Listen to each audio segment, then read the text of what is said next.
Well, good morning, and welcome to. Well, I seem very kind of bassy this morning, don't I? Hello, everybody. It's Nick Damon here. Oh yeah. We're very bassy. Hello, and welcome to Sunday at the Neo. It's two further rounds of qualifying, and then some of the lower final fun.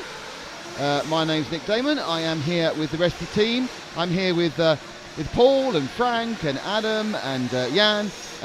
Adam, can you pass the microphone to Paul, please? I can. Paul? Frank, can you gather close behind Paul, please? Frank, listen to me. Frank's dead. Frank can't hear me. Frank, before you, no, you lean in. Right. What's happening this morning? Oh yes. Let's go. 1, 2, 3. Happy birthday to you. Happy birthday to you. Happy birthday, dear Adam. That was brilliant, Frank. Happy birthday to you. And a clap from Jan behind. Happy birthday, Adam. He's 14 today. 24 today. Just a year off reasonably priced insurance. Yay. It's been long enough. So, was that an operator error? Oh, right, here we go. Right, it's very noisy here, so everybody listens via earpieces on a radio receiver. And what happened? Frank says, I can't hear. He pointed it to the machine, to our technical guru, Paul. Paul looked at the machine, trying to think, was it tuning correctly? And the answer was, Frank hadn't put his earpiece in. Well-oiled machine. Dear. Oh dear. What can you say? Not a whole lot, really. No. Good morning to Captain Slow. Good morning to Kai Kavura. There was no sound. We were just starting. God, you can't start. You're right. We need the spinny thing. Yes. He's listening. Anyway, so it is Neo 16. We have many hours of qualifying, 2 rounds of qualifying. Then we have a post-qualifying grid walk. Camera technology allowing. We are here. At Near Buggy. Thanks to nearbuggy.net. Thanks to Saw. Thanks to Agama with their new logo today on the thing. Thanks to S-Works. Thanks to Absolute Hobby, but mostly to Saw. And as you can see, we're now already into Heat 7. We've managed to avoid the hour of not very muchness first thing in the morning, and actually managed to stay in bed as well. Are you all ready now? Obviously everyone in Europe lost an hour's sleep. That wasn't fun. But we are ready to get you down to the race session. How are you feeling, birthday boy Adam? Are you feeling particularly birthday-ish as you're in a shed in Telford on the third day of 4? I kind of feel like I'm postponing my birthday for now to be professional. I am on the job. I'm ready to go. You? I know. I think a pint of birthday Guinness later will suffice. I think that's about as much we need to do. But it's been a good event so far. I'm looking forward to more today. There is lots more today. There is. That is one thing I have to tell you. There's lots more. I've got a chair, which is quite interesting. Are we down a chair? Frank's nicked it. Oh, I thought we had 4 in here. That was one. So we are now waiting to start some race action, and we're starting with Heat 7. Are they running? Oh no, they're still been. Who's in Heat 7, Adam? Who is in Heat 7? Well, that will be Narif Abdul Razak, Steve Shakespeare, Dave Blakely, Al Musif, Paul Taylor, Leonard Salmon, Lewis Millman, Abdulaziz Al-Shamari, Alex Anapoliotakis, Richard Gasson, Gavin Powell, Philippe Gross, Charles Blackwell, Barclay Abernathy, and Billy Smith are in Heat 7. Trees are coming up around halfway through the first of 2 rounds of qualifying today. And exciting thing is later, once we've sorted qualifying, we know our TQ for Nitro buggy. Still to be decided in e-buggy, of course, but later on is where the event starts ending for some people, so we get into the lower finals. Elimination begins. There's sad going home music, like you get, and they won't get a video of their best bits either. No. Well, unless they ask nicely, and we happen to have some. So it's going home time for several people. Whether they will go home, I don't know. I'm sure they've got their hotels booked, so they probably aren't going home. What if anyone was that convinced they were going to get eliminated early, they haven't booked a hotel for tonight? I have heard that before. I've heard that in sport, where people are so convinced they're about to be knocked out. I think it was in a snooker world championship once. Someone actually said they checked out of the hotel a day early because they were absolutely convinced they were going home the next day. but they didn't. I think they ended up winning the championship. That could be some sort of great mental thing that their guru said. As long as you feel you're on the edge of defeat, you'll get a victory out of it. Probably not the best quote ever, that one, in fairness. No. Mark Reichel on the stream says, why are they brushing the track instead of spraying it with water to avoid the dust? This way it's getting stiffer. Well, the thing about that is, Mark, that A, if you brush it, it's much more consistent between run to run. And secondly, there's a lot of moisture in this track already. It is a wet clay that slowly dries over, wet mud really, it slowly dries over the course of the event. If you kept putting water on it, it would be sodden very quickly. Well, funnily enough, I think actually at the end of each day they have sprayed the track down a little bit as well. So end of the day, yep, just give it a bit of, just so it can grow overnight. That's a little bit, I think, actually to try and make sure the track doesn't crack up too much. Because eventually it shrinks too much, it's like getting cracked. So it kind of re-expanded, if that is such a word. My guess is no. Well, if it wasn't one before, it is now. And we are asked to cover car 15 and car 9 in this one. I think Billy Smith and car 9, who is, your favourite driver. We're getting a lot of repeat requests. There are a lot of usual suspects on these names. Yeah. So we might actually ignore some of them and just cover anyone we like, really. But as we haven't got anyone else to cover on this race, we'll try for number 9, or who's Billy Smith? 15. 9 or 15. If it gives us a chance to do Here's number 9. Number 9, there's your favourite man, Alex, Mr. Greek person. He's dropped back a couple of cars, Jan. 2 cars back, Jan. Green and blue. There we are. Oh. Nice and high. Very high up the berm. He nearly touched the ad hoardings behind.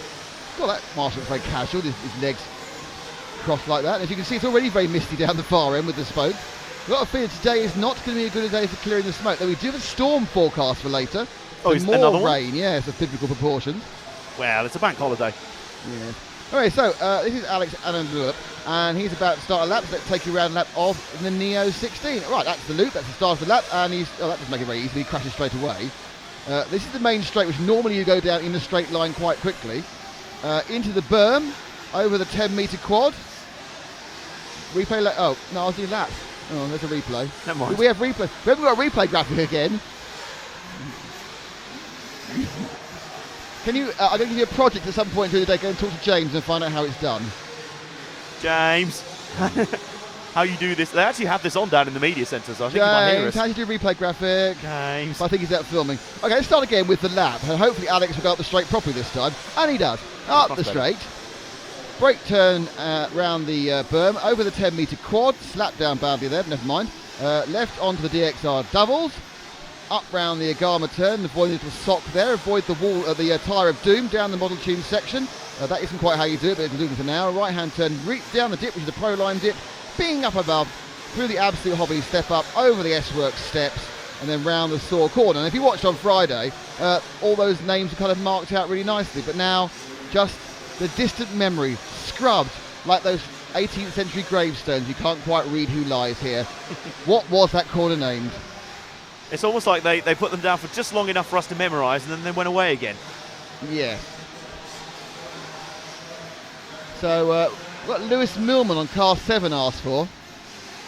Yeah, he's about halfway around the lap. Let's have a look for That's him. normally quite near to us where it says 50. There he is, underneath us now. He is the light blue with orange flashings of white wing, white wheels. Underneath you now, Jan. He's just coming underneath you in a second. Underneath you. He's waiting to pick him up on the main straight, I think. It's not him. Not that car. Back 2, Jan. 2. There he is. And he's promptly flipped. The camera curse working very well again today.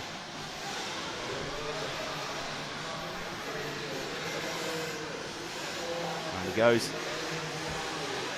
Still heading onwards. Someone fell off right in front of him. That's always nice. Get out of your way. So, and then he gets back in his way again. So yes, that's basically indeed. the worst of traffic, which is going to be a bit of a factor in qualifying. These guys will be moving up through a huge amount of lower finals later on. Yes. So these guys will qualify into each individual one. These ones will be around the sort of halfway mark. You'll also get each one, the lower finals later. Today's ones are 15 minutes each. Most of the time it's 4 cars bumping up until we get to the quarters and semis, then it's 6, or at least the semi-finals. Yes, first, and you've got a last chance saloon as well. Oh, there's a myriad of finals tomorrow. Today it's lower finals, it's sad people going home, and happy people staying for another day.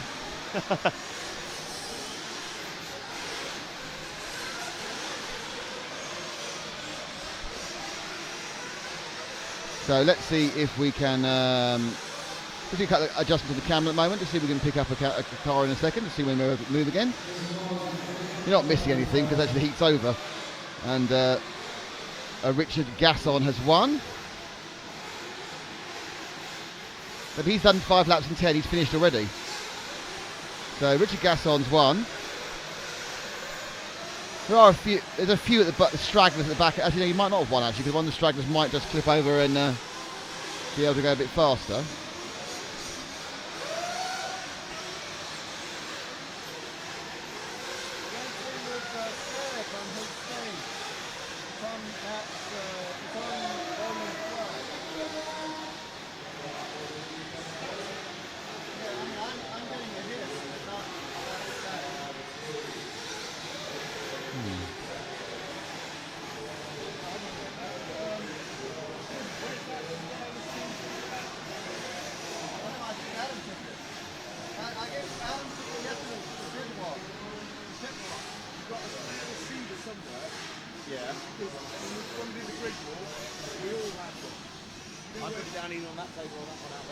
So that is the end of this round. Let's see what the results were of heat number. Gasson, Shakespeare, Alexander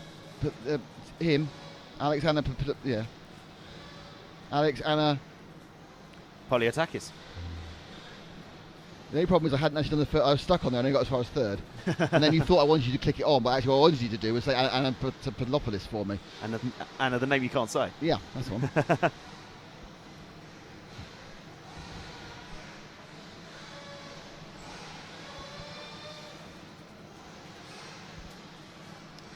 So next up is Heat 8. Are you excited about Heat 8, Adam?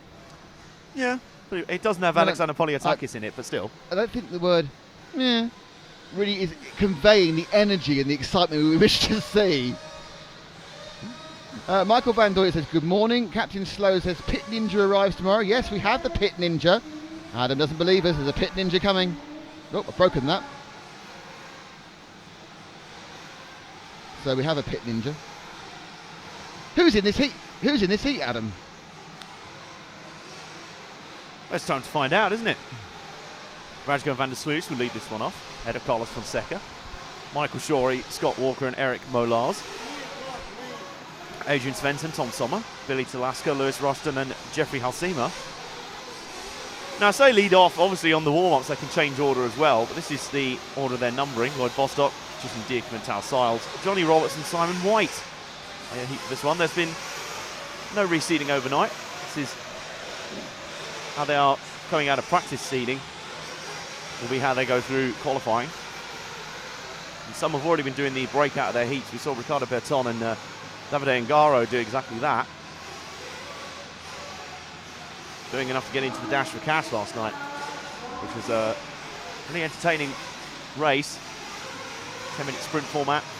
And the race today for the Nitro buggies will be longer than that. It'll be 15 minutes for the lower finals today, 20 minutes tomorrow, and then the main final, 45 minutes. And for those of you who are wondering, no one is wondering, but I'm going to tell you anyway, we'll be seeing the top drivers on in at 10:30 local time. So 10:30 local time first time, that's 11:30 in Europe. That's when our top boys will come out and entertain you for the first time, and they'll come back out again in show pony style at 2:10. And the first of the final starts at about 4. How exciting. And the funny thing is, for the Nitro class, is the battle now is pretty much for qualification for the semi-finals, right? Yeah, I think it's. Yes, I really should have. Is it top 16 go through? Well, it'll be 15-car final, so. Hang on, I can find out this. It's actually written down on this piece of paper. How exciting, as you say. I can hear you. Nick, that's really exciting.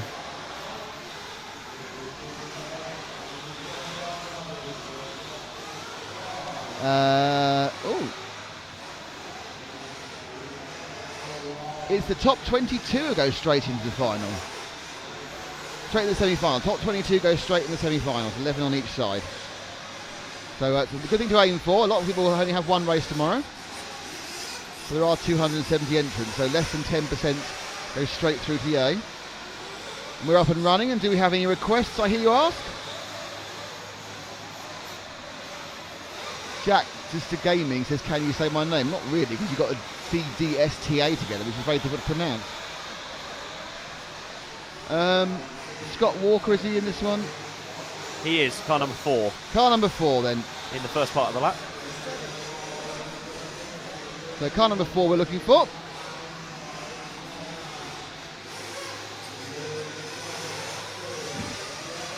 And the first way to the, there he goes. He's green over green, light green from dark green under the steps now, and going through the S-Works corner there. Thank you, Jan. It's amazing how much better it works when Jan can hear me. I know. When he was just doing it by braille, it was taking a while. It's funny how we're all in a fairly enclosed space up here, and yet we're all shouting at each other because we can't hear each other. It's quite noisy. Just a little bit. Obviously, it's actually significantly noisier than an outdoor event because the roof keeps the noise in and brings it back to you. There's no escaping the noise or the fumes. Hence the reason why we all love the the e-buggies. And even the e-buggies are quite loud because they're all squeaking about. Just in comparison, they're not. If you go to like a touring car event, electric touring car event, you can't hear a thing. Now the e-buggies actually make a noise because it's reverberating off the wall. So imagine what a full-on 15 Nitro vehicles do.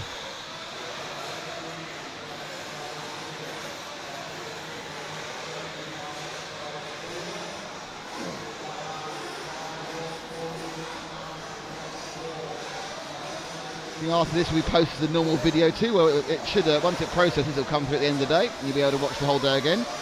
Not sure why you'd want to, apart from the key exciting moments when Adam does something exciting. Anyway, so leading him out at the moment is Radko van der Sluis, Adrian Svensson second, and it's changed. Scott Walker, the man we're following, has actually jumped up into the top 3 briefly. Go Scott, and then he just... And then, because he's on camera, he had to fall off. That's part of the rules. I think we've had a request. Was it number 7, you said? So we have... Frank's got sort of an Axl Rose hat on. Frank... every now and again, Frank comes over all American, and this is one of the times. He's now Axl Rose Frank. Number 7, Tom Summer. And we're about to see on the lap at the moment. Oh, he's just finished it. We've missed him. We'll stay where we are for a second, and then we'll... Oh, hang on. Has he picked him up already? I don't know. I'm now confused. I think our supercar may have picked him up without me even trying. In a kind of a blind way. Because I don't think we're following yellow... Got that good in 2 days. Were we following yellow? I don't think... I'm excited now to see if it is the right car, whether I've just not been concentrating. I think it is.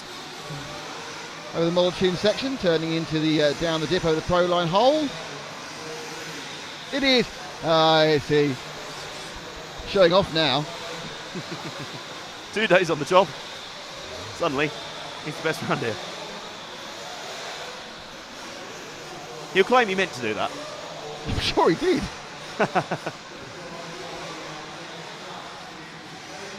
Oh, nope. Turn round. Nope. Yeah, it's very difficult. When 2 cars of a similar colour come together in a hole, it's very difficult to work out which one to follow when it comes back out the hole again. Yeah, like, wait, was that the one? Like some sort of twin magic? Swap. I do feel there are certain colour combinations which there are too many of. Yeah. There are 2 virtually identical cars going around at the moment, which are both blue into orange into yellow, and they look so similar. It's a bit like the Ferrari red kind of stereotype, isn't it? It's like... I've espoused my theory that you should get a body shell for your car, and every number should have a different colour, like Greyhound racing. Yes. So you've got a solid red, solid blue, solid white, solid red, then you have stripe, red and then we just know which car it was by the colours. I was going to say, is that in any way influenced by our difficulty sometimes in identifying cars? It's absolutely influenced by my old age eyes, 100%. You tried doing 12 with little 12 cars, little 12 sticks at 97 miles an hour. Must be like commentating on micro machines, isn't it? It's basically, you go, there's a car, and then 11 laps later, which lucky is about a minute later, you go, that's a 6. We've just had a massive crash featuring some people. Yeah. That was one of the great things about going to HD. When we went to HD, so when we have to do the edits for RC Racing TV, which Series 10 starts next weekend on motors in Europe, and also in the US and in South America on selection stations. We used to edit in SD, and we couldn't read the numbers when we came to the post edits for John. You just couldn't see what the numbers were. Now we've got H2, we actually read the numbers, so we freeze the frame, we can work out what car that was. When it's 5 months later, you kind of forgot what happened. And we just go, what car's that? I don't know. Something just happened. Oh, number 5 tries to move the broom. Just for excitement, just drop back one car, Jan, to car number 9. Just to give some airtime to somebody else. That is the car of Lewis Rushton. Lewis Rushton. We've not done him before, that's for sure. I believe the session's about to conclude. In Heat 8, so Lewis gets some time on the stream with his Agama with a bullet engine. Just enough time to crash. Well, that's all the time you need, isn't it? Yeah, pretty much. I've had just enough time to crash. I'm terribly happy about things. But that wasn't too good, though. He just sort of mounted the infield barrier there for a second. That's not really a crash. Yeah, it's very difficult to get videos of things mounting things. You can get in terrible trouble. You get arrested for that. Depends what country you're broadcasting from. In they all go. Always an indication it's not the best morning when the drivers come off, you can see their breath and none of them are smoking. That was Heat 8. And here is your result of Heat 8. 2 cars managing 10 lap times. We're getting down to around, it's sort of in the middle section. You'll see a couple of guys per heat manage those 10 lap runs. By the later heats, 10 laps has got to be the kind of standard, basically. I think by heat 17 and 18, I think the whole field will be on 10 lap runs by then.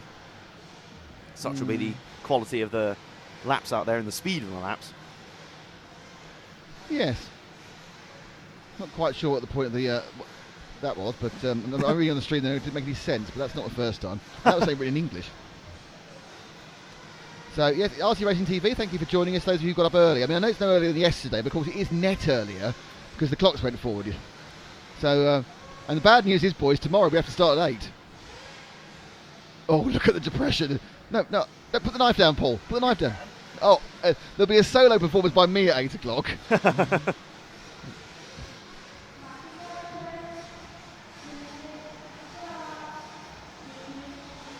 So I will now leave you in the capable hands of Mr. Johnson to talk us through the grid. Thank you. This one will be led off by David Brown, Nuno Casal-Ribeiro, Oliver Evans, Ido Majide, Jack Willits, Ben Billing, and Steve Van Tahana Craddock, David Gibson and Gavin Utley. Now, wouldn't surprise me if we get some requests for Tahana Craddock. He's been rather popular on the stream so far. Gary Baird, Frank Lemke, Alex Page, Manja Berghans and Lee Bunker complete this particular grid for Heat 9 as we hit the exact halfway point in round 4 of Nitro qualifying.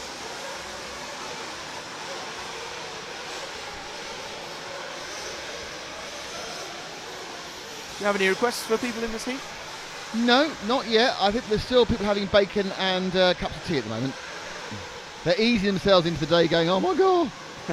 I've got to say, it's almost as if the food vendors downstairs seem to recognise that we were on day 3, because I came down there, asked for just an egg roll, and they happened to have a bacon and egg one prepared, and he went, here, have this, have some bacon. I was like, okay. I can see it would work. Frank the Forager skills have reaped the rewards for all of us. This is one of the more relaxed sort of requests. GG's gone, what about Alex Page? Not like I want to see Alex Page, but what about Alex Page? Yeah, what about him? We haven't seen much of him yet. Let's have a look out for car 13, shall we? Frank's just found some headphone porn. It's a 6-way splitter. Oh, goodness. Send me the link. Pardon? He'll study out after we okay, go up there he's later. ordering it already. How much is it? £5 million. £5, okay. That's an investment we can make. So Alex Page is who we're looking for. Where is he on the track? We don't know. He hasn't come. But what number is he? 13. 13. What about Alex Page? We've not seen him yet. Was the desperate request from there he is now, right underneath us in the yellow car with a couple of black stripes. Oh no, they noticed me. Quick, act casual. He's not started yet though. He'll start as he goes over the loop now. Those of you joining us today, the 5 minutes starts randomly for everyone. The clock starts, and the next time you cross the line is the start of your individual 5 minutes, which is why the front person and the first person to finish the last person because sometimes you're more than a lap apart. Massive fishtail there by Alex.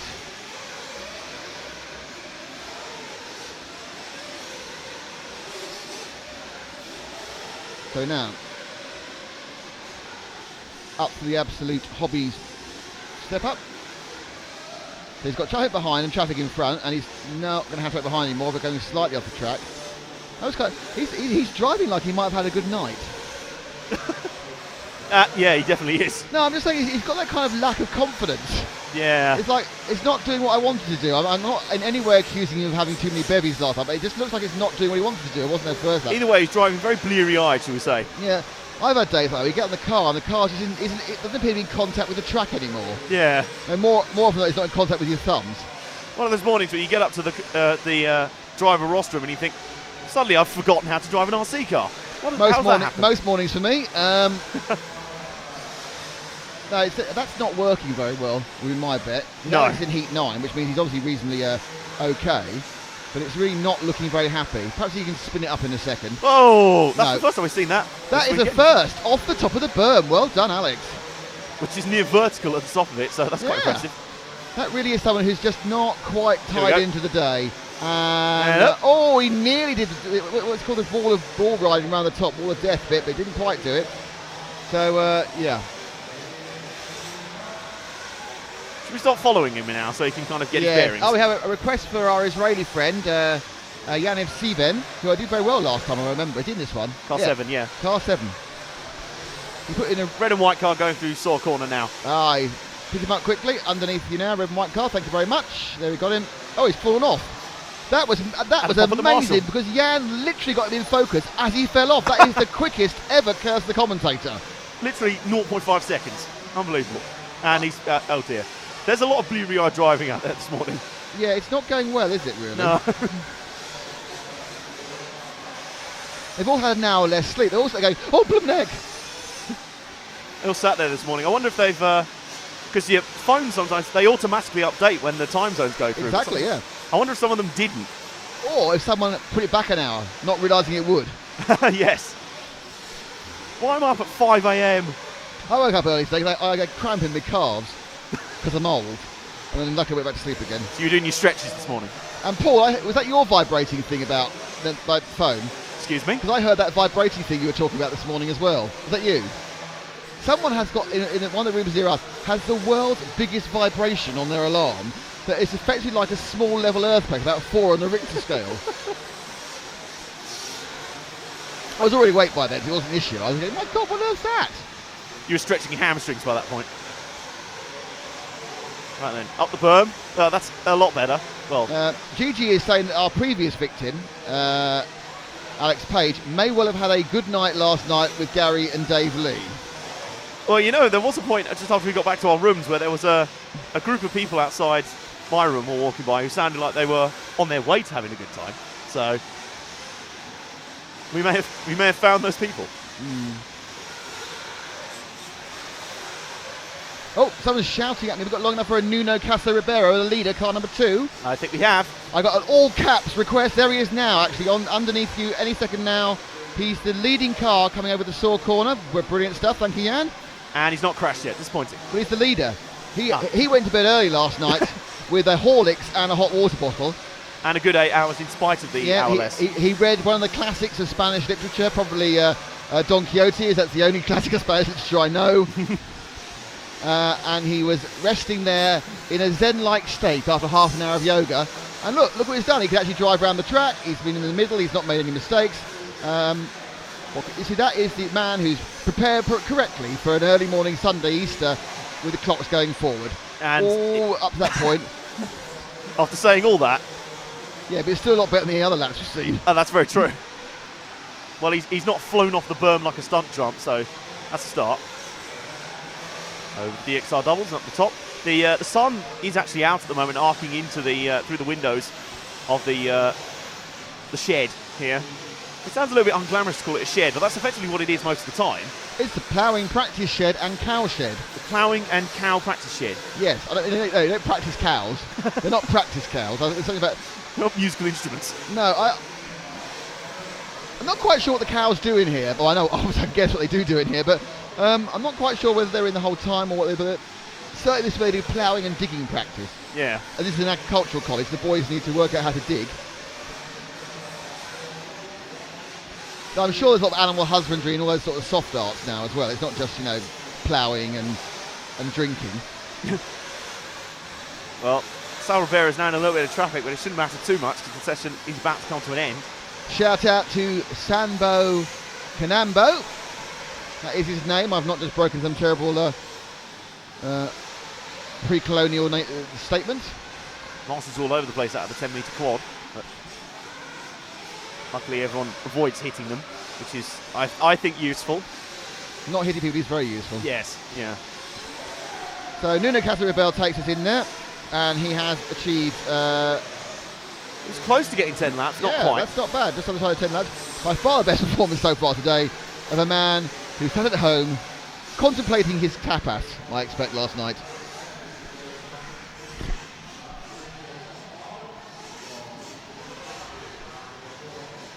So we're getting... The difference between early night and late night, 10 seconds. Well, no, Frank Lemke probably fine. I think it's more... Where's our... Yeah, if you look at our other friend, who was Alex Page, who's done... he's 28 seconds further back.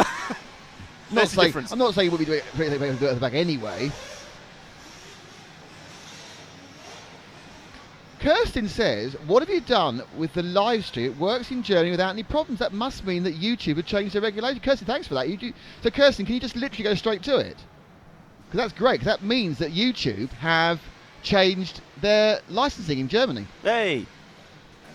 I know it's a minute 30 seconds behind. So I just like the pause. Waiting for the response. Waiting for the response. That's brilliant. Well, I like that. Also, I like the fact that Kirsten thinks that I in any way influence YouTube. We know you've been emailing them every day. Actually, we're currently disgruntled to Milton Keynes. We are currently having a little issue with Facebook, and you are just lost in the mire of nothing. I do have a personal account manager at YouTube. Hey! A very, very nice guy who actually answers my stuff within about 4 working hours and has solved several problems. That's amazing. I know. But Facebook, you are just nothing. There's no one you can talk to.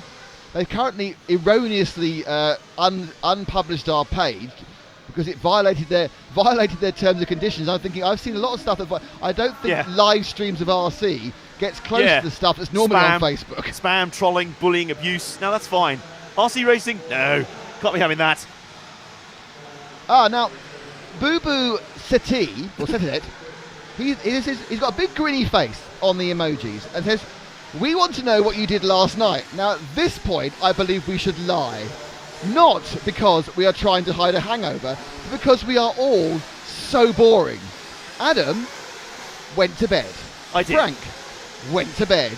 Paul went to bed. Jan went to bed. I went to my room and spent 2.5 hours rebuilding the audio for the Dash for Cash when we had a slight audio fade, including redubbing the voice and finding the correct ambient sound from downloading the previous day to find... Anyway, so basically, we are all smashingly dull. Do you think we ought to tell him what we actually really did? When we told Nick we were all going to bed. Well, yeah, no, I think you should start with that, Paul. Because I heard you had a pretty good night, in particular. But we are all... The good thing is, we are all going for a drink after today. We're going for Adam's birthday drink. We're going to the Welly Inn at Harbour Adams College. And if you travel from a foreign country and not racing here, Adam will buy you a drink. I didn't agree to that bit. Now, Rob Chalmers has another theory for the erratic driving so far. What's his theory? He thinks it's not drink or tiredness. Then what is it? It's a massive sugar rush from overindulging in Easter eggs. That's a good shout. That's a good shout. Actually, it's a question for you, and a question for the people from Europe and the stream. Is it just Britain and America that does Easter eggs, or do Easter eggs go across Europe? Because someone tell us in the stream comments now. We need to know if Easter eggs, so big chocolate eggs made by your local Cadbury type supplier, are a thing in other European countries, or it's just England. Well, Lindt do Easter bunnies, don't they? They do, but not Easter eggs. That's a very good point, and Lindt being the Mars chocolatier. Is there a chocolate-giving tradition in other countries for Easter Sunday? Well, I'll tell you what, now that people in Germany can watch us, they can tell us. Well, yes, we've got other countries as well. Well, no, it's just good to have the... I think we had some Israelis earlier. So true. No, them too. And in fairness, they're not going to celebrate Easter, really, are they? So they'll be on... It's Passover, isn't it? I think it's unlikely that the state of Israel is very keen on Easter eggs. No. Because Well, he's had too many Easter eggs. And so's the Marshal. He's just sort of looking at it going, what's this then? yes. I think it's probably flamed out. The car, I mean, not the driver. I mean, if he's had too many, the car, no. Oh, it started. We've ignored it. No one wants. No one's asking for anyone in this heat. So Jan has chosen the car. It is a broken car. So that was interesting. That was a curse of the commentator because he'd been going around happily. So I turned around to look at him. Then he fell in the hole. Oh no, Nick's talking about me. No. Now, after my statement that no one's got an aerial tube, yesterday I've now noticed that lots of cars have aerial tubes, and Frank said it so they can see the car better, and I can believe that actually. Yeah. One of the interesting things actually about this is That's car number 13, by the way, Mark Boone. when you drive an RC car, actually, when you drive a full-size racing car, you have your eyes, your hands, but you have your seat of the pants sensors. So your internal gyroscope will tell you, especially when you're going to oversteer, you'll know it and you can correct it very quickly. Yes. With an RC car, you're not in it, so you can't do it. You're quite a way And away. So what you need is as many visual clues as possible that the car is setting out of shape, which is why it's often you'll find the wings a different colour. It's an all-solid car you'll have. I am very lazy in my painting. I have an all-solid coloured car, but I make sure that the end of the wing has a sponsor sticker on it. Not a sponsor, who's going to sponsor me? Has an RCTV sticker on it. Okay. So I can actually see if that's moving by a difference of, and so you can actually tell what the car's doing by the colours. And obviously the aerial tube, which no one needs anymore because 2.4 gigahertz radios don't need an aerial tube, is an extra visual reference of the Visual cue. attitude of the car. Yeah, very nice. What colour are your cars usually? Is it a nice Gilliam FC blue? A rattle can white. Hey. I once thought I'd change, and I painted it slate grey. Sorry, no, slate blue. Nice. Let me start again. I once decided to change it, and I painted it steel blue. Steel blue. Steel blue actually ended up being slate grey, and the colour of the tracks, 4 at 1/12, is slate grey. So you effectively had the stealth car. I had a camouflaged car I couldn't see, and I was too tight to just dump the body, so I absolutely covered it in stickers to get some reference. I was going to say, I bet the other drivers loved you. They'd get taken out by a mystery car. Oh, it's no mystery. Damon! What's he doing again? Okay, Sambo Carambo says, I'm from Bermuda and Easter eggs are big here. Hey! I wasn't asking a size thing, I was just asking whether you have them or not. Boom! Budum! And a crash there as that car And a nice fell off. replay. Thank you, Paul. Can you get Amazon to express deliver that 6-way thing, Frank? Can you get Amazon to express deliver that 6-way connection? Yeah, say it's for my birthday or something. Oh, and a little bit more carnage. Easter's really big in Bermuda. So there's Bermuda. Anyone else? The marsh on the camera looks like he's risking his life every lap. There's several of those.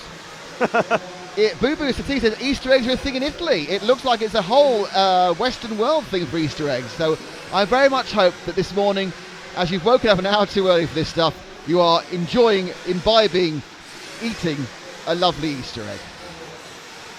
Now don't forget to tell your friends, it is way less than an hour to the top heats now. It's 50 minutes or 48 minutes, so please wake up your friends, email them so they're going to miss the top heats. Get their phone to vibrate very loudly. Not so loud that it shakes the entire building, but you know, Yeah. loud enough. And the sun comes out, though weatherman oh, hang on, we haven't had our daily weather report from Frank. He's not listening again. Frank needs to stand up, stop texting and listen to the Rose. programme. He's doing an email. Axl Rose is getting an email from his producer. Oh, right, okay. But you need to do your weather report now. He's exchanging emails with Right. his producer. Adam. Oh, hang on. Adam does the do. That's not going to work, is it? Oh, me handing the microphone to him. Yeah. Okay, it's now time for Frank McKee's weather report. Do it and hand it. Frank McKinney's weather report. Frank! Hello, and today's weather report is that we're expecting a heavy rain between 2 and 3 p.m. local time. That's quite accurate. Well, yesterday it said, I think 3, and it came right at about 4, so I'm saying between 2 and 3. Because it's sunny at the moment, and it's going to get bright and unsunny. sunny, very harsh shadows. So, yeah. Which will change the Rain track. later. Which will change the track. That was Frank McKinney's weather report. I love that. The end titles are brilliant. Hey. We're a bit late there. Someone's after Dave Stanley. Don't worry, it's finished. Oops. We've been too busy talking rubbish. Dave's probably pleased because he's probably underneath one of the Marshall chairs So somewhere. apologies to Adrian Tanner, but no Dave Stanley. Soz. It's almost time for Adam to read out the results. I think it is. Only our leader hasn't finished his last lap yet. Yeah. He's going to do a 10, quite a good 10 actually. But, Max Hess. well, we followed the number 13 for most of the race, and he's not done. There he goes, 10 in 30. He's kind of made his own track for most of it. He's like, screw your rules, I make my own track. Not defined by your limits. That tends not to work in this game. No. Right, so they'll come around for their final lap now. I think Max Hess will be the only one here to get 10 laps in. Some more bleary-eyed driving. Determined to make that thing as they head into pit. I still can't get over just how nadgery that pit lane entry is. So I think that's going to be a... Excellent word, Adam. Thank you. I can't help but think that's going to be a big factor in one of the... at least one of the finals later. In one of the accidents coming up. Yes, yeah. Oh, well, here's your final result from that heat. Max Hess making a 10-lap run. The others on solid 9s. Richard Lowe, Geordie Velder, Nick Blackwell, Aaron Girling, Boone Berger, Rob Racy, Yael Zerfler, Dave Stanley, and Mark Boone, who we were following for most of that heat. So you would have won if we weren't. I don't think the reverse works, by the way. Carl I Dillington, don't think not following someone just means they're going to win. Pedro Jesus Vera Gallego, Mark Rumble, Ben Woodson, Mark Can you imagine Edwards. if we had that power, how much money we'd make? We would. For 50 quid, we won't follow you. That's an idea. Frank, could you do me a favour? Could you get a couple of Diet Cokes? I was thinking about that. I've been staring at Adam's Coke that he got, and he didn't bring up any. Yeah, well, I realised I was still in the doghouse for yesterday when you didn't get your 4th lunch. I'm sorry, I'm sorry, Frank. These two were getting their breakfast yesterday, and nothing for anyone else. Well, it's because no one quite knows what to get each other. We don't want to scale the ladder. And more important, good point B, in breakfast, we don't actually know whether everyone's going to be here or not. Exactly. And the ladder's a massively good point. The ladder is vertical. I think we will. I think if we can get the RF camera to work, we may try and show you the ladder of death. Can I just... And I'd personally like to say, well done to Paul, who after 4 attempts now goes up and down like a little monkey. Can I just say that ladder is particularly precarious if you're carrying hot drinks up it, because the standard hot drink cup that you get doesn't protect the temperature at all. So your fingers are just burning. Yeah. Oh, You sort of. We're now outdoing each other in ladder achievements. I keep going. Sorry. Well, yesterday I was climbing the ladder with one hand on the ladder, trying not to look down to the plunge, and my hand was slowly burning, wanting to just tip this cup of tea all over my face, which probably would be even worse. But I just about survived. I only managed to get away with spilling a little bit of tea on my thumb as I got up the ladder, which was still pretty painful. Brilliant work. Because I have a desperate love of my new camera and I take it home every night because it's easy to quite portable. The only problem was that I have to get down the ladder with the camera and the my rucksack that's got my other thing I love in my life is my Mac. And they're like, it's my save. No, I must save my Mac. No, don't forget me. I can fall. I'll repair myself. Adrian, Sorry, go on. Oh no. I did speak to Phil this morning, who he bumped into me just as I was at the bottom of the ladder with an egg and bacon roll in one hand and a cup of tea in the other, and he went, "That's not going to work, is it?" I said, "Correct." So he helped me up. He said, "Next year we need to install a lift for that section." Ooh, yes. And of course, given the fact that the oldies final will be a Stanner stair lift. Hey, there we go. Just quickly on the Adrian Tanner, got to say the weather report was probably better than Dave Stanley's driving. Oh. And Giuseppe Tassoni wanted to sing Wrecking Ball, which he must have put that in the wrong thread. Yeah, that's not happening. Mainly because it's about 15 years too new for me to... I know virtually every song from the 50s to the early 90s, and then I know nothing.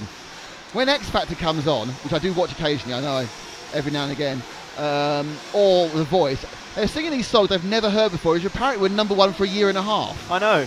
It's worrying that now I'm supposed to be the young one here, and even I'm getting that. My favourite radio station most of the time is absolute 80s. Good boy.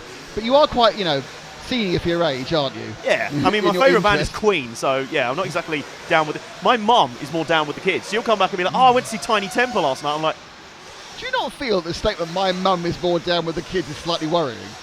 a tiny bit. We'll leave that one there whilst your mind explodes. So this is heat number, I forgot what heat it is, heat 11. And do we have any requests for heat 11 drivers?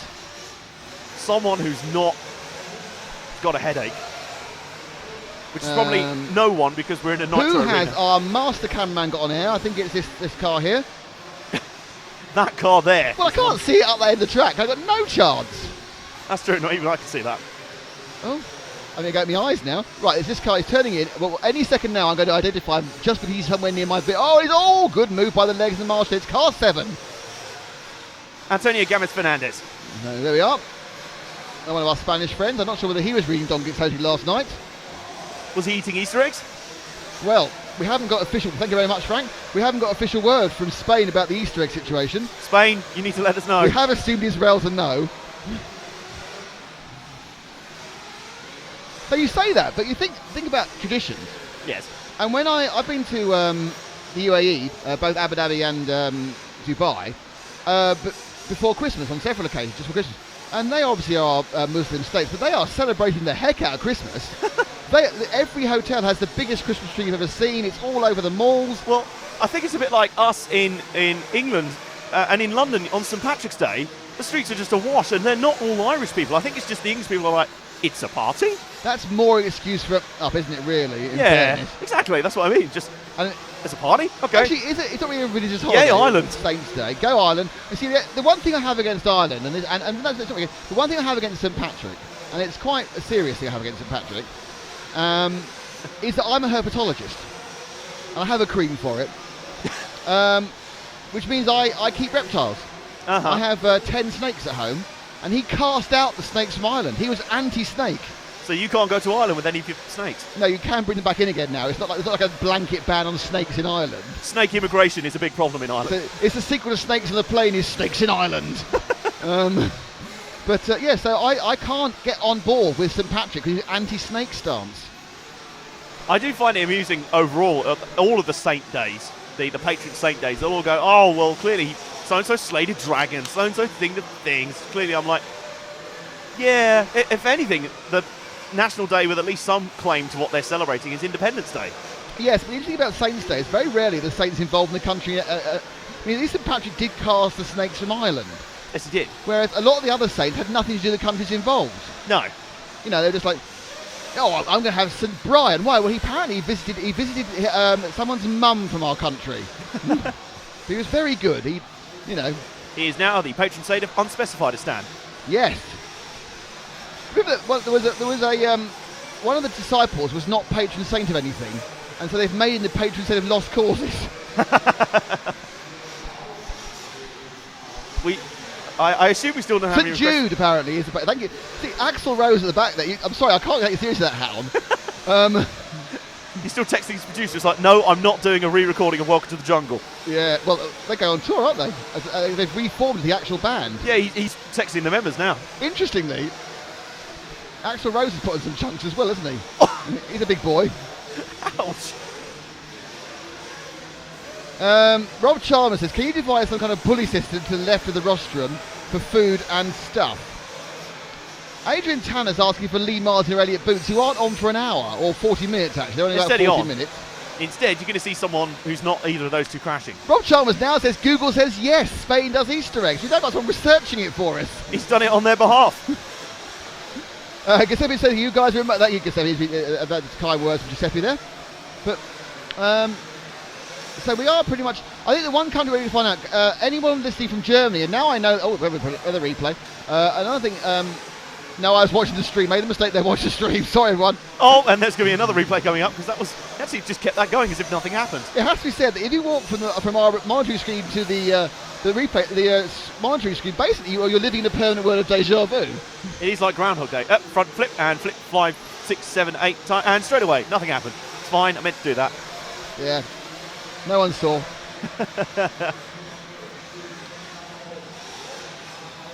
Is the pit walk planned today? Yes, it is. We're going to do a pit walk after qualifying, straight after qualifying. So, obviously, there's the 4 rounds of e-buggy as well, and it'll be me this time. Obviously, once again, camera willing. Cross your fingers. I'm much more confident, actually, for the stuff we do before the race, because I think where the receiver is should be absolutely fine for this entire area. Yeah. It's not a good transmitting area, but our RF camera likes open air. And even line of sight, there's metal in the way it gets a bit upset about. And Paul's sitting there going, oh, I can't believe it. It's so expensive, it's not working properly.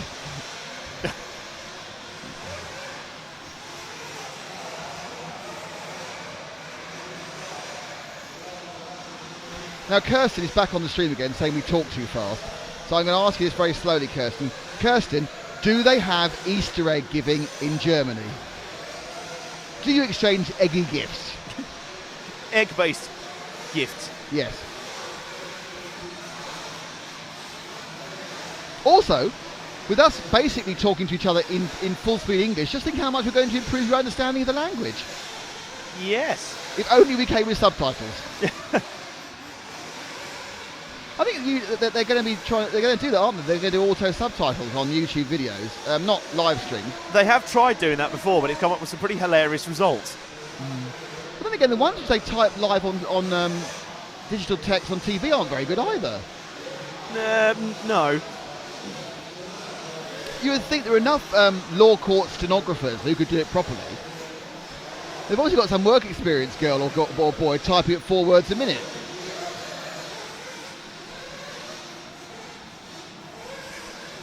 Well, we've waffled through Heat 11. Yeah, we have. Should we have a look at who won Heat 11? Yes.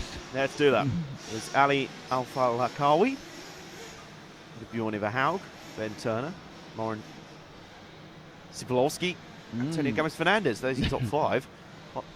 Ollie O'Connor, Abdullah Al-Fallah, Harry Phillips, Matt Perry, and Matt Box. Now, interesting, Kirsten Bez is saying Easter what? It's Easter eggs. Big egg of Easterness. What about Easter?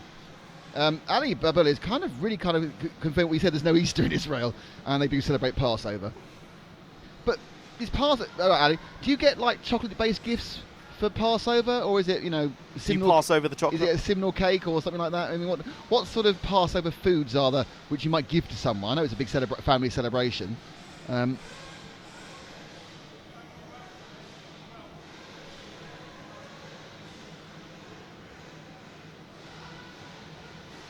Stefan Scholpleck, yes, we give Easter eggs in Germany, mostly to the children, but adults like them also.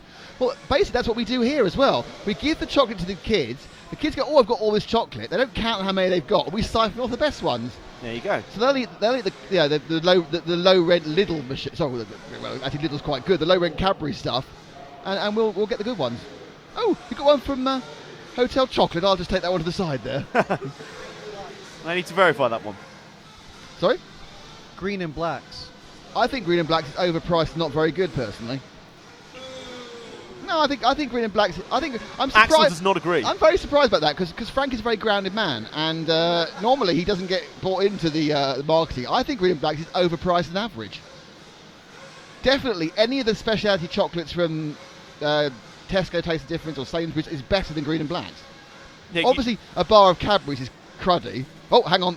In comes Paul. I think Aldi and Lidl chocolate is actually really good. Aldi and Lidl. Now this I is. agree. I now shop, and I'm a snob. I won't shop in Asda. I think Asda is beneath me. I had a terrible experience with people in Asda once. But I love Lidl. Lidl's great. So I shop basically in Lidl and Waitrose. Because I am a complete, The reason being, when you go to Waitrose, you walk into Waitrose, and you just feel yourself feeling smug. Oh, look, I'm in Waitrose. You also feel yourself being poor, because you buy a normal basket, it's about £11. But in Lidl, you buy the same basket, it's 9p. It's fantastic. I love Lidl. But Asda, can't stand it. It's a running joke in our family. In fact, Rachel bought me a birthday card last week, which she bought deliberately in Asda and pointed out it was from Asda. I'm not saying Nottingham's bad or anything, but we didn't have a Waitrose until about 6 months ago. Swanley still doesn't. I live near Swanley, that's no surprise. I'm still waiting for a Waitrose anywhere near Derby, even Ash. I don't think Ashby has one. I think you've answered your own question there. Yeah, I think we're lucky to have a Lidl and a Aldi that are almost right across the street from each other. Did anybody see the most recent series of South Park?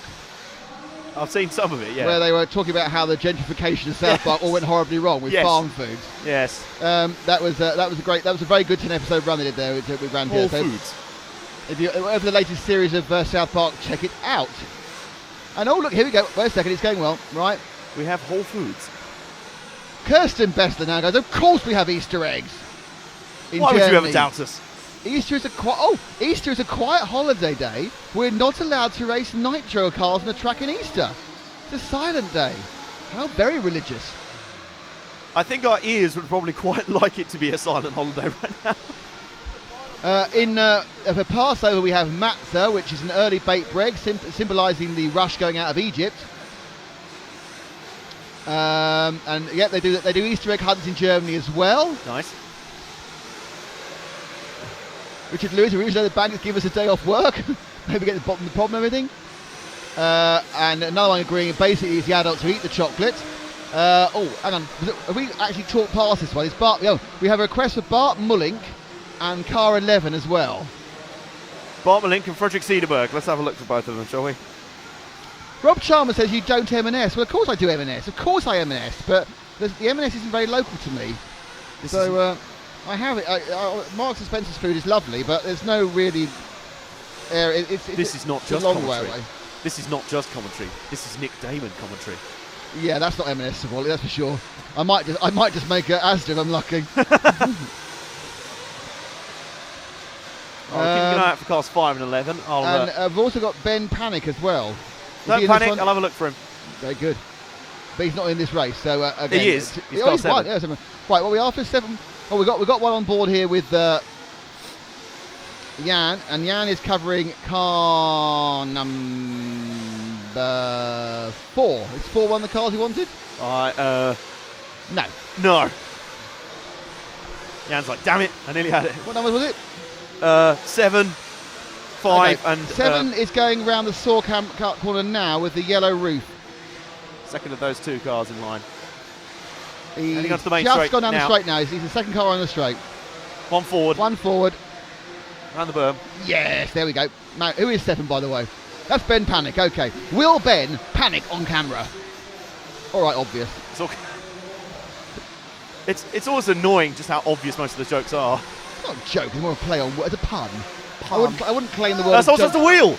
It's just a wheel. It's a wheel off. His wheel's panicked. On car 4, that's car 4's lost the wheel. Isn't car 7? Oh. Well, car 4, Lee Richardson, who Jan was following before we switched to Ben Panic. Oh, the precursor of a commentator. You are precursed. Have a look at Marshall Point 8 if you can, Jan. They're retrieving the car now. Oh, it's gone now. Right, let's find who else was after. Bart Mulligan, who else was it? Number 11. 11 Frederick or Cederberg. what, 11 or what? What was Bart's number? 5. Right, thank you. And again, every car bounces past. And it's not 11, it's not one. 5. Is this 11 now? Oh. No. Because of course it's not. That I don't.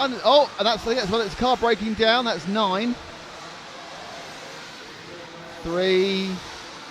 11, right. Just going round the S-Works steps now, turning into the Saw corner. White with green at the bottom. Comes down. There we go. I don't know what Frank was saying now. We probably made some terrible mistake. I know what it was. Heat 12. Less than half an hour from the top heats now. The countdown is on. I was saying Jan was already on him for like at least half a lap. All right, he's better than us. What can we do? He's young, he's got decent eyes, all that sort of thing. Frederick Cederberg is the 11. I'm just defending the cameraman. The cameraman was doing a great job. We were saying how lost we were. We weren't saying he wasn't the right person. We were lost without you. Look, we've fully admitted that I'm old with bad eyes, and Adam wears glasses. What can you do? So we need to find Mullick before the end, don't we? Yeah, we do. Now, where's Mullick? Oh, he's nearest now. Car, what is he, 5? 5. There he is. He's the second car going the S-Works turn now, sort of grey into blue, dark blue with lots of stripes, white wheels, clear wing. Come on, there we go. Brilliant stuff, thank you, Jan. Oops. Oh, he didn't quite go off there, just went wide. Got that annoying lights coming into the windows. That'll go when the storm comes at 3, according to weatherman Frank. We'll have appropriate weather warnings for you at the time.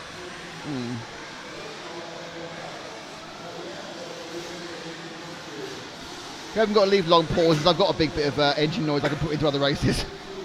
There we go. I've already isolated that.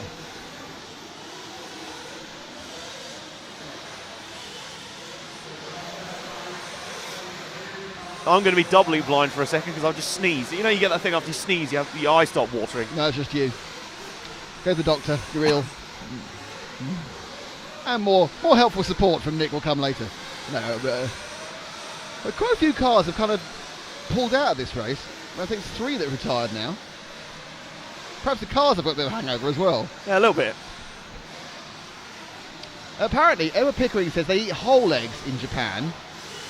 What, just in like one bite? But is that like a whole chicken's egg or a whole chocolate egg? And just in one mouthful. Just, oh, Good sound effect again there. thank you.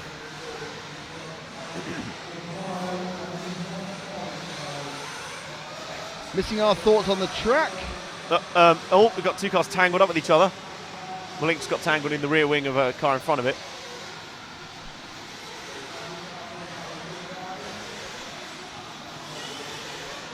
Happy Easter to all of RC Racing. Thank you very much, you and Payne at 977. Cheers. We intend having a happy Easter. We're knocking off now. See you in a couple of days. Giuseppe Gisconi wants us to do an evil laugh. We'll do it after the race is over. You could ISO our evil laugh. Like that. Can you do a mwahaha laugh? Can you be evil? No, you can't. $1 million. $1 billion. Yes. How much? Oh, it's not worth any money. So this one comes in with a couple of 10 laps, including Ben Panic, who didn't. Don't panic! Don't panic! Edward Pickering said that they eat a whole chicken egg, including the shell. Now, talking about herpetology, that's what my skink does. My blue-tongued skink eats the whole thing, including the shell as well. Things about to get real because we're about to have a second camera. Oh my. So we're prepping for the top heat by getting young Paul, who looks like he's lost in a wire there. Yep. He's plugging something in. That's never a good sign. There's Paul. Wild Paul appeared. Paul used Untangle. It was not very effective. I've no idea what you said then. It was a Pokemon It reference. didn't. Oh right, it didn't seem to be very, very coherent sentence. No, I understand that. Jan might. Yeah, not the camera if you got that. No, No, no. Dan doesn't know Pokemon either. There we go. We all Oh, sat there man. going, oh dear, oh dear, oh dear. All gone wrong. Should we see the? Let's not see the results of that last heat because they've You- already put the You're too late. grid up for the next one. I And here's the grid for the next one. I think this freestyling we're doing is working quite well for us, but I'm sure when they're looking back, going, well, it's not very odd, didn't see my result. It's not on. Who actually finished where in the last heat? Someone finished first, someone finished last, in the middle with other people. Probably the guys we were watching didn't win. I know Ben Panic won it. There we go. And did a 10 lapper, so there we go. Oh, yeah. Anyway, here's the grid for the next one. Leo D says, JQ is the best car in the world, not the RR8. What, Joseph Quad Green actually is the best car? Oh, it's the Radius Systemi is the RR8, okay. I'm getting technical information from our man from the industry, Frank. Man in the know. I didn't say that. More in the know than us. Not difficult. I don't understand how I get so tangled up in 2 blooming wires in the course of 2 minutes. I am convinced cables have a habit of tangling themselves. So I go like that, which is turn to my right, and I go like that, turn to my left, and that shouldn't tangle anything up. Turn to the left. Turn to the right. I should hold it like some sort of singer from the 70s. They used to kind of effectively hold the microphone cable for radio mics. Song, blue. I'm doing Neil Diamond now. Who of course is Jewish, and so he's not celebrating Easter, but celebrating Passover. No. Yeah. Hello, Neil Diamond, either way. Who was in the remake of The Jazz Singer. Now, who's Jan picked up Not first quite up? sure I'm back references a film made in 1978, but there we go.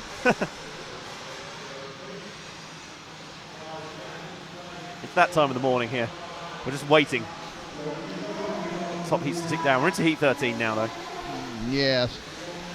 We've got it's all going. We've got Kong again. We've had Kong. We've got Jason Rath. We've done Jason Rath. I'm a big fan of the South African contingent's crew shirts. Number 10, we're asked for more. We've got 2 for Jason Rath now. They're out voting us. No, that's Mr. Sweet going twice, the same name. Andreas Meyer is in car 10. Casper Slide and Pokemon. You've had a bit of uptake on your Pokemon reference on the stream, by the way. And Meyer's actually going right beneath Jan's position. Jan's found him already. Who's that? Andreas Meyer, car 10. Oh, excellent. Well done. That was Lucas Littner asked for that.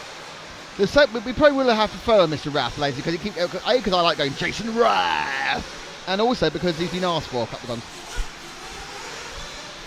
And I like their crew shirts. Yes, and you need to wake up your friends because we literally are just 25 minutes from the top heats. This heat is number 13. Top heat is 16, 17 and 18.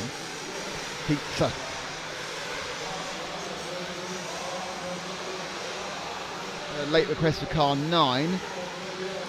Panagiotis Terzis, or Terzis Panagiotis, whichever way around. We'll give some love at the moment to this car. Andreas Meyer. Thank you, Andreas Meyer, and then we'll go for Panis, and then if there's time, we'll go for Rath. That was a bit Tony the Tiger. He's great. So people joining us all the time. As you can see, the names on the track have worn out. So let's go around for a lap with Andreas Meyer. Okay, this is the main straight, cunningly named by us. Goes round the berm, gets a run up into the 10-metre quad. Lands it quite well, actually. Then comes this left-hander that's DXR doubles. Running round the Agama top turn, past that little sock at the end, past the tyre of Doom. That was the model tune section. He now drops down to the Pro Line hole, about the Pro Line hole, driving the Absolute Hobbies step up, the S-Works steps, and round the Saw corner. And then there's a double before he goes over the timing and scoring straight onto the loop. And that is a lap of Neo 16. There it is. The track built in the agricultural ploughing shed of the Hull Pradhams University. We thank the host of the event once more and their hospitality as well. This arena's been constructed within it. Who are we looking for? We're looking for Yanis Paragotis car 11, who should be, and he's the next car. He's the all green car beneath you now, Jan. And just going round the Saw corner, over the double. And there he is. Hey. Is Paul playing cameraman yet? The all green yellow car? No. The all green yellow car, the all green car, number 11, coming underneath you. Are you working, Paul? Yes, the all green car beneath you. Number 11. I love his series of waves and throwing hands up in the air to communicate with us. I wasn't sure, he might be contemplating life, eating an Easter egg, who knows? He probably found an Easter egg on the way around. Someone just gave one to him. You know what? There should be an Easter egg delivery to the booth. I really think there should be. Yes.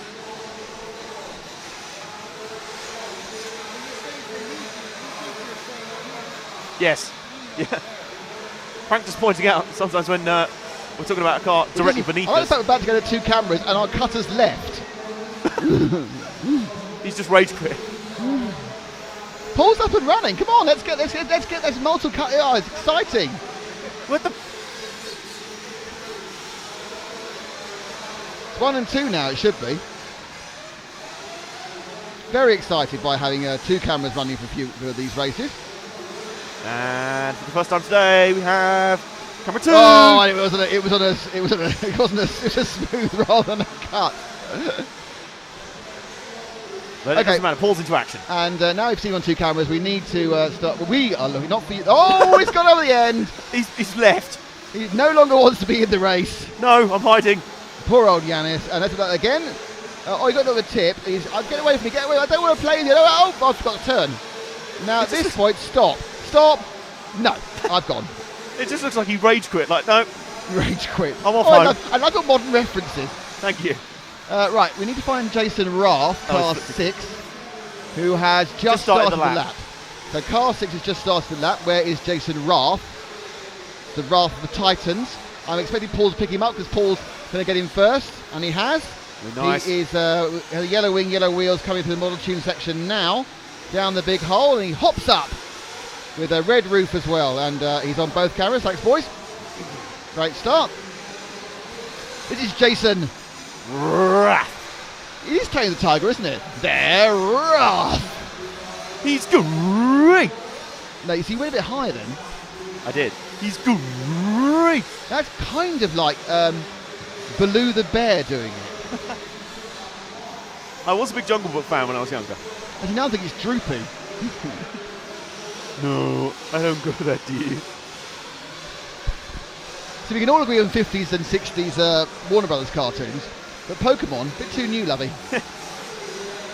Pokemon, I'm playing to the wrong audience. Well, probably no, just it's in this booth, the audience, Rob. When people watch, you know exactly what you're on about. Hey. Shout out to my millennials, which I already hate as a term because it's just a derogatory term, apparently. How are you a millennial? You were born in the 90s. Well, it's this generation that's grown up in the millennium, I suppose. Ah, okay. I call them entitled to gits. Exactly, there you go.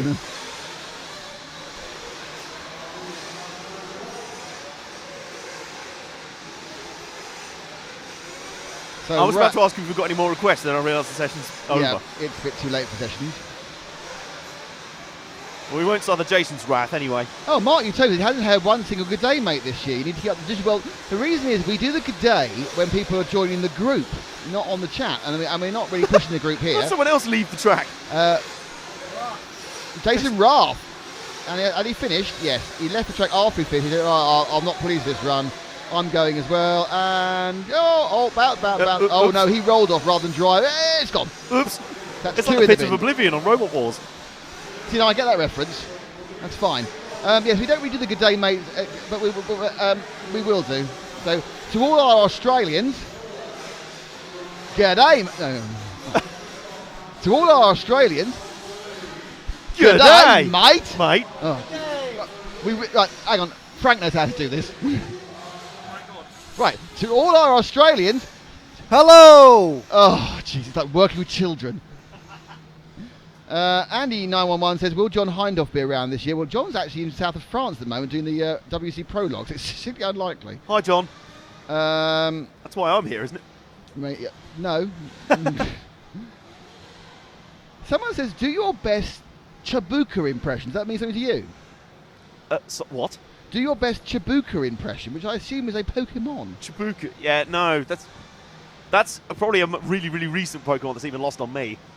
Ah. Because they kind of went... It started with the classic 151, we all know, and then now it's about 8 Oh, million. dear, send me a noise there. It's all gone. Oh, there we are.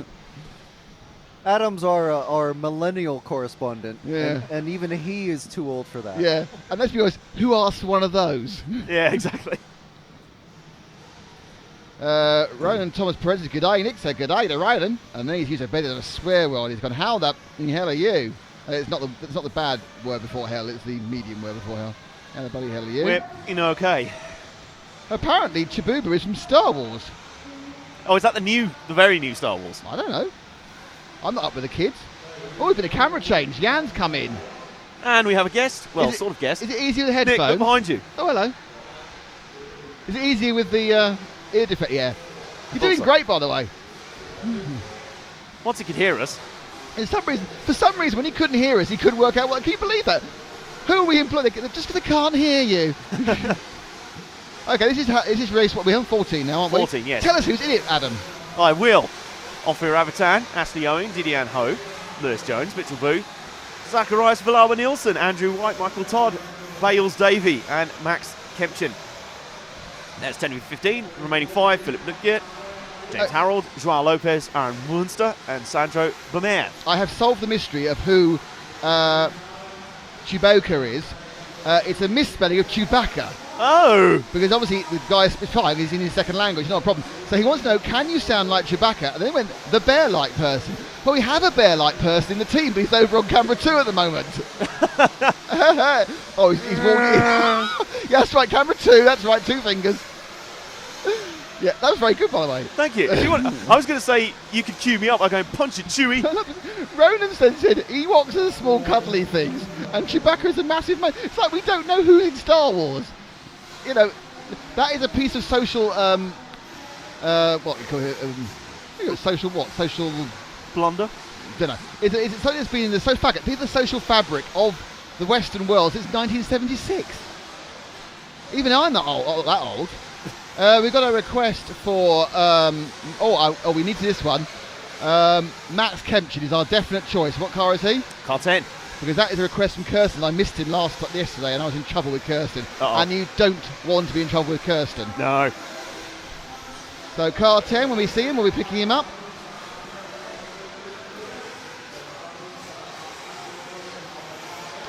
Max Kempchin from Germany.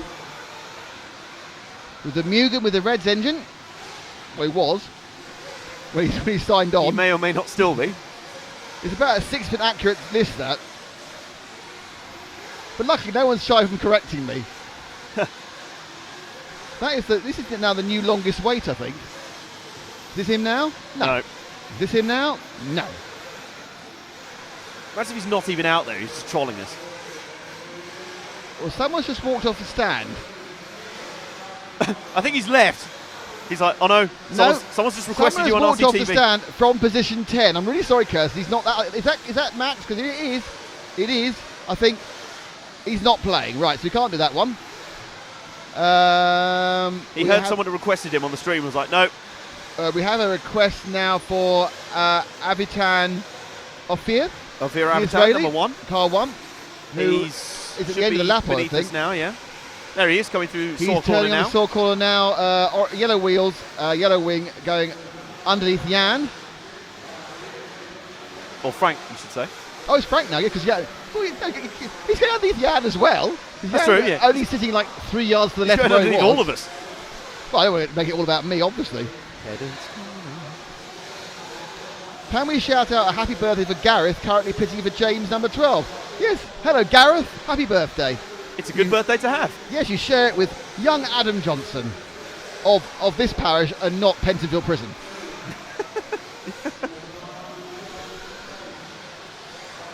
I can confirm that since the other day, no more messages on Twitter. Obviously, everyone's either realised that he doesn't have Twitter or I'm He very won't obviously have not. Twitter in Pentonville, will he? No. I've heard the Wi-Fi reception's not very good there. Yes. Leading edge says, didn't think you were allowed to leave Rostam during a race. Didn't think you were, but I think he actually left before the race started, if I'm honest. It was just before. And an O from Kirsten. Aussie, oi, oi, oi. There's a lot of Australians this morning. Hello, Aussie. Good day, mates. Good day, everyone. Good day, Dan Ander. Apologies for my poor accent. We've got a request for Aaron Munster.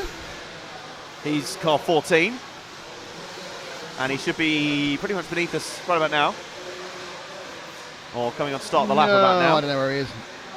He's somewhere out there in the Somewhere mist. out there. I think he might be going over the DXR doubles right about now. Oh, get you. So number 14 we're looking for. Aaron Munster. Yes, there yellow we go. into whitey blue, going over through saw corner right now. White wheels, white flash on the side of the wing. Underneath Frank at the moment. You really see where the sun's coming in through those windows. You can see all the fumes, can't you? Yes, it's almost like that part of the ground's on fire, Yes, but it's not.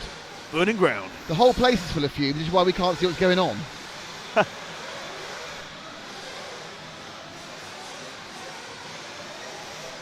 So this is heat number 14. So you've got 15 and 16, and you've got 7 at the top heat in about 20 minutes' time. Please ring your friends, tell them what's going on, and we will appreciate the extra viewerage.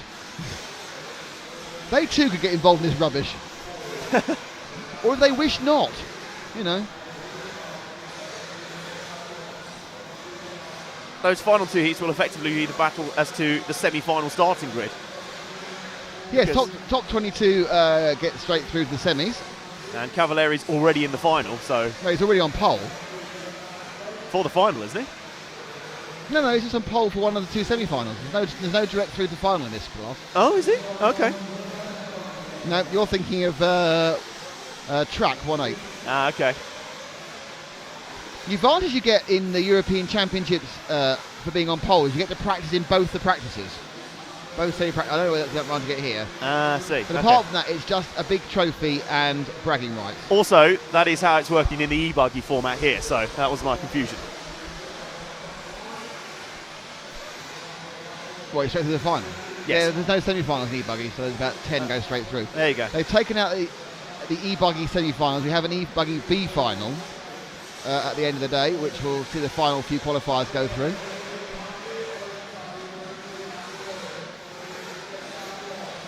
Oh!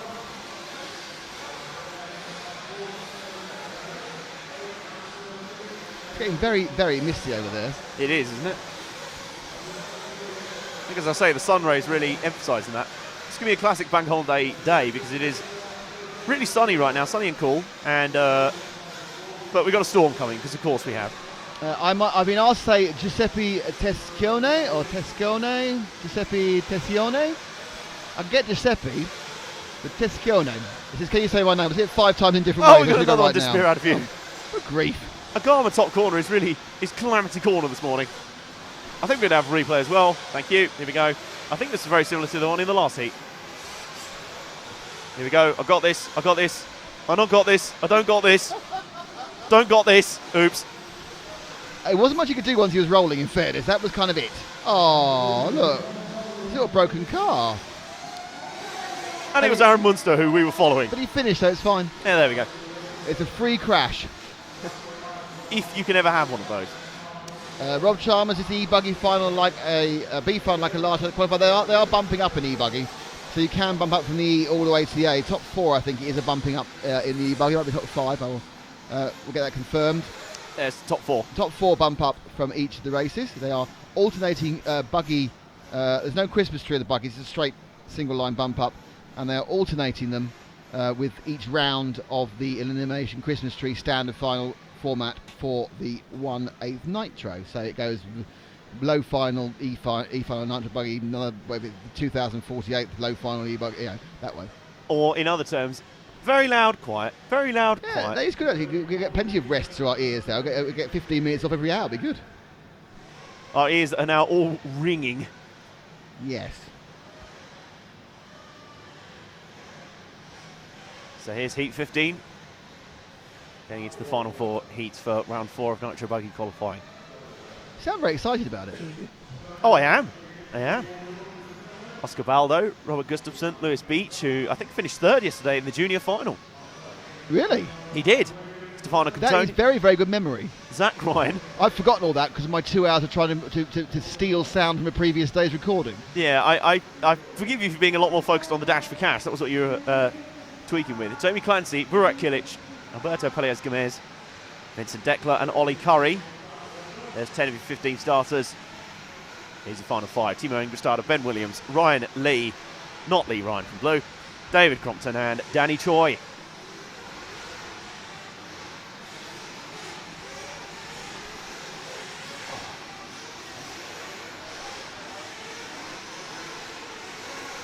This is the moment where we decide what car to follow to start with. Do you have any Oh, requests? sorry, hang on. I was reading something else then. Number 4, Stefano Cantoni, please. Okay.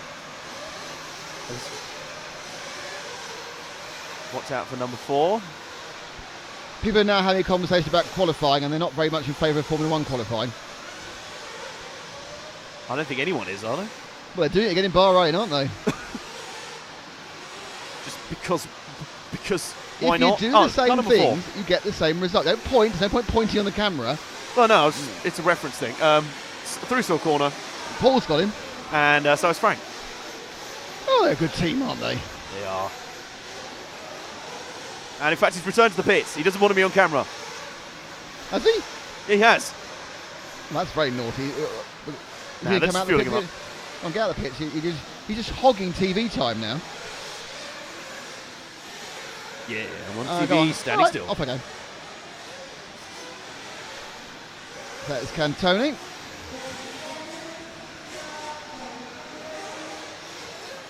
Agama and Bullet, according to the sheet, which we have found to be unreliable in the past.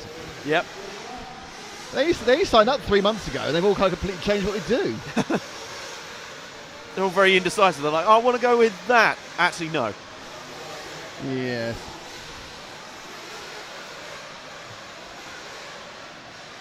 Session starting any second now.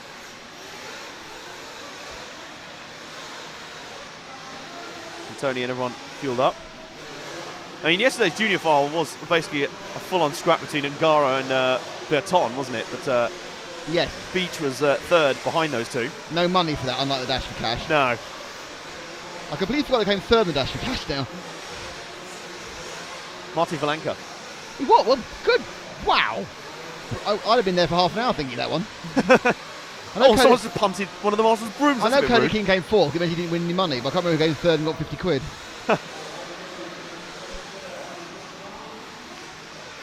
Now, I've had a kind of a say, yes! Oh, Look some at breakdancing. maybe that four, that Marsh wasn't there, been brilliant. It's been impromptu breakdancing. We've got a replay of it. Let's have a break dance party. Break dance. That's for the first time round, not from your version of break dancing. There we go. And then That's Britain's Got Talent, that is. it broke the replay. Too much funky. Why do everyone talk about Shane Van Gisberg? Oh, he's a New Zealand driver. I don't know. He's into his RC racing as well. Wait, So. is Shane listening to us? I don't know, or watching us, because I mean, obviously I've heard of him as a V8. If he is, hello, Shane. V8 Supercars driver, but hello Shane, if you're there. I don't know if you are, or whether he's just been mentioned in dispatches. Hello, Shane. I've been asked to cover a Swede. Apparently, they don't cover enough Swedes, and that would be Robert Gustafsson. Robert Gustafsson in kart. But I think he's broken down, hasn't he? He's just last. Wasn't he? No, he's at the end. He's finishing his lap. He was in one of the finals yesterday as well, wasn't He was running well in the oldies final. He was, for yes. Over 35s. So, camera lovies, can we find number 2, please? Or Gustav, and he should be very near to Paul now, car 2. I think he's going through a Garma corner now.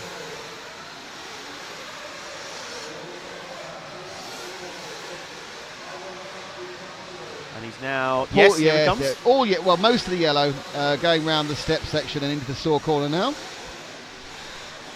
The Gustafsson machine was, or is, an Agama racing chassis. No, Shane Van Gisberg is on the stream. Hello, Shane. Hello. Well, obviously it says it's him. Show us our buddy Zach. Well, frankly, I can't really turn down a proper racing driver. And that is Zach Ryan, is car number 5. And he's in the first half of the lap right now. This may not be the real Shane Van Gisberg, but hey, I'm going with it. I'm rolling with it. There he is, coming through the SOX steps now. Yellow into pink.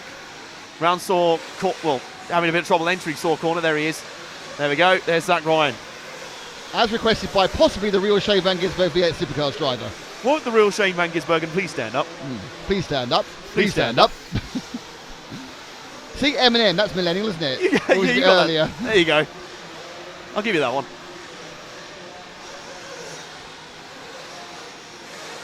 Is Shane doing endurance racing these days as well? You're is. better than everything. I think it was the Bathurst, wasn't he? 12 hour. Yes, McLaren. Yeah, so he'd have met friends of mine from Radio Le Mans with John and Eve, and obviously Shane was in the pits for that one. And Crailsey. Crailsey. He is also well into his RC racing. Crailsey is the most Australian man in the world. The most Australian There is no man. one more Australian than Crailsey. Real born today. I'm just imagining this man who exists only off food cooked from a barbecue.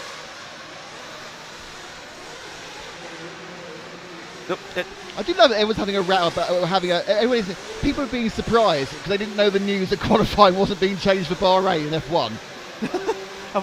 Is that breaking They news? appear quite outraged, some of them. Yeah, breaking news. They're actually using the same qualifying system after all. I think people are tuned out because literally day by day it was like, no, we're not using it. Actually, we still are. Actually, we sort of not. We sort of are. I have a Lewis Beach request now. Lewis Beach. I also have a question. V6JM2, who is the oldest regular racer you know? Well, the oldest regular racer I know is a guy called Fred Hatfield, who I believe is 73. Wow. And races at Nationals, and irritatingly is quicker than me, in 12th. Years ago, he was like a National A finalist and winner, but he's 73 or 74. I'd also like to point out the request for Lewis Beach is going to be disappointed because he's not out there. Oh, he broke, was it the wrong heat? He didn't start. No, he didn't start. DNS. Too many Easter eggs. He didn't. We'll continue following Zach Ryan then.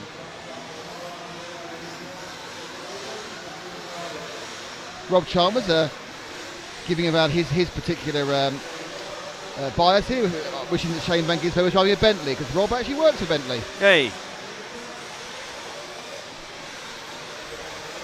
I like the Bentleys, especially in GT3. They just look so slightly out of place. I'll get corrected, but apparently a production Bentley door weighs about 120 kilograms on the road car. That's that's and the race one weighs about 7. well, it's basically ant weight. They did take some unbelievable amount of weight out of that car to get Plenty to of be a race car. unobtainium used there. Well, it's so posh. Each seat weighs a ton. It's got 11-way adjustable seats and everything else. Of course. Steve Smith, really very bad news for you. Yes, they are sticking with the same qualifying system as before due to the normal F1 inability to make a decision. Always a problem, that. The version they want apparently wasn't then put to the vote because of it's all ridiculous and it's all buffoonery. there's some elements that need to be sorted out there. It doesn't help that the man who actually runs the sport is trying to actively run it into the ground at the moment. Hey Nick, say what you really feel. No more sitting on the fence. I've worked for Bernie, I know what he's like. Right. Let's show the results for you. I'll leave this in your capable hands, Nick. Yes, I you need a ping it brief onto this stream. break. It was the 2 cups of tea this morning, not just the one. Frank You better actually got run a then. second one. Yep. So it's Zach Ryan, Shane's friend, takes the win of the lead and does a 10-lapper, which is good news. Jamie Clancy second, Dave Crompton is third, Oscar Baldo fourth. Ryan Lee, not Reline, for goodness sake. Ryan Lee fifth, Stefano Cantoni sixth, Burek Kilic is seventh, Danny Choi is eighth. Ben Williams, Ollie Curry are 9th and 10th. I can't find I couldn't find the mouse for a second then to change the next bit on. And the last 5 in that one included some sad people. Lewis Beach was last and didn't make the trip. And then we had Vincent Deckler, Timo Engelstadter, Alberto Pales Gamez, and Robert Gustafsson cleaned it up. So we're now getting very near the sharp end. Next one up is 16. Then we always have 17 and 18, of course, is all your big boys. All your big boys.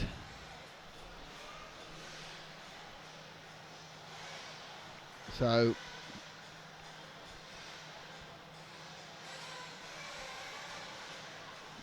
now there's many suggestions now for what F1 racing could do in the world of RC, or vice versa.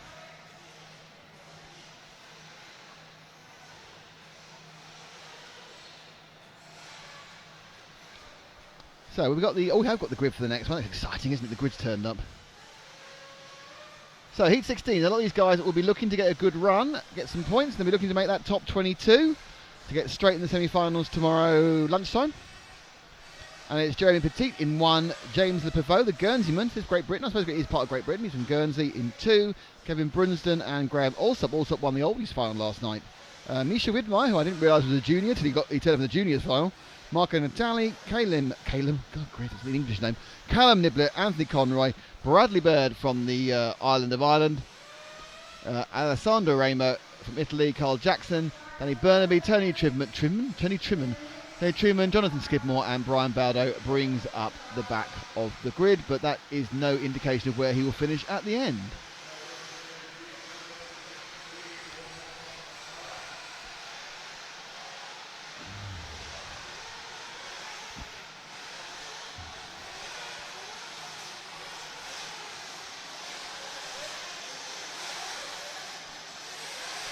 So having a little bit of request on the stream. First request we have is car 6 of Marco Natale. Don't know where car 6 is, so anyone who finds car 6 of Marco Natale, I'm not sure that's even how you pronounce it with the Italian accent. But I'm sure the Italians are also enjoying the Easter eggs as well. And here he is underneath us right now, going through the step section. Orange and yellow with yellow wheels, yellow flashes to his wing. That's Natale. Oh, and he does a multiple spin, but it doesn't matter because they've not started yet. There's still 1 minute and 3 to the clock as the 5 minute starts. Qualifying works slightly different in this Nitro. In the all troll round, the clock starts and your personal 5 minutes will then start the next time you cross the line.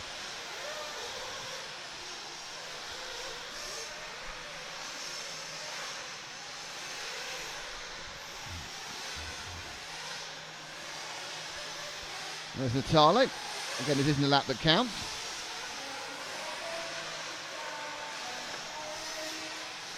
So you're just working yourself in, easing yourself in, seeing whether how much the track's changed from last night, seeing whether the changes you made to your car do anything of any use, and hoping to goodness sake you don't write it off. Now apparently Natale is on a Kyosho with a Nova Rossi engine. As I said, that was when he signed in December or January. Now who knows, as it changes on a very regular basis.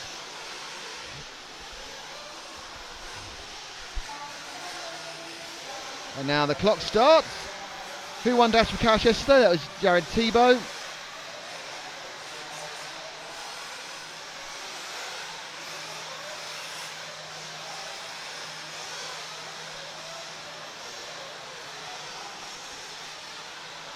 So we're looking for Graham Allsop, Kevin Brunston and car 11. So we had a lot of Kevin Jackson. Let's see if I can Kevin Brunston through. I'm sure he didn't follow him yesterday. So we're going to look for car 3 now off Natale. So where is car 3? That's the excitement. First person to car 3 wins no prize whatsoever. Brunston, one of the stalwarts of the British racing scene, which means he's been around for a long time. On the very successful in the early days of touring car, and then switched over to this stuff, the rough stuff, shall I say. And he is also keeping up the tradition of being absolutely nowhere near my eyesight when I try and see him. But he's on the camera now as he comes underneath the S-Works steps and through the saw corner, red into white. That's Brunston.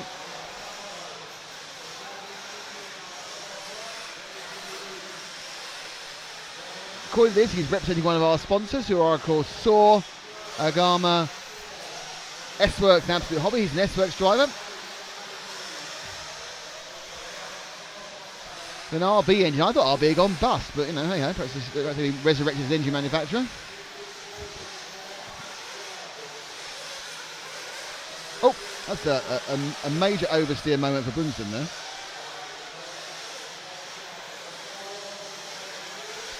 And he went very high on the berm. He wore death that bit, didn't he? Up through the double. So from Paul's camera, you get a really good idea of the constant elevation change on this track. Falling down the hole.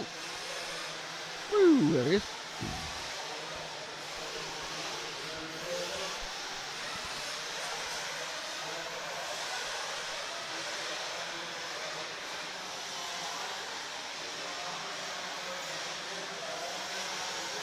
Is 11 laps a possibility? Not sure how a lot of people were around 11 laps yesterday. I think 11 laps is possible in e-buggy. I think it's a big ask in Nitro buggy, an 11 lap run in the 5 minutes allowed. I mean, it's possible, but it would need the track to get a little bit quicker than yesterday. For that. They need to find about 0.3 a lap in the track, really.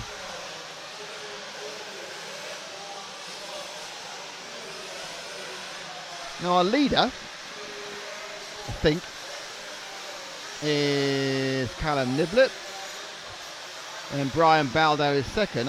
We haven't seen much Brian Baldo action over the day. Let's see if we can find car number 15, everyone. Brian Baldo, he should be just coming into our view right under here now, and indeed he does. It's the yellow into orange machine with yellow wheels, just going around the saw corner now. Baldo, the Spaniard, with the Mugen and Nova Rossi engine in December. My new disclaimer, it's a December chassis and engine.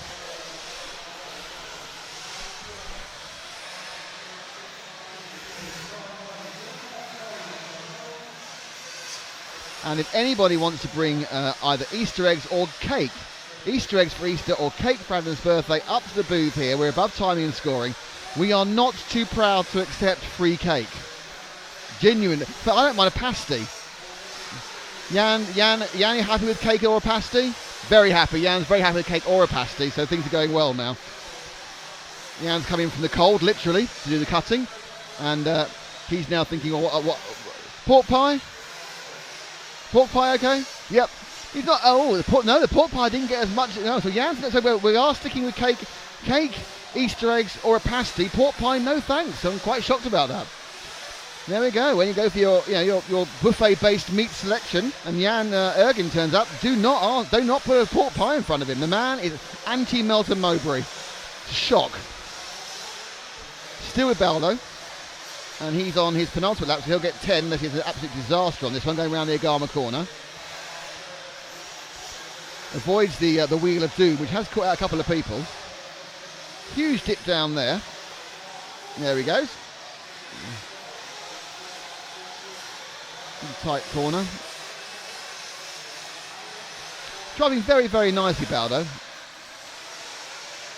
That he did a 30.7 and a 31.5. His 30.7 is a good time. Danny Burnaby has the fastest of this particular 30.6. So they're all finding a reasonable good lap, but you'll find that the guys in the next two heats will be doing 30.2s, 30.1s.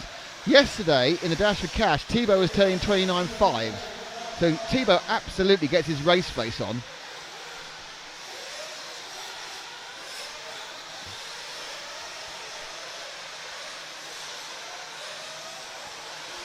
That's quite good. He controlled about a 15-metre fishtail there. This is the 10-metre quad. It was called the quad with no name until DXR measured it and said it was a 10-metre quad.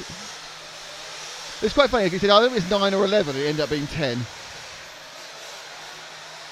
That's the model tune corner. See, when we first started naming all these corners, it's very obvious. They had things written on it. The paint's worn out, and now we see like we're really clever to have named the track in a special way. And trust me, none of us here are really clever. So this race comes to an end. Baldo is our winner with a 10.5.16.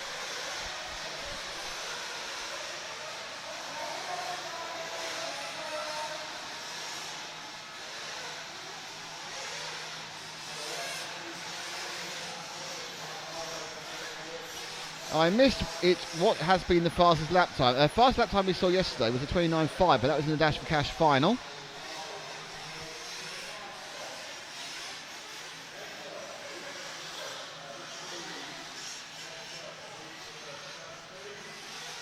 Oh, it's Amit Booble has said there's an emoji of a cake. An emoji of a cake, whilst I understand the sentiment and you're many miles away, is not as good or even close to be good as an actual cake.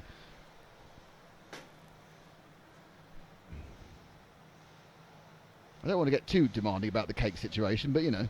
So, right, the top two heats now. This is getting very much business end, and we're going to see who will TQ Heat 4, round 4 of qualifying in Nitro. Although I'm really quick, I might get this up before it goes. There we go. That was the results of the last one. I've made a terrible mistake there. Not done what I should have done, which is do that first. And clear the other one. So it was Brian Baldo with a 10.5.15, which is a good time for Baldo. That would say to me the track is getting slightly quicker, or the people who in these heats have not been out drinking and have their race heads on already. And you can obviously read, so you can read the rest of the results.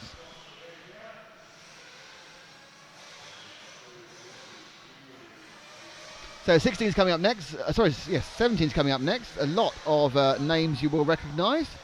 Well, you probably recognise a lot of the names of the previous heat, but a lot of names you'll really recognise for Heat 18, where it is the household names of RC. Obviously, it's not the household names of Mrs. Miggins in Swanage, but they are the household names if you're into RC and 1/8 Nitro racing. So here is the grid.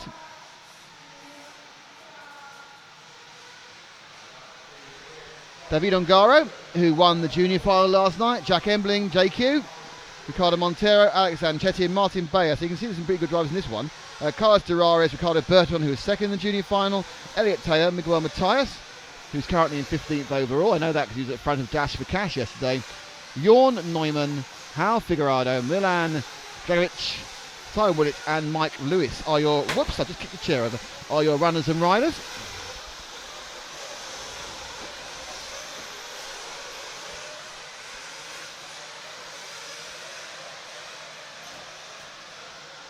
I think Johnson's reappeared. He's reappeared refreshed. Oh, he bought some water as well. God, he's all getting very clever, this getting stuff while you're out. Can't have your cake and eat it too. We can have our cake if someone will give us some blooming cake. We can have our cake and we can eat it if we get some cake. By the way, you need to come back because you've missed an important thing. Turn yourself on. What did I miss? Jan doesn't like pork pies.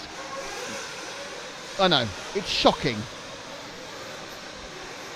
It's just, I don't know what to say really. Let's follow a driver. Yes. Let's do that. Let's follow this green. Let's follow JQ to get that off out the way. Car number 3 going round the saw corner now. The darker green car leading that one. White wheels. That is JQ. Fabulous interview with JQ on the Day 2 summary, which is on the neobuggy.net page. Love a bit of JQ. He's not very happy with another major manufacturer of racing vehicles. So JQ constantly fighting the fights that often don't need to be fought.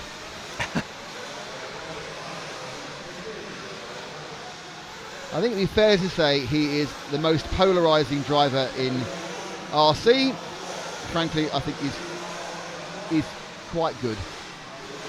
So I'm not at either pole, actually, of a polarising driver. I'm in the middle. You're on the fence for once. What I've basically done is kind of actually ruined my own argument almost immediately by not being on a pole. It's been like yesterday in the whole fairly unique debate. That's not a debate, that's a fact. Well, yeah, and then you've gone to, oh, he's very polarising, except he doesn't polarise me. Yes, but then I am not the whole world, much as I feel I am, because it is all about me. I'm not, and there are, if you talk to a number of people in the southern states of the US, he is literally only one up from Osama bin Laden. If you talk to other people in Finland, he's national hero. That's the way it goes. To me, he's all right. Quite like him. It's all right. It's all right. It's all right. Do you have any other requests in this heat? Well, I'm just making sure that all people who write down, JQ, get their JQ fix, and then we can get off and do the thing properly. Have we confirmed if that's the real Shane Van Gisbergen in the chat? Seems to be. Hey, he's hello, not Shane. spamming us. Fastest lap yesterday apparently was a 29.3 in Dash for Cash. The track was getting quicker. Jack Embling is a request, and he's out the front. He should be right in front of us fairly soon. He's car 2, the orange and blue car coming through Saw Corner right now, in the middle of that trio of cars. So he's underneath Frank at the moment. And down the main straight. Second car down the main straight. Thank you, Frank. Paul needs to change his camera. We're looking at car number 2, who's going round the Agama corner now. Thank you, Paul. He's now going. He's in the hole, Paul. Yep. Hopping up. Orange into grey with the black wing. There we go. Paul's found him. Corner. Jack Embling. Well, he was in the junior final. I think he's quite young. Yeah, I think he was in the junior final. Kyosho with the red. This is also the heat which sees the top 2 guys who battled away in the junior final yesterday, and I think are well on their way to. They both qualified for the Dash for Cash. Yes, they're in top 15s. That was good. Yep. Unfortunately, I think I jinxed Ongaro out of sight, because only one of our 4 picks between us did any good, and that was David Ronifok. And that was me. Yes. Even he blew it though. He could have won that. Ryan Cavallari, meanwhile, he let me down. Big wheelie. He was starting dead last. He was, yeah. Yeah. And he was lapped. Yes, that also happened. I get the impression he wasn't really that interested. So anyway, Neumann now, is he actually in the lead or just ahead on the... He's just the first no, guy. he's not. He's actually on Garo, on for a 5.06. It's a very good time. 5.07. So once again, it's our 2 Italian youngsters who are setting the pace in the middle of the field. So he may need to give Ongaro a bit of love in a second. I can see him now. Ongaro is coming down the model tune section now and turning right. White nose, orange main body. That's Ongaro. To see how it is, I recognise him before. That's car 7, actually. That's not. I see. That's me being overconfident, and I car got 1 it is the car behind wrong. that one. Back one car. Orange Another front, orangey white rear. Yeah, I got that round the wrong way. There we go. I'm dyslexic with regard to car bodies. You're colour lexic. Yes. That sounds like an 80s dance troupe. And now it's Colour Lexic on Gary's Friday Fivers. Hey. Oh, look at that. Oh, They've got pants, people. We've got Colour Lexic. I think that we should copyright that. I think we could invent our own retro dance troupe. But on camera, it's Danny. Sorry. I was going to say, you're not going to get many people in the crew volunteering for that. I don't know. There's plenty of. I don't know about that. I think you'd be surprised. If enough twinkle toes around here want to be in Colour Lexic, the greatest ever TV dance group not actually to exist. Ongaro now coming up behind that class 7. You can definitely see them as an 80s group because they'd have all races under the sun represented, and then they'd point out how they're really up and with it by calling themselves Colour something. So Colour Lexic, you'd have African American, you have Asian American, you'd have someone from the Arab states, a couple of Europeans. It'd be great. It'd be all dancing together in world peace. Before we all realised that wasn't going to happen. You're incredibly wedded to this idea. I'm just thinking, obviously qualifying is quite exciting, but the idea of running my own dance troupe from the 80s is even better. Yeah. So Ongaro currently on for 10.506, just ahead of Ricardo Burton. Your Neumann currently is looking as third fastest. Carlos Durares is the car right behind Ongaro and putting him off slightly in the reverse colours. So Ongaro comes now under timing and scoring. You say loop and now it says kind of hole. Down the straight. Middle of the berms are fast as you get the run up there for the 10 metre quad. Landing perfectly at the downside there on Garo. He's really beginning to put some speed up and finding his way around the track. A little bit tight in the first part of the Agama there, but nice to do the second part. Down front, brake toe. Oh, just slightly over-rotated through the model tune. Nice moving in the air there. He was prescribing the arc of that corner, even though he was coming out of the hole. And now he comes to the saw. Now this is it. There were good bits that lap, and there were not so good bits. I mean, the ultimate pace was brilliant, but what is that as a lap time when he goes over? Let's wait for the update. Last time was 30.7, and this time was a 30.7. So that was already updated. I was behind there. So good lap for him, and Ongaro has finished on a 10.506. 2 seconds ahead of Ricardo Burton. Interestingly, he did a 10.1 yesterday, so he's found 4 seconds. If the top guys can, might see an 11 lapper. Oh. We might see an 11 lapper. We were very close to that in e-buggy qualifying. Not quite as much in Nitro, but I have a feeling. You are right, it is getting closer all the time. Apparently Color Lexic is, apparently I have that, that's mine, I can keep it. Nice. Has someone Wikipedia'd it? I don't know. You and Carlos, in a couple of weeks, this track will be back to a barn with a dirt floor. No, we're back to a barn dirt floor by before midnight on Monday. And there is the results of 17, and we are now awaiting the arrival of the superstars of Heat 18, who will attempt to do 11 laps, and more importantly, they'll try and attempt to beat David Ongaro, who is currently showing a clean pair of heels to the rest of the field. Yep. Obviously had a not particularly productive Friday, hence the reason he was 16th overall in qualifying on the 3-lap basis, but his fettling has definitely improved the car. Absolutely. Hello and welcome to all you on the stream. We are RC Racing TV. We're here at the Neo 16. Thanks to Saw, Agama, S-Works, Absolute Hobbies, and of course Phil Mortz and NeoBuggy.net. On camera 2, it is Paul Bateman. On camera 1, it's Frank McKinney. Jan Ergin is doing the cutty, pointy, buttony thing and the replays. Adam Johnson, birthday boy, is to my right, and I'm Nick Damon. And as before, we're RC Racing, and we're getting ready for the top heat of qualifying 18. At this point, Adam might actually be exciting without the help of chocolate. Well, this is going to be an interesting one, as we know, because Ryan Cavalieri already has the TQ sewn up, but the rest of the semi-final positions are up for grabs also. So there's a huge amount still to play for here. And one of the few of the guys in the previous heat up there and contending, there's some guys in this heat that will have to step up. But we've seen a good 5 or 6 cars who are incredibly close together. I have a feeling Ryan Lutz is due a heat win at one of these times. It's been very close. Don't be surprised if Cavalieri is not super quick in this one, because at this point he now has 2 free practices. Yeah. And finals are much longer than these 5-minute sprint races, so he will be looking at, I'm sure he'll be trying tyres and trying different setups that will be actually better for the car over the 20-minute semi-finals and the 45-minute final. So we have Elliot Boots, Jared Tebow, Cody King, Ryan Lutz, Ryan Cavalieri, Carl McBride, Cole Ogden, Marco Ruffalo, Robert Bataille, Martin Valanca, and Neil Craig, David Ronnefeld, Darren Bloomfield, Lee Martin Rennes, a cornucopia of European and world champions in the various off-road sports. And we just had Martin Barry in the previous, who is an on-road European champion.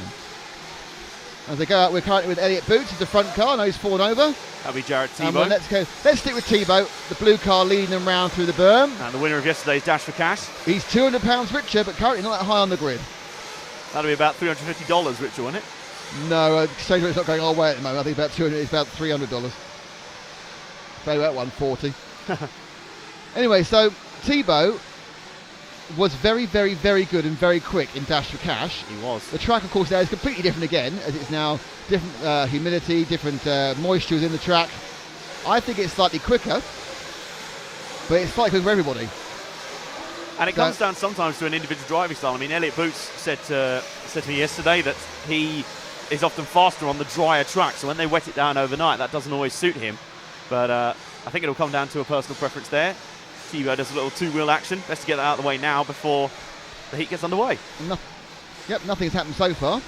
So when they come round this time, nothing will happen again. Let's pick. This is another free lap for Thibaut, because we're still 26 seconds away from the start of the actual race. I think Thibaut might back it down a little bit here in the final few corners. He's got 15 seconds. I don't know, I'd be surprised. Yeah, that's still quite a long time.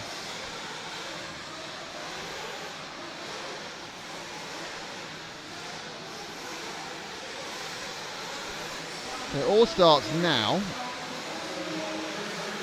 And also Thibaut has no motivation to back down because he's got clear track in front of him. So he won't want to let anyone through. So he will be the last person to finish his 5-minute run. He's not started it yet. At this point, everyone else is. So we're going to have a couple of laps of Thibaut, see what sort of lap times he's turning. He comes around underneath. This will be his actual start of the whole thing. So let's see what Thibaut can do on his first flying lap, and then we'll start looking at some other people. Thibaut down the straight. Car skipping over the bumps, sweeps around the berm. Beautiful downside landing. Get the momentum and managed to control it as he turned right, sorry, turned left up to the DXR doubles. Describing a very tight arc through the Agama turn there. Makes that beautiful smooth transition for the right-hander after the landing to Model 2. Now he comes round to the last section of the circuit. We just catch a lot of people out. Caught Ronnefeldt out in the dash for cash yesterday.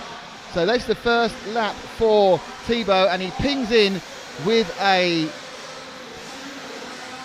29.6, but a 29.5 already for Boots. So Boots has already set the pace. Cavalleri's done a 29.6, and suddenly everyone's going sub 30, and the 11 lap is definitely on. It's whether they can string those laps together for the entire session without any mistakes. Pretty much, I'd guess one mistake, and that's the 11 lapper all over. No one's actually below the minute. In fact, Boots has just gone below the minute for the 2 laps. So we need to pick up Elliot Boots. He is in the all orangey car. He's car number 1. Coming through a Agama corner Through now. a Agama corner now. There he goes beneath you, just taking some traffic. So this is Boots, who lost the pace he had on Friday, and now he's got it back again as he sweeps underneath it. Oh, a bit ponderous there around that corner. He's got 3 cars behind him. And this is, I don't think it's going to be a great lap. He's done 3 cars. Oh, he's just got caught there with a little bit of a half grip roll. It kind of, the car tipped a little bit on Nip him down. Ronnefeldt takes the overall lead on 3 and 129. Boots is a second. Oh, wow! How did they not hit each other in the air there? That was a good pass from Boots. He used the switchback off the berm. So Boots needs to find a second. He lost that to Ronnefeldt in the last run. Now Ronnefeldt is the fastest. He's below a minute and a half. So Ronnefeldt's on 11 lapper. Boots needs to get himself back onto 11 lapper. Lutz not on one either. You need to be below 2 minutes and 4 laps to be on 11 laps. One of the great thing about half-minute laps, it's really easy maths. The only guy at the moment on a predicted 11 lapper is Jared Thibaut, in fact. Thibaut is the last one now. Boots will come round. He's on a lot of people very, very close to it. Cavalleri's not eased back at all. He's only 3/10 off an 11. Oh, that's and an all over not a for good start Boots. for Boots. He's got away there in a couple of seconds. Let's see if we can find Ronnefeldt, who I think is the fastest of the cars at the moment going round. Yeah, he is. He's He's just the orange and the green car, and he's just landing now, going over the DXR doubles. It's David Ronnefeldt. So much easier in this heat because I recognise the body shells underneath this. Ronnefeldt is car number quickly for Paul. 12. In the yellow and the orange and the green with the white wheels and the clear wing. And saw corner. So he should be on Ronnefeldt now. Oh, yeah, going up the main straight. Going round the berm now, Paul. Ronnefeldt just over the DXR doubles. He's coming round the Agama turn on his own, I think. It's the third car. It's the last car going in the Model Tune section now. He is white, he is orange, he is green. And he's on Paul's camera. Gets up the inside of him. Oh, and just as he gets to the camera, that's all spurred that one. And then looks like Cavalleri, who is doing nothing on camera, is just not making any mistakes either. But let's see that one Got again. a replay for that. Just picked him up. And he gets slightly unsighted by, I think that's McBride, and takes 2 sharper corners. He has a real problem with this section, you know. It's twice he's made a mistake in the last 2 events he's been out. Yep. So the net effect of this is that Cavalleri's winning. Again. So And Lutz is second again. Let's see if we can find Cavalleri, because he is winning this one. What number is he on the counter? 5. So He about halfway. 50%. and here he is now. No, he isn't. 5, yep. Yeah, car number 5. He's S-Works going over steps. the S-Works now. Yellow wheels onto the saw corner. And that's Cavalieri, who, despite me saying he wasn't going to bother trying or he was going to try something different, has ended up being fastest anyway. Fastest lap of 29.455 from Ronnefax. They're slightly slower than during the dash for Cash. Around the stock end. This is last lap. He's not going to do an 11 because he needs to do a 29.1 to do that. But he may well end up with the TQ again by a couple of seconds, which is a surprise. And that's Cavalieri finishing another run for his 4th TQ, which I think really is showing off at this point. He's already got the TQ in the bag. He's now got 4 in a row. 10.501.8. A bit of a domination by the Associated Drive with his Maxima engine. It's starting to look ominous, isn't it? Robert Bataille, who's been having a bit of a rough time, has finally found his pace and he's picked himself into second. Just waiting for Ronnefax to finish. I think he'll drop behind him as well. Ronnefax is really one mistake and that was it. Boots ended up, hasn't finished yet, but he's going up quite a long way down despite having the pace. Boots is in 13th. It's a nightmare for Boots at the end there. I think he got caught in some traffic. We saw there he was in a bit of a clump of cars. And they've all finished, and I will allow young Mr. Adam Johnson to talk you through the final standings. Thank you very much, Nick. And here is your final results from another hugely competitive Heat 18. Round 4 of qualifying, and it's 4 out of 4 for Ryan Cavalieri. Robert Bataille jumps up to 2nd place. That'll be a good boost for him. He really needed that result. Ryan Lutz, 3rd. Once again, really close on pace. Jared Thibault, 4th. Carl McBride, 5th. Darren Bloomfield, 6th. 7th for Martin Wolanka, our 3rd place finisher in the dash for cash last night. Cody King, 8th. Marco Barufalo, 9th. And Neil Cragg completes the 10. And down here, we have a few surprising names. David Ronnefax, 11th in the end. Renier Savoy, 12th. Elliot Boots, 13th. 14th for Lee Martin, and Cole Ogden completes the 15. But I tell you what, it was so close. Everyone on 10-lap runs and split by, I think, a total of 13 seconds across 15 cars. Yeah, pretty impressive stuff. So basically slipping in there in the overall list in 6th, I think would have been Ongaro. Right, so I have the order so far, but this is counting 3 out of 4. So they all have one more to drop with the next round because it ends up being 3 out of 5. So this is counting 3 out of 4. Ryan Cavalieri has maximum points. Of course. Ryan Lutz is 2nd, so he's got 8.19 at the moment. Jared Thibault is 3rd. Carl McBride, good news for the Aussies, is 4th. Elliot Boots is 5th. Savoya is 6th. Cody King is 7th. Ongaro is 8th. Ronnefax 9th. Volanka is 10th. Burton 11th. Martin is 12th. Cragg is 13th. Bloomfield 14th. Bayer 15th. Matthias is 16th. Bataille, who's finally found his pace but has some really rubbish scores to drop, is down in 17th. JQ is 18th, Brian Baldo is 19th, Ricardo Montaro is 20th, Graham Allsop is 21st, and Jornoman is 22nd, because they're the ones who go straight through to the semi-finals.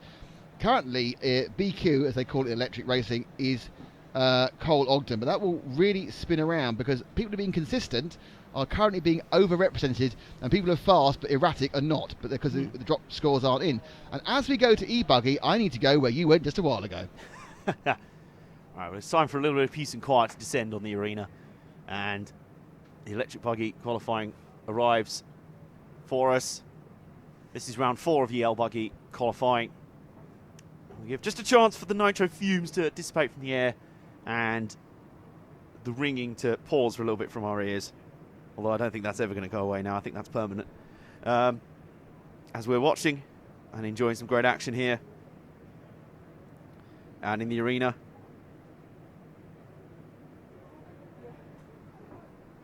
And the first heat coming up will be 4 heats, remember, of e-buggy, and then we'll be straight into round 5 of qualifying. The final round of qualifying.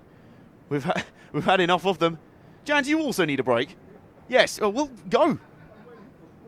No, go for it. We've got a little pause in between the sessions here. So Jan is in need of not speed. He does not have the need for speed. But Paul will also be returning over to the bunker very soon. The crow's nest. In fact, there he is. That was a smooth transition. Paul has returned from the far side. And we have Jan and Nick both on a brief rest. That first round of qualifying was just so exciting. And Paul, what are your thoughts after round 4 of qualifying? Yes, that was rather good. However, You know, Heat 17, when we were following JQ for a bit, Yes. and you may have noticed that I didn't get off JQ particularly early to find the next car. Yeah, we were wondering about that. Yes, because I managed to actually zone you two out.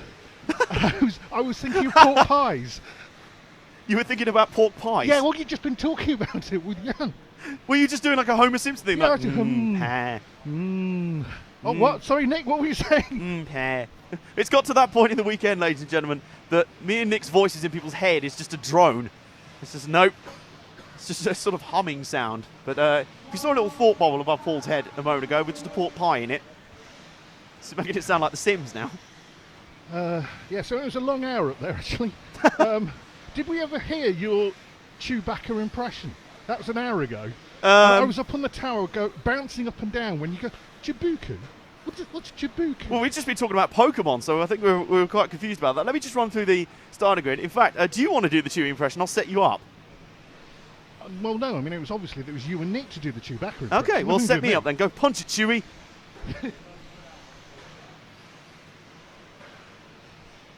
Drum roll. Punch it, Chewie. Anyway, there's enough of that. We have a grid to show you before the first heat of 4 for electric biking. Max Hess will lead these guys away. Frederick Cederberg, David Crompton, Danny Choi, Robin Frischkopf, John Hazelwood, Yanis Perekinanakis, Rob Racy, Miguel Izquierdo Rodriguez, and Mark Rumble. There's 10 of 15. Here's the final 5. Andrew Rennick, Ben Turner, Scott Walker, Didier Ho, and Ian Thompson. I've yet to confirm he's actually my old lecturer from university. I don't think it is. But either way, let's get on with the action.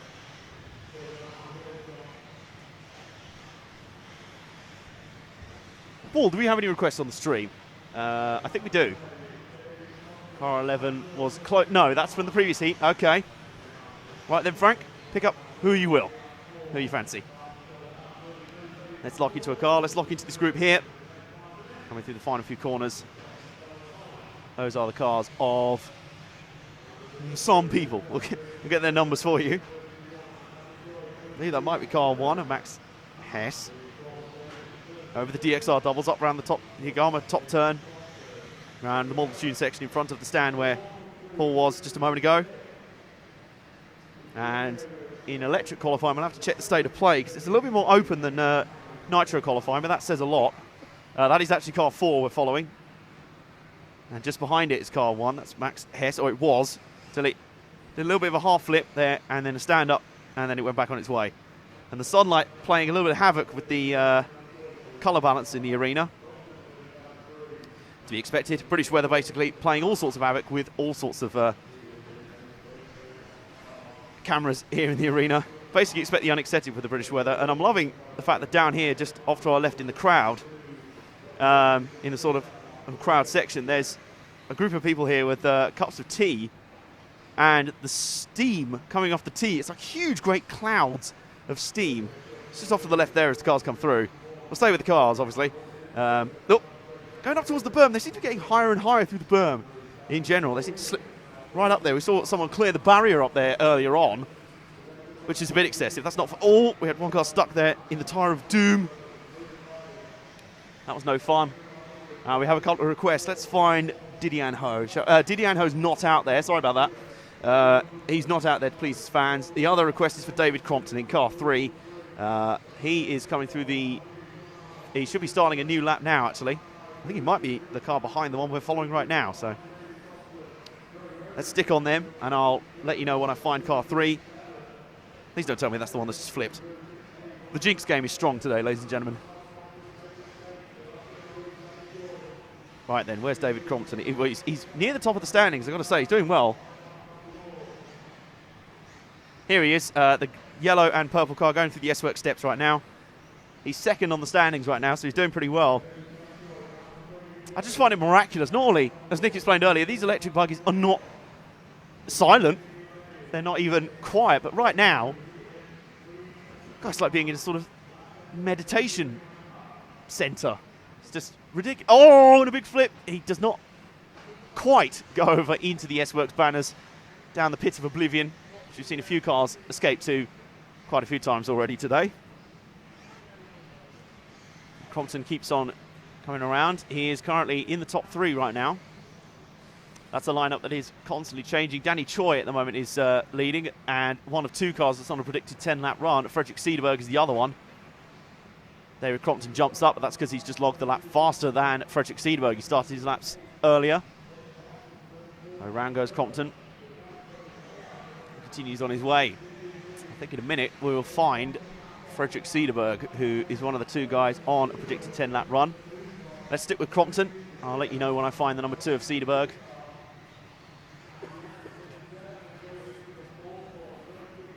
Crompton navigates the arena fairly smoothly.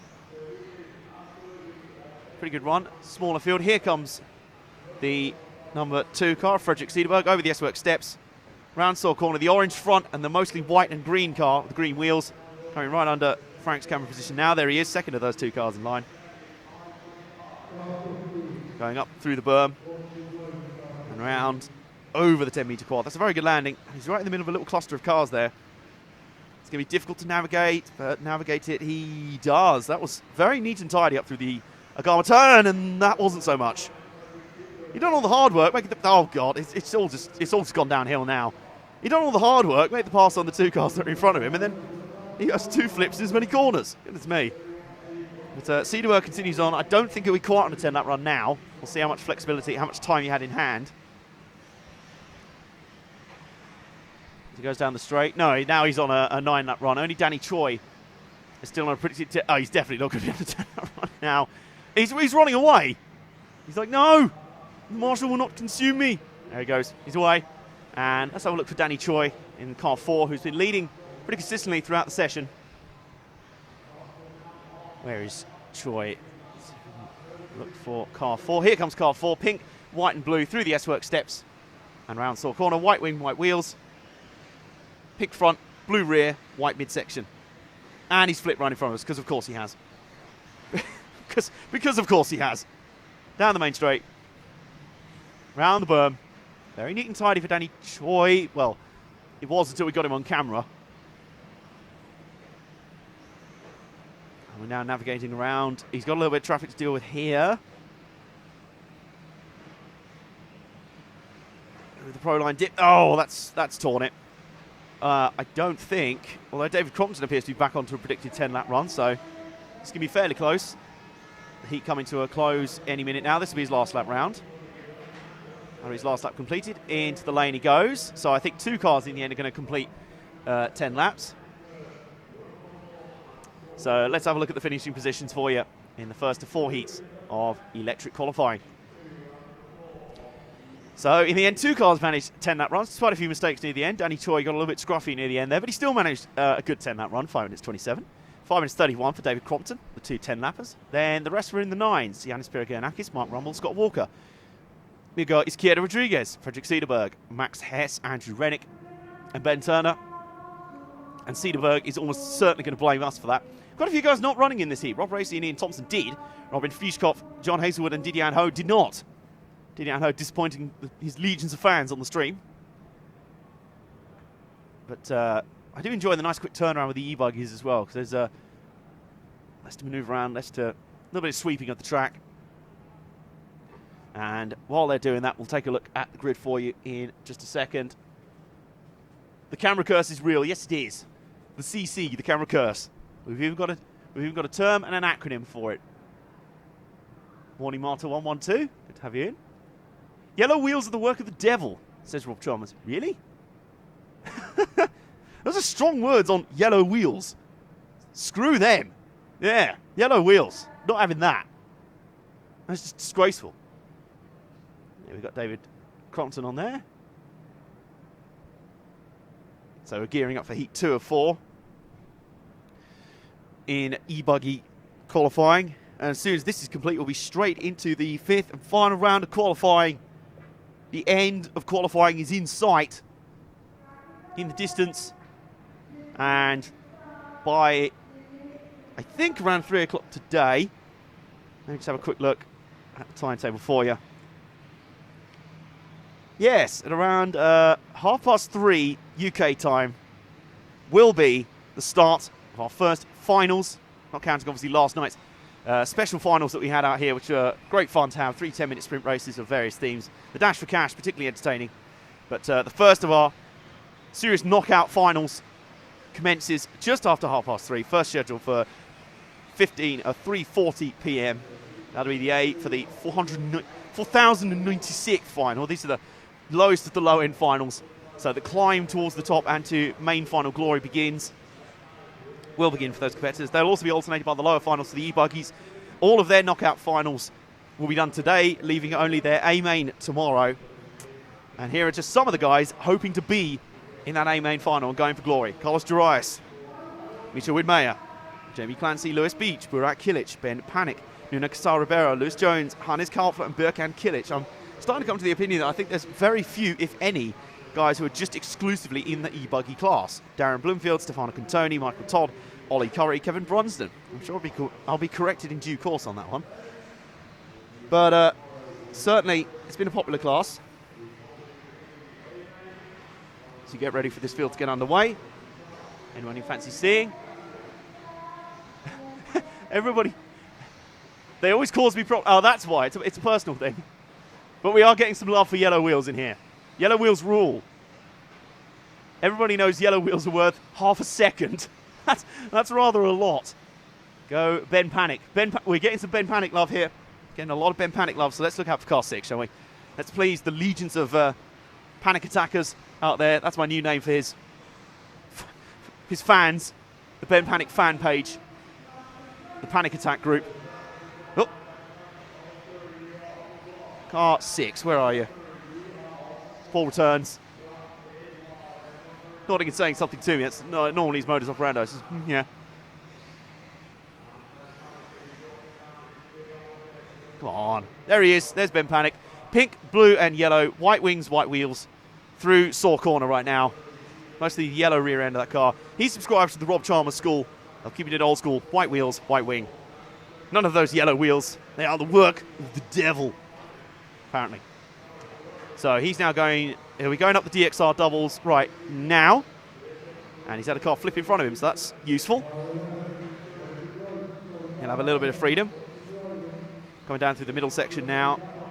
Through the Pro Line dip. Whoop, jumping right in front of us. Over the Absolute Hobby step up, round S-Work steps. Through Saw Corner.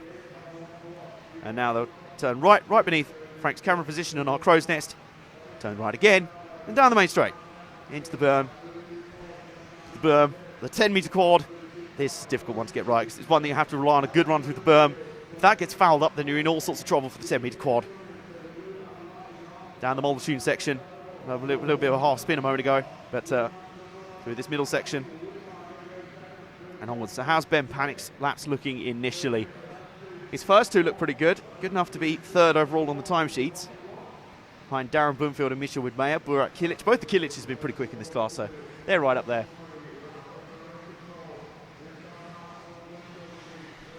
The yellow wheels, white wheels debate is hotting up. I know, it's intense in here. Goodness me, I've never thought such a debate would be. So we've had another car disappear down the pits of oblivion. It was Ben Panic, and the camera cursor's returned. Paul, we've actually got a new acronym on the stream, the CC, the camera curse. It's a real thing, folks. It's happened. Ben Panic has now suffered it, which is a real shame. Ben is an Aussie, nothing more to be said. What are you implying there? I reckon it's actually easier to see the buggy in yellow. I think, potentially, maybe if they like glow in the dark. Yep, camera goes. There you go. There you go. So, let's see if we can find... let's stay with Ben Panic. But I will have a look for car 11, which is Darren Bloomfield. And there he is. He's actually in the white and blue car, coming through Saw Corner right now. White wheels, white wing. Or clear wing, I should say. Second of those two cars in shot. And he's looking for the pass out of the final corner. That's a good job. That won't have held him up too much. Bloomfield solidly at the top level right now. Solidly at the top of the times. Can you remember who's driving with red wheels? Is that the same car with the red neon light on the bottom? I can't remember, but there's definitely a car with red. Not in this one, obviously, but No. Here, yeah. There is one, yeah. I can't remember off the top of my head who it is, but I'm sure we'll see them again before the day is out. The car with the red lights on it is particularly spectacular. That's great to see. Round onto the main straight. Jan's back from his rest stop. through the 10-metre quad again for Bloomfield, who's running pretty strongly so far in this one. He's on a predicted 10 laps and a 5-minute 5.0.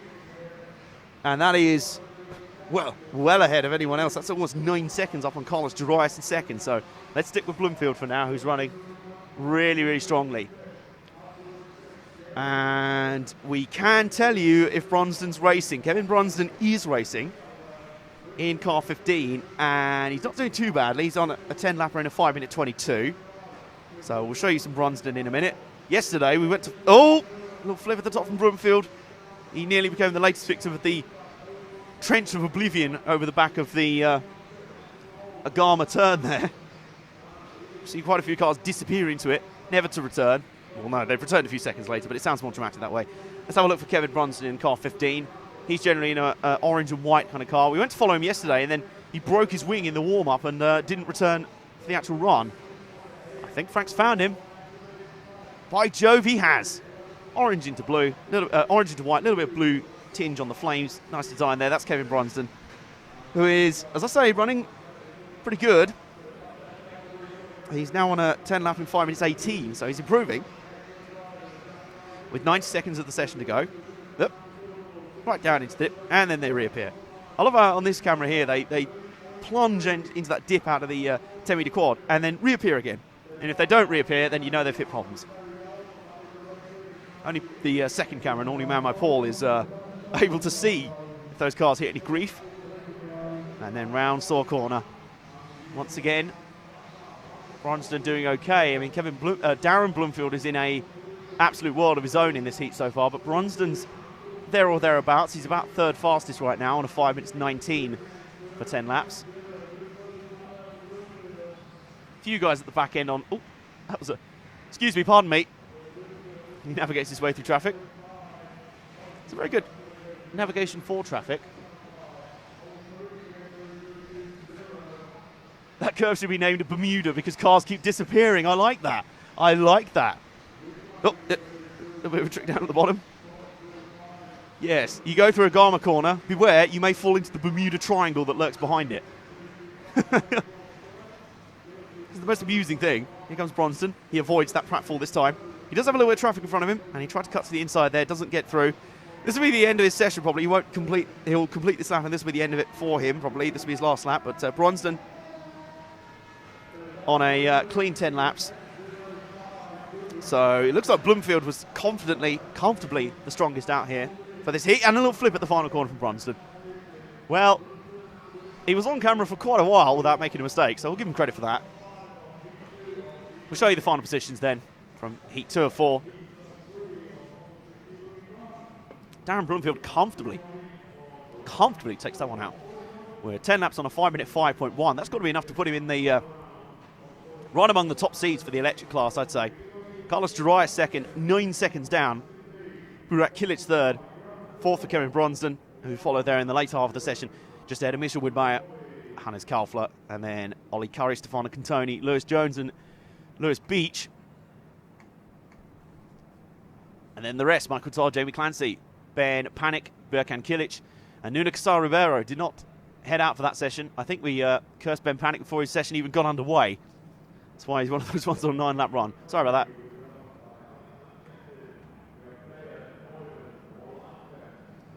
Waiting for the next heat. This will be heat 3 of 4.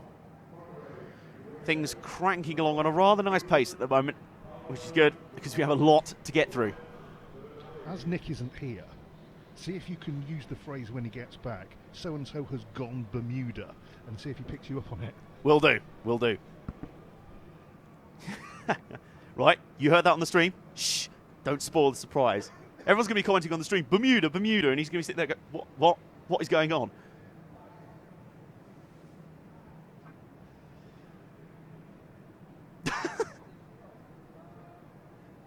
Yes, no one is forcing you to watch this.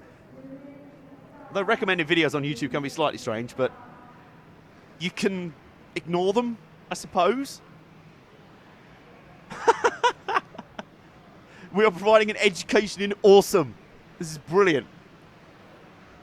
And Frank's come in to give himself a rest, and Jan a little bit of camera time on the main straight. So, as the latest field heads out, and Jan gets acclimatised to being out in District 9, which is what we're calling our main camera position. Show you the starting lineup. Alexander Shettin, Martin Bayer, Jon Neumann, Martin Wilanka, Jonathan Skidmore, Marco Barufalo, Ricardo Berton, Joseph Cogreen, Joao Figueiredo, Zacharias Valawa-Nielsen, and then Tony Truman, Brian Baldo, Milan Dragicevic, Zach Ryan, Shane Van Gisbergen's mate, and Danny Bernabe complete the 15. Into their 90-second warm-up then.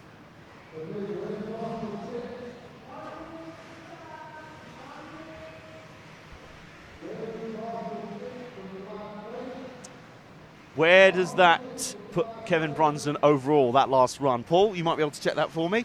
Because you have a separate laptop set up on myrcm.ch, which shows us the overall standings. We need to check Electric Buggy. We have a good idea of what's going down in Nitro Buggy.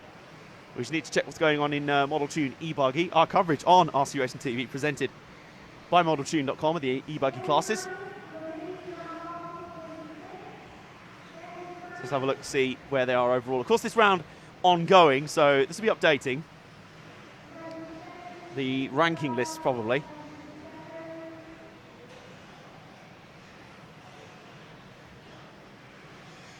As we look for the quali rankings, we'll just give you an idea of where people are coming into the round. David Ronifalk, obviously, out in front at the moment, doing very, very strongly. Ryan Lutz, Cody King, Martin Lee, Ryan Cavallari. Coming into this round, Kevin Brunson was 18th, but that is obviously only taking into account the 3 rounds yesterday, so that might have bumped him up a little bit, that result from yesterday, so we'll keep our eyes open on that one. For now, let's get down to business in Heat 3, shall we? And see if we've got any requests on the stream for anyone we want to follow. There's quite a few quick guys in there. Even the marshals suffer from the camera curse. And Gizzy is requesting car number 14 again. Definite Zach Ryan bromance going on out here right now. Not that we're... Normally, somebody spams us a recruiter request for one driver. We ignore it after a while, but hey, as it's the Gizzy in town, let's see if we can find Zach Ryan. Car number 14.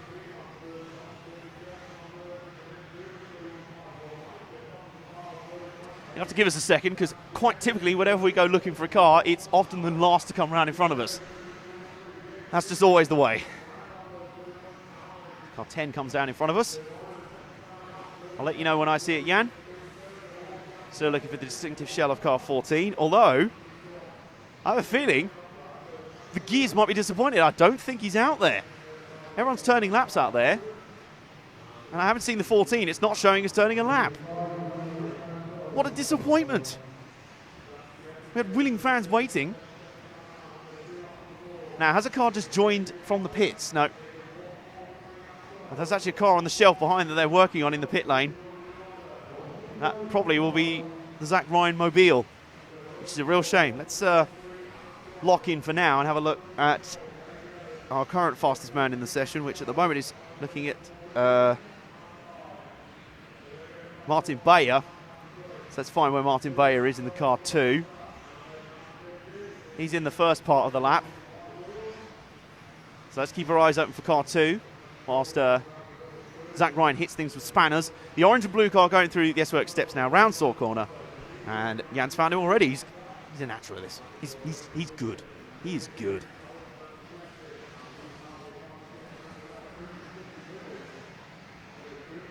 Yeah, that is disappointment.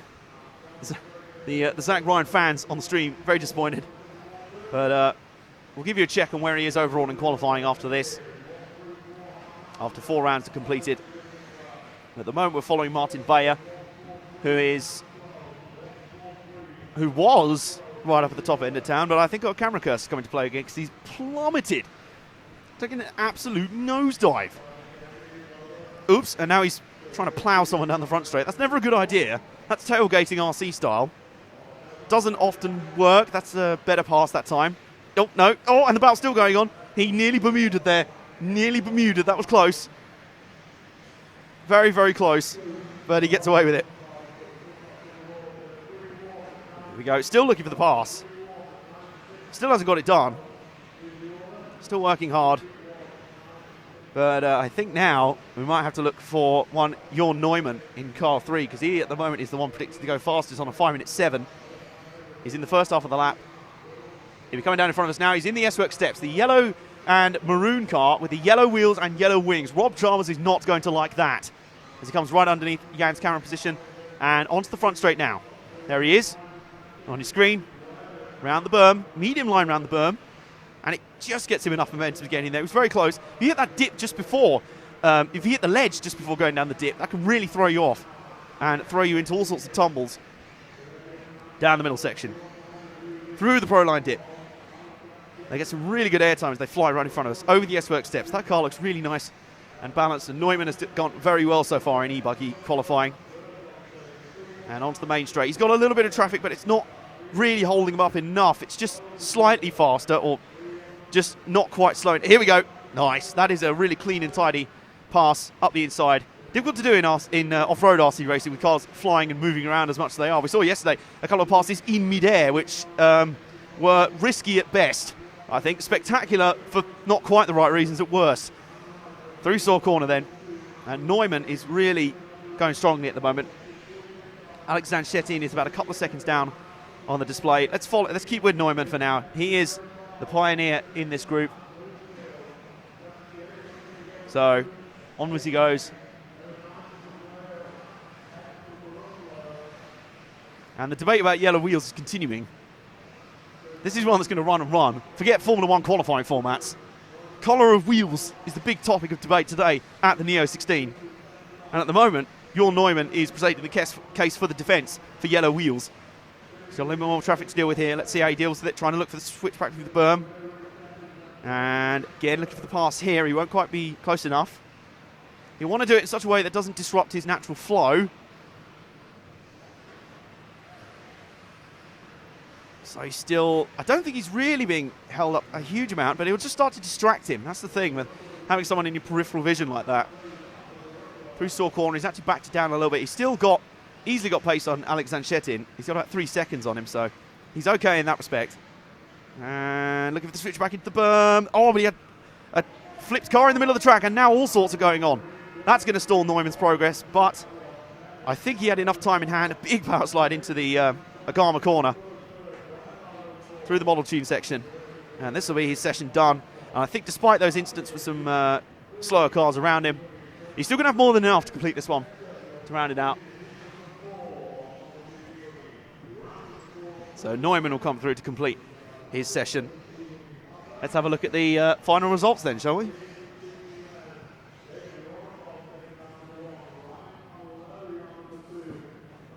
So Bjorn Neumann takes out that session by about 2 seconds in the end over Martin Bayer.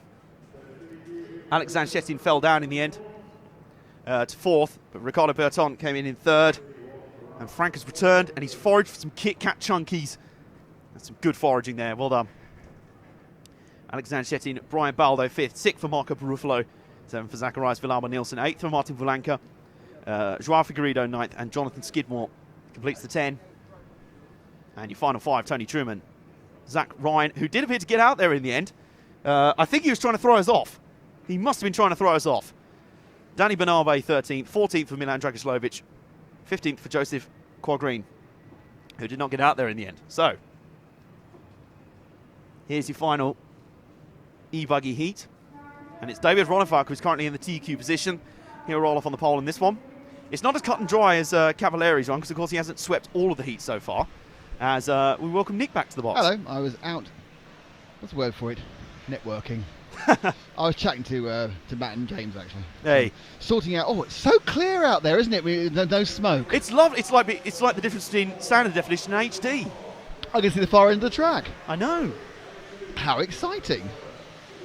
Also, Frank's been out to forage some Kit Kats for us, which is rather nice. Excellent work. We're having a spirited debate in the comment section, by the way, about yellow versus white wheels. Well, it's a very good point, that. And the reason being is that in 12th racing, it's white or black. Aha. And white is way better than black, because you can see what's going on. For visibility circumstances. People, yeah. It was Rob Chalmers who kicked it off. He said yellow wheels are the work of the devil. And then quite a few people jumped a little bit over the top there. That's what I said.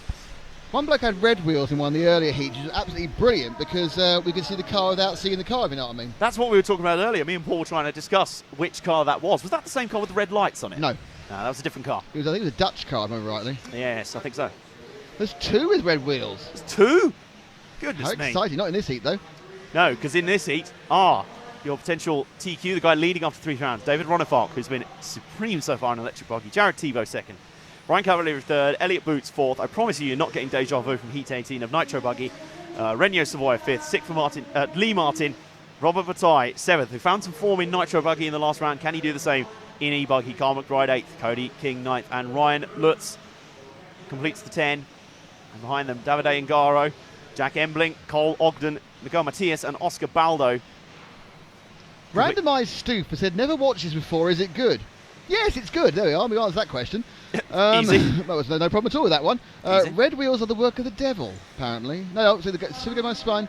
People want to see Lee Martin. We've got a request. We don't normally do requests at the topic. We haven't seen much of Lee so far. So let's see if we can just start off by finding car number 6 of Lee Martin. It'll have some orange in it.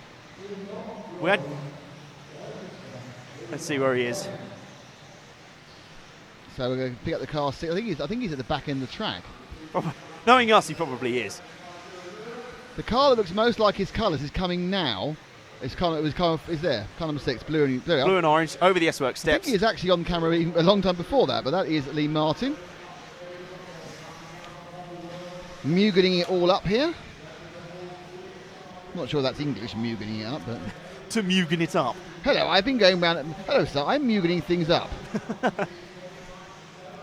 Hello, I'm Lee Martin. I'm going to Mugen things up. I'm going to Mugen you up. Is that the first hit for Colour Lexic? It could be, actually. By the way, I've been trying to recruit people to the band. Oh, have you? I'm now oscillating whether it should be a band or a dance troupe. I've decided it should be a band with dancers. It does sound like a slightly sort of Pet Shop Boys type synth pop band. It's much more... who are the guys who wore the big red jock straps and did Word Up? What were they called? Oh, Cameo. Cameo. It's much more based on that concept. Blood, well done, Johnson. I told you I listened to a lot of 80s music. If you're on Radio Le Mans, you'd want 100 havens for that. Thank you. The currency of trivia. Thank you. So Lee Martin on his way. We've got a fastest laps so far from Carl McBride, who's going pretty well, but Ronefalk is right there as well. But certainly some good pace early doors from Lee Martin. And we have a couple on predicted 11-lap runs, including McBride and Ronefalk. Are we about to see the Mystic 11 lap? It's the Mystic 11 laps. But we are actually having requests from McBride. We have a lot of Australians this morning, so let's see if we can find Carl McBride, who is car number 8. And is currently... the red and white car coming through the saw corner right now. White wheels, white wheel, and he's flipped. He's flipped. It's going well. White wheels, white nose, red body. So as you found him, we cursed him. Well, there's one 11-lap attempt gone. It's going to be hard now. Yeah, yes. So you have to run absolutely perfect to make it, as he now flips up the DXR. I do think that people who like a particular driver should not recommend we cover him. I think it's coming the other way. I think people who don't like a certain driver are trying to recommend him. Maybe that's why... Very good reverse trolling. You said earlier about the polarising of JQ? Yes. Maybe that's what's going on. What, JQ's voting for them all? No, all these people are requesting him because they don't like him. Who knows? Sounds unlikely. The fan psychology. I think A, we're over-egging our importance, and B, that sounds really kind of, much too complicated. It's not unheard of. But Ryan navigates the top corner. Oh, look, Ryan Cavalieri at the top of a timesheet. We haven't seen that at all today or yesterday. But he is now up there. Ronefalk's still there. It's now Ronefalk and Cavalieri who are on 11-lap runs. Do we dare go and look at Ronefalk? I've just received some text messages from James Parry. Have you? What did My they read? statement about ribs in 12th, white being way better than black. He's accused me of being a racist. So, I'd like to put it out, I am the manager of Colour Lexic, the world's first multicultural dance singing band. How could I be a racist? The world's first 80s throwback rap troupe. Yes. Sort of. Yes. The only problem is, of course, they were around 30 years ago. I had to form them in the past. Let's go back. You're like a sort of Doctor Who Louis Walsh. Oh, that's a very strange comment. Let's see if we can find David Ronefalk, who is setting the pace again in this one. He's coming through the saw corner Tunnel now. one on the saw corner route now. So let's pick up Ronner Falk. We're going underneath Jan now. Jan now and down the straight. Green tail to the car. Thank you, Jan. Around Drop the one berm. car back. So you need to go drop back one. That's Cody King. Just drop one more car back. That's There he the is. third car of the DXR. That's a baby. Little bit of a Cody King moment there as well. So traffic in front of Ronner Falk, who has also dropped off the illustrious 11 laps. It's causing a lot of problems anyone getting there, isn't It's it? very difficult, isn't it? I think if you had empty track, it would be fine, but You can't make even half a mistake and it's gone. yep. It basically requires fastest lap pace every, not that. Cavalieri has the fastest lap at 29.177, which is the fastest Where- lap we saw. Oh, Ronnie dear, Falk oh has taken Lord. an unconventional line through the final corner. Ronner Falk, whenever he's been on camera, and we'll see that one again, I'm sure, Here we has been go. having crashes that no one else has. What's this? That's really just a combination of things not working very well from earlier, and that's impressive. Did he actually even go for the loop? Yes, he did. But, Very nice. But he keeps crashing at places no one else does. If there's a place that no one's crashed at yet, he'll find it. Yes. McBride has taken back the lead. Lutz is quietly trundling to second. Cavalieri looks like he's going to be third. Again, no lightning pace from Boots there. Cav has the fastest lap. Ronner goes halfway around the berm again.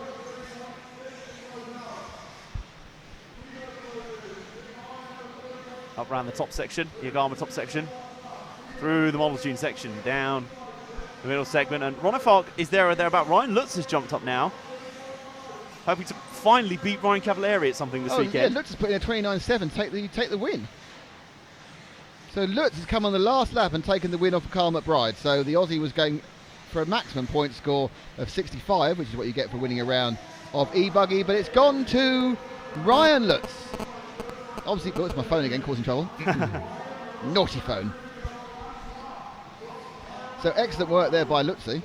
Yes, very good. He came into that one late, didn't he? He did. I think it's because he avoided being on camera. Yeah, we need to stop. We need to stop that. We're getting an unfair advantage. Yeah. So there's Ryan Lutz with the win in that heat. And I'm interested to see how that mixes up the overall standings, which I'm sure we'll see in a minute once they've updated. Carl McBride second. Very close, only 4/10 off. Ryan Cavalieri third. Fourth, Renio Savoia. Lee Martin, fifth. David Angaro, sixth. Seventh for David Ronner Falk.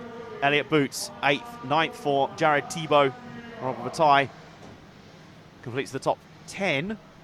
Then Cody King, Oscar Baldo, Miguel Matias, Cole Ogden, and Jack Embling, who didn't get out there for any laps. I think all of the fields there had at least one non-starter, which is quite interesting. So the overall at the end of 4 rounds, with the best 3 to count, so there will be another drop score from this. Leading in e-buggy and on pole, it's Ryan Lutz. There we go. Second is David Ronner Falk. Third is Ryan Cavalieri. Fourth, Lee Martin. Fifth, Cody King. Sixth, David Ongaro. Seventh, Jorn Neumann from the previous heat. Eighth, Renan Savoia. Ninth is Robert Bataille. 10th is Tebow. 11th, Burton. And 12th, McBride. I think the top 10 go through. I think the top 11 go through into the finals direct. So Burton is 11th. McBride, despite the good run there, he had a couple of shoddy ones yesterday, is down in 12th. Bayer 13th. Boots is down in 14th. That's not working for him at all. That is unusual. Bloomfield's in 50th, which is surprisingly low as well. And Barifalo, Matthias, Embling, Zanchetin and Brian Baldo in 20th. JQ, for all of JQ fans, is down in 22nd. And it's all getting noisy again because we're going Nitro, baby. Nitro.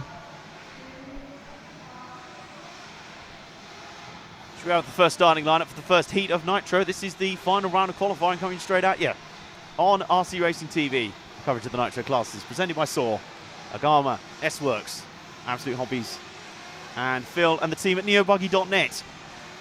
Here's Enrico Juranic, Peter Bird, David Isherwood, Taver Mansour, Shell Gugigsberg, Chris Agius, Brendan Van Staden, Daniel Evans, Shalom Suva, Andy Prozer. And then your final 5, Tommy Kuzmanov, Paul Gilliland, Stamatis Kokinakis, Mike Foster and Adam Lewis. And the difference in noise is rather stark, it has to be said. Pretty ridiculous at the moment.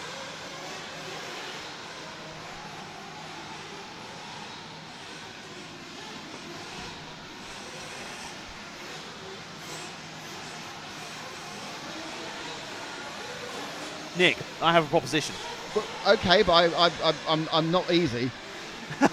No, all I was going to say is, do you think it's about time we digested our Kit Kats. You go for Kit Kat, I'll carry on reading things out. I'm not going to take a man away from his Kit Kat, that's for sure. It's just cruel to deny a man his Kit Kat. Never deny a man his Kit Kat. In a world where Kit Kats are not available freely, we won't deny a man his Kit Kat. Apparently, earlier we were on completely the wrong car for 4 minutes. Not the first time it's happened, and it won't be the last either. But, you know, we do what we can. We'll try and get it right next time round.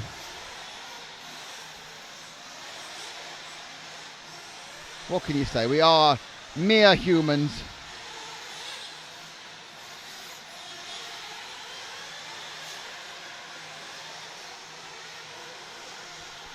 And now they want to try and invent clear wheels. Not sure how that would help, really. Why would it help seeing your hubs? What would seeing your hubs do that would give you any great speed? Surely a nice fluorescent wheel is a better idea. So about to start the final round of qualifying. Nev Brown says, go, looks well done, Kyle. Randomised Stu goes, hash black and yellow wheels. And we're reinventing the wheel. Yes, we are, MRC Utopia. We're reinventing the wheel. Anyway, right, let's get rolling on this one. No requests at the moment for anyone in Heat 1. Obviously, Heat 1 are relatively friendless. Oh, no, hang on. We have a request for car number 7. If there's a Seat Africa in this one, there is. Brendan Van Staden in car... I don't want to do an Australian accent for. The reason I haven't done that is that the only way I can get an Australian accent, I have to say something I can't say on air to get there first. You know, you have to say certain words to get into an accent. The words I have to say would just get me arrested. Funny enough, mine for a South African accent is, I don't believe it. Oh, yeah. I didn't say it was a good accent, just to point out. Yeah, it's fine. It's better than mine. No, I can't say it. I'm afraid my move up is formed of old values and old opinions of South Africa. So anyway, we're looking for the South African number 7, isn't he? Yep. Have you got a number on the track? Or is your location? He's literally just started his lap. Should be in the first half of the lap. So will we... there's a very confident call here from Jan, this blue car being number 7. I'm going to say it is, even though I didn't see. No, I think that might be car 1 actually. Well, who is car 1? That's Enrico Juranek. We'll stick on him for a while. We've got a while to fight. It is 1. That's fine. Stick with him though, Jan. We haven't followed Enrico before. Number 1 in Heat 1, and upside down, and stuck on the pipe, and off. Because of course. And now not on the right part of the track, and now about to hit a marshal, and now, well, you know, he basically had a whole weekend's worth of adventures in one heat. In one lap, I think. Here's car 7, the orange and blue car coming over the S-Works steps through Saw yellow Corner. Yellow wheels, blue oh! And he's upside down, because of course he is. Did Jan actually get focused before he crashed? Let's see this. And now he's got lost. How close? Oh no, we had him about half a corner before he went. So that's our second fastest curse, the commentator, for Brendan Van Staden. It's actually become an acronym in the chat. Just if you see someone say CC, that's the camera curse. Ah, I thought it was copied in. Oh. He's literally trying to hit every single barrier on the track right now. That was the Tyre of Doom. Which, considering his name, you really don't want to be hitting. No, I've missed that one. Why? Well, you don't want to be hitting the Tyre of Doom. Oh, so I thought because in his name I thought you said. Oh, like, no. Brendan Van Straten was going to be something to do with hitting the Tyre of Doom, you know. No, no, just in general.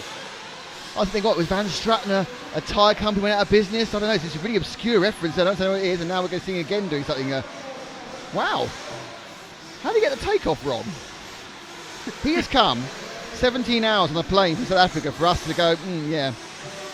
Well, not only is he bleary-eyed this morning, he's jet-lagged as well, probably. Well, you should be over that by now, 3 days. You don't get jet lag from South Africa. Oh, do you not? No, it's directly south. It's almost the same time zone as us. Oh, okay, so he doesn't have that excuse. No, he's very tired from being on the plane, but there's no, true, yeah. jet lag. World Traveller tips there from Nick. Nick's travelling tips. Yeah, okay. We need a box of jingles, don't we? Yeah. Our slow transition into a local news station is continuing, and now Van Straten is lost in the pit. No, there he is. Randomised Stu says, can you give a shout out to my brother watching in his bedroom? His name is Aiden. Perhaps be Aiden, I Stu. I don't know. But I can't help wondering that your brother has gone into his bedroom with a computer. Are you really sure he's watching this? Just asking. Just to clarify, Brendan, where are you going, mate? We've got some pink rims out there, everybody. Some pink rims. Let's pick up the pink-rimmed car that's going down the main straight now. And round the berm, you can find it's pinky rims. To your left. I'm not sure. There he is, going over the double there now. We go. There we go. Now, I don't know what car this is, but he's absolutely setting the fashion world alight with his pink rims. Oh, he flipped. He's got the Vivian Westwood rim. But who is it? Who is it, Adam? We must know. We must. You look at that bit and I'll get the number. It's 5. Oh, 5. That's Michael Guggingsberg, our current leader. Guggingsberg. Is he Dutch? No, he's Swiss. Swiss with style. He's representing his neutrality as a Swiss man by not representing either white nor yellow, and instead opting the middle route of pink. Combining both. Very nice there. Do you think he's got a Toblerone knocking about that he gives to his friends for Easter? Or perhaps a very valuable watch? Quite possibly. Or some Gouda cheese. I've done it. I've done Switzerland now. Or a bank. Hop Swiss. He's got a lot of colours in that body shell. Yep. I'm disappointed about the lack of rattle can whites, but number 4's doing well there because he's got a complete rattle can white body. Oh, Marshall's having to be avoided there. Car stuck in the 10 metre quad. More stuff that has to be dealt with here. So our pink green friend who's on the camera has won that one. He has. The camera curse was immune. The pink wheels staved off the camera curse. Ah, he's warding off evil with his rims. Yes. He comes through the final few corners now.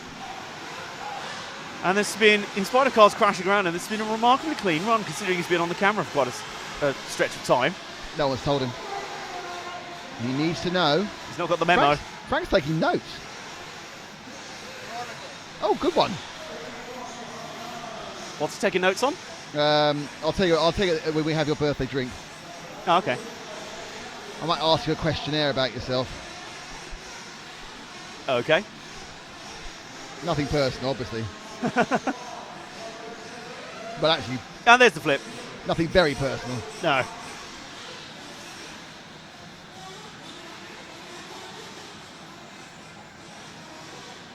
MHD Fashion's gone Dan Evans' yellow car wheels number 8 about 11 times.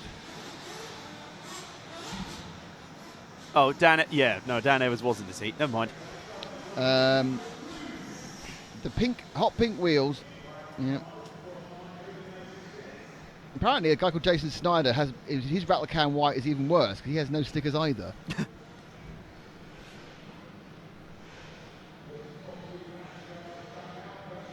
So that was heat 1. We will get to the fast guys again at about 2 o'clock. The electric buggy. Then we'll have a post-qualifying walk around. Camera systems willing, and then we will have some finals. Hey. Apparently we start the 4,096, and I think actually sometimes you don't always get the lower finals. There aren't enough people there, but I think we will get enough people there. Oh, I think we've got more than enough. For a 4,096th final. Some excellent sweep. Cody King's really good, giving the sweepy a big effort there. His broom action is tremendous. Tremendous broom action from Cody King. Has Jan got that on the camera? It's the guy with the he's right below us with the Kyosho jacket, Jan. Well, Paul's not showing any. There we go. No, he's in the middle of the track. That's him. There, down, down, down, down. Oh, just he lobs the broom, we get him. Cody King, 2010 world champion and broom expert maestro par extraordinaire. He sweeps away the competition. Yeah, oh, very good. I have my moments. And he moves back into the pit area casually. He has no idea he's become Broom Star. Oh, hey, that's a format I'm copywriting. Broom Star. Broom Star, Broom Star.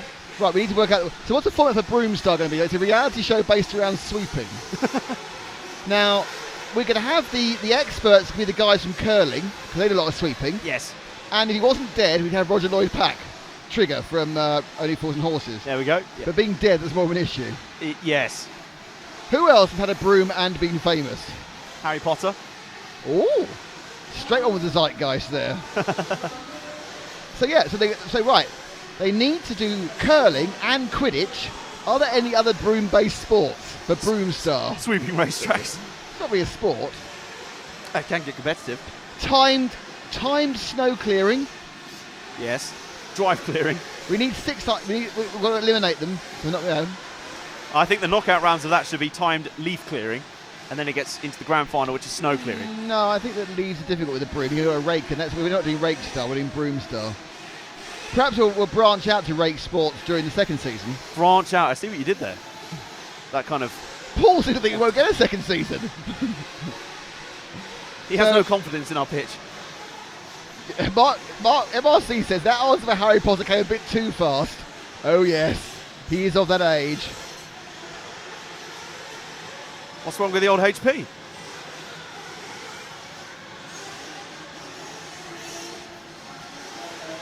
Chris Ely is being asked for, and everyone's already got curling. Chris Ely, car 5. So we have curling. When you have an idea in your head, you really get wedded to it, don't you? Can I make a point out of this? We have about 2 hours to fill. Let's not try and pretend these lower heats are going to entertain us all the time. What's that game stroke sport you play on a boat deck? Quoits! Yes, deck quoits. Shuffleboard. No, you're right, shuffleboard. Oh, a third broom-based sport. This is getting some serious traction here. Oh, we can have a thing that's not quite a broom, but has a different. You have to drive a Zamboni. That's like an ice broom. Zamboni. And you are timed. You have to sign your name with a Zamboni. Oh, no, that could be the title sequence. Introducing new on Saturday nights, replacing the X Factor, Broom Stars. Brooms. I mean, frankly, I'd like to point out that all of you listening, I'm claiming copyright. Do not go and pitch this to your local TV companies. So Nick Damon, now a combined music and TV mogul. So we've got, I think, week 1 it's Quidditch, week 2 it's curling. Oh, and look, we've saved money because we can use the same ice rink for the Zamboni as the curling. Right, this could work on cable TV. We've got a low budget.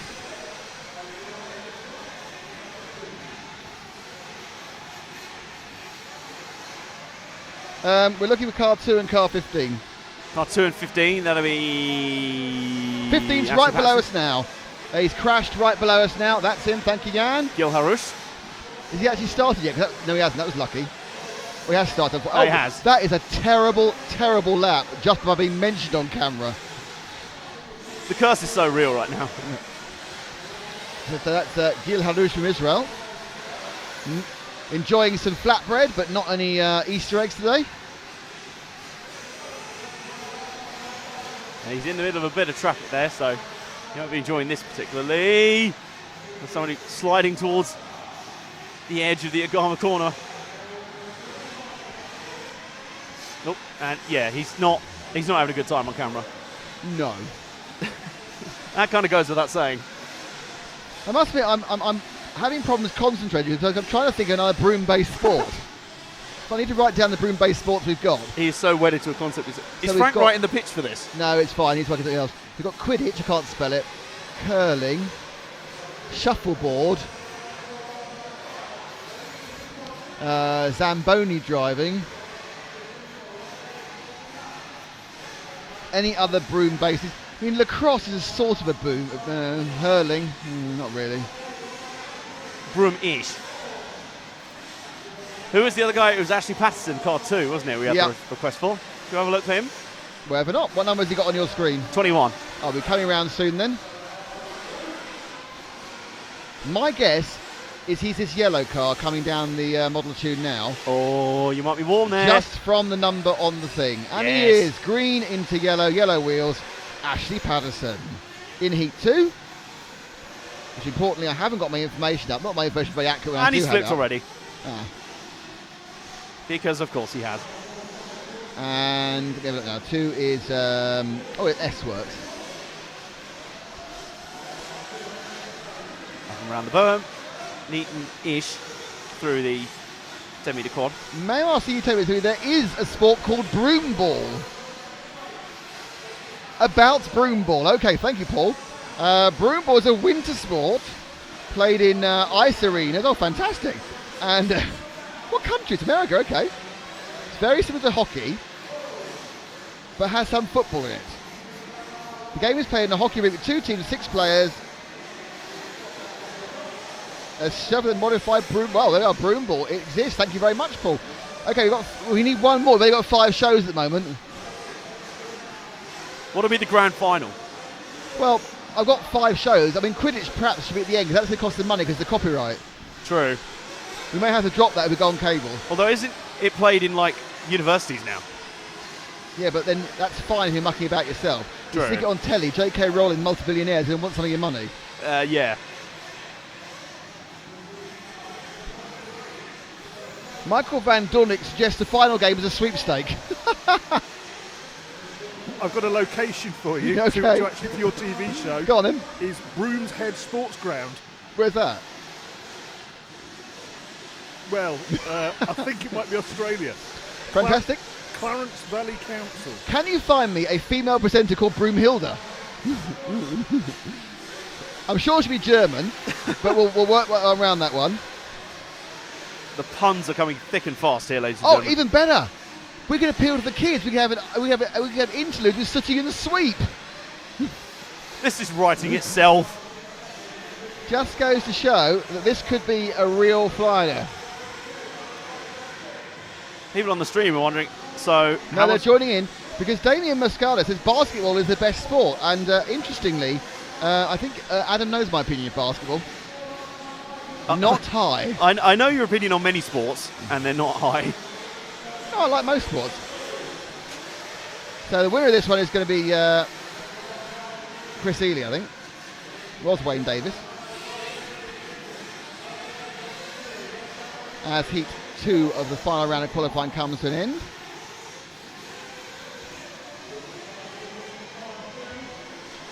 I think I might include our rooms for Broomstar, our Walter Broomstar, actually in the article we're going to write for the magazine. That'll be absolutely fabulous. Okay, Paul's got help for us now. Just to let you know that the US Quidditch community recommend using the brooms used in broom ball. It's, again, more savings. The same equipment. There's crossover everywhere. We're just one Small sweeping. Yeah, one small sweeping man. We're one sweeping-based sport away from a program.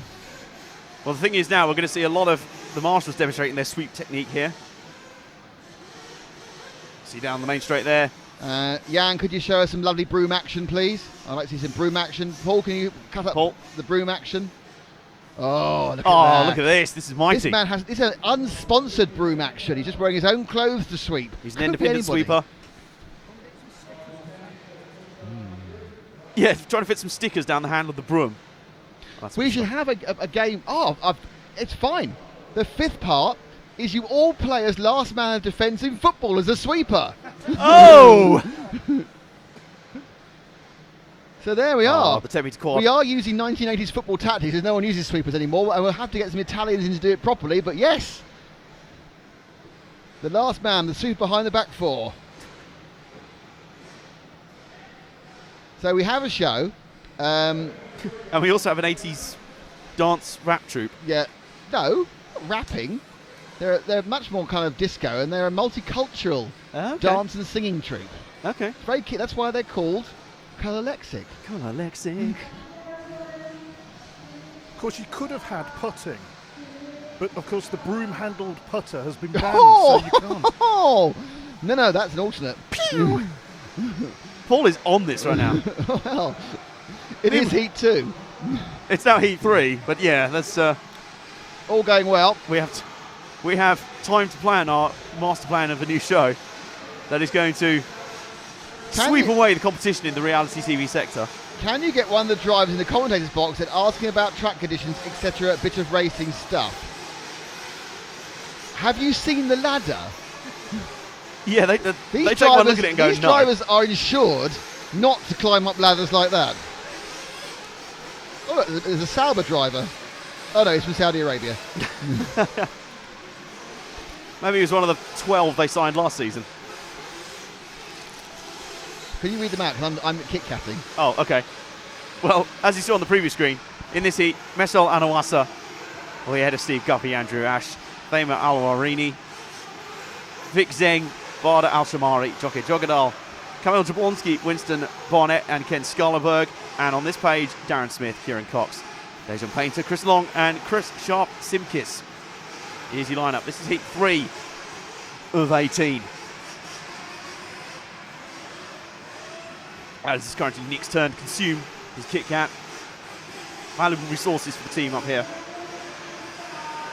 We suddenly realised the idea of snacks rather than, 12 lunches or 3 dinners. It's less dangerous on the steps. That's very true, yeah. I'll tell you what, the morning run up the steps is probably the most dangerous of all, because you're normally carrying a pretty hot box of breakfast food, and you're also navigating a cup of tea stroke coffee, a hot drink held in a container that just doesn't keep the temperature in at all. So your hands are slowly melting as you're clutching this thing, and you're trying to navigate up a ladder, which is it's a rejected round from Gladiators, I think. It's Please don't mention other TV formats while we're trying to push Broom Stars. Honestly, you sure there's not room for the one where they fought with the cotton buds? One of those with brooms. I'm liking that. Again, we need season 2 ideas. I'm very confident of recommission. You're looking long term. I like it. Long term confidence in the format. I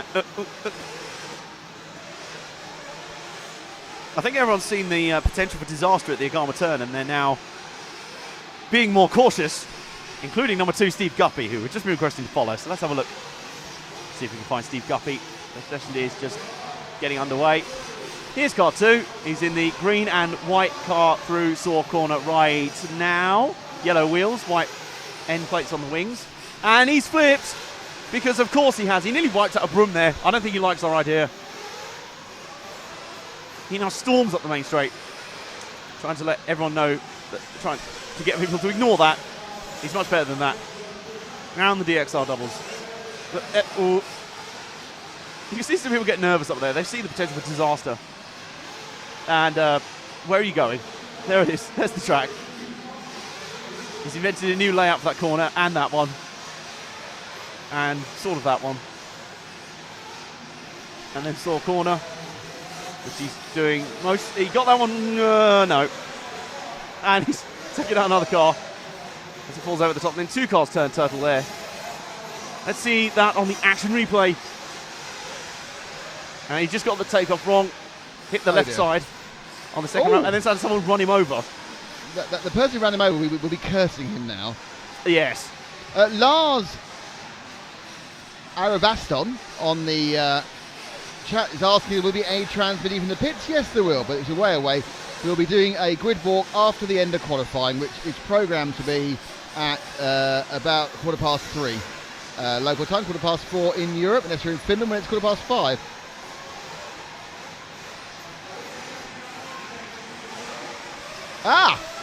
Excellent. Yeah, we've got a link we forgot.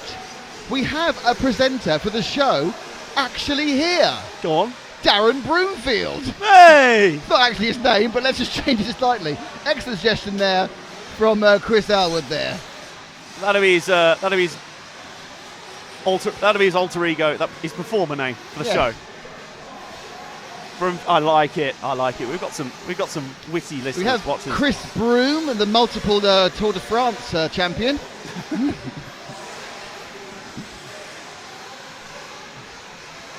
Imogen Sweep. No, that's a bit of a push. You've got a city in Sweep, it's fine, don't you? We don't need any more sweep-based ones. That's covered. That is covered. I'll tell you something. He's gone to Bermuda. He's gone to Bermuda. I'm in the Bermuda Triangle. Da, da, da, da, da, da. No. Well, somebody mentioned on the comments that like when they disappear, it's like the Bermuda Triangle. Hence And- why. And oh, he was helped there. He No. was punted into the Bermuda He Triangle. got shoved into the pit. That was real Robot Wars tactics there. He's got two marshals trying to help him. Well, you know. It's a bit like Hotel California up there. You can check out any time, but you can never leave. No, that makes sense. Too You much can sense. check out any time, but you can't leave. Check in any time. That's 70s rock, so it is before your time.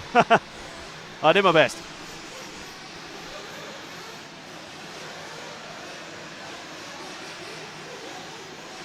Nick just doing some Oh, hang on, hamstring Paul's got stretches. some more.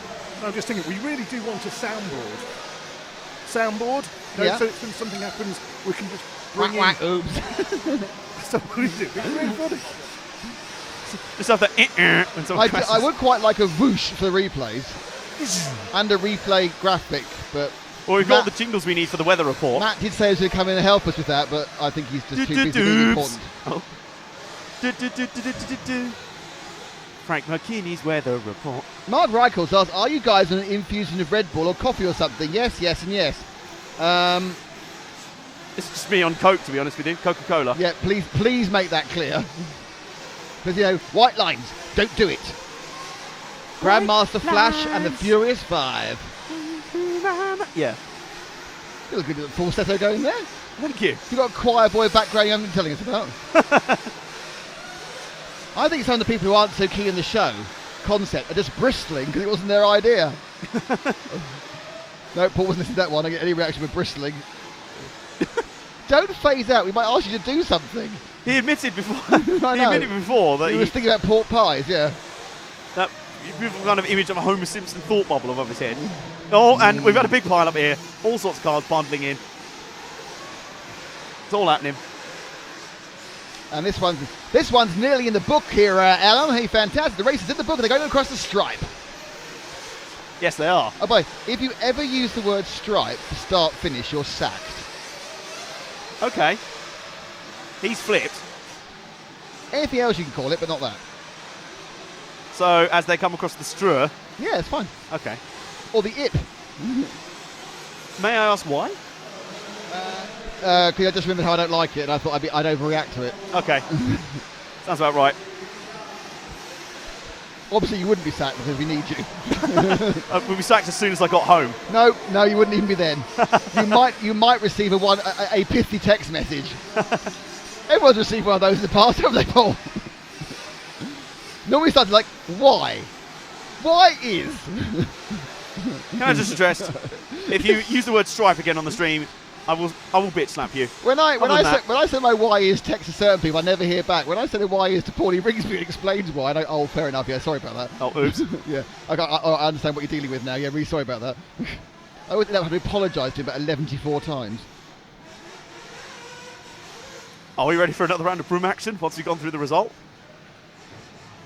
Trash Kieran Cox ahead of Kamil Jablonski, Bishop Simkis, Mishala Nawasa, Thema Alwarini, Vic Zeng, Winston Barnett, Steve Guffey, Ken Scullerberg, and Dejan Painter. And then your final five, Chris Long, Jockey Jogadal, Andrew Ash, Darren Smith, and Barda Al-Shamari. And of course, the most important part, there is some broom action. Look at that. The latest round of brooming. DXR Kyosho broom there. This is the latest broom chassis. I mean, we don't believe he's changed brooms since he registered on the event. He's giving you a little bit of... oh, no, was that? No, I think they could do a little bit more. No, it's quite a low-level broom action there. But he's got a nice coat. Hands over to the Agama Bullet Man with the blue top. We'll be looking at his broom action in about 10 minutes' time. We have a request already for this one. Oh, we do. Aaron Ford, I believe it is. Morning, RC Racing Team. Good morning, Kevin Polton. How are you doing? Morning. Was it Aaron? Yes, it is Aaron Ford. Aaron Ford, he's car 11. The chat's gone off his own now, and I'm having to wide back a bit.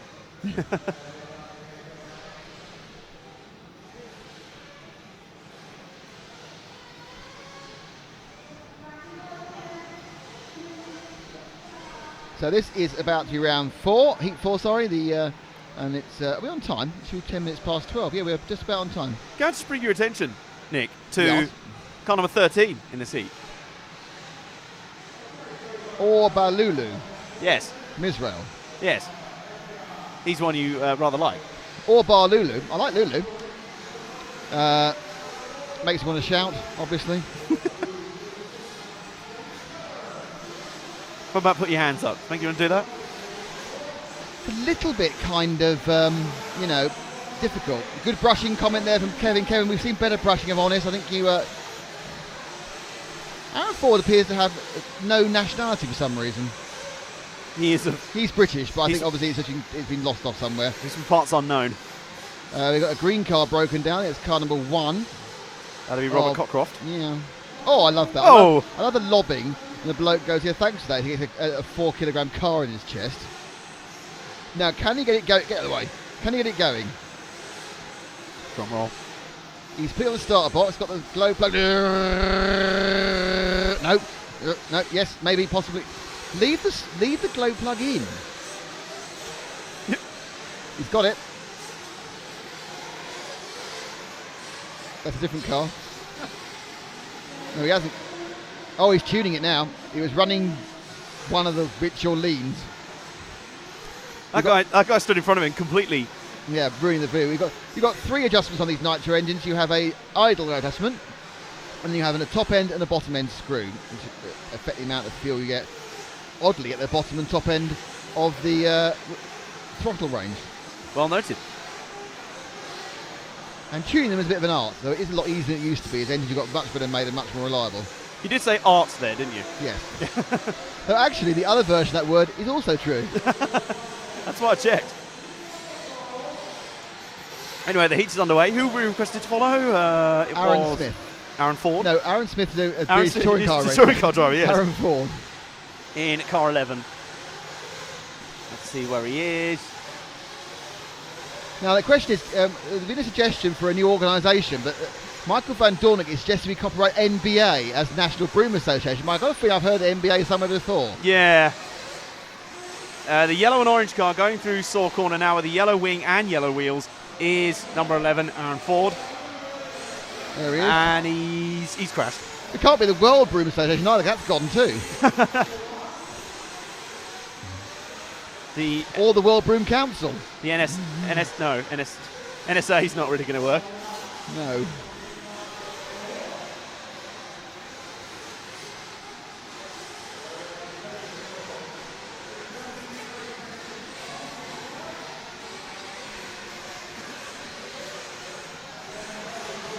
And Mr. Ford comes round the Saw corner and he'll start finish straight. He'll go past. Oh no, won't, because he was going to go past the loop. But he decided to do 11 or 12 sort of flip overs, and now he runs down into the berm.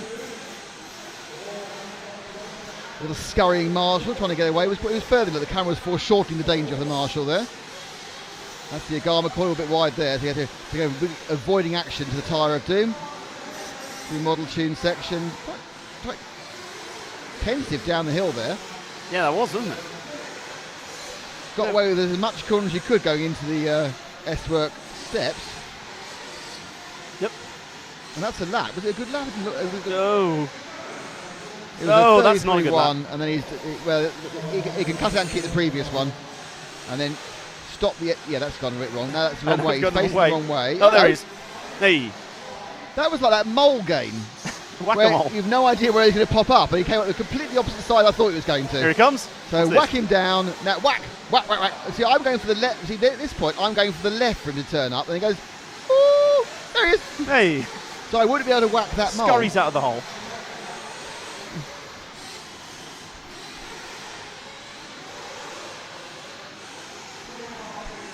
Mr. Eat is leading this. Question for you. Yes. Why will Stephanos in car 9 probably be not celebrating Easter this weekend? Because he's Greek, and the Greek Orthodox Church have a different date for Easter. The Orthodox Church work on the Gregorian calendar, which is different from our Roman calendar, and therefore Easter falls at a different time. When is that time? Don't ask me that. I was happy to get the first part of the question right. I think it's several weeks away, actually, isn't it? Okay. Because the whole thing is, it's supposed to be the first lunar full moon after Passover or something, or 4 weeks after, anyway. basically, oddly, you'll be surprised about this, religions can't agree. Oh, who'd have thunk it?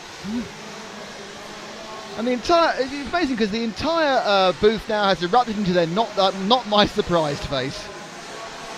This is my unsurprised face. Paul, are you surprised at all? I'm surprised Nick got that so quick. I was hoping that was going to like run for a little bit. You thought he was going to build up to that. Now, we're still watching Aaron Ford, who is doing okay-ish, about as good as anyone has been on camera this morning, having had 11 million flips. I've got you to say 11 now. No, you weren't saying 11 for this weekend, and now you are. Well, normally I just go for 5 million when I want I have literally implanted a fake word in your brain. I've earwormed you. That's slightly sinister. Although I have heard the term You'll have 11 a chest million. buster of dictionaries coming out of you later. Ew. That's not a birthday present I wanted. Do you know what? Very good point. Well made. There's a gaggle of cars coming down the main straight in front of Aaron Ford, and one's flipping up the berm. Well avoided by everyone, I think. That was pretty well done. It's a little bit scratchy in the early going. As you do, expect to clip the inside of the Agama turn, which is surrounded by a Bermuda Triangle of Disappearance and a Tire of Doom. Bermuda Triangle. Was Bermuda Triangle Black Lace? What, the song? Yeah, there's a song called Bermuda Triangle, and I can't remember who it was by. It was someone, it was real middle of the road. Hooray, Paul's phone's coming out again for Wikipedia Search 7. Wasn't it also... Now, Paul's got a 25-second start on you. No, 15-second start on you, but can you, on the stream, tell us who did Bermuda Triangle a hit in the 80s or even the late 70s in the UK? Nope. Oh, that's 11. Who is at the moment? It wasn't a song for... With 11, are we? Who's 11? Oh, so with Aaron Ford, are we? Okay. Just drop back one car so we cover somebody else's seat. Yeah, that white, that'll do. That person. He'll do, number 15. Jamie Cutter. Oh, spare us the Jamie Cutter. That was a cutting observation there. It's not often you can get Echo and the Bunnyman references and a discussion about a new broom sport in the same broadcast. Oh, and a takedown. And a takedown. So there goes WBA, you see. Barry Manilow. No! Wow! It's Nick's favourite artist. Bazza is brilliant. I've always wanted to risk getting taken off the air to play it. Why don't you give us a rendition? Barry Manilow. Or is your version going to be so good it triggers content that I do? Oh, Chris Alwood got there as well. Hey. But no, I think he was born 15 seconds behind. Barry Manilow. Do you know my big problem with Barry Manilow? I like Barry Manilow, but I feel that Barry Manilow has cheated me and lied to me. How? Barry Manilow's most famous song is I Write the Songs, but he didn't write it. Oh no! Barry Manilow did not write I Write the Songs, and that's just like, how could you sing I Write the Songs when you didn't write it? Well, that's disgusting.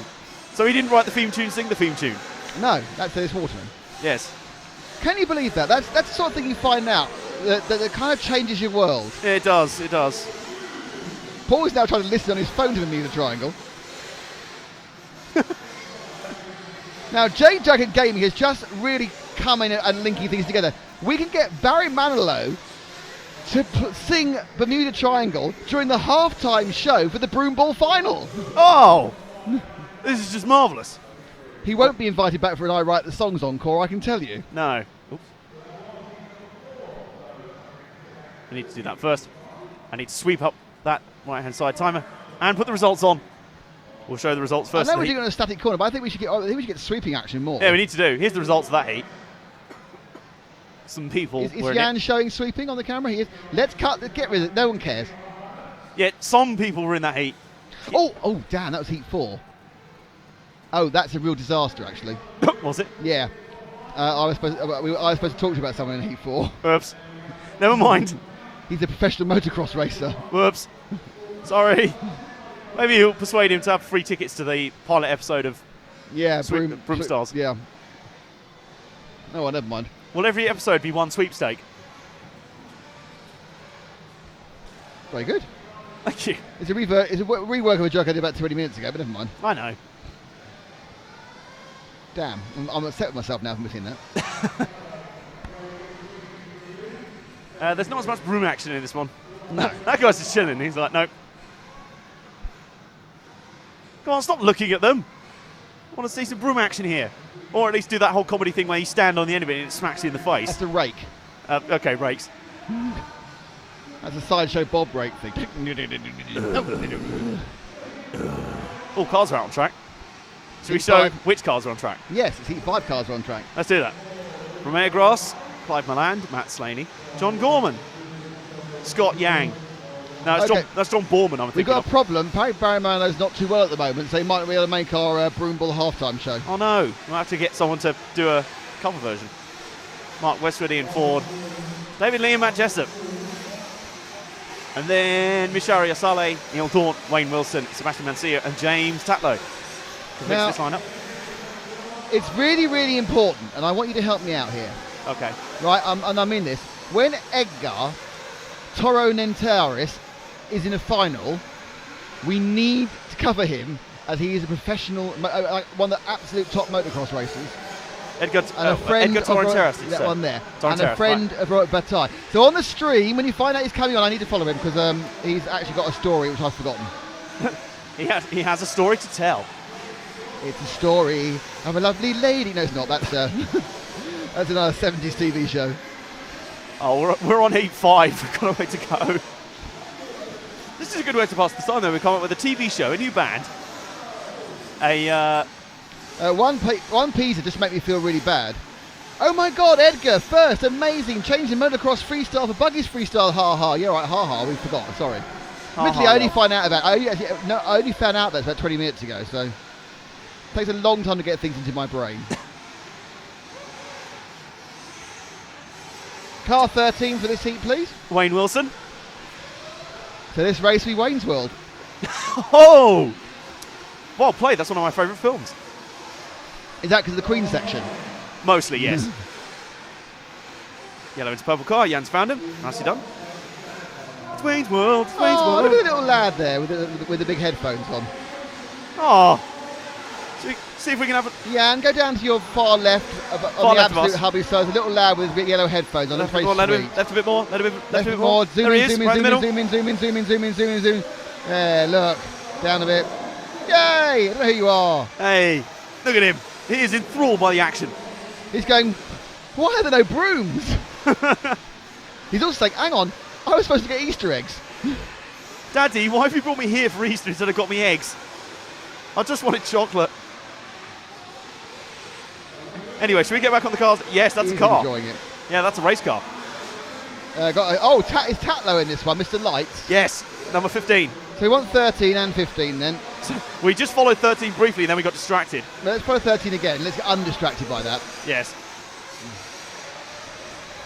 Do you think we should try and Car do 13, one? here it is. Do you think we That's should try what and do one heat seriously, or is it pointless at the moment? I think it's relatively pointless. Thanks. I thought I was a bit too distracted. So 13 on, please. It's midday, midway through the final round of qualifying. Heat 5 of 18. Yeah, exactly. Top drivers we'll be seeing again at 2 o'clock local, which is 3 o'clock in Europe. So about 90 minutes away. Yep. And don't they know it? Don't we know it? Any minute now, we'll see Frank disappearing out the door for a food run for the first of his 11 lunches.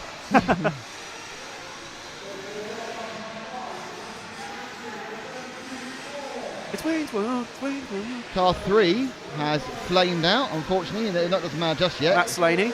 Oh no, they have started. Doesn't matter. Oh dear, poor Matt. That's ruined his run.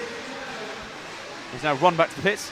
So round the berm now for our 13, and I've forgotten his name already. I'm really sorry. It's Wayne's World, Wayne Wilson. Wayne Wilson, thank you. Wayne Wilson. We should call this. I don't know. This Sunday's had a special name because we have got a bit stir crazy. Stir crazy Sunday. See, we have total focus tomorrow, but it's all finals. It's the Monster Raving Looney Hour. Yes. In this hour, we invent a new broom-based reality TV show, an 80s dance troupe, multicultural They're dance not a troupe. dance troupe. They're a singing. They're a singing It changes group. every time. No, they're a singing group with dancers. A singing group featuring dancers. They've got permanent backing dancers and singers. I'll tell you what I know for certain. Paul's got a replay. And that guy just flipped. That'll be Wayne Wayne's Wilson. World, yeah. But it's not excellent. Oh! That was great because Paul was saying, no, wait for it, wait for it, wait for it, bang. Sphincter says what? Okay, let's see if we can find our lighty friend James Tatlow. Car 15. He is number 13. I can't see anything with lights. Has he turned his light? He's turned his lights off. No. Isn't he white with red wheels with no lights on? Do not spoil our fun. I believe Tatlow has well, I think he's just spun out, but I think he's turned his lights off in car 13. Disgraceful. Maybe he only turns them on in the evening.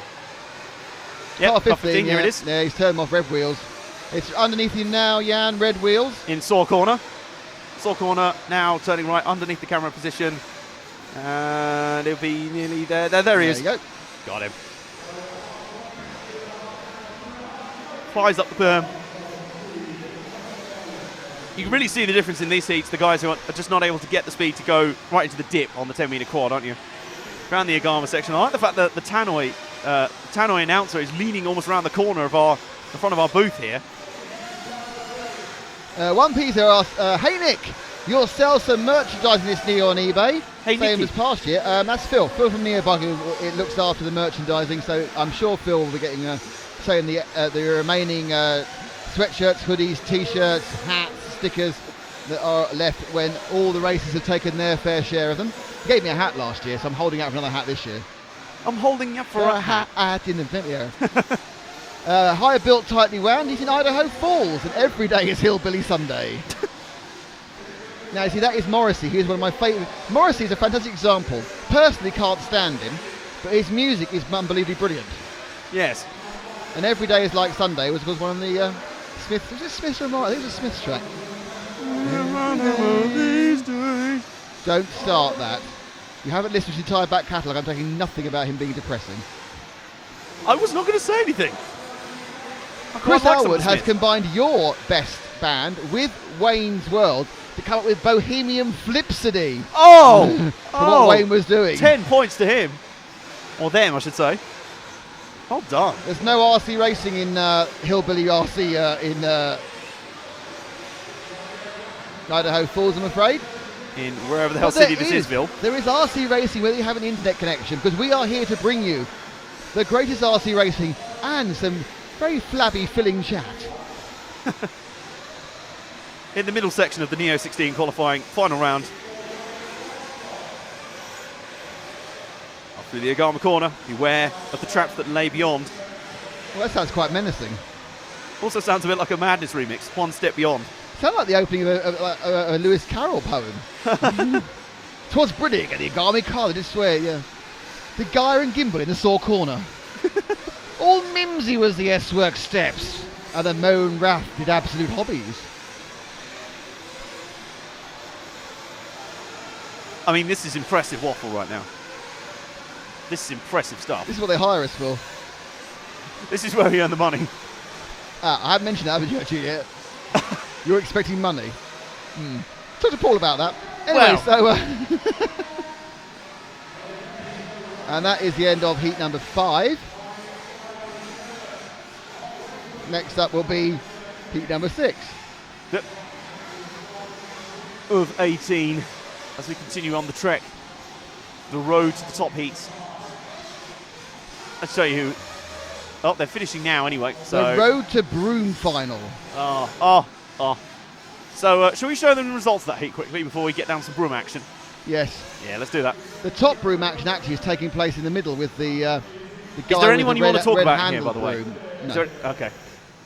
Some really good Broome action by the DXR guy there, right in the middle by the step down for Pro line.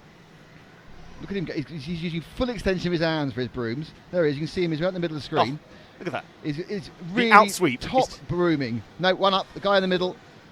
Guy in the middle. There it is. There he is. Oh, he might carry on because he's at DXR. Oh, brooming at a ledge-based brooming. Edge sweep. This is the guy actually who's my hero because he helped get all the equipment up the ladder on the first day. Yes, he did. He was invaluable. Oh, now that the DXR, they've his hand over the baton or the broom in a kind of a relay event. It's the Olympic Broom Sweeping Championship. And that was a clean pass. He didn't drop it or go out of lane there. This is just a masterclass. A couple of brooms there being swept.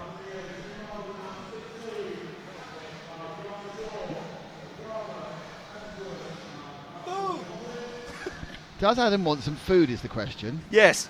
Adam looked like he'd been asked do you want to have a lobotomy?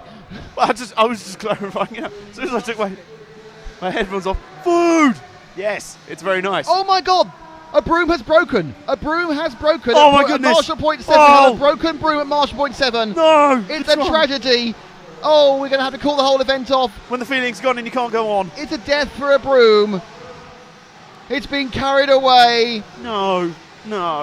A sad, sad end to a brave bristled device. It's a sad But situation. I believe he's going to Broom Hospital and can be fixed. Oh, that's. They that's could good to hear. reattach his handle. Do not fear.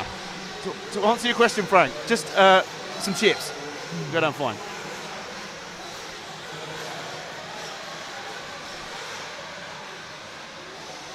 Built tightly wound to the track 50 miles away. Wow, that's a run. But he intimidated two of the new drivers. The Fédération Internationale de la Brume, the FIB. Oh, very good FIB. Excellent work there by Mornay Lau. We can make and change the brooming rules every weekend. You mean exactly the same as the FIA. Hey. That's linking several things together. So Mornay Lau, I salute you. And he sweeps the floor of the competition. Yes, okay. R.I.P. to the broom. Oh, this is great. MRC, he goes a pretty flyer for a broom guy. Oh, I approve of that. Oh, the humanity bristles everywhere. Kevin says we can rebuild it, make it faster, stronger. We have a bionic broom. More 70s TV. Hey. In all this broom stuff, we have no requests for this race. Well, that's brooming marvellous. Hey. We can rebuild him. We have the technology.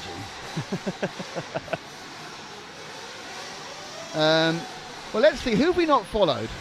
Anyone in the seat so far?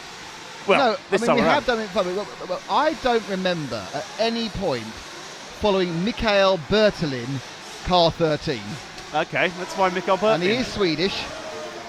Mikael Bertelin, car 13. Where are you? Obviously nowhere near our view, because that would be ridiculous. Mikael Bertlin, where are you? Got some work for you now. Late 60s Scooby-Doo. Hey, the best. I do promise you we'll get more serious when the races get more important. Yeah, stick with us. You appreciate we've got some hours of TV to fill here. And we did decide it was TV yesterday. Yes, we did, because some people are watching it on their television On the devices. television. Come on, 13. Please tell me we've picked a guy who's actually out there. There he is. Light blue, Light with blue dark with blue dark roof. blue. Now that is a 2 rattle can team, which I approve of. White wheels. So the 13. What heat we in now? Sorry, I've completely forgotten. Heat 6. Heat 6, and he is with the Kyosho, and he's he's an oldie. He's over 35. How old can you get? Oh, and no, it's fine. So Sorry.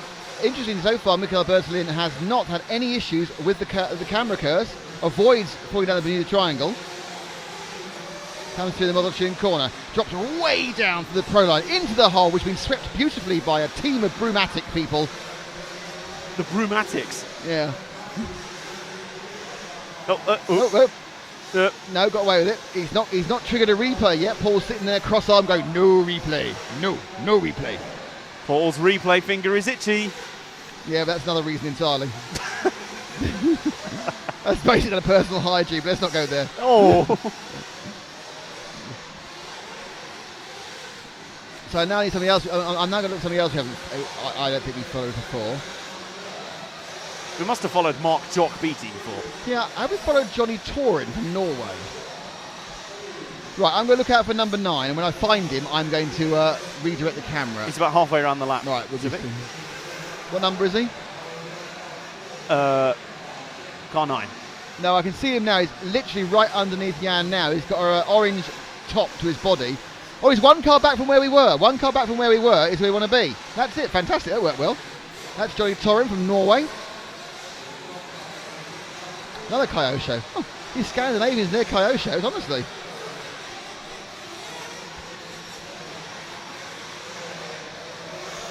Go Paradise said we should start the Save a Broken Broom Foundation. Nope. Maybe there's the broom or the X-ray broom 2.0, which is 4 times more expensive than anyone else. Oh, we're getting in gags from RC Racing now about brooms. This is like punception. Yes. Oh, perhaps you should have a carbon fibre broom. Interestingly, the carbon fibre is lightweight, and I actually think you need a bit of heft behind your broom. I don't think going light on the broomstick. And interestingly, you can see that Paul agrees with me, and that is why, obviously, all the proper brooms within the Harry Potter world are still made of wood. Yes. For that extra weighty feeling. I'm sure Adrian knew he could design a better broom. Well, he's not doing much in Formula 1 anymore, is he? Well, he's doing a bit, but now he's designing the Aston Martin road car, and he's designing the America's Cup yacht. And he can design a carbon fibre broom for our new show. Kind of wondering how you would improve the broom, but I'm sure he could. With the technical advisor. Yep. We got a replay, have we? No. All right, who we got now? Coming towards us, we got two friends again who've been dominating it. Car 10, I think, and 3. Leading is Alex Burrell in the 4. Axel so let's Burrell. find him. Axel Burrell, sorry. He's underneath us now. I think we may have missed him, actually. In the 4. I think it might be the white car third in line down the straight. And actually, Jan agrees with you, so I'm not going to argue with two of you. Well, not on air. Or Not until we're afterwards both with proven wrong. fisticuffs, yeah. So he up to the DXR doubles and spinning around about he goes on the Agama corner, and he's got to avoid not only the tyre of doom, but two other drivers who completely unsighted him. Gets past one.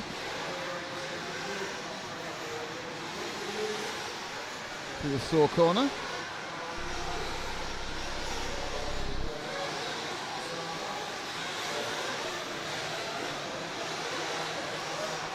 Looking fairly civil so far. Yeah. He's enjoying his camera time. Well, he is. He's not caused any problems. I know he hasn't gone into the Bermuda Triangle. He's looping around the Agama very calmly and tamely. We're already up to heat 6. These are pretty competent drivers. Yeah, I know. Mostly. They're at a decent pace, and Yes. can keep most of it on the field, on the island.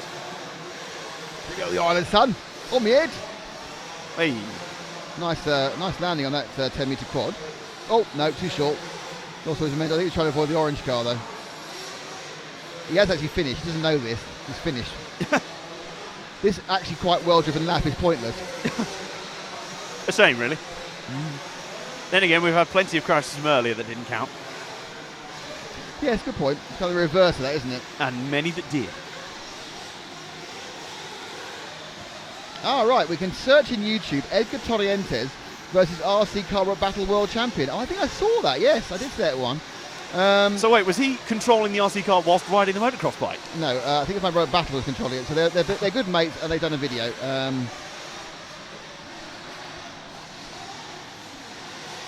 Oh no, broom break the room. No, broom break the broom. Sorry. Was that Anton Deck? Or whatever they were, PJ and Duncan? Yeah, no, that was Let's Get Ready to Rumble. But wasn't it their follow-up? To brush this unobtainium broom? Living on a broom? Living on a prayer, possibly. We could have a guest host with Basil Brush. Oh! We are... How's it taken us that long to come with that? That is a double joke. The brush and the broom. You were quiet for 10 minutes. It's well worth it, though. When Paul speaks, it's normally because he has something very funny to say. Yeah, we've got a puppet remix. We've got City and Sweep and Basil Brush. Oh. And results need to come out. And we've got a bit of background brooming. There's some very aggressive brooming there. Look at that. Oh, I'm going to get this mud off. I don't like this dust. Oh. He's the sort of person who actually does... You know when you get something dirty on a shirt and you have to rub in the detergent? Yes. You can see him rubbing it so much it actually goes through the cotton. Oh, I'm going to get that off that bed. Oh. Out. He's got that kind of the Lady Macbeth out damn spot about the whole thing. Look at the outsweep is very aggressive. That's actually our second Shakespearean reference of the weekend. We are very cultured this weekend. God knows what's going on. Right, so let's have a look at those results, shall we? Axel Burrell, who we followed for a bit there, wins it from Josh Powney. Johnny Truan, Carlo Connor, Miguel Izquierdo Rodriguez. That was not a bad heap of people we followed. Apparently now the chat line is just replacing the word broom for various movie titles. So you've got Saving Private Broom, gone in 60 brooms. Superman versus Broom, Dawn of Swept in Justice. 60 swept in 60 seconds. It should be Superman versus Batman, Broom of Justice. Yes. Super Sweep versus Broom Man. I like this one, Silence of the Brooms. Oh. With a bit of Chianti and a good sweep up. Hello, Clarice. You come to my living room. It sweeps the dirt into the basket. The good, the bad, and the broom. And we have had a conversation, indeed, about the man with no name. We have. This is all looping back very quickly. You get the feeling we've been here too long. I can sort of see my mind unfolding like a sort of tapestry being picked apart. Yes. Dude, where's my broom? Yes. I'm Yes. not going to read them all out. I'll read the good ones, but that is quite funny. I'm surprised you missed Wayne's broom earlier. Of course, there's that wrestling duo. Yes, go on. Legion of Broom. Hey! Hey! And that's just especially for Adam, who is a big WWE fan. And not ashamed. Should be. I was keeping it quiet. Just the one guy up here. I appreciate that from Paul. Here's your lineup for the next heat, including Nick. Guess who's in car 9? It's Alex Anapatol. No, I'll start again. Alex Anapolati. I'm doing this. Don't stop me. Don't stop me. Don't Alex stop. Anapoli. Do it so I can hear it. Alex Anapoliotakis. Alex Anapoliotakis. You see, I just think I can copy you. It's Hey. like Alex Anapoliotakis. I've lost it again. Alex, anyway. Also in this heat, including Richard Gasson. I think this is this is the heat that we came into earlier, or we started the day with, Heat 7. Gavin What? Powell, Philippe Gross, Barkley Abernathy. 22 Broom Street. Oh, I do like the fact that we have completely confused the chat now. They're only thinking about broom-based tyres and no one is asking for any drivers. well, what about, I've got this one for you. What Yeah. about the classic video game, Broom? Oh, very good. Very good. Broom, yes. Where you have to sweep away aliens on Mars. Was it Broom 3 is about to Broom 4, the new one's coming out soon? Yes, Broom 4 is coming out. I've even heard there's a mod called Brutal Broom. That just sounds bad. Dave Matthew, this conversation is sweeping me away. Hey. Hey-oh. Broom History X, that's kind of an obscure one. Oh, can you follow Gavin Powell, please? How exciting. Gavin Powell, car 11. Car 11, let's see if we can find car 11. I immediately go to stand at the window like it's going to help. Oh, there he is, his next car around. He's going into the S-Works steps. No, the saw corner, the yellow car with the white wing. That is Gavin Powell. Thank you, Jan.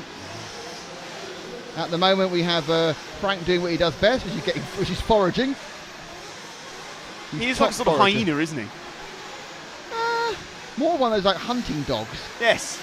He's a very own pack of hunting dogs. Harry Potter and the Chamber of Brooms. Hey.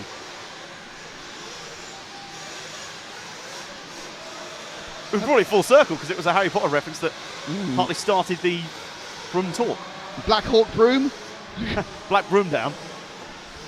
Oh yeah. Might get in trouble though. You know. Should be African American Broom down. Noted.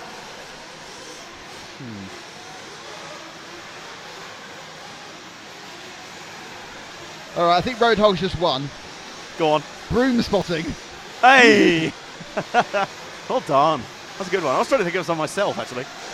Yeah. We should concentrate on. Let's concentrate on at least a minute of racing action. Okay. So the 11 of Gavin Poulsen. No, that's my colleague at work. 11 of Gavin Powell. Thank you. I nearly called him Gavin Piper earlier.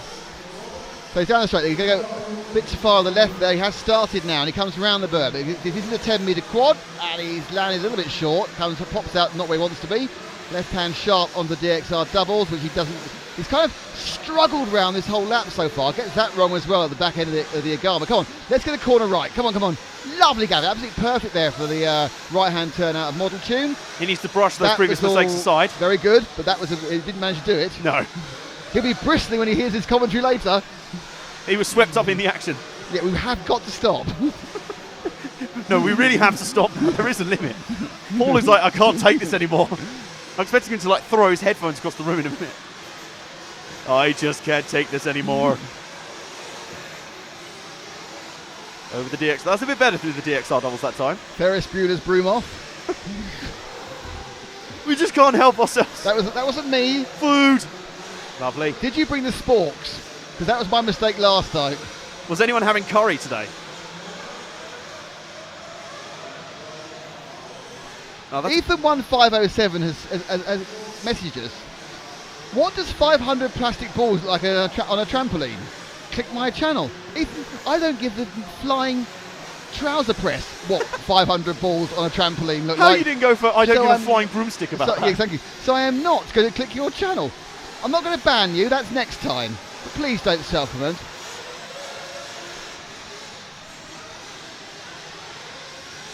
Broominator.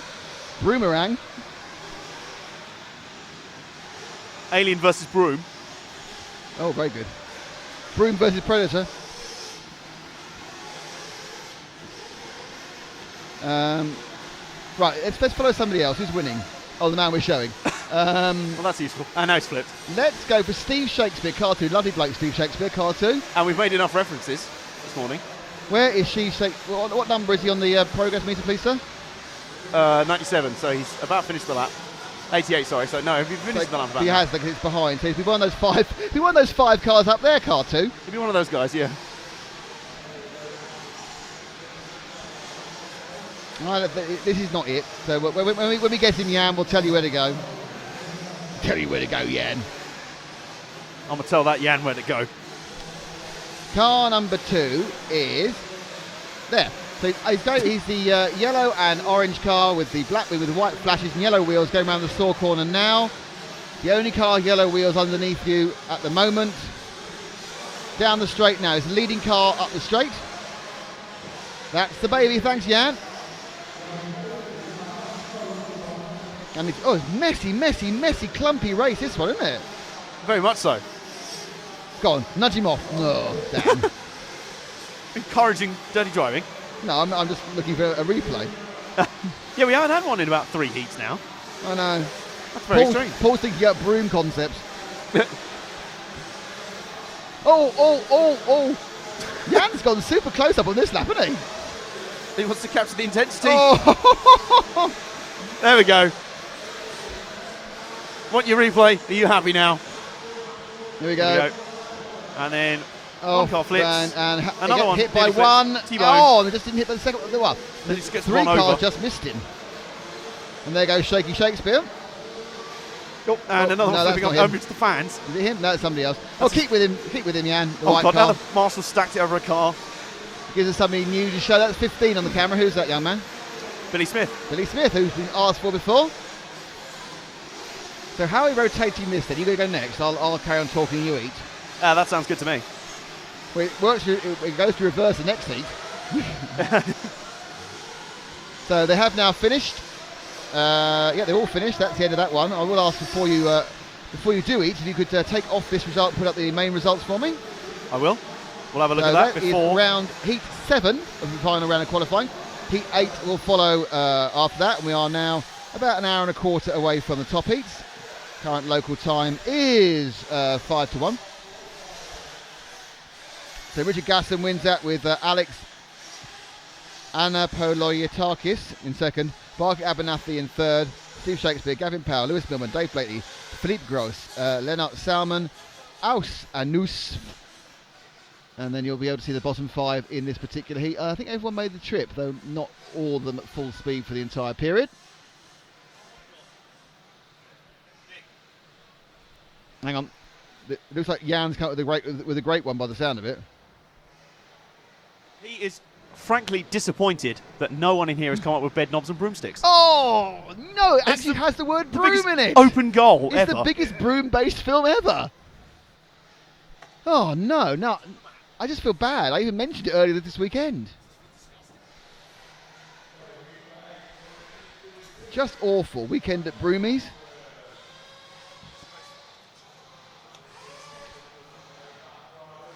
Willy Wonka and the Broom Factory, significantly less exciting to visit even with a golden ticket. I bought a dustpan and brush. Will I get to the Broom Factory? Oh, yes.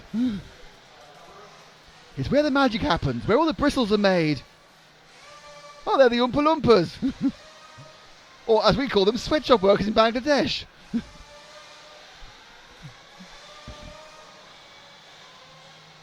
How's Carl McBride? Hang on, someone's thrown a serious question in. How's Carl McBride going? He's going very well. I think he's 4th or 5th in overall qualifying at the moment. Frank's here with a comment. He's going to swallow his food first. Wouldn't the orange-skinned Oompa Loompas be more like sweatshop workers from Essex? Yes, but as we all know, no one does any work in Essex. They just complain about people taking their jobs. Speaking of Essex boys, Ollie and Elliot are here. Yes. How lovely. RC Racing TV, which isn't me. We've actually had my big fat Greek broom. That is either Matt or James logging in as us. My big fat Greek broom.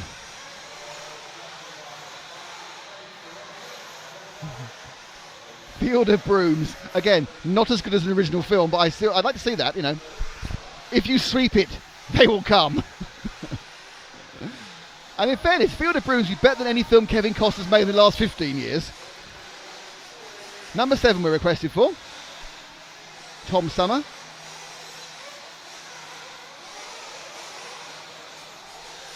Okay, number 7 we need to find.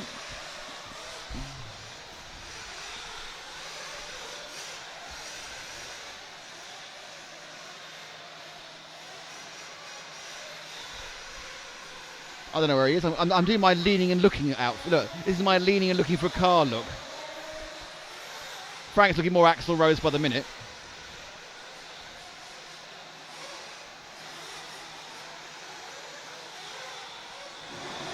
He's got something else to say. You're doing your Sears robot catalog impression. I am. I should be just in my underwear and pointing in the distance, shouldn't I? This is our summer collection. Which, let's be honest, would upset everybody for many different reasons. Right, number 7, where are you? Are you on the camera? Have you got him? Look at that. Number 7, brilliant work. And that is Tom Summer from Germany.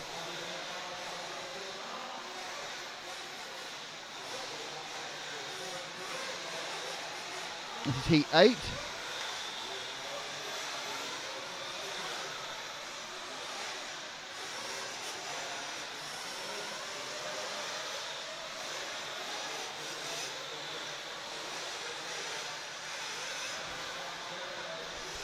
Just looking through the list of names, make sure we don't miss anyone important.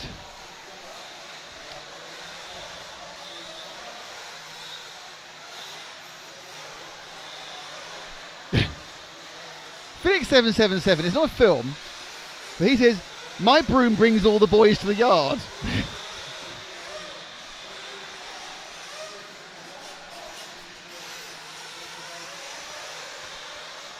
This is getting really quite straight. Willie! Hey! Hi, Willie. How you doing, man? Lovely to see you from Willie Veitz, EFRA Secretary. As you know, this time next week we'll be commentating, well, I will, on the EFRA 112th European Championships in the Hudi Arena in Slovakia. It's finals day next Sunday. So virtually no breaks. So hello to Willie. Lovely to hear you on the stream, or see you on the, read you on the stream.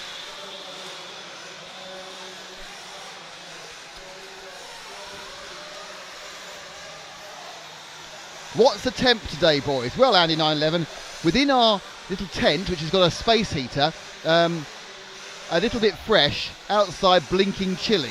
So the sun has come out, but we are promised rain in the next hour or so. By the way, that promise was made by Frank the weather girl. 2 hours, sorry. Heart-shaped broom, very good. A fantastic album by Nirvana there. It's 9 degrees outside. About 11 here. Drop back one car, Jan, and we'll pick up the guy behind or ahead, number 11. That is the machine of Lloyd Bostock from Britain. Who him and Tom having a bit of battle. We'll concentrate on 11 just to mix it up a bit. Sir Mix-a-Lot. Well, I can't remember whether he was in Robot Wars or was a rapper.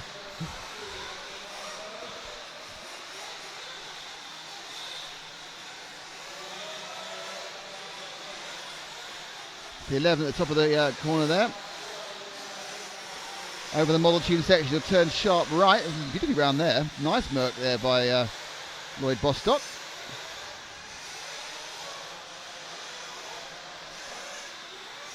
Bostock is the proud owner of a team associated car. It was when he signed on with an associated engine. Around the berm. 10-metre quad, drops down. Oh, no, just hit the edge. That got away with that. And popped up in a whack-a-mole style. Pretty much where I thought he would, actually. Careful, careful, not any wider. That's it. Managed to keep himself in line.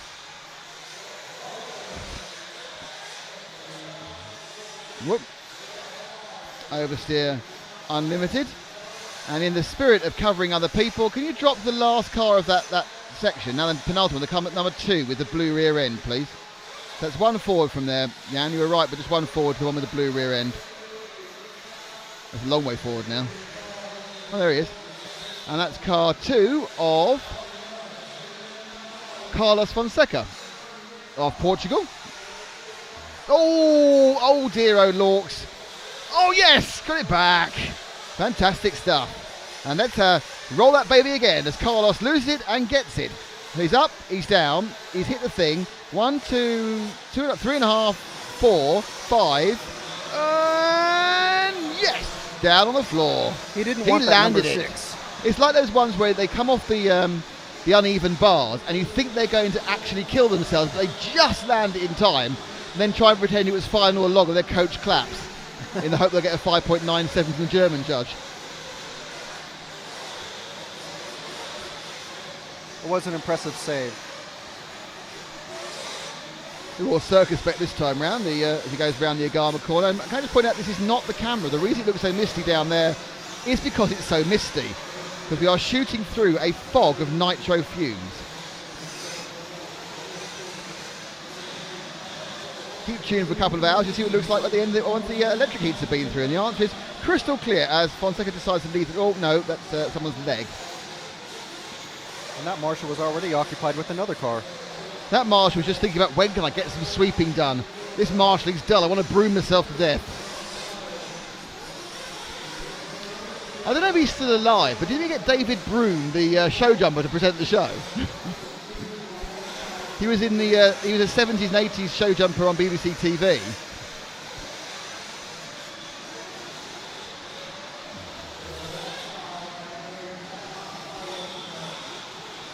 I remember having a whisk broom for our VW camper way back when.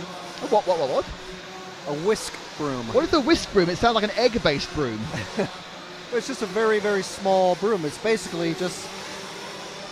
Is it like the brush of a dustpan and brush? Like a 1/3 scale broom, but with no handle. Oh, I see. You've embraced scale broom racing as well.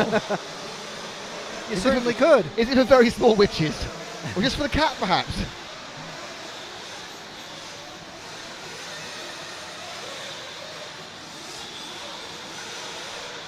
Someone's kind of wasted our entire... Nice somersault there. Ala China, Giza, Egypt. I've no idea what this is. I've got a feeling if it comes back, let's get him banning that. Team America Broom Police not from me, but from RC Racing in the other area. Oh, Lars Eric Moe. Is he in this one? We missed him. Yes. Bit Eric too Mo late Lars. there. Andrew Selvaggi. Or is Indiana it Jones, the Temple of Broom. Very good. Because that's actually changing one letter. Did he say it's Lars Eric Moe? Yeah. Oh, okay. We've been saying Eric Moe Lars. Oh, right, okay. Never mind. We missed And him. they're brooming. They are brooming, but I do sweeping. like. I'm sorry, but I think Indiana Jones and the Temple of Broom is it's so little changing. I like that massively. That's gone right near the top of our list there. Kevin says your mini broom was actually just a paintbrush you were sold for too much money. You've been overcharged for a paintbrush. Come on, Johnson. This is you've got a minute to eat the rest of your chips.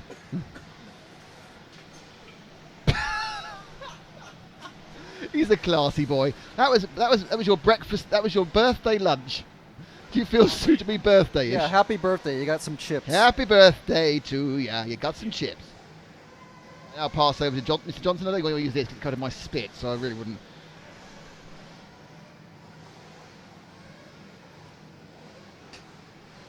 Don't say nothing. Oh, I thought you were saying give this mic to Adam.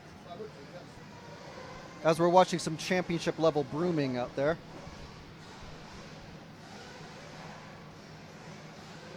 I'm just unconsciously calling it brooming. I'm not even calling it sweeping anymore. It's ridiculous. The broom game is indeed strong out there. I'm enjoying the wit of the commenters on the stream. Once you get Brits going on puns, there's no stopping them. Yeah, you just light the fuse and stand well back. It's like a supermarket tabloid shelf with the puns. Well, there's the results of the previous heat.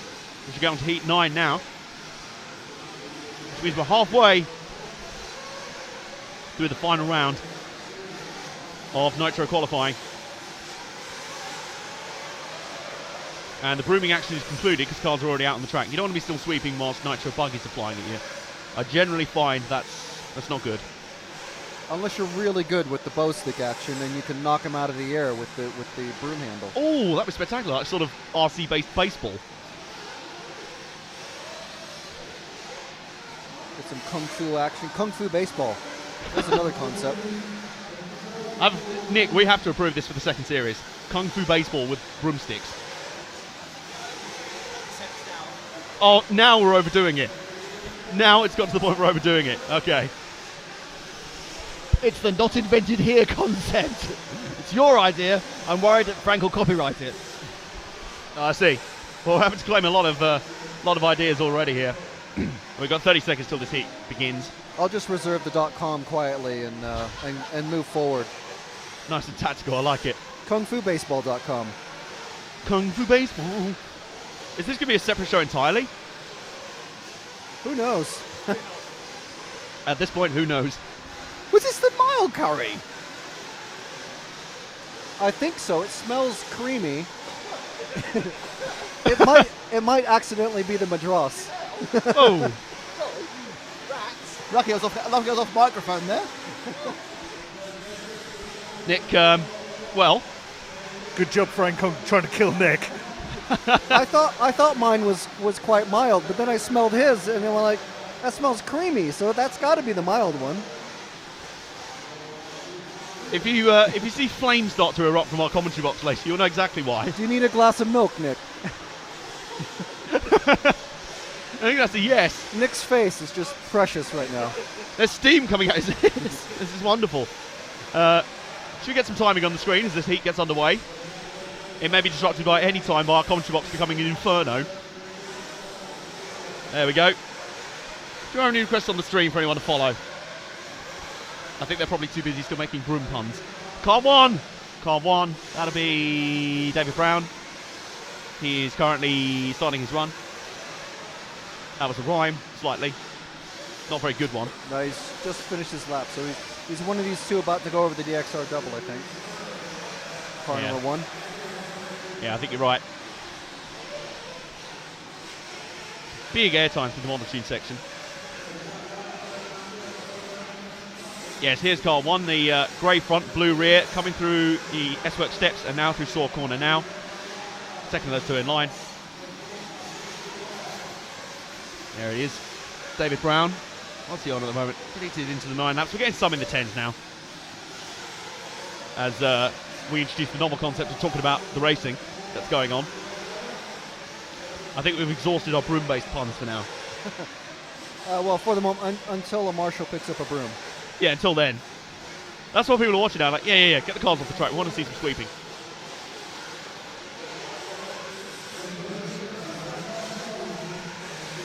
That's not a line through Saw Corner. That's the off-road of the off-road track. That's the slightly more off-road than normal. Nick's looking puzzled. Standard.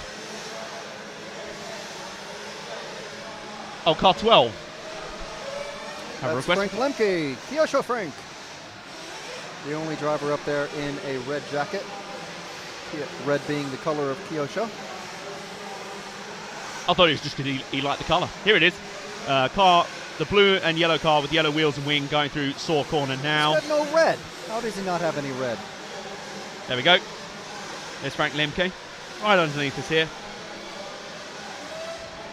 In the soon-to-be on-fire commentary box. Here we go over the 10-metre quad. He just gets that just about right. It's a bit nose high. A little bit, yeah. More importantly, he's avoided going to Bermuda. It's the Bermuda Triangle that exists outside of... So car 11 is the next request. That's Gary Baird, who is just about to finish his lap. He may already be on the straight. I think he's going up the main straight now. He might actually be a couple of cars in front of the car we're currently finding, Frank Lemke. Move up one car at a time, Jan. Oh. I believe Gary Baird. That looks like.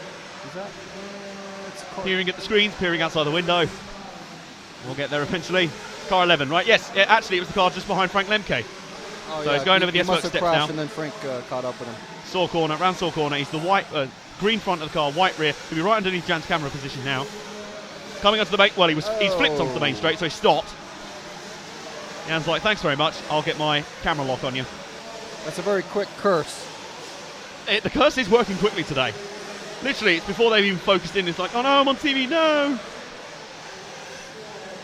But crucially, he avoids doom by Bermuda Triangle, which is not a hazard you often encounter in off-road nitro racing, granted. He's now coming up behind a car we've already followed, car 1, David Brown. These two can have a little dispute over real estate, which is resolved-ish pretty quickly. Eventually, one of the drivers will realize, the other guy's faster than me, so I'll just go wide a couple times and let him go. But looks like neither of them are giving up. Or maybe Brown realised that the other guy was on telly, so he was like, we'll crash in a minute, it's fine. Potentially, yeah. More action has come over the model tune section. Actually, a passing in qualifying, you wouldn't think that. Where's Jan gone? Maybe he's distracted by the smell of his burger. Around he goes. That's car 11, still on screen. Being caught and passed by a car. I think that's car 3. A white and red or orange car. Oliver. If that's car 3, it's Oliver Evans. He's flying over the DXR doubles. Up over the top. I think the marshal has just recovered someone who's gone to Bermuda. Well, we didn't see it on our screens. Much to Paul's disappointment, he wanted a replay out of that.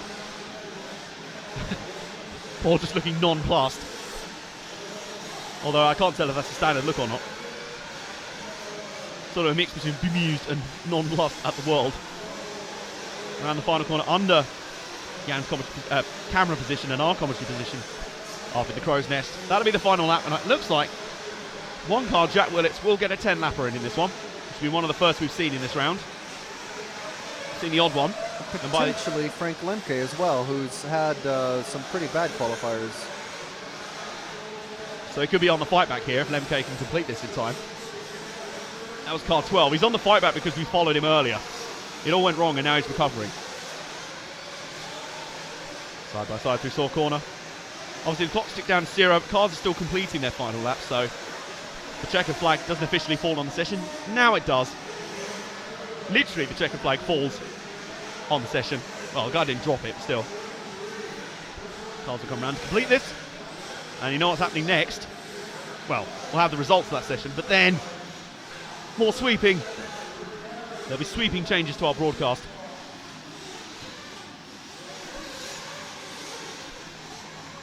And let's take a check. Yep, Nick's doing okay. Not too much of a red face. He's still breathing. I think so. I think his face now matches the colour of that Coca-Cola can.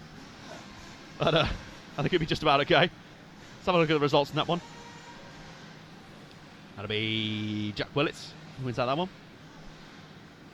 Frank Lemke and Tana Craddock. Manu Berghans and Nuno Casal-Ribeiro. Eddie Gibson, Utley, Billing, Brown and Evans. And straight away the brooming action picks up almost instantaneously. M&G, Dave Baird, Bunker Page and Sivan round out Heat 9. Past halfway in the final round of qualifying. You'll be pleased to know. There we go. Look at this. Look at this brooming in front of us. That's brooming marvellous. No, but he just lacked commitment.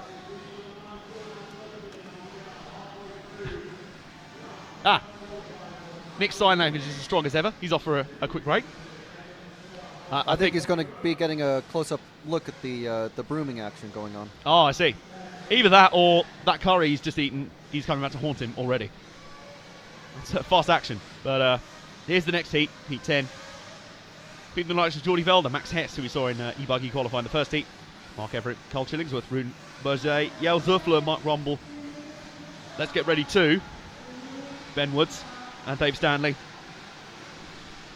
And then Nick Blackwell, Pedro Jesus, Virga Lego, Mark Boone, Rob Racy and Aaron Gerling. Grooming. There's so much. So many puns. We follow Frank Lemke on the stream in the last Just heat. had a Marshall knocked over. Oh my goodness. Marshall drama. Was he over I think he just wasn't paying attention and he stepped on a car. I'm not sure. Was there too much grooming? The look he gave that blue car. I'm surprised he didn't kick it off the track. Gave it evils.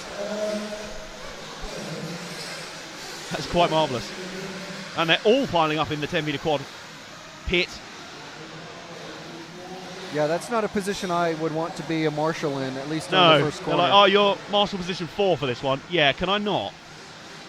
There's also someone running across the track. I think there's some crew members running across the track. Yeah, that's one of the DXR guys. I think he's just checking if that marshal's okay. Yes, good job. Good spot. I think it's all right. What age do you think around here? Flying Nitro RC cars. It's an adventure, sure enough. We have a request for Richard Lowe. Brooming. Now, which one was that? And we have a request for Gerling in car 15, Aaron Gerling. They haven't started their time yet. There's still about 20 seconds before the clock actually starts, and the drivers, as they cross the line, will start their 5-minute qualifier. But that is car number 3 and car number 15 that we'll be looking out for when the clock starts. And car 15 is the blue and yellow car with the checkered rear wing end plate. Go through Saw corner now. And it'll be right underneath Jan's camera position right now. Nice catch. Good spot. That's Aaron Gerling on the screen. As they take the start. I don't know if he actually started his time there. I'm not sure. I think he may have just beat the clock home there. So he'll end up being one of the last runners. And he's got some traffic to contend with straight out the box, which is, not ideal. We have seen some neat passing. We're going to have to see some later as we get into the finals, the heads-up races. Got about, 45 minutes or so until the top heat. On to heat 10 right now. Yes, well spotted. There is a timetable right in front of me. Yeah, it's about 45 minutes away. As we watch Gerling and this gaggle head down the front straight. Over the 10 metre quad. It's interesting how you're seeing these guys. I wonder if it's the thing of these earlier heats and or potentially the track not being the berm not being as quick as normal, but those guys not really getting as much of a launch through the 10 metre quad as they would normally. Yes, we're following car 15. Calm down. That was broomtastic. Is Jordi Velder in this heat? Yes, he is, but I don't think he's out there actually, or he's one of the last ones to log a lap either way, as Nick has returned. We'll give you a status update in a minute. Now, who was the other one we were asked to follow? Was it car 3? I think it was. Yeah, it was car 3. Richard Lowe, who is in the first half of the lap right now, so he'll be at the far end of the circuit from us. Jan, as soon as I get a lock on him for you, I'll let you know. I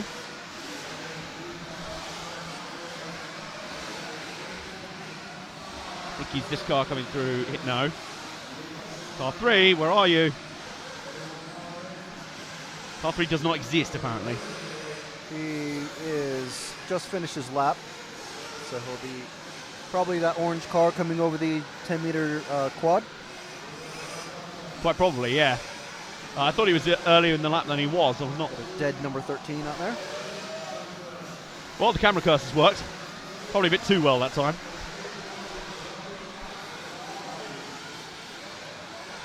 That's car 6, 11. Is it that orange car going through the sword? No, that's car 6. Oh, okay. Car 3.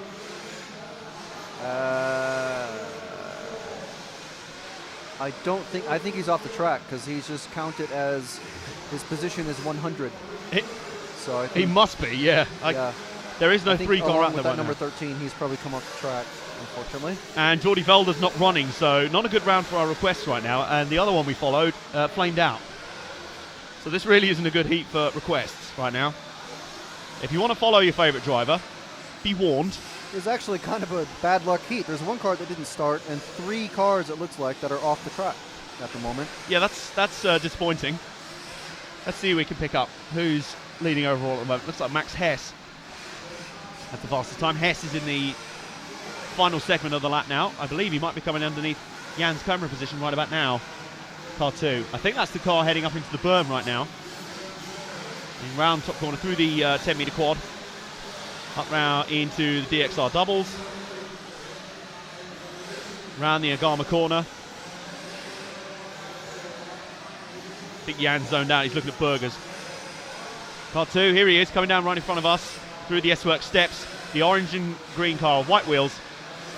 Round Saw corner. He'll be right beneath Jan's camera position right about now. There he is, Max Hess, who is on for a 10-lap run. Not anymore because he's on our cameras. So that's not going to last long. If he can still get 10 laps in, even with our coverage, he'll be a star. As we're watching the action on the track, it looks like the action outside, the sky is starting to darken. Wait, do I need to give you your weather report jingle? The sun has definitely gone in. And I think we're going to start seeing the rain that we've been expecting all day. It's Frank McKinney's weather report. Thanks for that update. You're right, the sun was never going to last, let's be honest.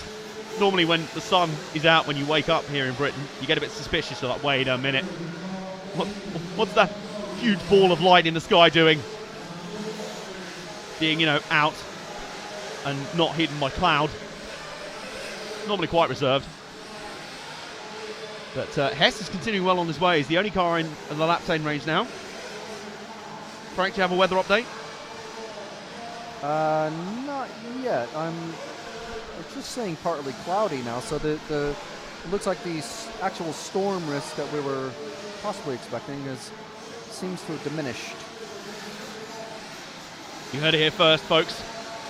Storm potential over Harper Adams University has decreased, potentially for now. We saw it yesterday. We saw the food vendors being blown and buffeted around outside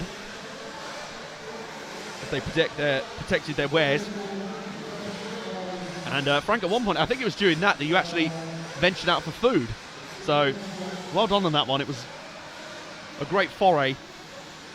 As this session is coming down to a close, looks like Hess will maybe just get his 10th lap in. I don't think he might just complete it in time. In fact, he will get his 10th lap in. He will complete it. He'll be the only one in the session to do so, I think. So Hess, not a bad run there. Round he comes and filter into the pits. There's the checkered flag. That's the end of this session. As the next session of brooming begins, let's firstly have a look at the final results from that heat, shall we?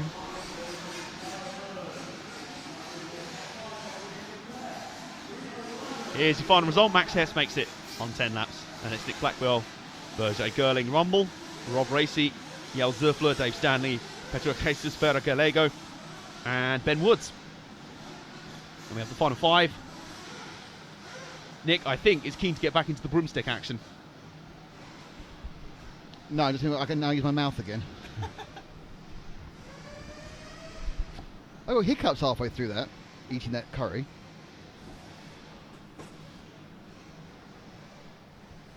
Frank, guess what? I've just read that Nick and Adam are to star in a brand new film, Broomback Mountain. Oh, thanks for that. Sounds like an Oscar winner. No, because it didn't win, did it? Did it win? I can't remember. One that wasn't supposed to win. It didn't win because it's content, or was it vice versa?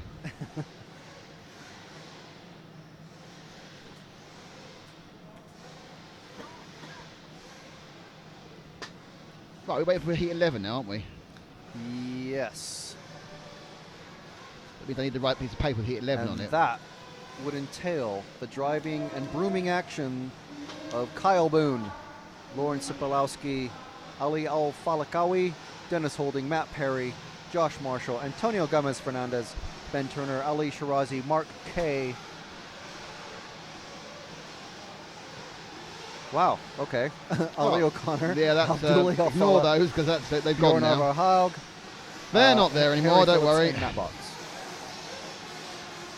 They are no longer there. They are not appearing in this film.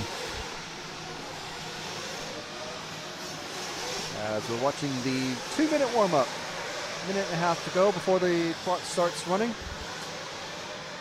For the 5-minute qualifying of all these drivers out there on the track right now. This is heat number 11. The fastest guys will be out in the next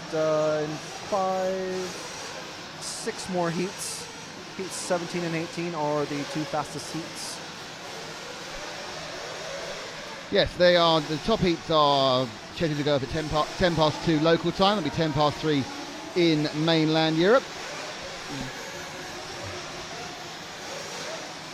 Are we running roughly on schedule? Good question. Yeah, about 3 minutes. I think we're about 3 minutes behind at the moment. That's pretty good. I'm going to see if I've got any requests for this one. Rob Chalmers, I think Broomback Mountain would clean up at the Oscars. Boom, boom.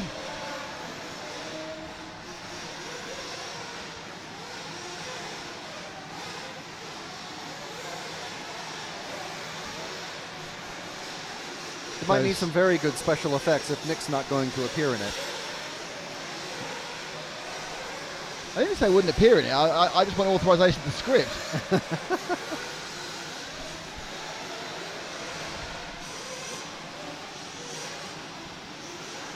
Some things I won't do. Okay, let's pick up a car. Any car? Yeah, good idea. Number 8. No, the one behind. Number 1. Okay, with the 1. The second car. That's the baby. Number 1, who is Carl Boone of the UK.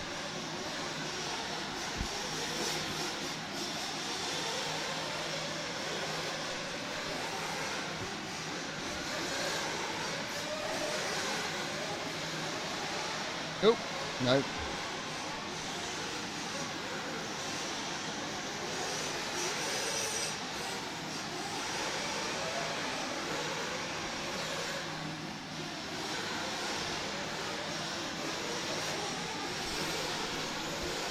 So that lap, is that lap actually a county lap? I think it's a county lap actually, I wasn't sure, but they are. This is going to be Matt Boone's first lap. He actually didn't hit anything. I don't think he set the world on fire with it either. Carl Boone, sorry. What time did he get? A 34.5. It wasn't a light, setting a light type thing. Oh, now he's off the track. Do you want to hop seats across?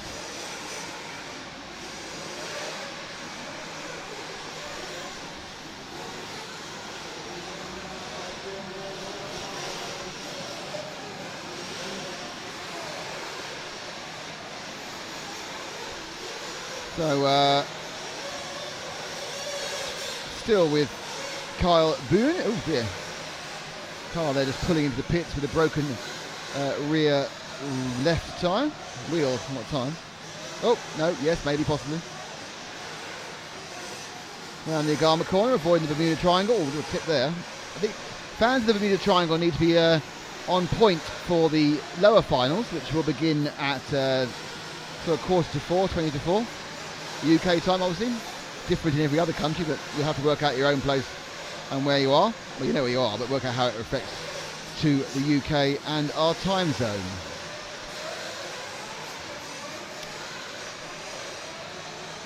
Have a request for car number 8, but I think he stopped. I'm not sure. No, he just finished his lap. Okay. Stay where you are, Jan, for a while. I'll find our next focus.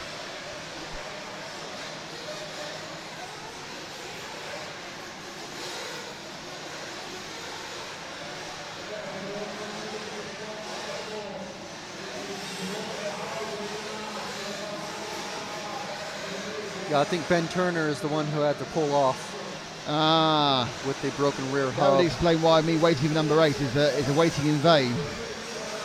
He's one of the DXR boys. So close to TV stardom, and yet so far.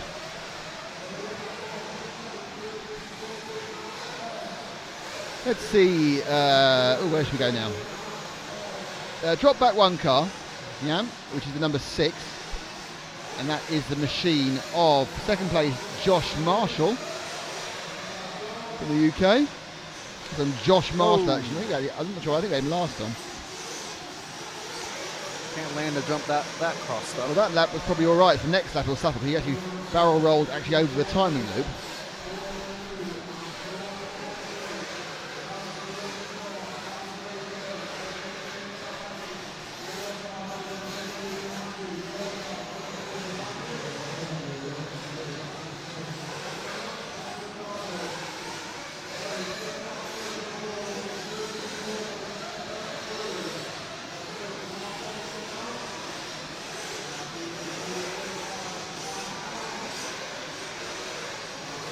We're up now around the berm over the 10 metre quad. No, just a bit short 10 metre quad, about 9.5 metres. Got away with it though.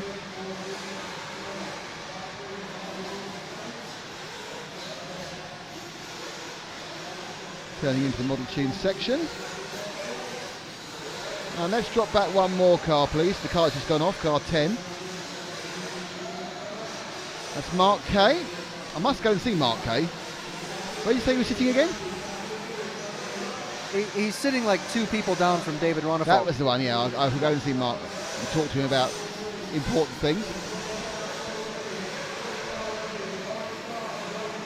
Oh, but Mark Kay gets turned around there in the berm. Cars shooting off everywhere.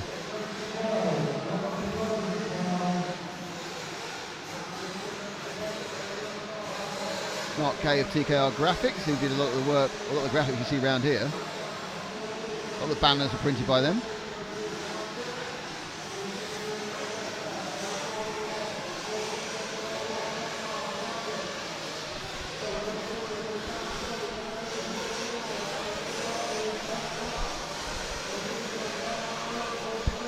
Bjorn Ivar Haug still looks like he's going to take this one with 10 laps.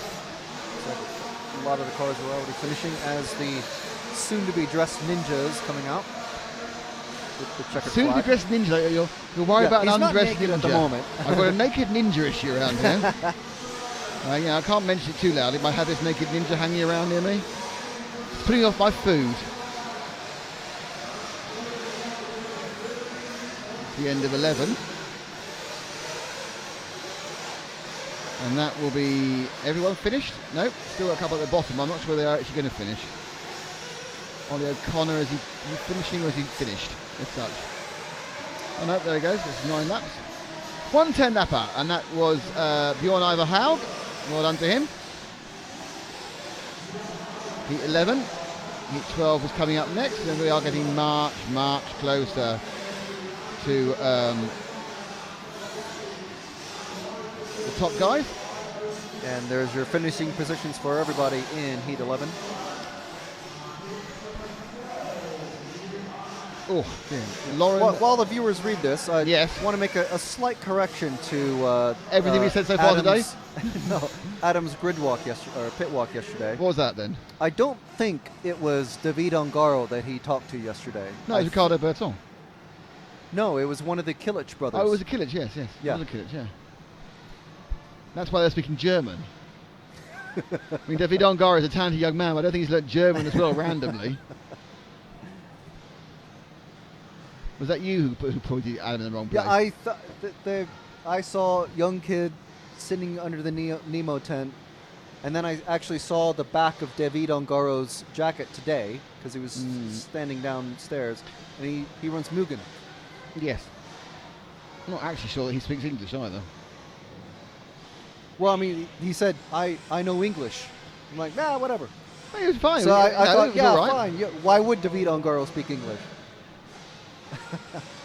No, so I'm not saying that Burke and Kilich didn't speak English. I was saying that David Ongaro, I don't think he speaks English. He might do. I don't think he does. He may well be learning. He's a young man, maybe learning at school. May have learned it all in the last few months. That's the way it rolls. That's the rock and roll way here. And here's the grid lineup for Heat 12 coming out. They're actually on the track right now. Charles Godwin, Michael Chronostrom, Jared Michael Pfeiffer, Storm Time. Lee Richardson, Bart Mullink, Or Matt Time Storm. Angserid, Go Ben on. Panic, Easy for you to say. Darren Haydenball, Burkan Kilic, Max Johansson. Steve Smith, can you talk to Hurai and Bayer of Extra, the pit walk? No, because Hurai's not here. So I can't speak to people who are not here. Perhaps I can speak to you next week when we're at the Huddy Arena. You can't speak to him, you just won't be able to get a response back. What, like through some sort of weird, like, mental telephone? Because we are at the Huddy Arena this time next week and starting on Friday for the FA European 112 Track Championships.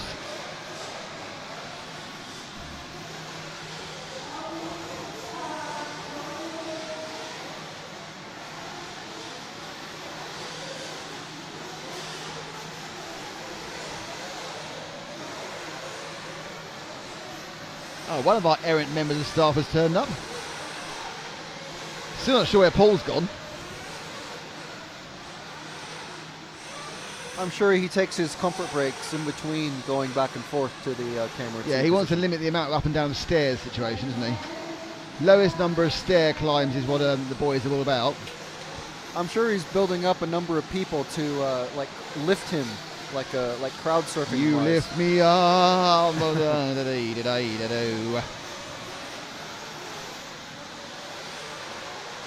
Number 11 we have a request for, which is Frederick Cederberg. No idea who Jan's on. It might even be number 11 for all I know. And now they are all starting their actual time lap here in heat number 12.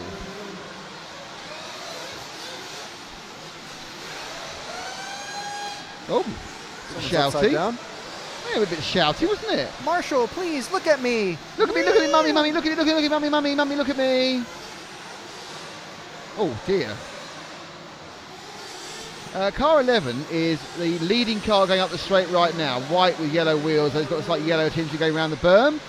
There he comes, and obviously already on the camera. Thank you very much to young Jan.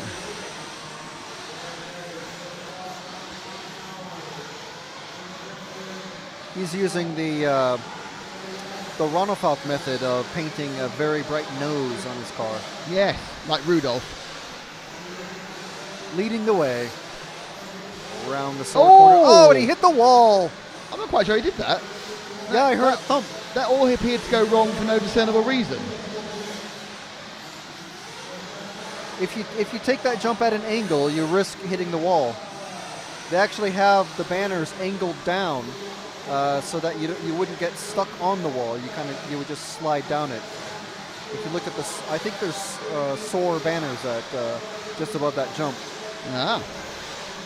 Which Well, is kind Frederick of a funny name for that jump.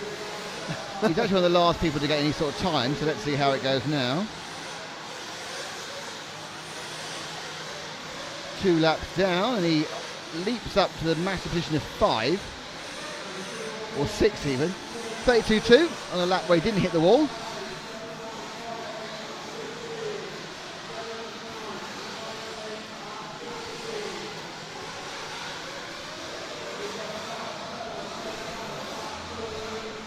Kevin is asking who the Silverstone running RC Racing. Everyone else is. Everyone else is doing the 24 hours of Silverstone next week, Kevin. It's just me off to Slovakia. Now,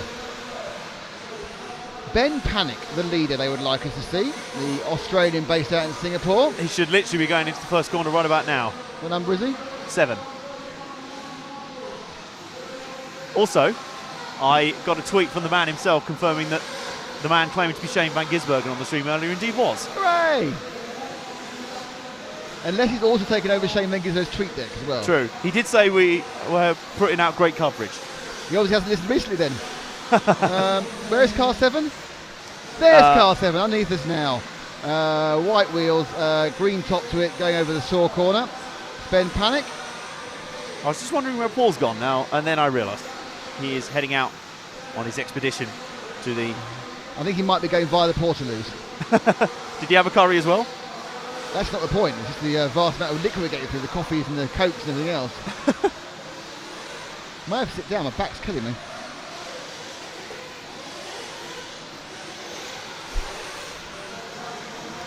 So we're following Ben Panic now around the S-Work steps. Is that better?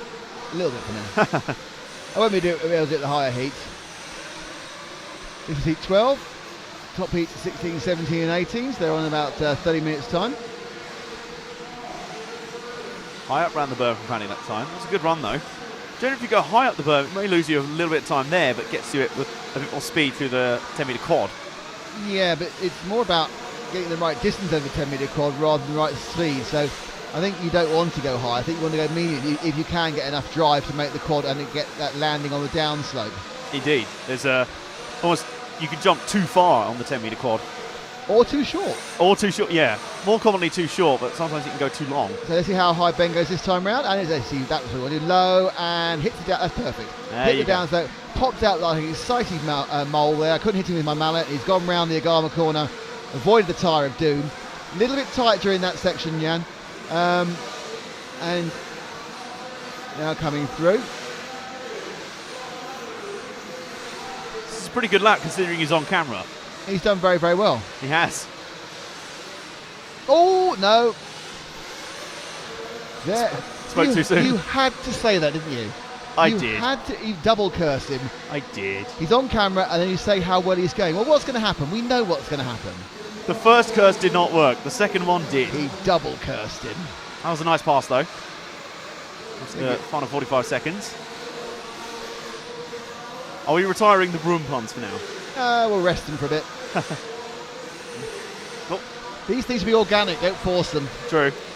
A very amusing 45 minutes when we had the less interesting heats on board, so hey ho. May well come out again. I still want to know about I haven't had an update from the medical centre about the broom that broke earlier. Yeah, I'm very keen to hear an update about that. I think we all are. We're on tenterhooks. That's true.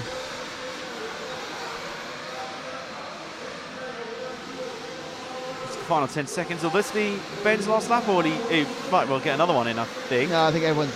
No, he's his last lap. He's at 9 and 4:52, so he's going to get another 10 lapper. He's winning this race by quite a long way, by 8 seconds basically. Yeah. And he picks up a 10.5.22. So Ben, he actually had a bit of a bad Friday. He's in much lower heat than he should have been. Ben regularly over in the Far East does very well in quite major championships, so you wouldn't expect to see him in the upper middle. You'd expect to see him in the lower top, if that makes sense. Yes. Thank you. Thank you for not asking me too many questions about my ability to explain things.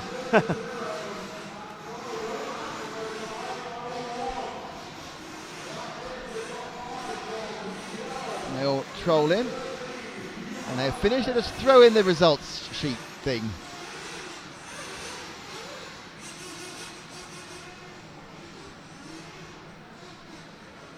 So Ben Panic won that by a country mile, He which really apparently is 8 seconds. Yes. Hannes Kaufel was second. Birkenkilic. I don't know if Birken's the older or the younger of the brothers. Charles Goodwin, Roman Kumar. No, Kumar Roman. Taro Craddock, Matt Angersted. I'm sure is it not only 2 Angerseds, because I remember you tripping over an Angersted, at least it wasn't 4 hours ago that someone tripped over an Angersted.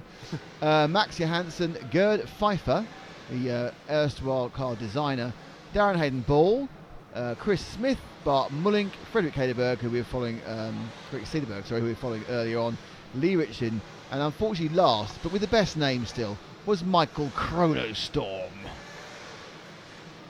Just, it's magic. You embellish that more and more every time. You can really drive it. You can really drive. Chronostrom. Kirsten Bester says, did you always say Kirsten, Nick? Kirsten who? Kirsten Bester, the German lady driver. Oh, yeah. Did I always say Kirsten when? I answered a question to myself on the stream from Kirsten Bester saying, I think she accused me of saying Kristen in the past. I see. But I am saying Kirsten.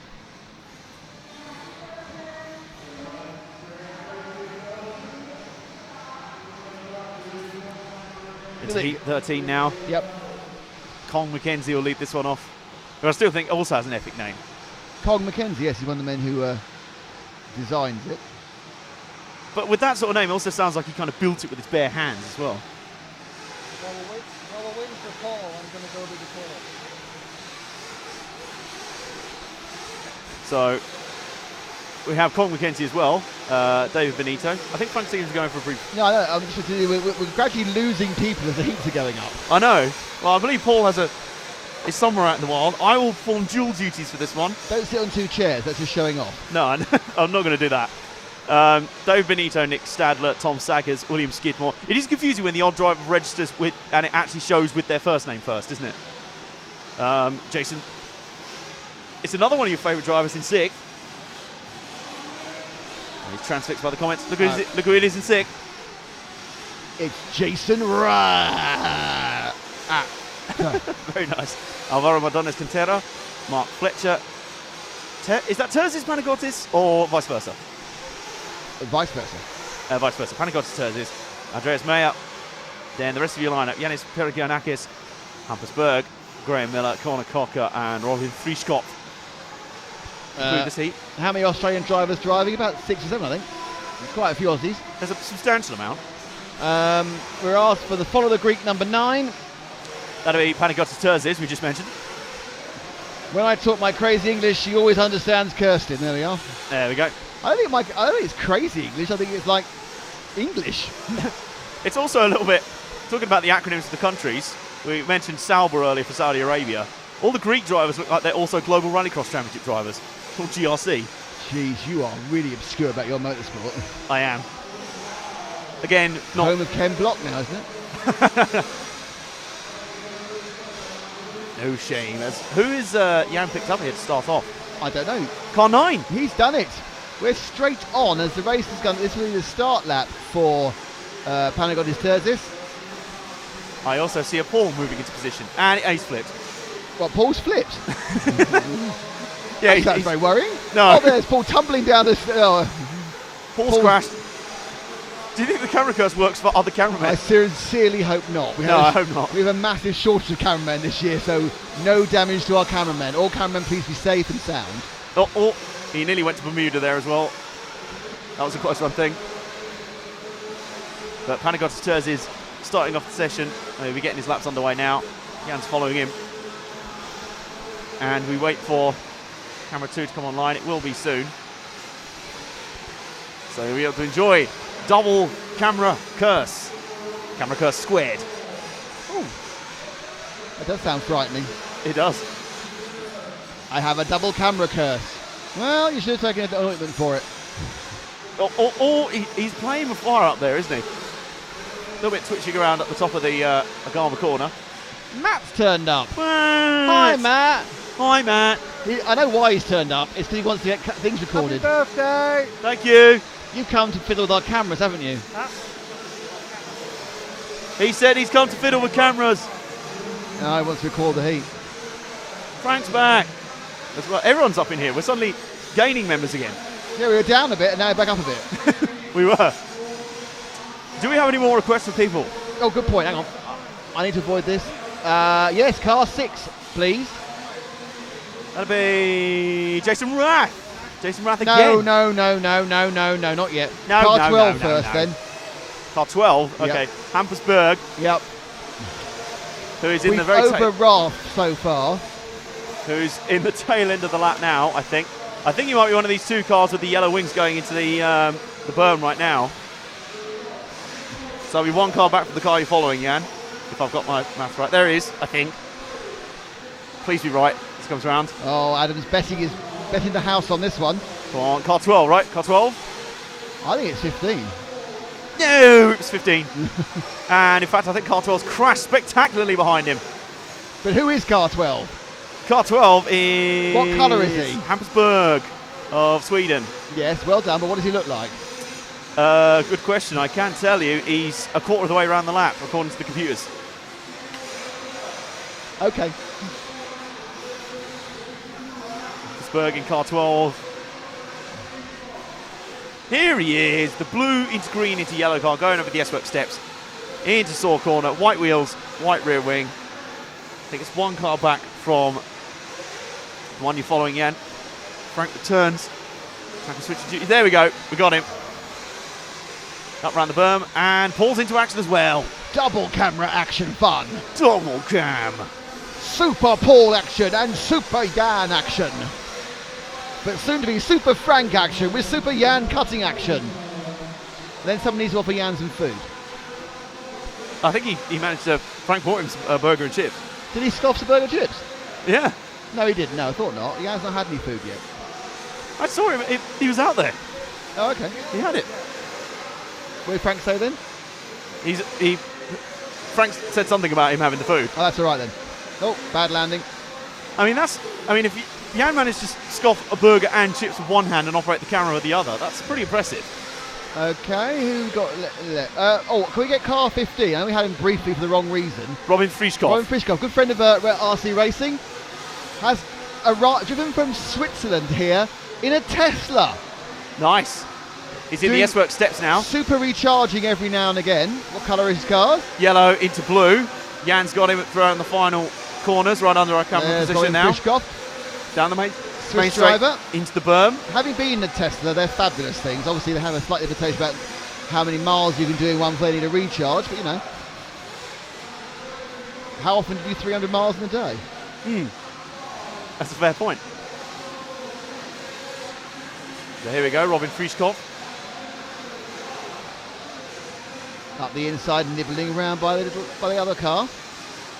If that other car had been Callum Niblett, that would have worked very well. Oh, he tried to get him and missed. Goodness me. Not deliberately, obviously, but he tried to get him and missed. No, of course not. Up and over. Oh, that was nearly an all-right run through the 10-metre quad. Armour turn, drops down. Front of Paul's camera position. Fly, my RC cars, fly. Oh, Wisdom Oz reference there. Thank you. Around the S-Work steps. The tannoy booms out again. I think it echoes a lot more in our headphones as well. Yeah, it does echo a lot. As if we didn't have enough voices in the head. So they're constantly telling you the positions, but we don't need to tell you. We don't need to tell you that. We've got them on the side of the TV. Yeah, exactly. Oh, well done. That was skills. Excellent work. Oh, and a Robin. wheelie. He did a complete flippy dippity dippity. Here we go, see it again. We've got a replay coming up. Of a flippy dippity dippity. Look Land, at this. nose, bounce. Oh, he slapped it. Oh, Hey. I think he lost no time at all with that. That was extreme. His forward momentum has carried him through. And a wheelie there. What a show off. That's the end of everything. That was, and a flip. That was not as stylish. But very well done there with Robin Frischkopf to close the session. I think it was still enough to put him third overall. Let's see on the final result, shall we? Yes, let's. Yes, let's do that. So it was Nick Stadler who took the win in the end, just a second ahead of Jason Rath. Robin Frischkopf third. Fourth run, JS Mayer. Mark Fletcher in fifth. William Skidmore sixth. Panagotis Terzis seventh. Alvaro Madonas Cantera eighth, and then it's David Benito and Connor Cocker rounding out the top 10. Now, don't take this off, because lots of people are asking what heat we're in, and the clue is that at the beginning and the end of every heat, beginning of every heat and end of every heat tells you what heat it is. So it says heat 13, run 5, and when we go to the next one in a second, it'll say heat 14. So you're never more than 5 minutes away from knowing exactly what heat you're in. Very nice. At some point, we'll have a graphic saying what it is, but at the moment, that's under development. To be fair, I think we... also like my swoosh for the replays. Swoosh. Yes, very nice. I think earlier we kind of skipped through the results screens pretty quickly because we were focusing on the broom action. Yes. Well, there was a lot of it. But now we're getting towards the sharp end of round 5 of qualifying, and therefore we need to give a little more time to it. Yes, we do. So heat 14 will be out, and they are now out, and if you press the button, you'll see it says heat 14. Run 5. And you'll also see who's in it. You will. And we are getting closer and closer. Oh, you did get a burger. Oh, I'm very, very worried about the calorie intake of for Jan. I think he turned down a meal on the first day, and I thought you might have an eating disorder. I'm still convinced he's a cyborg. I think you need to examine your eyesight even more. Well, you know. Hello to Mark North, saying hello from Switzerland. Hello there. Hi. You say he's from Switzerland? Yes. Hop Swiss. Hop Swiss, indeed. I was just looking. Actually, there is one Swiss driver in this heat, and it's on the second page of this one. There's your first. Is Max Kempchen the one that I can't remember? Was he the one that Kirsty wants us to show? I think he is car 10. Might have been. We'll show him anyway if you want. I'm going to gamble that Max is the one that we're supposed to show from this heat. So I'd like us to start with number 10 for Max Kempchen action. Max Kempton action. Just so if he's the one, if it's not the one, then Kirsten and I have tried. He broke down last time just as we were going to him in tears. Can't see him so far. Why? Oh, the sun's back out. Well, yeah, but this rain is going to sweep away the sun in 1 hour and 5 minutes, according to weather girl Frances McKinney. Francis's weather report. It's wet, it's dry with Frances McKinney. Car Here 10, he is, are we car looking for? 10, Yes. there we are. Red, white and green Italian colours right below us. Going round these saw corners. What manufacturer's cars are they? That'll be what? What are they before? Italian, could be anything. It's a Mugen with a Reds engine. Oh, there we go. The Reds engines are Italian, but a lot of engines are Italian. Oh, Yeah, he that's stopped again. Oh. We've got 3 corners, he's stopped. Oh, he's just topping off. Come on, off we go. Good boy, Max. I believe Kirsten is trying to follow you. Go on. Good, So don't good Max. upset Good her. Max. Now, the problem with that sun coming out is it's giving a real problem for the camera, for Paul's camera at the moment. Yeah, that's true. And he's also rolled into a marshal's ankle. That's not a problem for Paul's camera, though. No. But none of this matters. He hasn't stopped. Oh, dear. I don't think he's fixed whatever his problem was. He's even meandering down the straight then. No. Well, I think we've had enough time in the day now for any bleary headaches from earlier to have subsided. No, this is a technical issue, look. Yeah.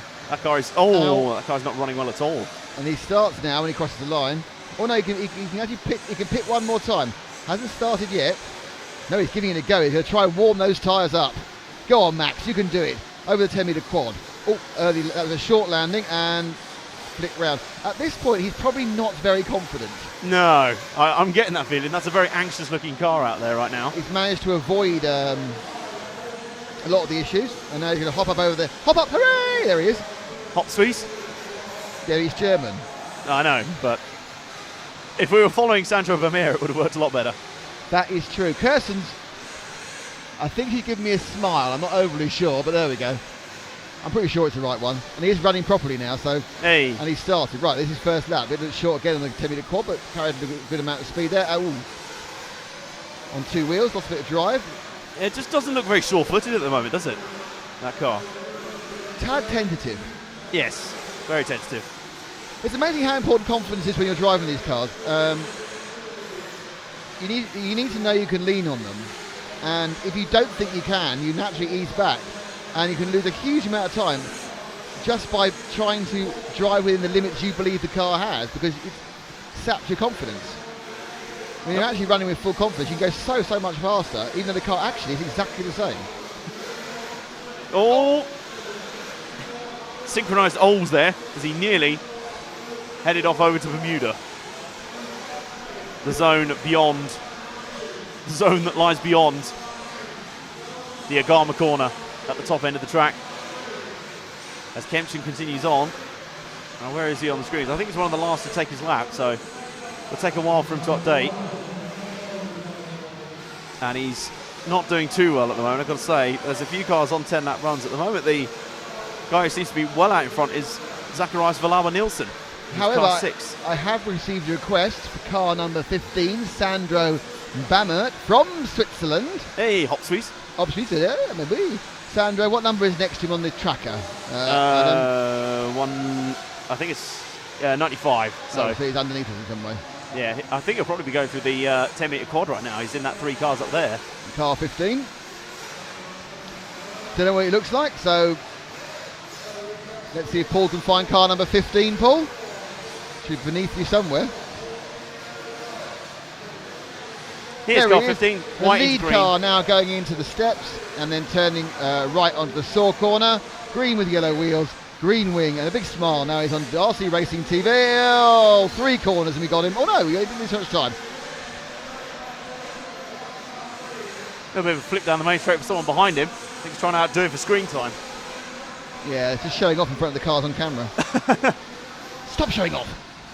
And he goes, just avoids the tyre of doom up there. Has caught out some competitors already. Up and over and away. Yep, and round. Through saw corner again. This is looking a bit more composed now from Valauer-Nielsen. As the times are changing literally second by second. But now Nielsen's still up. He's actually on a predicted 11 seconds quicker than anyone else right now. So Villar Nielsen really making this heat his own. To really not much opposition at the moment. Even with our cameras on him, he's still... Our cameras aren't on him. I thought they were. Oh, yes. No, true. Yeah, our cameras aren't... You're talking about someone we're not on. Okay. Which is fine. But we're on car 15. Yes, we are. Sandro Barmet. Sandro Barmet. Would you like to be on Villar Nielsen? Would you feel happy about this, even though he's down in 8th place apparently, which is a bit odd? Now he's in the lead. Now he's in the lead, So but he's car dropped. 6 we want. Car 6. Because he's already been on the... Adam's already said these nice things about him, so we now need to redub what you said onto the actual car 6. He's just started his lap, so car 6 is going to be now somewhere near Paul. Actually, he's down here in front of us. He is. Pink Black heater. wing, yellow wheels and ready car. Saw corner. Turning right underneath us here. Down the main straight. This is Zacharias Alabir Nielsen, who is literally about 3 yards ahead of the person who is effectively almost a lap behind him, but not, if that makes sense. Yeah, Villar Nielsen's actually lost a lot of time. I think merely just talking about him has dropped him back. That's a really weird version of the curse, isn't it? Yeah. You're referred to, yet not on camera, but you go backwards. He was just mystically knocking time off. He wasn't even crashing. It's more like you're shy, aren't you? Oh, don't look at me. Oh, no. No, I'm too shy. Oh, goodness, I'm on camera. Oh.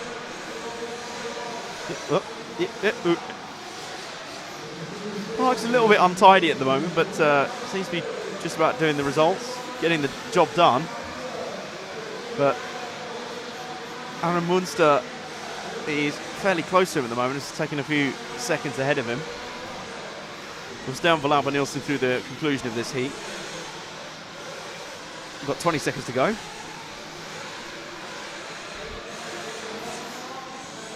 Top 5 or so will have 10 laps in the books, and from there on in it'll be whoever's done them faster, which looks to be going to be Aaron Munster. Or will it? If Munster has now dropped back, it'll be Villar Nielsen back again. It's been a little bit topsy-turvy this heat between those two.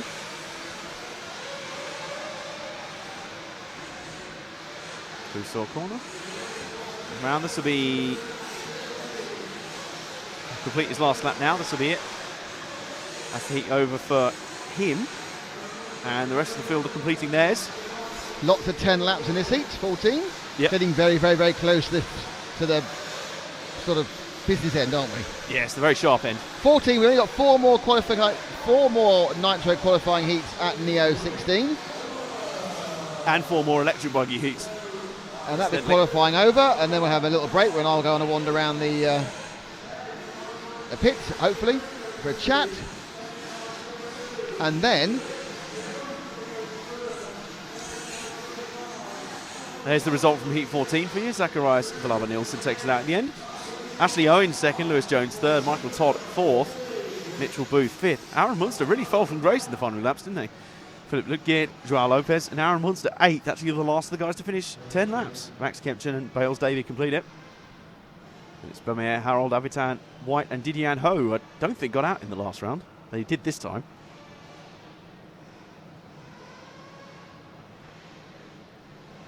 So we're into the final 4 heats now for Nitro Buggy. Qualifying is dangerously close to its conclusion.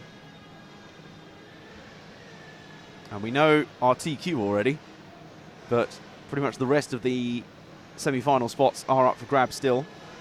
And there's quite a few people in that contention, including some from Heat 16 and 17. I don't think there's anything from Heat 15. I think that's too much of a stretch. nope, not at the moment. So many from Heat 15 are going for their other aim, which is to make the top 22 and advance straight to the semi-finals tomorrow. So there's 22 semi-final positions between the two of them. So in this heat, it'll be Oscar Baldo, Robert Gustafsson, Lewis Beach, Stefano Cantoni. A lot of guys who we saw in yesterday's junior and oldies finals. Zach Ryan, the Gizzy's favourite, Jamie Clancy, Burak Kilic, Alberto Pelaz Gomez, Vincent Dekler, and Ollie Curry. And then the final 5, Timo Engelstad, Ben Williams, Ryan Lee, David Crompton, and Danny Choi. Now, this is often quite a popular heat for requests. I'll keep our eye open on this one. 7, Burak Kilic. Oh, there's one already. There we go. But we have a request from on high, A request from on high. from Matt McCallum. Ah. He wants us to follow Burak Kilic, does he? Nope. Who does he want us to follow? Car 5, Zach Ryan. And we need to get Zach Ryan first with both cameras, please. Car 5. As Paul refits his mask, and I need to remind Frank to press record for this.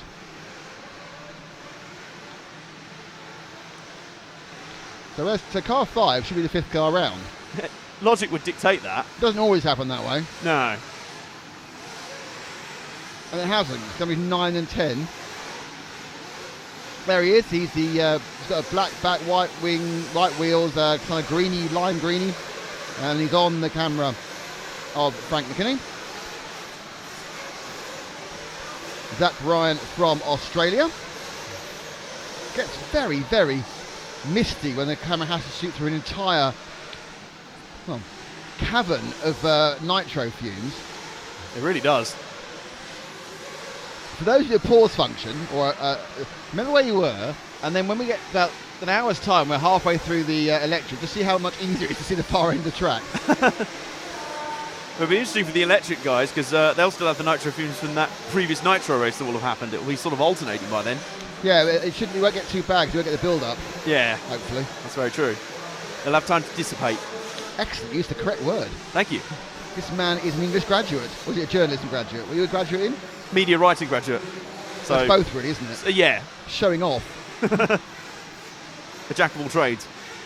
I don't want to have the second part of that. With the saw corner now. We're all thinking that, by the way. Oh, I'm aware. Up the main straight. A bit of a bounce. Looks like the car's set up pretty stiff on the ride as it comes down the bumps, but if you transition smoothly and come down at the right angle, then it's absolutely okay. But a stiff setup really throws you off a lot more if you don't get your landings absolutely spot on. Yeah, that car really moves around over the SOX steps. Car looks pretty solidly set up to me. And we'll Yep. find out now because the session's underway. So let's see what Mr. Ryan can do over the first couple of laps.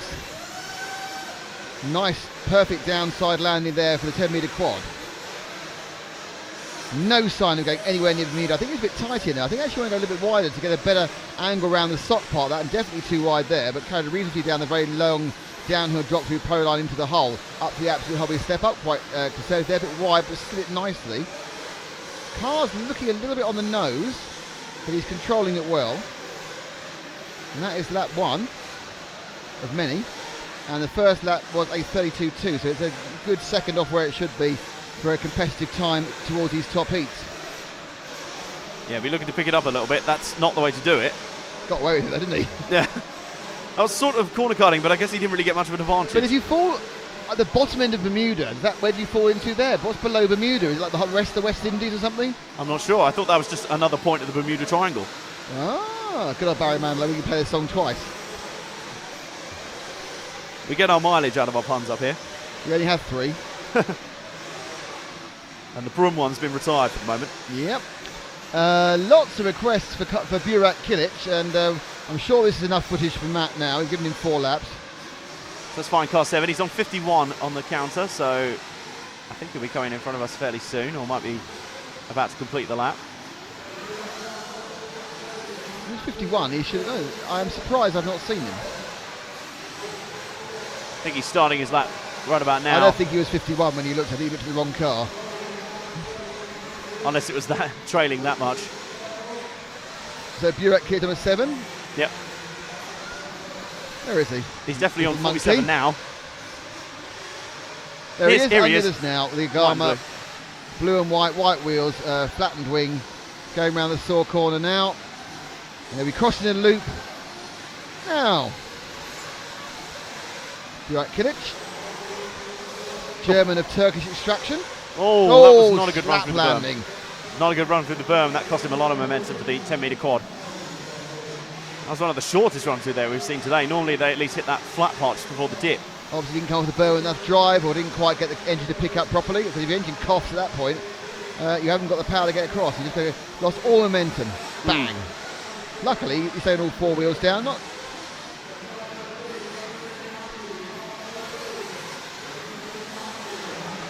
Oh, what was that lap for Burak? 34.2. Yeah, he's a good second and a half slapping like that. Oh, it's got even worse this time. He's got off the side of it. I think he just not make the master as well there, didn't he? The thing is, often if you make a mistake on a section, you're thinking about it for the next lap. Yeah. And then you make a mistake again. Yep. Or, normally the opposite one. If you've gone short, you'll go long. If you've gone wide, you'll go too tight. Errors just breed errors, ultimately. They do. They're very fertile things. More than rabbits, even.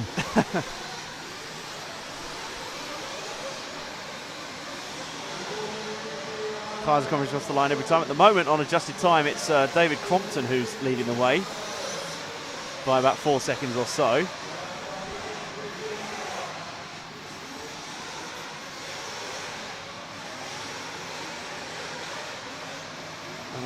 Hang on a minute, we'll see if anyone else fancies their favourite driver being on TV for a bit.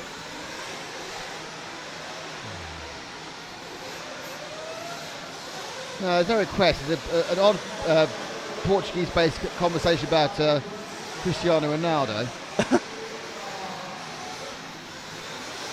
Carlos Motens is quite close to getting a ban, but I'll let him go for a second. So we continue to follow Burak Kilic here. Should we see if we can find our leader, David Crompton? Yes, let's. He's just started his lap, car number 14. He'll be coming down in front of Paul's section very soon. I think you're right. There Here he is in now. front of us in a yellow and red car. And red on the steps now into the saw corner. Paul has found him.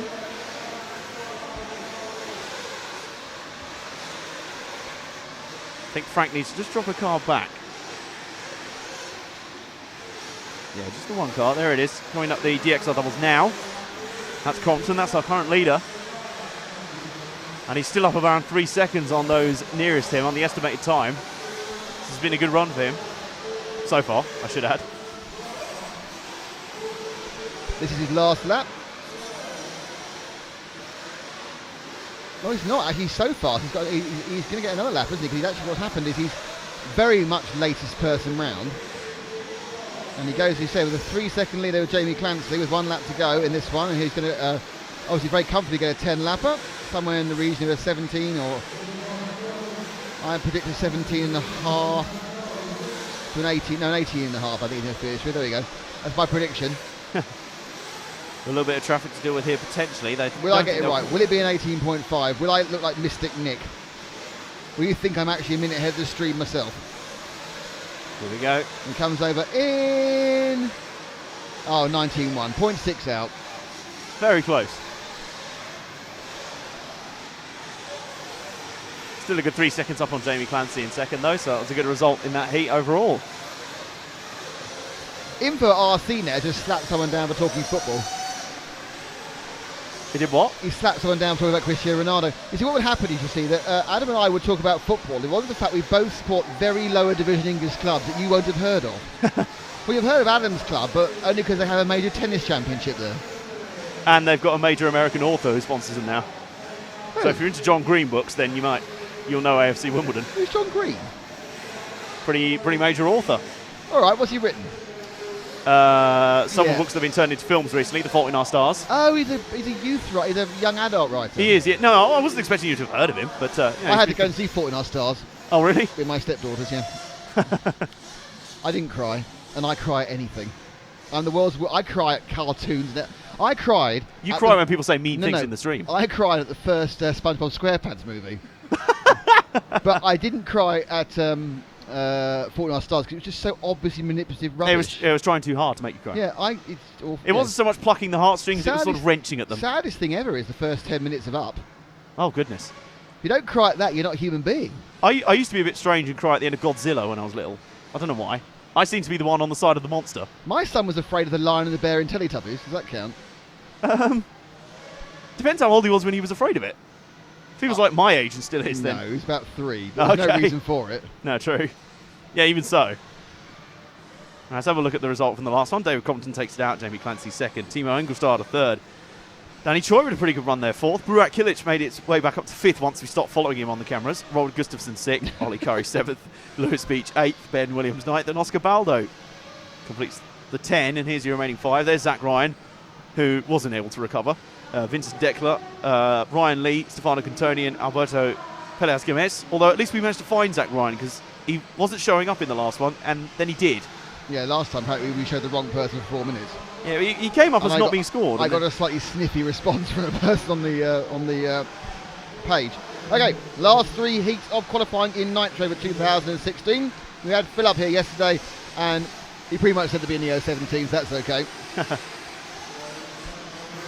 And Adam will tell you who's whom. Well, we'll start off with some hot sweets for Jeremy Cote, James Lepavot, Kevin Bronston, Graham Allsop, Mitchell Widmeyer. We've got a couple of guys who are sniffing around the bottom end of the top 22 here. Marco Natale, Callum Niblett, Anthony Conroy, Bradley Baird, Alessandro Romea, Carl Jackson, Danny Bernabe, Tony Truman, Jonathan Skidmore, and Brian Baldo. There's your lineup for this heat. As I say, there's a few here who are just a little bit on the edge of that top 22 for semi-final positions. 22 positions across 3 heats remaining, so that's 45 cars to go. Let's get ready to head out. We of course have Graham Allsop, who won the Oldies final last night in this heat. In the next heat we'll see Davide Ongaro, who won the juniors final. It's a pretty entertaining trio of races here last night. Good fun to break up the rounds of qualifying.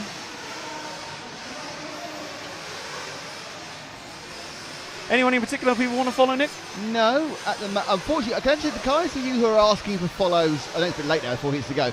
On the RC Racing Facebook page. We're not visiting that the whole time, but we do have the chat on the actual YouTube open all the time. I got a follow card too, but I think that's probably for the last heat.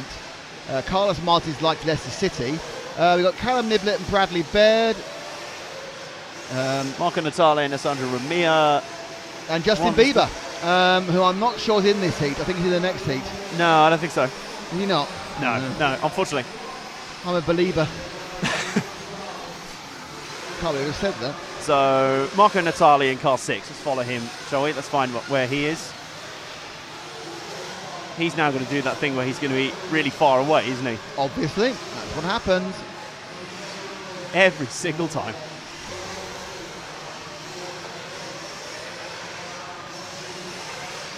Here he is, the yellow and orange car going through the S-Works steps. Round Saw corner. Yellow wheels, yellow end plates.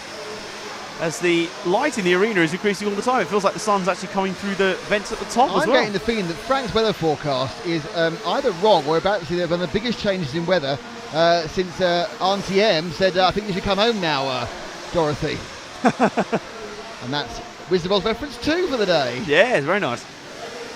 And with Brokeback Belton, that's 3 Friends of Dorothy references.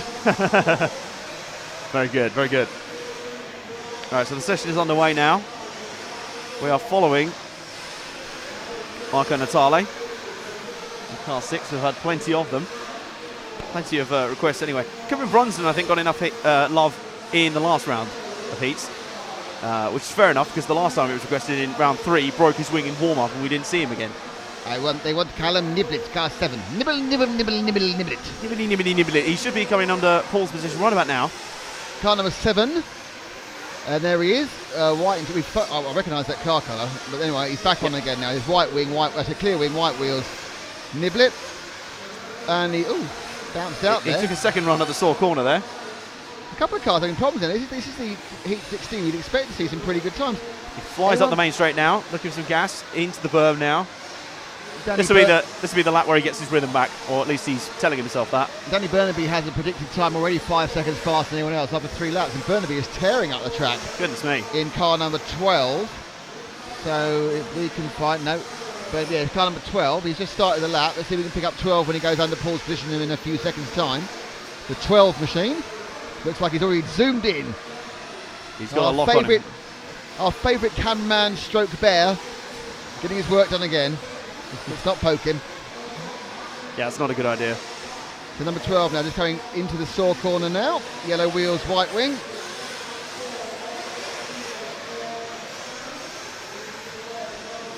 running down the straight. Running pretty smoothly right now. I will stop that sentence before I completely jinx him. Oh, Too no, late. he's not. He hit someone who was dead in the thing, and it's really hot. Oh, that's not on.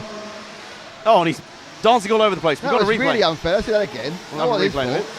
it. Yeah, no, it wasn't his fault at all. Right, He was hits that, and he snagged gets in the going accident. again. And then the new bloke gets rolled round, not sure who it was, and just takes him out, clean out. Then look at all this shenanigans. Look at this. Yep. And we return to live. And So- Burnaby, who hasn't finished that lap yet, is going to drop a long, long way down after a bad lap that wasn't his fault. 37, I think it was, that last one he got. Yeah, he was. So 6 seconds just thrown away by someone else. The main contenders now are Misha Woodmayer and Brian Baldo, as it is all going horribly wrong now for Bernabe. Let's see if we can find number 15, Brian Baldo, or number 5, Misha Woodmayer. Those are our two leaders, and they're fairly close together on times right now. Who is it? Which numbers? Number 5, Misha Woodmayer, and number 15, Brian Baldo. So either car with 5 on them. Ah, that'll help things. Can't see one with 5, obviously, though. We're both looking for one of two cars. Here's one. Here we go. Yellow Brian into Baldo. red, turning round the steps now and into the saw corner. Yellow wheels. Yellow front end, reddish kind of orangey rear end. He's on both the cameras, it's fine. Lovely. So he's in second, is usually winning. Which one's he? That's Brian Baldo, is it? Yep. Very high line through the berm, but it works out very well. On for a 5.13. Burnaby was on for a 5.08 before he was involved in coming together. I'm not quite sure who it was with. But the video evidence is there and replay for a later inquest. I know it was now. I should tell you who it was in a second. That he had the coming together with. I now recognise the colour scheme. So not on Danny Burnaby's Christmas card list is car number 8. Who's that? Anthony Conroy. Yeah, he's not on the Christmas card list at all. But probably is on Brian Baldo's because he's managed to give Brian Baldo the win in this heat. Yep. Unless Baldo Yeah, good point. guffs this last lap up, but he'd have to do it quite severely because Michel Winmay is about 3 seconds back. So Baldo can keep this So steady. he's got 2 corners. One more. Oh, no, he made a minor mistake but got away with it. I was gonna say, and well, they did try really hard to ruin the end of that lap. He did, but even yeah. They couldn't. They gave it a go. 5.13.9, so basically 5.14.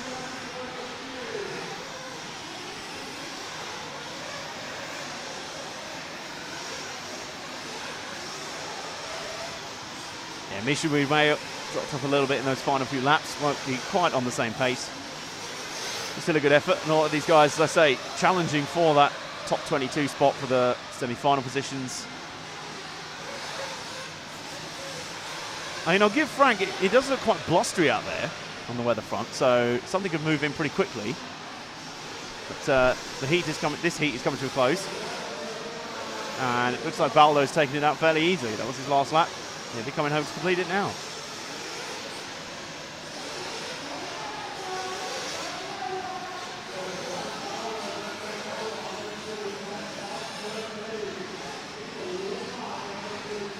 And Danny Bernabe in the end, 10th. That's a fall from grace. Yes. Captured live on our cameras as well. Well, as we said, not entirely his fault at all. Brian Baldo wins that one then. Misha Winmay ahead of Callum Niblett, who had a solid run there. James Lepavot, Graham Alsop, yesterday's Oldie's final winner. Tony Truman, Kevin Bronston, Marco Natale, Carl Jackson, and Danny Bernabe. My top heat dance. It's 2 weeks to go. It's the top heats coming up now. Oh yeah, it's the top heat. Go top heat. We're going to go party top like heat. it's my birthday. Yeah, it is your birthday. It is. Well, that's just us sitting down having a pint of Guinness later. We want better than that. Hey. So 2 weeks to go. David Ongaro. We know who's on TQ because the little monkeys TQ'd all 4 rounds. That's Ryan Cavalieri. But the rest is up for grabs. It is. Just flicking his feet in a very camp way. Incredible. It's almost like I was about to start doing a bit of the chorus line. Dan, Dan, Dan, Dan. Which you decided to do New York for some reason, the music. Are you not going to do that on the grid walk, are you? Good grief, no. I only do tap dancing on grid walks. Appropriate pit walk. We have something being pointed it's a out. problem. What's the problem, Paul? Sun, rain. Rain's coming. He can show us the rain. There's rain in the distance. Hang on. Take off the graphic. There we go. Oh, yes. Ominous Now, clouds. normally, if we were at a race meeting, we'd be very upset. Oh, you were right. All right. Okay, Frank was right. Okay, it's not rained yet. An ominous cloud is not rain. You've got 40 minutes for it to rain. Frank is screaming us through his Frank mask. is in full District 9. He looks like one of those people who's infected in one of those virus diseases you've got to run away from. He looks like he's out of Resident Evil at the moment. Anyway, so there is potentially rain coming. It won't affect the track. Shall we look at the starting lineup lineup 10 again? minutes, yes, please. Because obviously, but when it does rain, the humidity does get absorbed by the circuit, but it won't be happening in the next 10 minutes. So then the final 2 rounds will get off quite well. Go quickly because the car's on track. Davide Angaro will lead this one off. The winner of yesterday's juniors final, Jack Emmerling second, Joseph Quaggreen, Mr. JQ third, Ricardo Montero fourth, Alex Zettin fifth, Martin Bayer sixth, Carlos Darius seventh, Ricardo Berton eighth, Elliot Taylor ninth, and Miguel Matias. Are you top 10? Here's your final 5. Jean Neumann, Joao Figueiredo, Milan Dragoslovic, Simon Willits, and Mike Lewis completes heat 17 of 18. We've been asked on many occasions to follow, on the same person back to back, to follow the runner-up in the juniors final yesterday, Ricardo Bertin, car 8. So let's see if we can find car 8 to start with. What colour was his car? Was it yellow? Was it? There it is. There's a light yellow car going around the saw corner now. He's got a rattle can flory yellow. It's effective. It's He's simple. going to get a bit of top up. He just Well, the nips car in up front of him there. fell off the pit road. I think he's got Adrien Bertin pitting for him from Team Orion with his Valentino Rossi hat on. Just topping up. Don't really need it for a 5-minute run. Oh no, he's doing a little bit of an engine tune and then topping up. Berton waits patiently, gets fit round and down he goes. And off and out. Now the clock will, I think by the time he gets round, he'll be one of the first people to start a timed lap. This one isn't one, it's just a pretend lap. Well, it's a real lap, but it doesn't actually count. Yeah, we'd start in the full one very soon. Coming through around to the end. Oh, and he's had a flip there, so he definitely will be one of the first to start a lap here. That was an unorthodox way of holding back to wait for the timer to start. He's going to come through now, and away we go for the session. Charging down the main straight into the berm. Nice mid-length run. A bit too long on the 10-meter quad. That's a bit better on the DXR doubles. Good to start straight out of the box, but he has got some traffic already. I think that might be Joseph Quaggreen, isn't it? JQ. So we're getting some sort of JQ coverage, all you JQ fan people. Well, you know, 2 for the price of 1. He's actually holding up Ricardo Bertin, so we let him through. They come around this corner now. Bertin doesn't make the best shot. Oh, Marshall! Why the Marshall not look in the direction the cars are coming? First thing you should do. So Bertin has launched himself into a large amount of traffic, and it is actually Ricardo Montero who's taken the lead. So a good start from Montero. And Miguel Matias is going even faster. Yes, this is one for fast laps so far. If you've got anything left for qualifying, it's time to show it now. See if you can advance yourself up into those semi-final spots. For some of these guys, it will be their last chance. But Bertin has got a little bit of a distraction from JQ in front of him. And JQ is faster than Bertin at the moment. Oh, and a flip in the middle. That's going to really hurt Bertin's Well, that's the chances end here. of Bertin's chances. So let's see that one again.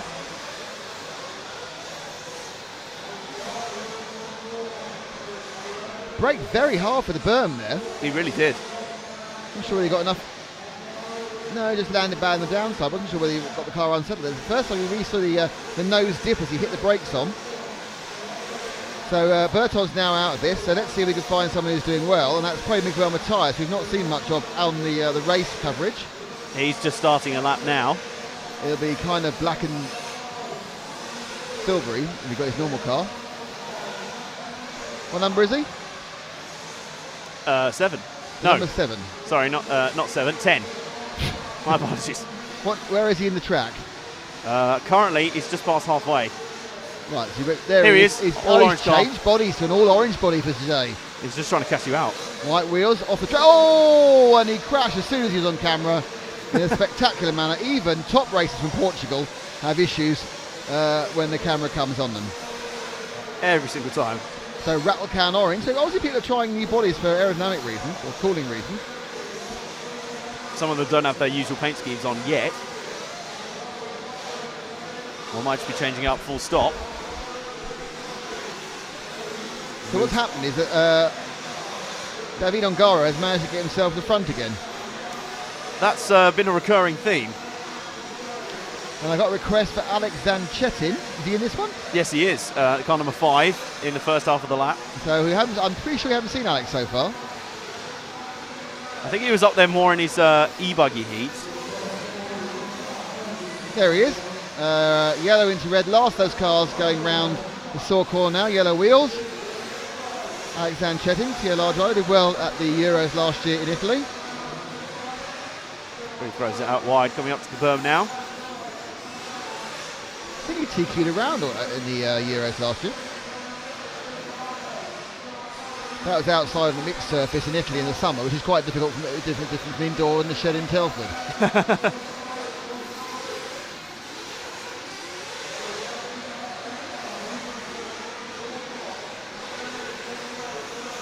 So corner nice and wide. You've got to come in wide on that first jump to get the angle for the next right turn, but that's obviously where we've seen a couple of cars pitch out and go wide into that wall. Yeah, making all the corners an arc is great. Like here, if you can make it an arc rather than, well, that, which was a spinny turn round, rather than making it a 90 degree, straight 90 degree, if you can make it a long looping arc, it will carry loads more speed. A little bit tight on that one there. You've got to get your angles right, which is easier said than done when your car's being thrown off balance almost every single yard. Nope, just like that. And again, it's all starting to go horrendously wrong. Oh, that's a big one. It's almost like he was like, come on, show a replay of me. Brain fade, that was. Had two little things and just put it down, didn't think about it. So Zanchetin not setting the world alight at all. No. Someone who is, unsurprisingly, is Davide Ongaro. In car number 1. There he is. Let's pick up very briefly. He's just going over the steps now into the Saw corner. 1 orange into white wheels, clear wing. The one ahead of you, Frank. 1 forward. So Ongaro into the mist that is the far end of the track now. Seems like the Lion of Which the Wardrobe. I mean, you kind of expect to have a big, great talking lion and a man and a half deer come by. Only the classic references for us. Yeah. Oh, we've done enough. I think we've done enough other ones. Ongaro, though, looks really, really strong, doesn't he? Looked very, very good yesterday in the junior final. Well, he certainly, I think he's enjoyed being the fastest person in the heat rather than in the middle. And he's won every single one of these Heat 17, so obviously he wins this one. I believe he was qualified into the Dash for Cash last night. But, he's finished now anyway, so that slight error doesn't matter. So 5:03 effectively, and that is, again, he's gone faster every time. Well, 3.0 is going to be the 6 last time, 10 the one before. He keeps going faster, so Ongaro is picking up speed the whole time. Does that mean the track's picked up speed as well? I'll tell you what, Alex Zanchetin just put in a 29.381 individual fastest lap, so that's very, very rapid. They need 10 fast laps though. Yes, that's the unfortunate thing. But, in fact, he's got a 9 lapper. Nice. So he's had 1 really, really good lap and 8 atrocities. Yeah. So this is a pole position session. He'd be on pole. Indeed. It's a 5-minute qualifying session. Cars coming around to finish now to conclude their session. Let's have a look at the final results. Okie dokie, and as I said, Ongaro 5:02.957, which is basically 5:03. Miguel Matthias 8 seconds back. Good. Quad Green 12 seconds back. I mean, it's just a great performance by Ongaro, and everyone else. I think it was a bit of pushing too hard by some of these drivers. Very, very close though. 16, 16, 17, 17, 17 for the drivers between 5 and 9. And Carlos Darius completes the 10. And we've got Martin Bayer down in 11th. It's a little bit of a surprise. Not good news for Bayer because he had not really put together a good stream of scores so far. No. At the end of the next heat, we'll be able to give you the qualifiers, the runners and riders, the overall positions. But Martin Bayer may be on the cusp of the 22, actually. Yeah, that's a little bit of a risk. He may end up in the quarterfinals with an extra round to get through for having a crack at the final. And so, here it is. The last Heat 18 of the Neo 16. Yeah, the last qualifying heat in Nitro for Neo Buggy 16. the last bit of driving for some of these guys for about a day. Correct. Because they won't go out again be until semi-final practice. Yes, yeah. So these guys will be. Well, they won't be having a good time tonight. Obviously, they'll be prepared for tomorrow. But They're coming to your party. You're buying them a drink. I was hoping it'd be the other way round. Well, you told me how much money you had, and I've invited exactly the right number of people to spend it. You told me you weren't very good at maths. It's 4. Yeah. Right, here we go then. Here's your now pretty familiar Heat 18 lineup. It's Elliott Boots leading the way, who I believe coming into this round's 5th overall. Jared Tebow 2nd, Cody King 3rd, Ryan Lutz 4th, and our TQ man Ryan Cavallari. Is he going to Grand Slam this? Is he going to take all 5 sessions? He's got every chance. And Carl McBride 6th, Cole Ogden 7th, Marco Barufalo 8th, Robert Bataille 9th, Martin Volanka 10th. And then we have Neil Cragg, David Ronefalk, Darren Bloomfield, Lee Martin, and Renaud Savoya. Renaud Savoya. You're adding an extra U in there for some reason. Renaud. I'm adding an extra. Or you're adding adenoids. Yeah. Anyway, there's your lineup for Heat 18. This is it. Nitro qualifying will conclude right here on RC Racing TV on Sunday of the Neo 16. So this last qualifying for Nitro, we then have 4 qualifiers, final round of qualifiers for e-buggy, including all these guys again in 4 races time for the e-buggy top heat, and then we'll have a grid walk, and then we'll begin finals, clash, monkey tennis. Is that the next thing you moved on after the broomstick challenge? Possibly. So I think we should start with Ryan Lutz, because we keep missing him, and we had a Let's Hunt for Ryan Lutz day earlier. Let's have a look for car number 4, shall we? There he is. He's about to turn onto the saw corner now, and hopping underneath it.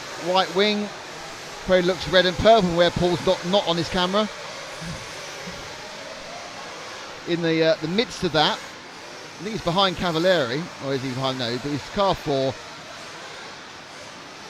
That's Ryan Lutz with the Techno.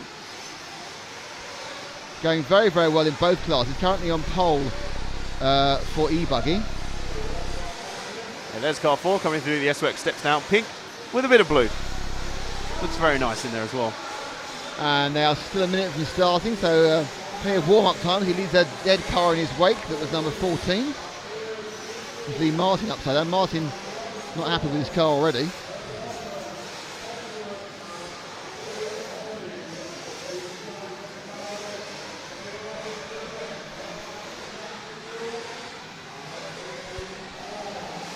Coming down to 30 seconds to go before we kick this one off. The final heat of Nitro qualifying for the Neo 16. Our coverage on RC Racing TV, presented by SAW, Agama, S-Works, Absolute Hobbies, and NeoBuggy.net. Lutz continues on. Indeed he do. And will probably be starting his lap when he comes around this time. 10 seconds to go.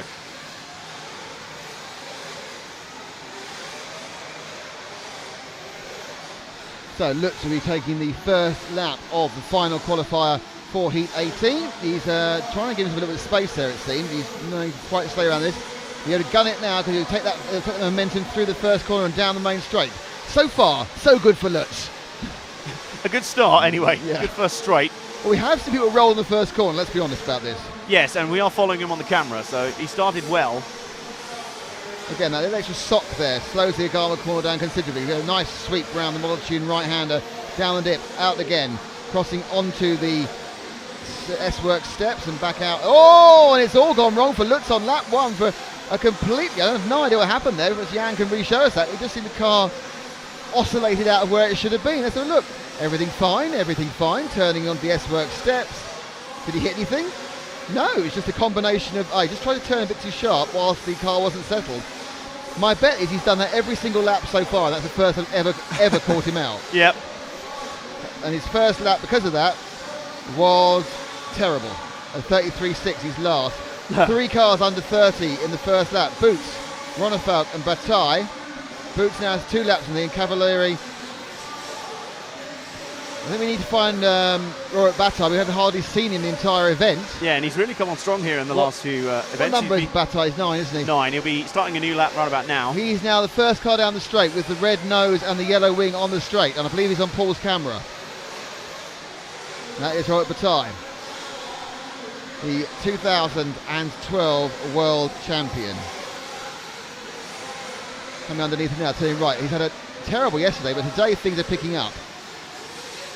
Yeah, Spaniard. Been a lot stronger today. Much better. He was third in the earlier session. He's been picking it up today. This car looks a lot more. He looks more comfortable today. I don't know if must have gone back and regrouped overnight. I don't think the track has changed. I think the setup has changed a lot more on his car. Will have done. Solid third at the moment. Elliott Boots finally throwing together a run. Cavalieri at the moment is down in fifth. That will soon change to be first. None of them really on for a 11 lapper. That's going to be completely elusive this time. Ronnefeld's closest. He's about 6/10 off right now. Boots is 8/10 after 5 laps, but Ronnefeld again is back behind him. There's battle. Let's see if we can run a couple of laps with Elliott Boots, who is car number 1. Give me a number on the track he's at. 6. So he will literally. He's coming up to the DXR doubles right now. In the orange, the pink car, round the Agama, round the sock. Boots has the lead. It's 4/10 off an 11 lap. He's not been able to string anything together really in the first 4 heats, but this is now his chance to go into the finals with the track drying. This is how he likes it, and actually put himself with a TQ for 1 round. I'm sure he thought he had 2 or 3 by now. But a little bit careful at last lap. Clicks through. Let's see where he's come up to, and he did a 31.0. That's no good. You need to do something in the region of 30.5, 30.2. That was a slow lap for Boots last time round. Much better this time. Blast it down the model tune section, and the right hand before he drops down the hill. Robert Bataille now pretty close to an 11 lap run. 5 minutes, 0.4 is his estimated time. See what it is when he comes across the line this time. It's he's on an 11 lapper. Robert Bataille doing pretty well in car 9, who we've tracked a little bit before. So Bataille really coming on strong here at the end when it counts. It's absolutely the mastery of a former world champion to find that pace when it really matters. And these are the track conditions that you're going to get by the time they come to the semi-finals tomorrow. Boots, though, still has a chance to pull that lap time back again. Last lap for Boots was a 30.3. So Bataille, though, as he is currently clipping under and onto the 11 laps, will be a major achievement. And Boots will be pretty miffed, I think, that it's not him who's got it. This is a competition. They're almost kind of pushing each other on, aren't they? They're driving each other forward here.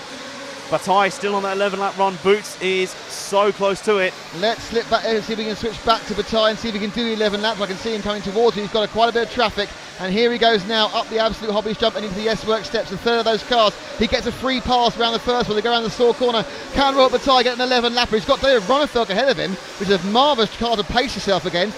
Down the straight again. Is he still on for it or not? And still, yes, by 4/10 of a second, an 11 lap is on for the Spanish former world champion. Bataille, round the top corner. Never before have I not wanted the commentary girls to be a thing.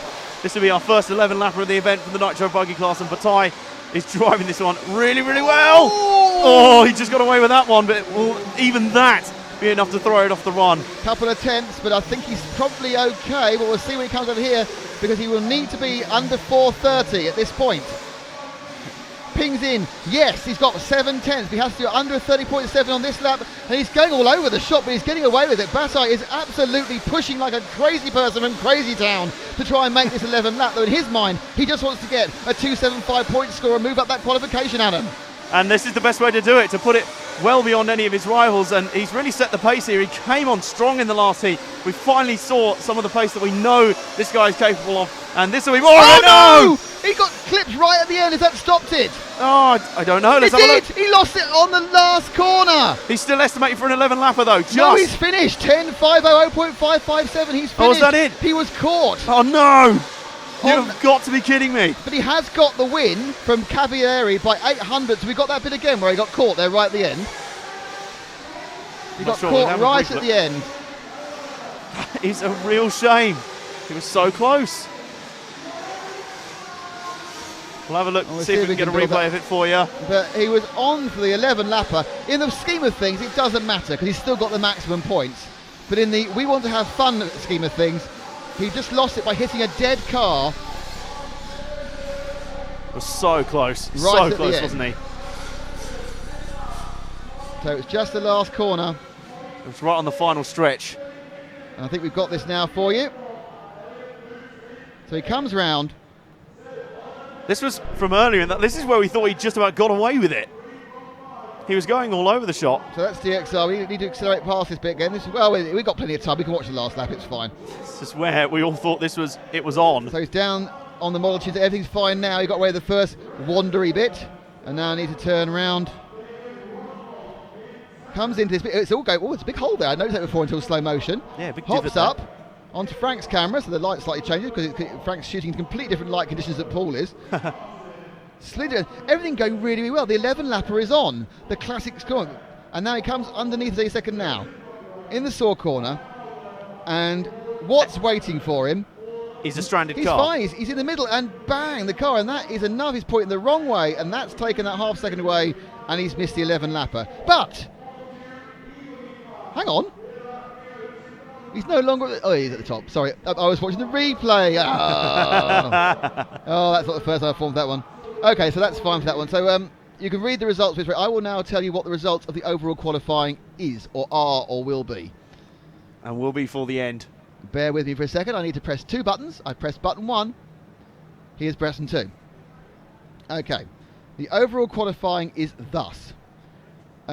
In pole position, it is Ryan Cavalieri. In second, it's Ryan Lutz. In third, it's Jared Thibault. So 1, 2, 3 for the States. Battle, with that win at the end, has pulled himself right up to 4th, and actually his form in the last 2 rounds would put him as one of the favourites for the rest of this event. He's up on Cavalieri's pace now. Boots, 5th overall. 6th, McBride. And then Battle, Boots and McBride have exactly the same points total of 8-11, but of course it's done on wins in the tie-break. So the top 5, Cavalieri, Lutz, Thibault, Battle, Boots, McBride 6, Cody King 7, Renault Savoia 8, David Ongaro 9, Dave Runnefeld, despite his pace, is down in 10th. Martin Valanka is 11th. Neil Cragg is 12th.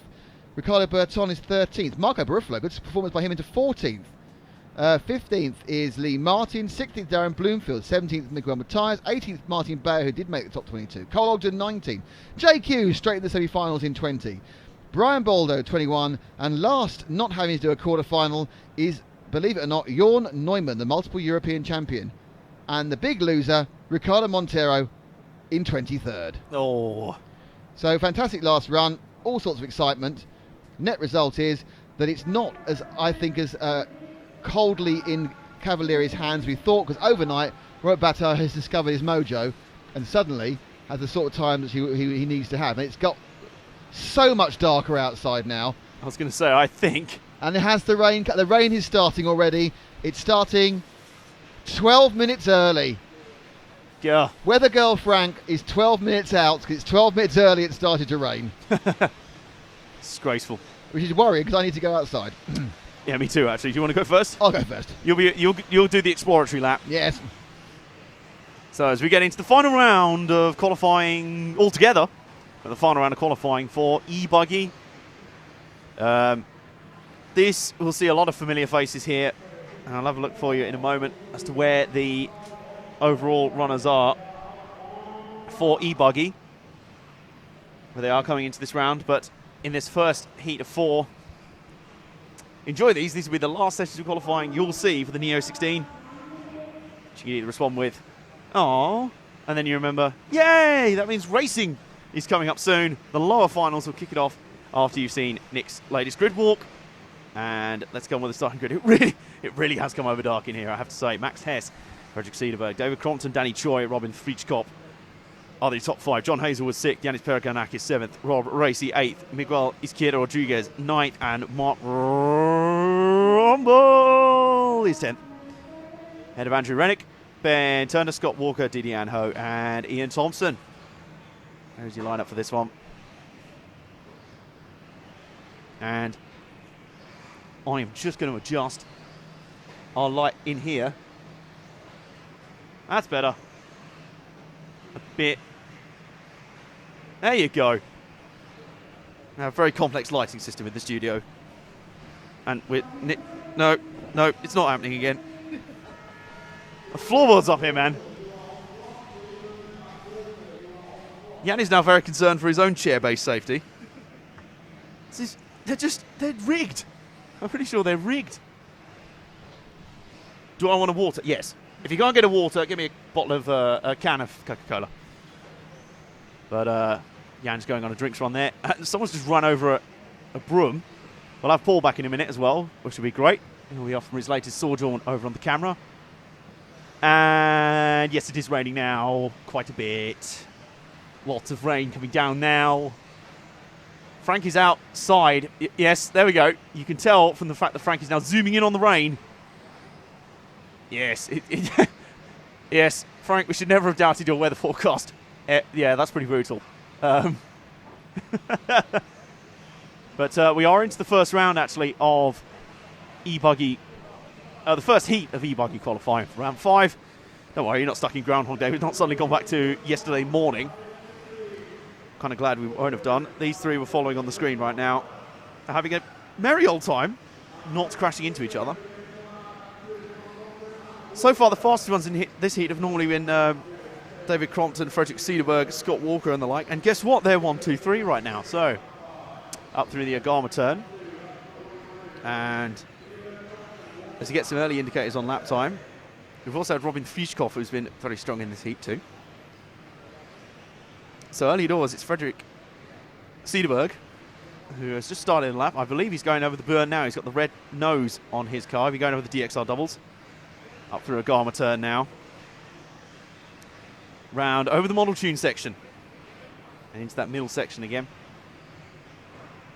Following two cars who've got to a bit of grief in the pit after the call. Oh, a bit more. No, he nearly went to Bermuda. You don't want to do that. And he backed out last second. It's fairly close. Now, the cars we were following. Let's see where Cederberg is right now on the track. There he is. Frank's found him. Got a little bit of traffic to deal with here, which may affect his lap time just a little bit. Let's put David Crompton ahead of him just for now on provisional time. But Cederberg has been one of the fastest in this heat and has been very impressive so far. He's certainly one of these ones that's been a breakout. Oh, goodness me. You know that stormy smell you get? That sort of musky, stormy smell you get? Yeah, that's coming in right now. So this has been a day of dramatic weather changes. It's been a weekend of dramatic weather changes, really. Let's be honest, as Cederberg continues to got a little bit of traffic to deal with. Oh, that was really unfortunate. He went up the inside. The car he was dealing with there did not have a chance to come back across. And Nick, your conclusions for the weather out there? Bit wet by the look of it. They've shut the blast doors because the rain was driving in from that angle. Goodness me. It's very, very, very, very, very unpleasant. Yeah, I'm going to hold fire for a little bit. Oh, well, yeah, it's not going to get better the next 10 minutes. Do you think I should just... In fairness, it's cleared up already. That bit of extra wind has got the fumes out of the atmosphere very quickly. I think the breeze is moving quite quickly, so it's blowing through rather rapidly. It's always a good thing, isn't it? Of course, yeah. I think I'm going to risk it. Not for a biscuit, though. Well, you finish this one. Okay, yes, I'll finish this one. This heat, which has 2.5 minutes to go. Frederick Cederberg was leading it, and is now just a little bit behind Robin Frischkopf in the 5 car. So let's have a look for Frischkopf's car. He's been another strong one in this heat. That stormy smell really pervades now through the arena. Here's car 5, Frischkopf's car, the yellow into blue car, over the S-Works steps, into Saw corner, yellow wheels, yellow rear wing. There he is, right in the middle of his shot. Coming through right beneath us now. And up the main straight goes Frischkopf. Onto the berm. And over the 10-metre quad. Frischkopf, our current leader, he's trading lap times with Cederberg right now. Really working hard. All of these guys are working hard to try and put those final laps together. E-Buggy's been a little bit more open than Nitro Buggy. Frischkopf continues on. Oh, he just got a little bit uneasy, unsettled over the second jump coming out of Saw corner. It's just enough of a nudge. But he moves on, he continues on. And it's brutal weather outside. Very pleased this event's indoors. Capacity. So Frischkopf continuing to work hard. The other guy who's jumped up there now is Danny Choi, who's not been too far away at all in any of these sessions. So Danny Choi, keep our eye out for him. I think he might actually be in the same battle pack we got on the screen right there. And Jan has very bravely braved the elements. Very bravely braved it. to get some drinks for us all. One of those 2 bottles of water will go down just fine. Lovely, thank you. We'll commentate for water and maybe the odd burger. Or chips, mainly. You just give me water and chips and I'll be absolutely fine. So, we have about 15 seconds to go in the session. Well, everyone's starting to finish their laps now, so. Car coming around beneath us. I think that's car 9 of Miguel Izquierdo Rodriguez. This is the end of the session. Coming up soon, concluding in front of us. That's what Jan lives on at the moment. He's running on massive cans of energy drink. Huge. Not just normal size cans, huge. But, oh my God, there is actually floods forming outside of the car park. This is really starting to get brutal out there. And we come to the final lap. Frank's on the camera. Oh, it definitely needs some... Oh, my Lord. That is wet. You don't say. So... Not something I say very often. No. Meanwhile, back in the arena, here's your result from the first heat for the e-buggy. Off you go, then. Wait a minute. I've just done that thing. Oh, we all do that thing. It's fine. There it is. There's your thing. Do you want to take the results? Not really. Okay. It's first heat. Everyone can read here. Well, there you go. It's starting to ease a little bit. Why do you believe that? Maybe I'm trying to convince myself. That was a very short storm. It is actually easing up. This is Britain for you. It's the eye of the storm. That's why. Oh, good. Uh-oh. It is getting sunnier again, actually. It is. Right, time to... We are really on our element now, aren't we? Talking about the weather. Well, we're British, of course we are. I know, it's fantastic. It's wonderful. Right, I'll leave you to it for this heat. Be back in a minute. Missing you already.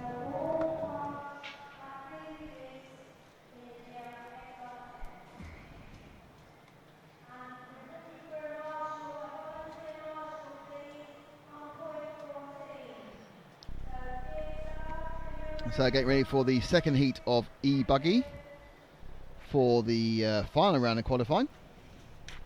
Oops. Oh, blum neck. We have to hold a piece of paper now.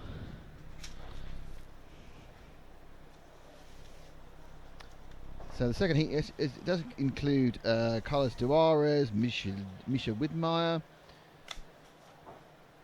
Holding this for some reason. They've not flicked the switch across to the next heat.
And now we do have the heat listing for the second heat of e-buggy.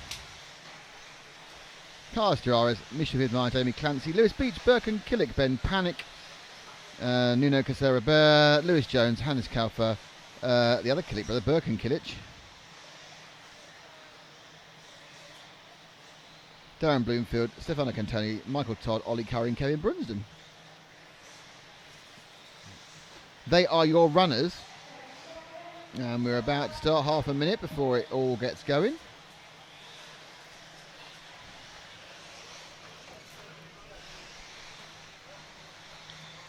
There's 4 heats of e-buggy, Corey. This is the second of 4. And then after that, a few minutes after that, we'll be doing a bit of a grid walk thing. Prepping for the grid walk at the back end of the e-buggy. Kevin Brunsden has a problem already. He's walked down from the rostrum, so I hope you're taking part in this one. Who are we with? Choose a car, any car, Frank. It's fine to start with. Chosen that car, which is car number 7. That's the machine of Nuno Casa Rebel from Portugal. And there we go. Oh dear. Tannoy very loud now. It's not being drowned out by the Nitro engines. Coming towards us. Got a fantastic piece of open track in front of him as Nuno. He's managed to find himself. Oh, it was quite open. Then someone just rolled in front of him. The car in front of that white car is car number 9 of Hannes Kaufler. Now, is Hannes going to get out of his way? Hannes obviously upset because they crashed in the first lap.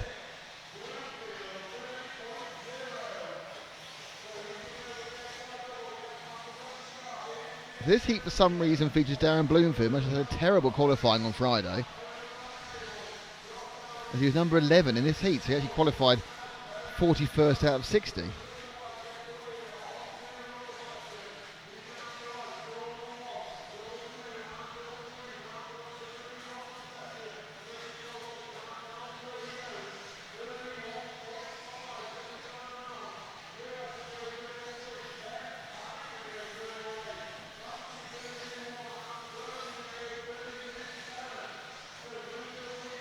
Oh, that's not worked out well. That was about 7 rolls into the hole. The DXR double. So currently Bloomfield's winning by a country mile, predicted to be about 17 to 20 seconds ahead of the next person. Misha Widmeyer is also doing all right. So let's see if we can find Misha Widmeyer. Someone's asked me for him. That is Widmeyer, who is car number 2. Should be right underneath us now, actually, unfortunately. He is. He's just going onto the saw corner now. He's a multicoloured car with a black wing. Thank you, Frank. Fantastic stuff. That's Widmeyer having a bit of a bumpy moment on the e-buggy heat 2 of 4. You can tell it's e-buggy because there's no noise and there's no smoke. Now the question is, the controversial question, is this the future of 1/8 off-road? Problem is, of course, you can't do the long distance finals without some sort of quick change battery situation. Cars are as quick, they handle very similarly, but not that much love by the Nitro experts. A lot of them are just running it because they can.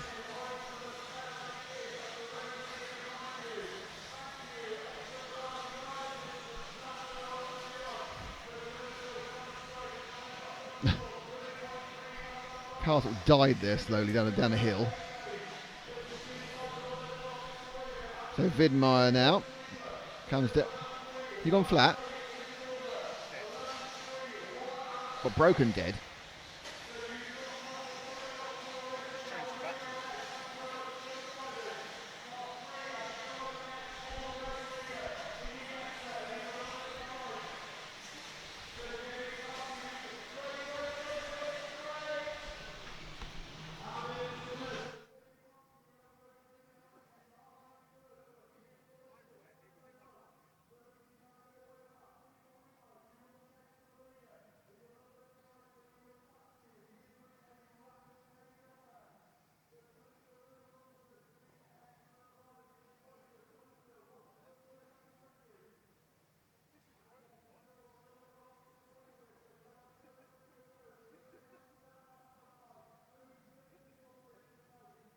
Sorry there, when I turned the sound off because Nick was trying to fix something and failed miserably and made it worse.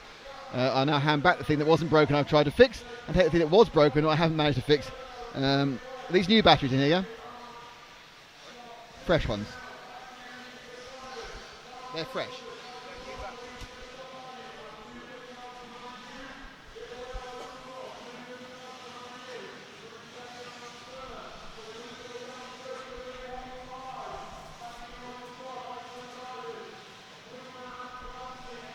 So Bloomfield's leading this one, so pick up Darren. He's in the blue and white car. I'm not quite sure where it is. It looks quite white overall. There it is. He's coming down into the step up now in the absolute hobbies corner. Thank you very much. Picked him up. So that's a brief sojourn with lack of sound. That was due to the fact we were trying to fix something that I had no reason to be even touching. I feel very bad about it now.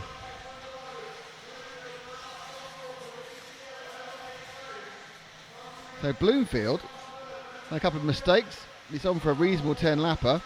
Not setting the world on fire. He's dropped 7 seconds away from an 11. Turns around now for the last time into the step up. He's going to go around the absolute hobbies and then turn very sharp left over the bobbly bit. And now he finishes the event. And he's in. There you go. Bloomfield does a 10.508.1, which was looking a lot better till it didn't.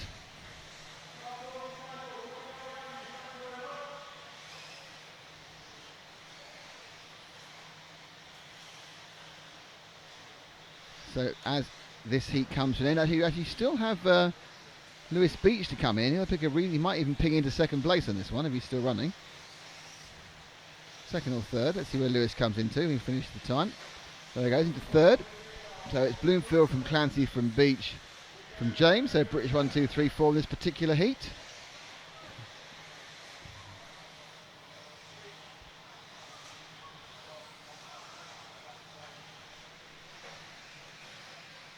And here is the result of Heat 2. Yeah, sorry about the sound. We turned it off to try and sort something out. And it is sorted out now. So hello everybody. I can see the green lines going up and down on the side there. Hello, I'm a green line going up and down on the side there. So there is the results for you all to read and enjoy.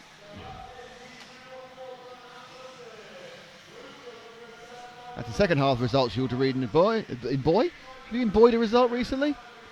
And we get ready for the penultimate race of qualifying for Neo 16, which is Heat 3 of Neo Buggy.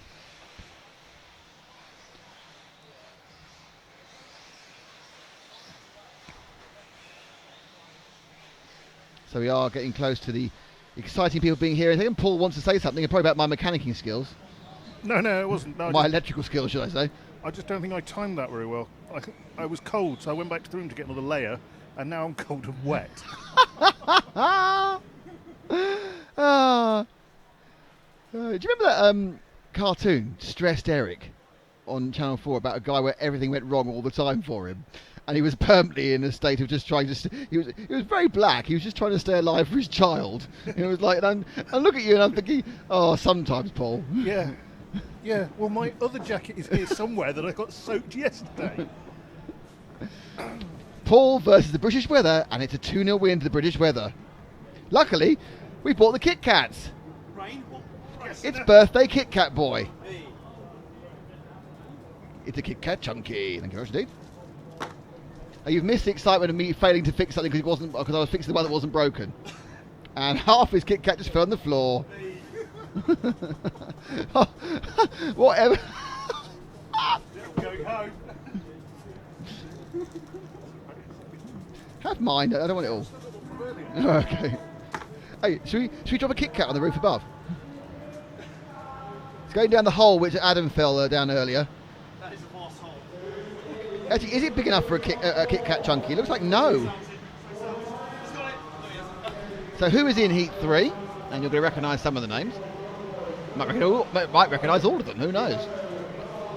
So it's Alex Anchetin, Martin Bay, Jorn Neumann, Martin Valanka, John Skidmore, Marco Barufalo, Ricardo Burton, JQ, Josie Corgreen, Hal Figueiredo, Zacharias Nielsen Villaboa,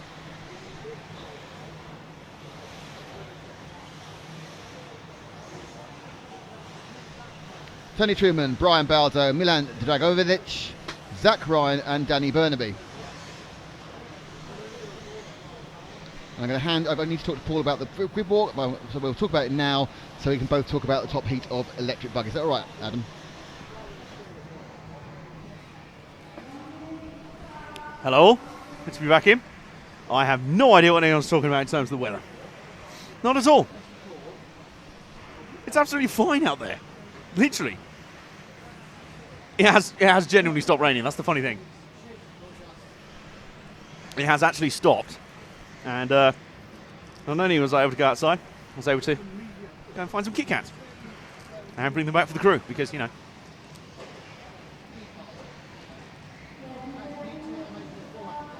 I'm a kind person like that.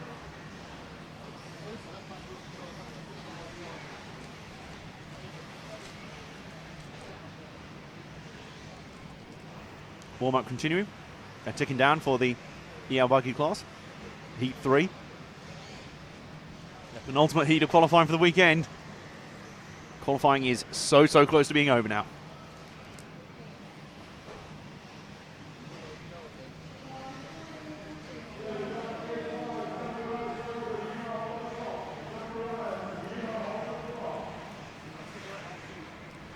And away we go with the booming tannoy over the top of us. Nobody wheel-to-wheel contact there. Over the Model Gene section. Who's this? Frank has picked up. It is car 6, Marco Barufalo. We're a little bit anxious about the massive gap in the floorboards up here. But Marco Barufalo, early on, setting a good pace. The reverse camera curse from Frank on the camera is actually going better.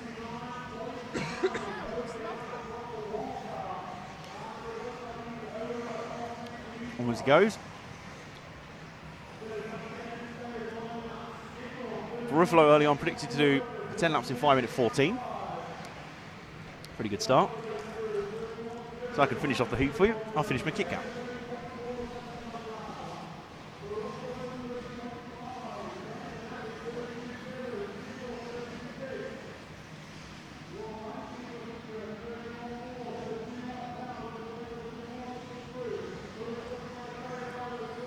Now, let's see if we can pick up the number 2 of Martin Bayer.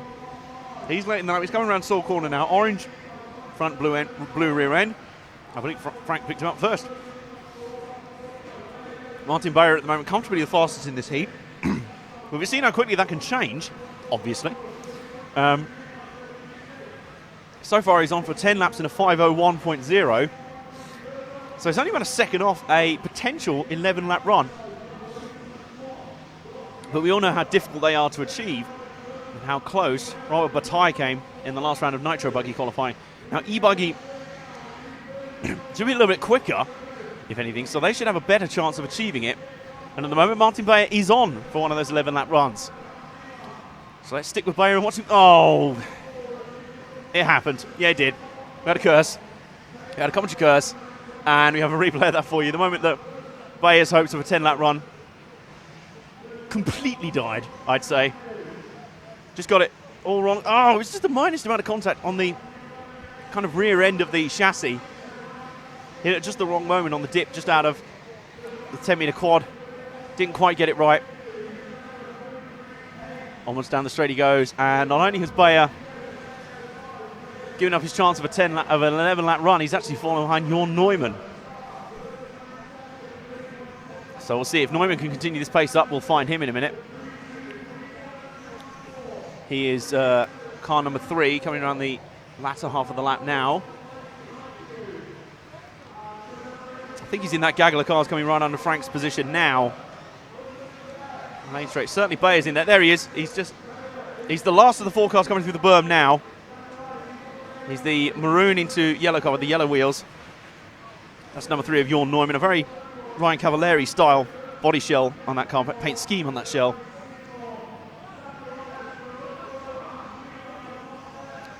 And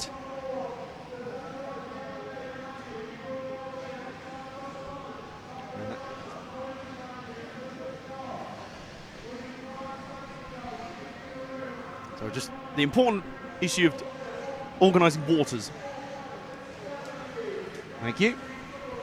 As this session ticks down, we've got 90 seconds to go in this session. Martin Bayer continues to lead it just about. Ricardo Berton has picked up his pace as well, so Berton looks to be a good bet to be coming through the field late. Let's see if we can find car 7 for the last minute or so. As Berton picks up the pace, looking good for a run.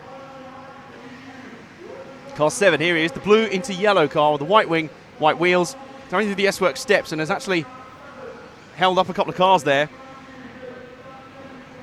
So I think Berton's actually lost some time as well. Berton with a lot of speed though.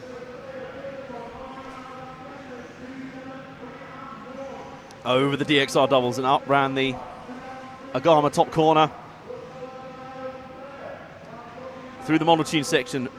He's looking pretty good. Martin Bayer has recovered though. Ricardo Berton. These two have been trading the lead in this session, back and forth, and are just waiting for the other to make a mistake. Berton continues up the main straight. He goes again. Both these guys comfortably in the 10-lap margin, of course, but they are within about a second of each other right now. Berton now with the advantage back by about 7/10. It is very, very close right now. And around through the middle section of the corner, and no wonder the Tannoy man is going so booming crazy right now. That's not brooming crazy. That's not another callback to earlier. Through Saw corner, Berton continues on his way. Jorn Neumann is trying to challenge at the end here, but I don't think he will. I think this one, it's going to be taken at the last by Ricardo Berton. Martin Bayer in there as well. He dropped back just a little bit. He was pipped at the post by Jorn Neumann.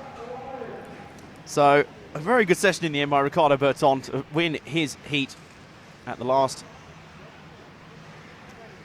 And as they come around to finish, the session is just about over. Last few completing their laps now. No one predicted to go any faster than what we've seen. Only Zach Ryan complete. There we go. It is all over. It is concluded. And with that, with the checkered flag falling on the session, let's have a look at the result of the penultimate heat of qualifying for the Neo 16 in electric buggy and overall. It's Ricardo Berton with the win then. Up over 2 seconds in the end over Jorn Neumann. He and Martin Bayer traded the positions back and forth. Bayer actually slipped to fourth at the end there. Jesse Quadgreen got a really nice run at the end there. Alexander Shettin fifth. Sixth for Martin Wolanka. Seventh for Joao Figueiredo. Eighth for Jonathan Skidmore. Zacharias Vilhelmer Nielsen ninth. And 10th for Marco Barufalo. 13 of 15 managing 10 laps. Danny Benave, Milan Dragoslovic, Zach Ryan, Brian Baldo, and Tony Truman. Your final order.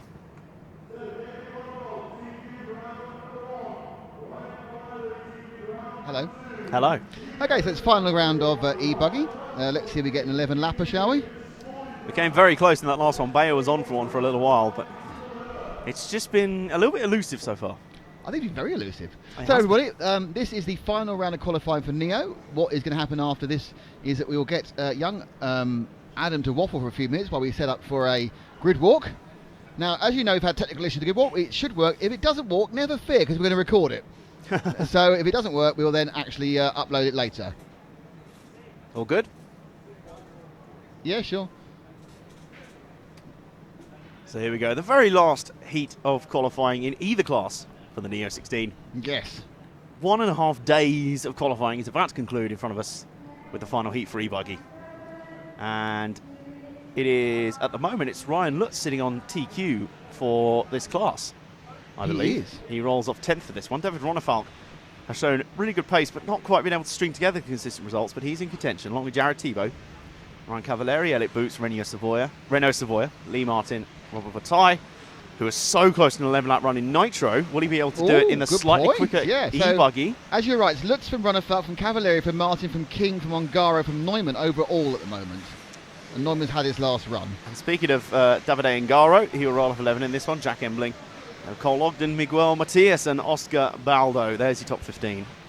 These guys looking for best possible stop, still competing for TQ. So who's in contention for the TQ at the moment? It's Lutz leading it to the final round. Ronefalk and the other one I've forgotten. Hang on. Hold on. I will now go and... Probably Cavalieri, let's be honest. You asked me a question I wasn't ready to answer. My apologies. Cavalieri, yes. Ronefalk, yes. And that's it. So Cavalieri, Ronefalk, and Lutz. Yes, who can do it? Those are the three men sat on the end of the stand. Three of them anyway. Ronefalk and Cavalieri. Who's broken down there? Who is that? Good question. We're trying to study that. Is it Thibault in 4, or is it who's in 4? The Kyosho driver. Number 2, it is Thibault, so Thibault's got a problem. An electric problem. Will that mean Mr. Thibault will have to find himself in one of the lower finals and fight his way through? It's another barrier between himself and some success at this event. That's the thing. It's just what you're going for. Is the autocam off to our left's getting a bit intense again. It's been calm for a while. But so far, he has all the success that counts. The only thing that counts, he's won and the 200 quid. Yes. All this is bragging rights. Don't matter. Here we go. That does look like Thibault's car to me. And Thibault's gone. So that's Thibault not taking part in this one. That's an extra point for everyone else. Yeah, that's going to could prove to be And off they go. Let's see if we can pick up. Let's go for Ronefalk quickly. He's going round the Agama corner now. And he's been let through by the blue and white car, so he sprints down across the Model Tune. The track looks so gorgeous now the dust has gone out of it. It really and does. The smoke. It's popping. I can see the numbers again. Yeah, I know. It's like car 1. It's like 4K in front of us now. Look at this. You're so modern.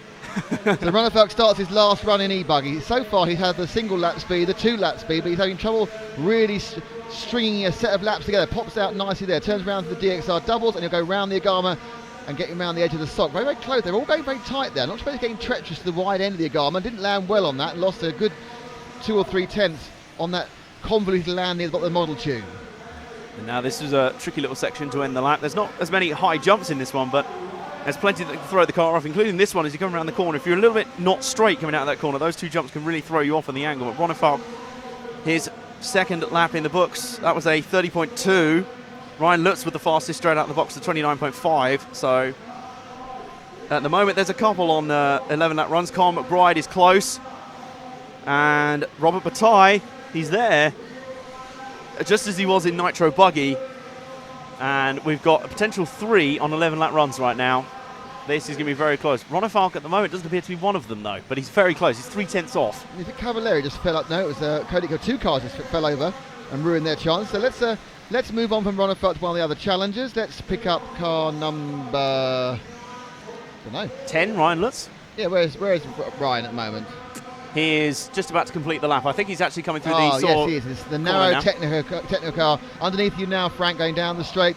The leading car, very different to Techno, because they've got a completely separate car for e-buggy, and it's very, very narrow. Whereas most other cars still use the wide spats on the underneath of the car, which would normally hold the fuel tank, and use a very similar body, obviously closed with no opening for the fuel, for the engine or fuel. But the Techno looks completely different, like a spindly, narrow little thing. Looks like in many ways like it's slightly unwell. It looks like it's got a bit of an eating problem, but it's he's not getting away from number 12, is he? So the 12 there of Jack Embling is keeping him honest and going past. Oh, that was close. So Lutz obviously not. Either Embling's going ridiculously quickly. He got 30.7 then to Lutz's 30.9, and Lutz not laying down the space. We do have Ronefalk now on to 11 lap pace as well. McBride is on 11 lap pace, and it may well be a case that we need to go and see the Aussie. Oh, he's had a bad lap. No, he's now no longer he's not very interested anymore. He dropped 4 seconds in that lap. Ronefalk is the only one left, really. Bataille's still there, but he's dropped off the 11 lap pace. He's now 5 minutes 3 predicted coming across. So that 11 lapper, it's been there. The potential's been there, but it's just been a little bit too far. Ongaro now is running in second. Yes. So we haven't seen electric Ongaro. I think from colours, it's going to be him who's going around the top. Could be wrong, but I think he's going around the top of the course now. Coming down the hill, he does a lot of yellow. Is he car 11, Ongaro? He is, yes. And there he is. So that's it. Fantastic pickup by Frank there. So David, the junior champion, comfortably in the top 10. I think about 6 or 7, wasn't he, overall in Nitro, and now looking to cement his place in the A final. Top 11 cars go straight through the A final e-buggy. The A final is on at about lunchtime tomorrow. The B final is the qualifier into the A final is the last event today. I think at about 20 to 8, just about UK time, of course. Ongaro looking really, really neat right now. This is a good solid set of runs. As I say, at the moment he's been strong performing over in the Nitro class, but in the electric class that confidence is really transferring over.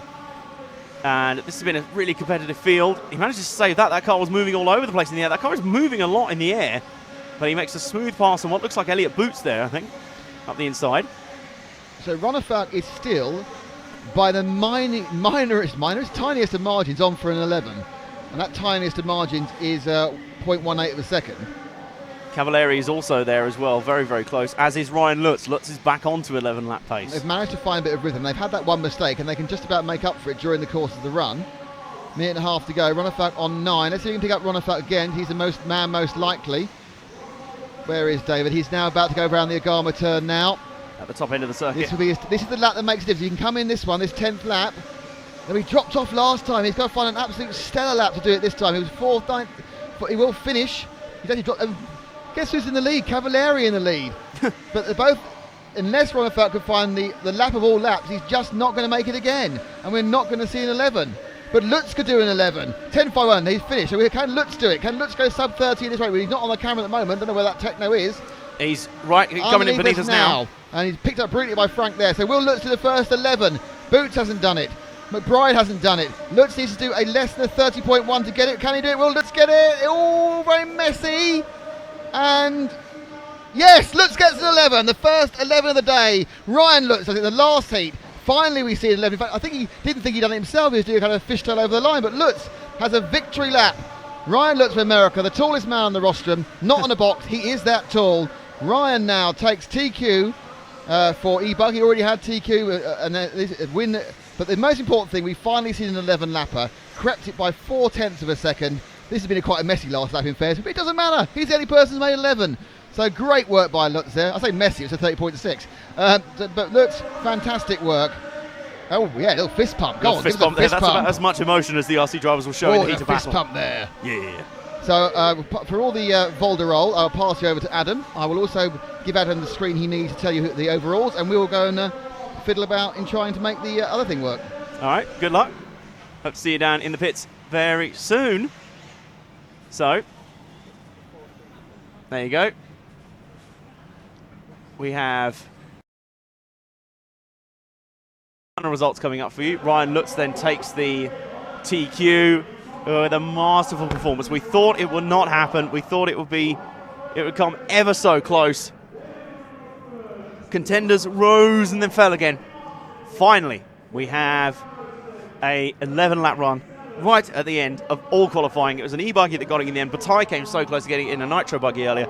But Ryan Lutz of America, the tallest man in this building, that's a fact, gets the TQ position with an 11 lap run. Storming stuff. Ryan Cavalieri is only 2/10 off doing it himself.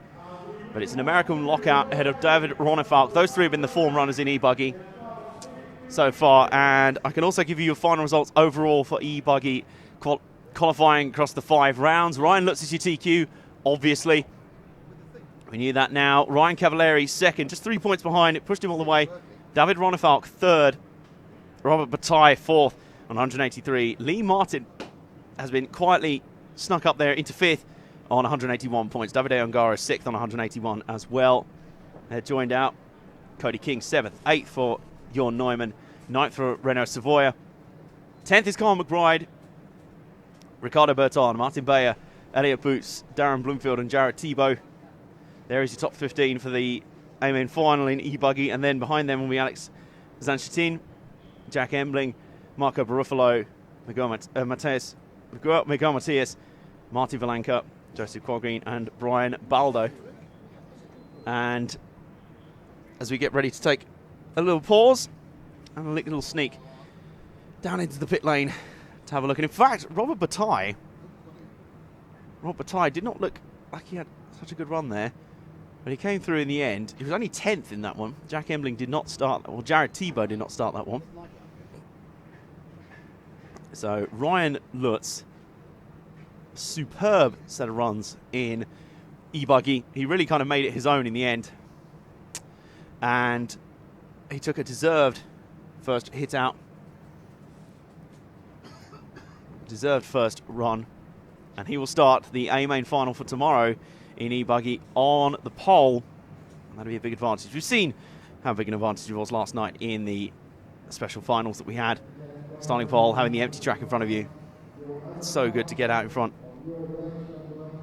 quickly and smoothly.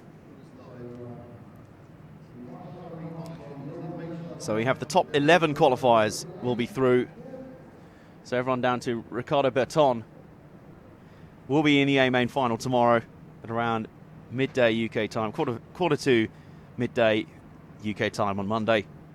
The top 11 will be there. And then the final 4 to fill out that one will be the top 4 from the B final, which will be our last race of today. So we're looking forward to racing action now. Qualifying is done in both classes. Very excited to get on with full races.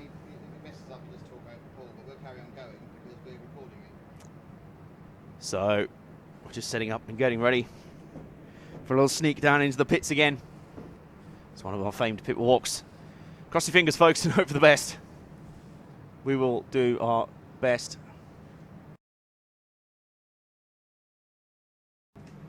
There you go. So we are getting ready. In a little while, we will have the lower finals for you starting, kicking things off. Scheduled to be in about 11 minutes or so, but I think we're a little bit down on time. So we're just getting ready to fill the downtime, a little bit of a rest, a little bit of a break. I think everyone needs it. After 5 intense rounds of qualifying over a day and a half, plus a full day of practice on Friday too. Losing track of days up in here. We are ready for the finals to begin. For drivers' events to start, ending, in a way to put it. For some, the road will end here. For others, it will continue for as long as they can make it. And as long as they can make it so. Now, if you do not see, if this pit walk coming up for you does not fully work out, you'll see it pre-recorded later. But for now, it's down to Nick Damon.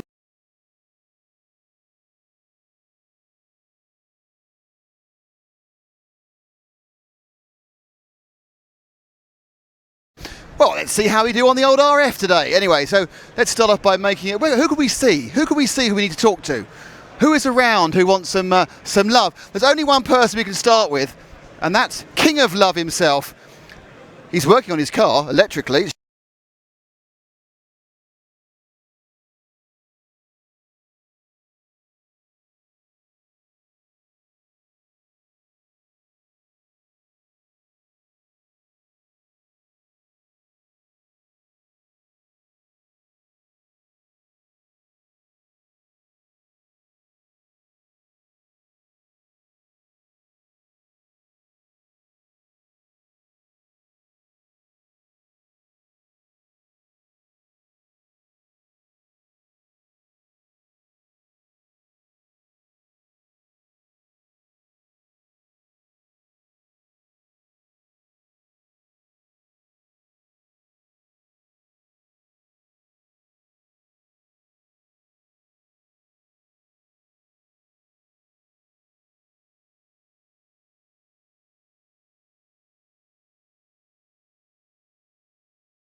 Just want to kind of develop your own guy.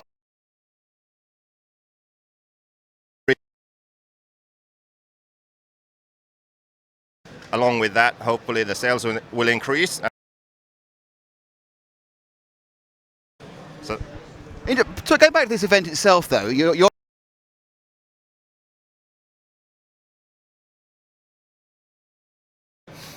I think exactly the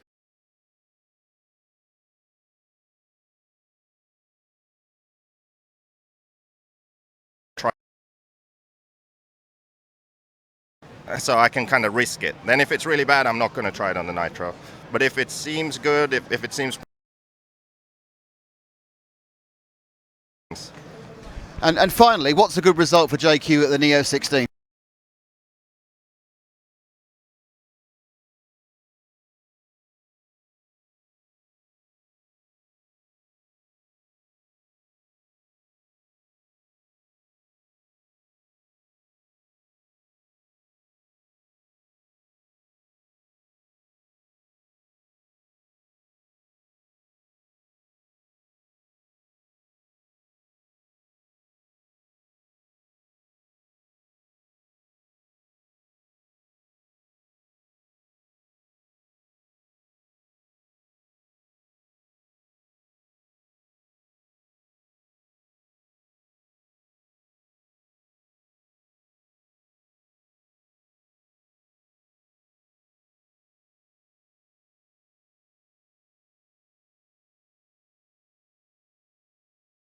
very different as a electric machine. It's super narrow, which makes me think that do you not get as much transferable knowledge from Nitro to electric as perhaps some of the other cars which are more conventionally designed? Potentially, but I actually run almost the same setup on both cars. I'm actually using the same set of shocks on both. I'm switching them between races, switching wing, tires, and all that. And basically, I try the setup in one class. If it works, use it in the next one, and I'm kind of going off each other. Going back to the, I suppose, the Premier class, you probably say this is your poll on it. What are your feelings really about the Nitro class? It seems that we thought it was a kind of like a Cavalieri benefit, but a lot of people have found pace today. Yeah, everybody's really fast. I think there's a lot of people really close together. I think I have a good shot too. My car's been really good. That last run I tried doing a different setup change. I was already in the semi up near the top, so I just wanted to try some new things. The setup was a little soft. It was doing a little traction roll. So I go back, I revert back to what I just did for the e-buggy, and I think it'll be good for tomorrow. Now you're an American. Which part of the US are you from? I just moved back to Ohio in October. Well, you're used to bad weather then, so that's good news. I mean, I wonder how this is very much English weather. We're getting 4 seasons in one day, as we say. But how does the changing atmospheric pressure and the temperature and the humidity affect the track? The track, I don't know. I've been using the clay typos the entire time. Throughout the day, it dries out a little bit, and I think it maybe gets a little slick later at night. But from morning through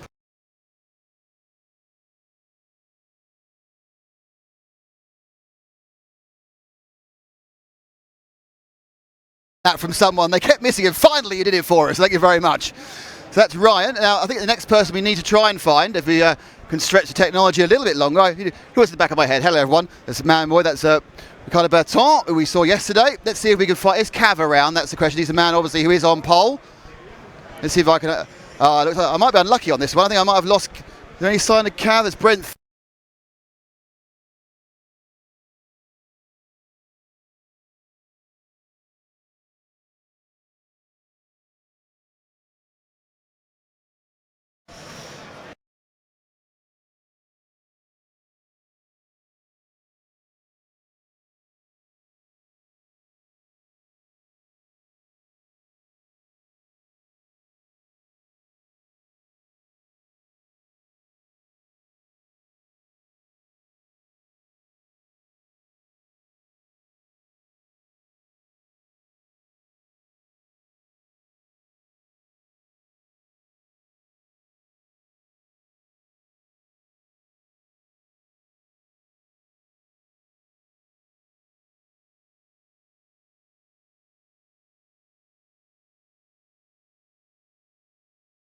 Most people are interesting. You're running both classes. The electric and the nitro are producing almost exactly the same lap times, but are they producing the same way? Is it a very different style between the two types of car? I think it's way closer now this year. 2016 compared to a couple of years ago when the electric was new. But there's still a different feel of the car, as the car is a bit heavier than the nitro. So you kind of had to set up the car in a little bit different way if you can't find the right weight distribution that you have on the nitro. For me, I feel like the car drives a little bit different, but it's not a huge difference. And is a 1/8 e-buggy more similar to a 1/8 nitro buggy or a 1/10 electric buggy? I would say it's a mix in between. I think the power band is very close to the nitro nowadays. You just have that. If you're kind of short on the takeoff, you can just kind of blip the throttle and you will still make it because you have so much power in the electric car, which you can't do in the nitro. But I think it's closer to the nitro. The 10 scale, today you race on the carpet tracks most of the time, and these kind of tracks have a lot of traction, so the driving style, the setup and for the electronics and everything is way different. So I would say it's closer to the nitro on this track for sure. I think there's about 21 hours before you get to go out on the track again. What are you going to do with those 21 hours? Right now I'm just going to pack up and go back to the hotel and take some rest, and then I'll probably prepare the diffs for the cars tonight, and then get the cars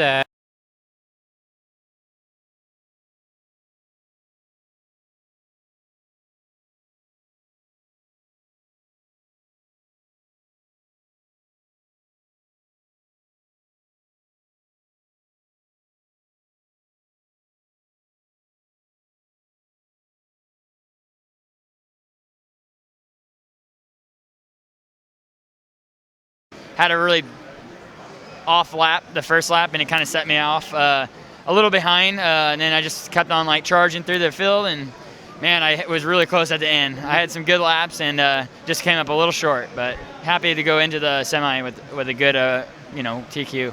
I mean, it's absolutely fair to say that yesterday you were the complete class of the field. It was a masterclass demonstration. But today, it seems that a couple of others, and most notably Robert Bataille, have really found some pace.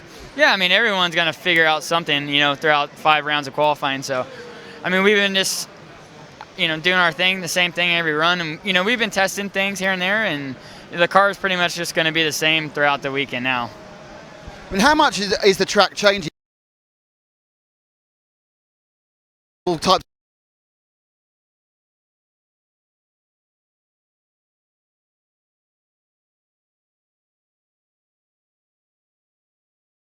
The track's really holding up. But yeah, I mean, the weather definitely has a little bit of effect. So we'll see how it goes tomorrow. See your e-buggy on the table there. Quick, but not quite quick enough for this one. Is it just not getting a run, or do you feel you're a little bit behind the 8 ball on this one? I don't think I really have had a fair run every time. I just had little mistakes here and there. I had a good TQ run with no mistakes. So I know I have the speed. I had fast lap.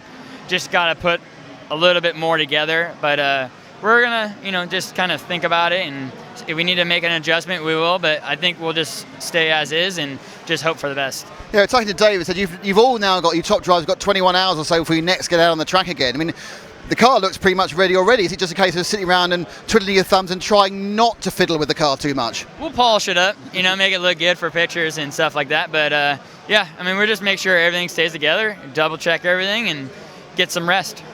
So how do you mentally prepare when you come up to the final? Obviously you've got the semi-finals, you've got a 10-minute e-buggy. I mean, what is your preparation for the finals day? Is it different from qualifying day? We're just going to go prep all the cars now, and then so finals, just you're relaxed and your mindset is good. So just make sure everything is legit on the cars, make sure there's nothing wrong, and it's all in our hands now. Best of luck, Ryan. Thanks very much indeed.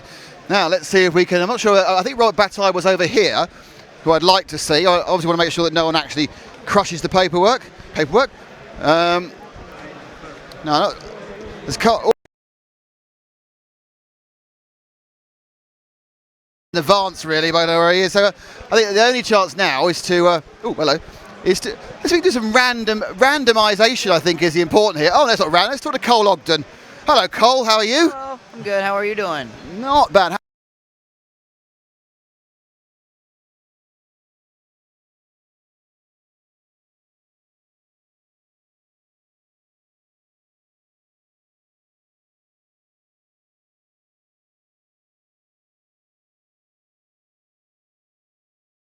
It rained more than any time in Britain. The race was stopped for 5 hours because of rain. So don't tell me it's lovely weather in Georgia all the time. Not all the time, but when I get home, it's probably going to be thunderstorming. So let's talk about your 2 cars. I mean, where do you feel you are with the setup? Where do you feel you are with the new Mugen chassis? Now I'm finally dialing in my cars. I'm feeling comfortable. It's just me. I got to clean up my driving. I'm happy with my Mugens. I just got to get in the right mindset and drive smooth. How easy is it to run a clean lap on this track? It's a shorter lap, so I suppose you get more goes in it. And in many ways, we see that if you drive within yourself, it's not too difficult. Is it just pushing that causes the problems, or is it actually driving normally? Yeah, pushing causes problems. You can't overdrive this track. There's a couple little divots and bumps and stuff that you can't go fast over. Like the back right section's all rutted out. You can't hit that double coming onto the front straight, in the inside. So you just gotta take it easy over some of the bumps and stuff. And how much has the track deteriorated over the course of the 2 days? That back right corner has deteriorated a lot, and coming onto the straightaway, it's getting rough. And as someone who's starting a little bit down the grid, do you see that as an advantage? You could make up with someone who was having problems with those, or do you see it? No, I need the track to be absolutely perfect to give me a chance to come through the field. Yeah, I mean, I could see it as a benefit, but something that's bad. But I'll probably start and just see what happens with everybody in front of me and just feel my way around the track. Cole, thank you very much. Best of luck for tomorrow. And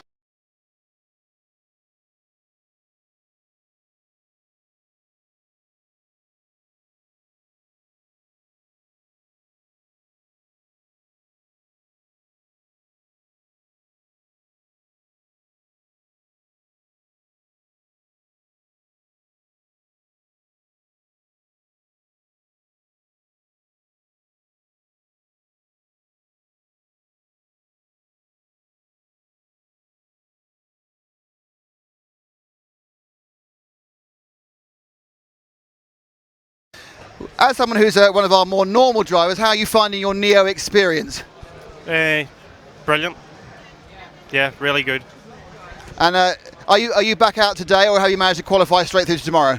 No, I'm out in the 64 speeds. Oh, so you got a bit of a wait then. And you've been taking it to bits. Is that just because that's something to do, or because it needs it? Hasn't been done all weekend, so. That's what I like to say. Oh, I've broken it. I'm currently breaking the thing. I shall lean off. I thought I'd lost weight. Apparently I haven't. Oh, chubby Nick breaks the whole thing. Thanks, Gary. So, let's go, mate. I'm still desperate as I'm doing these things, trying to see. I want to sort of Robert Battard, but I can't see him, so I'm going to walk back this way because my feeling is we get better reception back this way. Now, let's see if we can. Who should we upset now? Ah, Graham Allsop. Let's upset Graham Allsop. Graham, hello. First of all, congratulations on being an old person and winning. Finally.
Right, we are back on RC Racing TV as the pit walk continues on. We also have the first of the lower finals underway. First of the 15-minute stints. So let's bring you the action from that right now. And at the moment, it's Didier Ho who was leading. Has now flipped out of it. That's, I believe that's car number 10. He comes around under our camera position right now. He's all sort of, I think he's got some steering issue of some kind. He goes up the main straight then. And we're into the first of our lower finals here at the Neo 2016.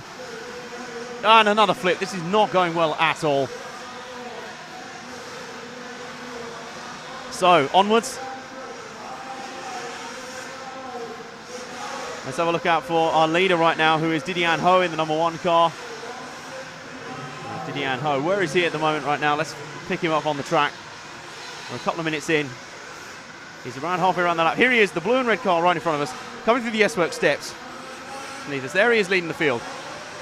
Now, in these lower finals, it is 4 cars per heat bumping up. It is a Christmas tree format. So there'll be A and B 4,096 finals, which this one is. Didier Ho makes a little mistake there. In fact, he may have lost the lead. I was briefly distracted. I don't think he has. I think he's still ahead of David Isherwood. So, onwards around the Agama corner. Through the multitude section. Ho continues on. Goodness me, cars flying everywhere already. So, what we really want to watch here, and we will just drop back in a minute, is Enrico Juranic in car 5. Let's watch out for car 5. I'll find him for you, Jan. Car 5. Here he is, the blue car with the yellow flashes coming through the S-Works steps right now. He is your bump up. That's your transfer spot right there. There's position 4. There's the car we have to watch because it is he who is in the last of the transfer spots to move up into the next round. He's had a little bit of contact there. The battle for position really picking up here.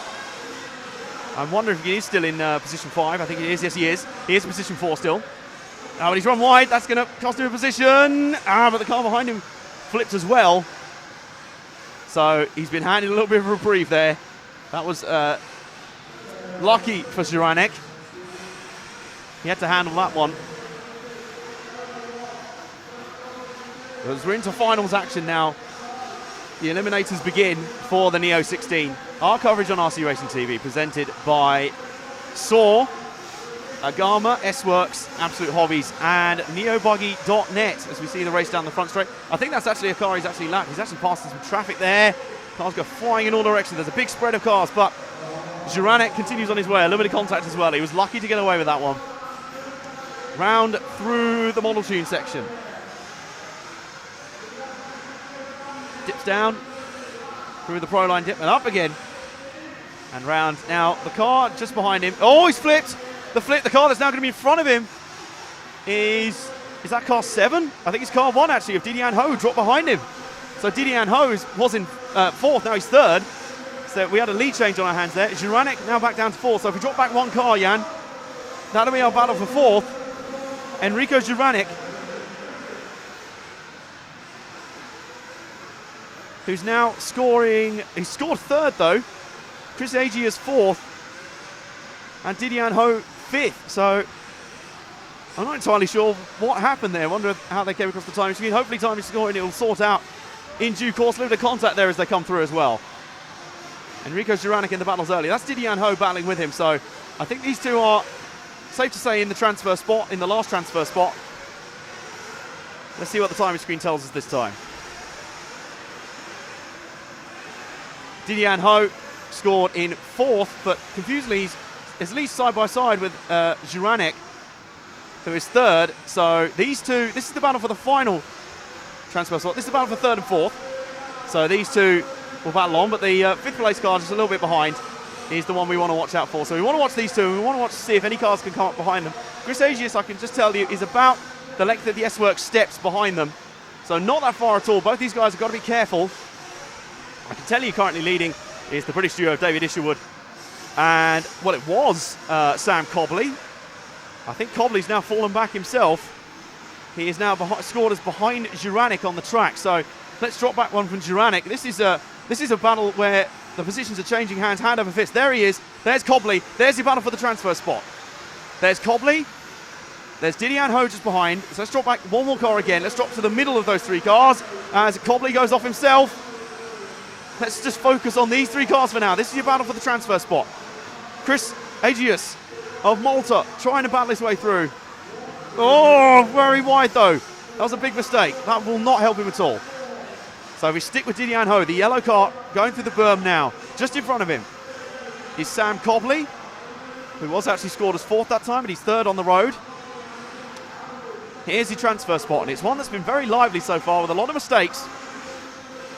Potentially opening the door for some drivers to score points and to progress. As Ho runs a little bit wide there. It's going to be very, very close as Ho continues on his way. Up and over. And down the way straight, a big contact there. We're seeing multiple cars. And Sam Cobley was one of those. So let's now drop back. Oh, Ho now flips though. Does anyone want to be 4th right now? I don't think they do.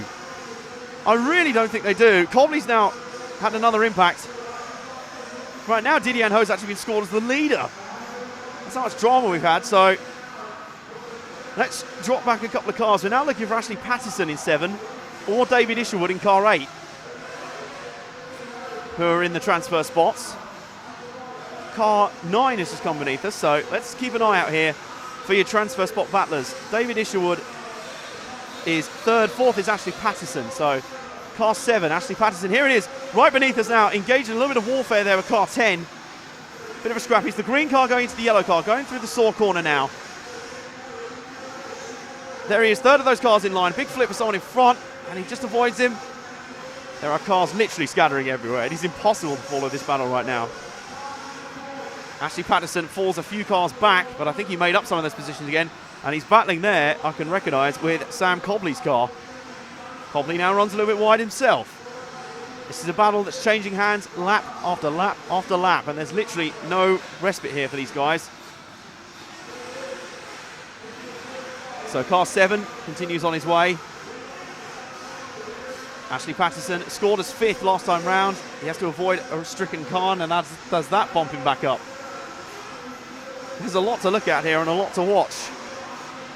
Currently, David Isherwood is scored as your leader. Sam Cobley 2nd, Didian Ho 3rd, and the man we're watching right now, Ashley Pattison fourth ahead of Enrico Juranic, who was in the transfer spots for the longest time, but has now dropped back pretty badly. He's about 3 seconds down right now. So Patterson has a little bit of a window, although Juranic's closing back in again. And again, Patterson, runs a little bit wide. He gets beached there. That's going to bring Juranic back into play. That is definitely going to bring Juranic back into play. Away it goes, round, up, and over, down, trying to make it through. And again, Patterson trying to keep it neat and tidy. He has got a little bit of a gap over Juranic. It's not much at all. About the, well, if you watch him here, there we go. You just see in the background briefly there was Juranic. We'll stick to Patterson now like glue because he is our transfer contender here. Patterson trying to run a smooth race now.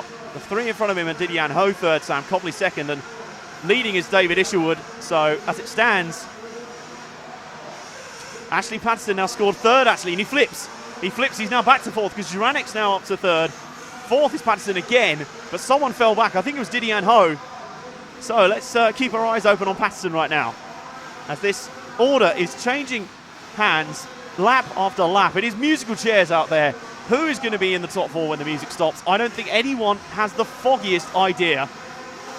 And we may also be expecting some pit stops as well at this point in time, because these are 15-minute races. So we'll have a look and see when these pit stops may well be happening. If any, that might be part of the reason, thinking about it, that we've had such a rotated order as Patterson continues. Patterson's gone the whole way. And he's closing in a little bit on Juranic. A big flip in front of him.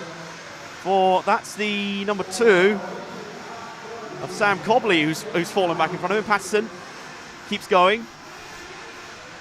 Patterson still scored as fourth, so he's still at a bit of a nervous moment. He's about 2 seconds on Didier Ho. He's got a bit of a contact in the middle of the track. Has he flamed out? He's flamed out. Patterson's, it's all over. Oh no, you have got to be kidding me. Oh, it was so close. He held on to that position for so long in the race. And it's all over for Ashley Patterson. His attempts to try and move out and into the next round are all over. So let's see if we can find Didier Ho then, who's now scored back in fourth place. He's coming through the middle section now. Well, actually, I think that's car 2 of Sam Cobley, who is second. So third is Juranic. The next car behind him should be Didier Ho. I think it's the blue into red car coming through the last section now, coming through Saw Corner. It's a real battle here. It has been switching back and forth. But we are following our fourth place car, Didier Ho. Big top end with the nose there. Really reached for the sky there. As he continues the march on, Juranic gets a little bit untidy in front of him. A little bit sketchy, but it's Ho right now is holding down the last transfer spot. David Isherwood is comfortably leading this one. He's well out of sight now. Sam Cobley has locked this one up for second. Third is Juranic and looking a little bit unstable. But fourth is the man we really want to be keeping an eye on. This is Didier Ho right in front of us. And he goes scooting down the front straight once again. Round the top end of the track, over the 10-metre quad. He's only got a couple of minutes to go now. He's got the real battle on his hands to keep in that final transfer spot. Oh, he just had to avoid a vaulting Marshall there. Now, I don't know if that affected his position. We'll see when they come around again. In fact, he's now scored ahead of Enrico Juranic. And where is Juranic at? We are watching Didier Ho. We're watching our leader, who seems to be slowing here a little bit. Something seems to be happening here. Has he run out of fuel? He has. He's coming in for his stop. Fuel in the end of the lane. Bit of fuel in and back out. And we've got just a minute and a half to go, so Didier Ho is back out then. The car now being scored as fourth is Enrico Juranic. And where's Juranic? Juranic's actually not that far up the... Oh, he's flipped on the DXR doubles. So Ho's just gone past him again. Ho is keeping this one locked down. And working hard. I don't think that car's at full speed, you know, though. even though he's just being cautious. Yeah, that car does not look as fast as it should be. Over the S-Work steps, round through Saw Corner. Hono in scored as third. Fourth for Enrico Juranek. So Juranek, I think, will be... Yes, he's the car coming around Saw Corner now. It's the all-blue car. And Chris Agius has actually been scored fourth now. So a lot of change, a lot of shuffling.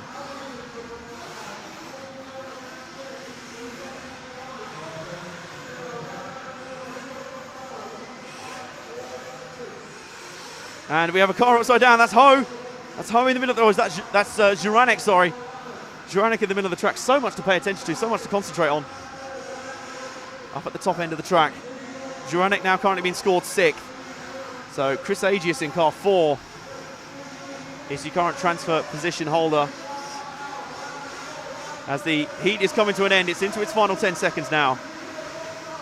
Juranek looks to be on the outside looking in as this all comes to a close. This has been such a tense race. Such a great battle. Onto the main straight once more. The timer is over. It's ticking down. Juranek now down to 7th in the end. That went badly wrong in the end. 4 of Chris Agius. Our transfer car is the orange car with the orange wheels coming through Saw Corner now. He'll be our final transfer. He's just coming under Jan's camera position now. There he is. There's the guy who at the last count was scored 4th spot. There he is. And I think he is going to have done enough to sneak in to the transfer spot. He's not making it easy for himself. Has he then been passed now by Paul Gilliland? This is a position that's been changing lap after lap. This is outrageous as the sun's come out to play again. Oh, and a big crash. Well, if that was Gilliland in front of him, he's throwing it all away. Agius now climbing the track.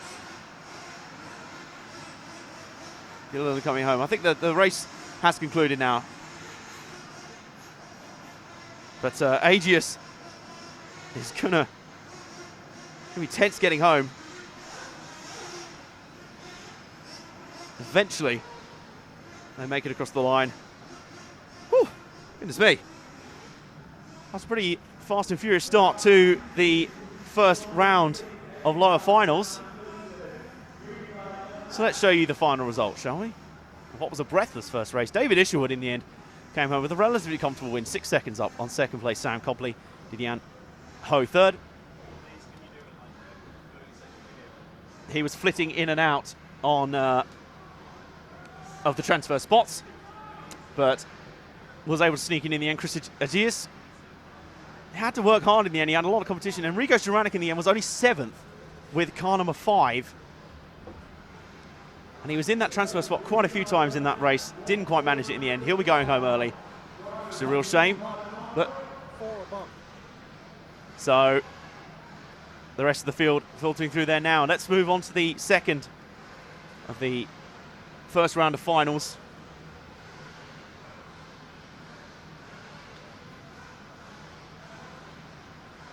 Right, here's your starting grid. Now remember, we're looking for our top 4 to push through from this first round of lower finals today.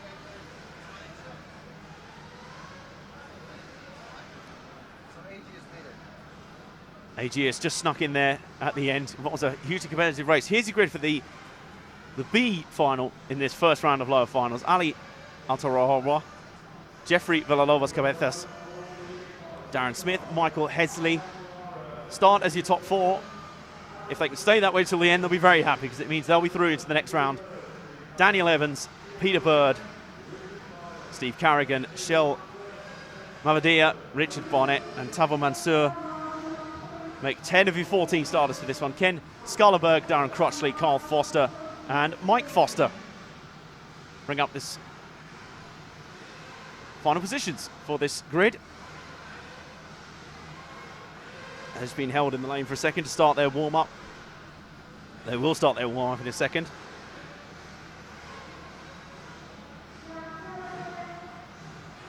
Here we go. And there's a crash in pit lane before they've even got out there. A tangle in pit lane before they even get out there. That's a bit of an omen. I hope that's not an omen for the race anyway. But they filter out onto track. And the start will be all important, but as we saw in the last race, there were mistakes aplenty And little incidents galore throughout. The transfer spot continued to change hands throughout the race. So it was often difficult to see and get a clear picture as to who was in those transfer spots. And in these 15-minute races, fuel is more of an issue rather than the 10-minute finals we saw last night. They were able to lean the engine off and get it going. But 15-minute races, we did see a few guys have to stop for fuel there. I think everyone will have to at least once. It'll be not the biggest splash of fuel, but it'll be just enough to get them home for the 15 minutes. As the field filtering through, they'll have a couple of minutes of warm-up, same as they did in the qualifying rounds. And then we'll be underway for the second of our 4,096 finals. These are the very first round of lower finals. We're going on an alternating basis for the rest of the afternoon now. We'll have this, and then the first round of e-buggy eliminators, the E-final, and then the Nitro buggy obviously going in Christmas tree formation. That's an unconventional way around the track. That's obviously the short course. But we'll have the next 2 heats of, well, round 2 of the Nitro buggy class alternating with the D final B-buggy and vice versa through to the B final of E-buggy, which will conclude our action at around 7:30 UK time. Here it is currently just past 4 UK time. And the sun is back out a little bit. It's one of those weird situations where the ground's very wet from all that storm that rolled through earlier and the rain that came through. But the sun is back out. It's a typical spring day in Britain in that it's all kinds of weather all at once. But us being in an indoor arena doesn't really matter too much. Atmospherically, it might change the tracks a little bit, but in terms of precipitation falling on it, no problem at all. So, who will be guys who joined the 4 we saw transfer in the first round? Generally, you have a very good shot of making it through. Starting in the front 4 goes without saying, really. Gideon Ho, Sam Cobley, David Isherwood, and Chris Agius were your 4 that transferred through in the first round. In the first, the A race of this round. Here is the B race. And they will be under starters orders any minute now. Get the last amount of fuel in. The crew will take the cars out to the grid. And let's get ready for Nitro Buggy Eliminators. Round 1, race B, the B final.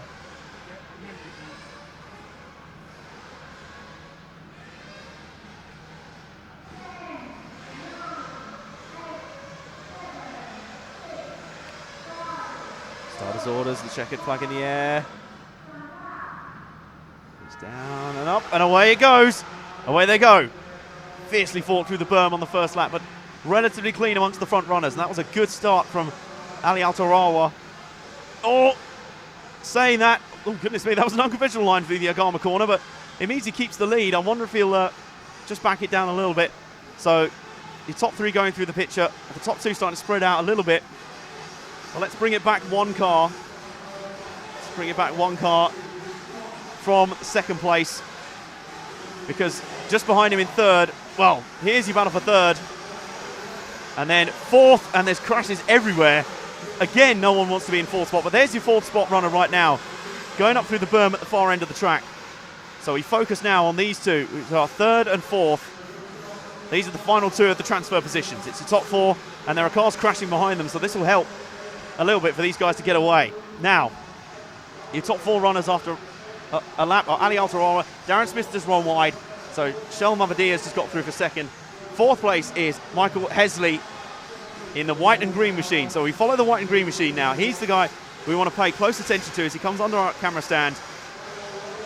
There's 3rd. 1 car back will be 4th. Eventually, but he's been passed and has now crashed himself. That car would be Jeffrey Villalobos Cavetas, I think. But the position is changing almost with the corners. And Michael Hesley now flips. This is a scrappy set of races to start off, I have to say. Now here's your 4th place runners. Move through again. Taking advantage of a mistake for Hesley. It's a little bit rough through that corner, though. It is Villalobos Cavetas who has taken 4th spot. He's the guy we watch. We will watch the final transfer position very closely. 3 laps in, 2 minutes in. We go down the main straight. Villalobos Cavantes in the mainly blue car. Not too great a run through the quad, and he runs off underneath the marshal's post. So that hands the position back to Michael Hesley. It is being swapped on an almost lap-by-lap basis. And we have a replay to show you the switch for position, because he's just got a little bit unbalanced, caught the edge of the tip there, ran underneath the marshal's position, was able to eventually recover it, but there was another chair there which delayed his entry back onto the track, and that enabled Michael Hesley back through. And Michael Hesley then showing 4th in the white and green car, so we keep our focus on him. Your top 4, Shell Mavadia has taken the lead ahead of Ali Altarara. Darren Smith is the car that's just ahead now of Michael Hesley. Let's try and make the pass there on Darren Smith, was not able to make it. Car 1 of Ali Altarara has also got in there. Now Michael Hesley doesn't really need to do this, but of course if he can advance up, that gives him a better starting spot when he does transfer through. A little bit of contact, but he moves through. So Hesley not out to 3rd, and Darren Smith has dropped to 4th. So the car behind now has dropped to 4th, that yellow and blue car. Let's focus on these two here. The white and green of Hesley and the blue and yellow of Darren Smith. This is your battle for 3rd.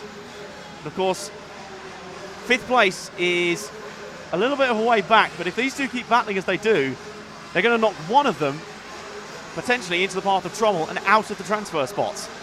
So these two have got to be a little bit smart about this. Hesley looks to have a little bit of car speed on Smith. So Zali Altarara is now scored 4th. Of course, those will shuffle as the event goes on. The race goes on. There's Smith in 3rd. I wonder if Altarara took an early pit stop there, because he's really fallen back. But now Smith showing 3rd. 4th is showing as Jeffrey Villalobos Cavetas, who is, and the car 6 has stopped out on track. That is the black and white car, Peter Bird. We don't need to focus on him right now. So going up around the berm. See if we can find Jeffrey Villalobos Cavetas. He is the blue car that will be, I believe, finishing the lap right about now. But let's follow Darren Smith a little bit longer. Ken Skallerberg is now shown as 4th in the number 11.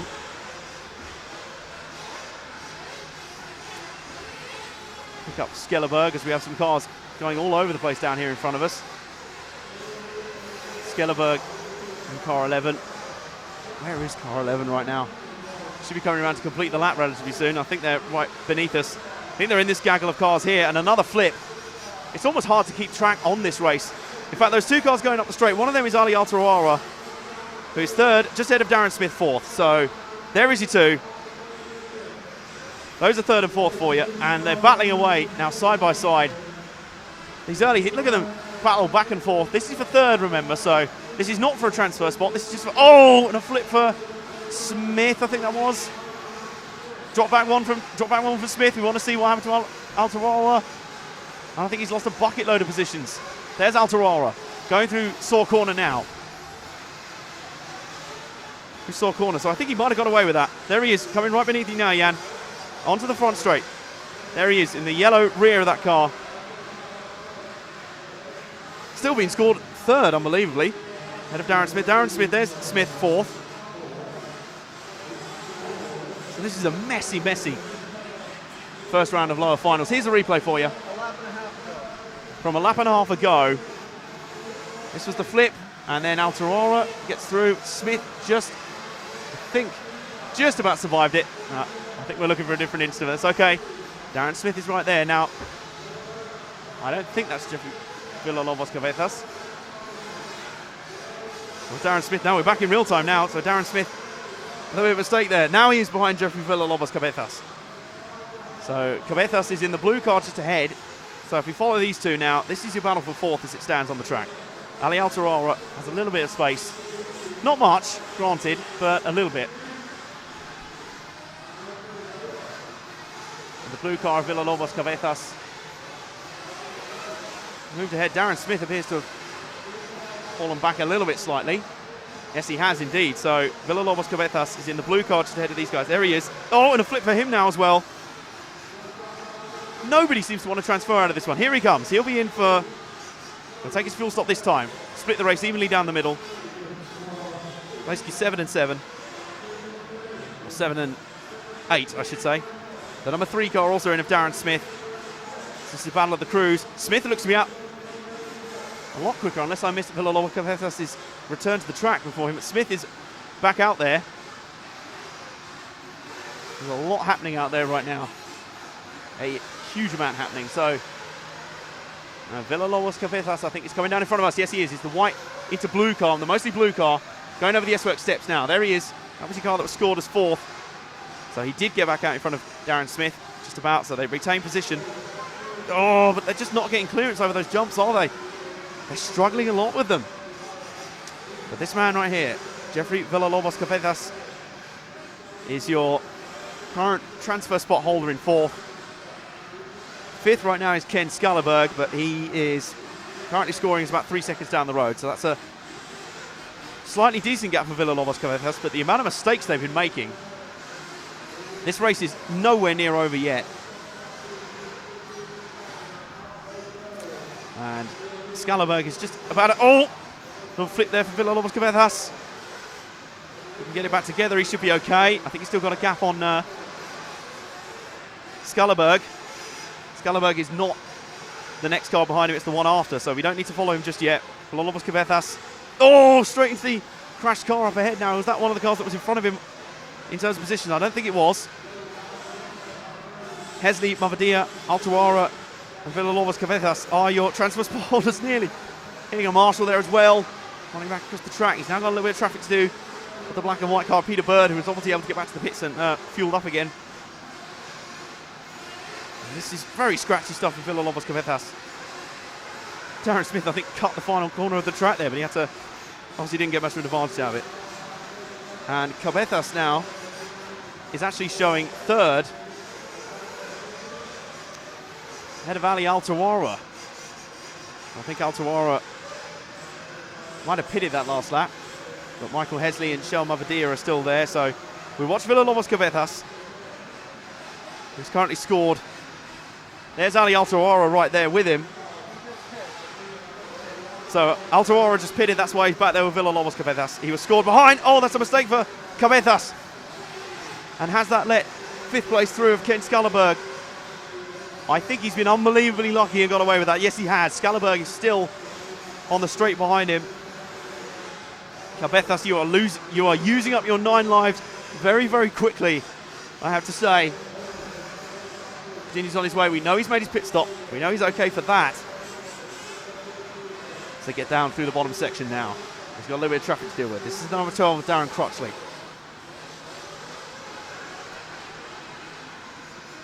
He's got some decent pace on Ken Skallerberg. Oh, and he's going to need it. There's another instant there. He is an instant magnet right now.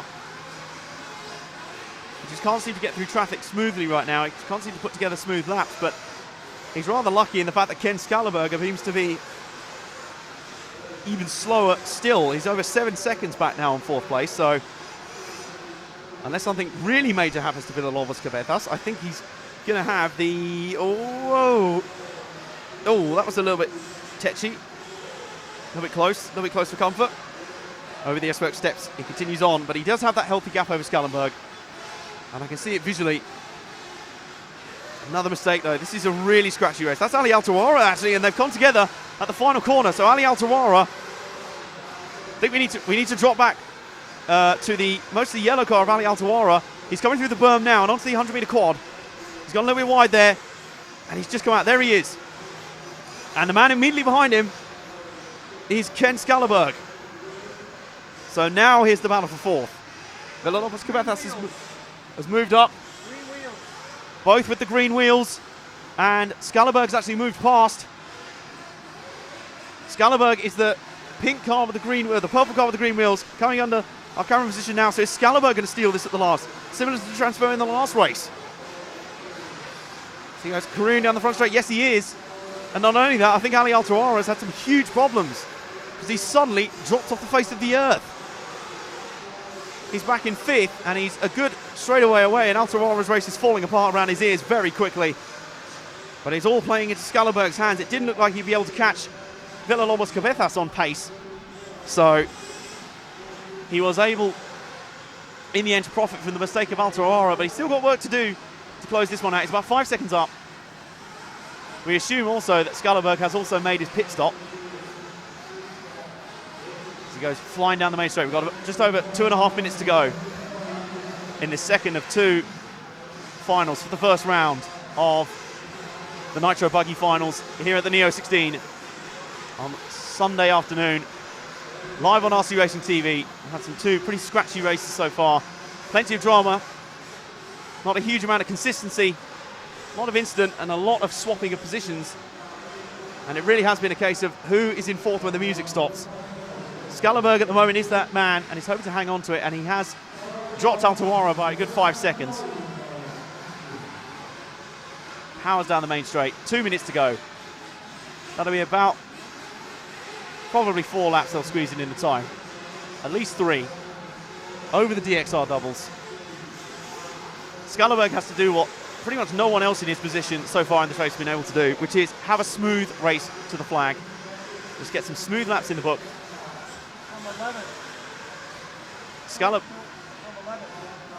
Skalleberg in car 11. Oh, a little bit of contact with the back marker though, and he goes under the marshal's point.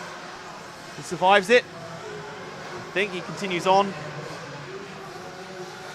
This is really sketchy from Skalleberg, but he is well up on Darren Smith right now.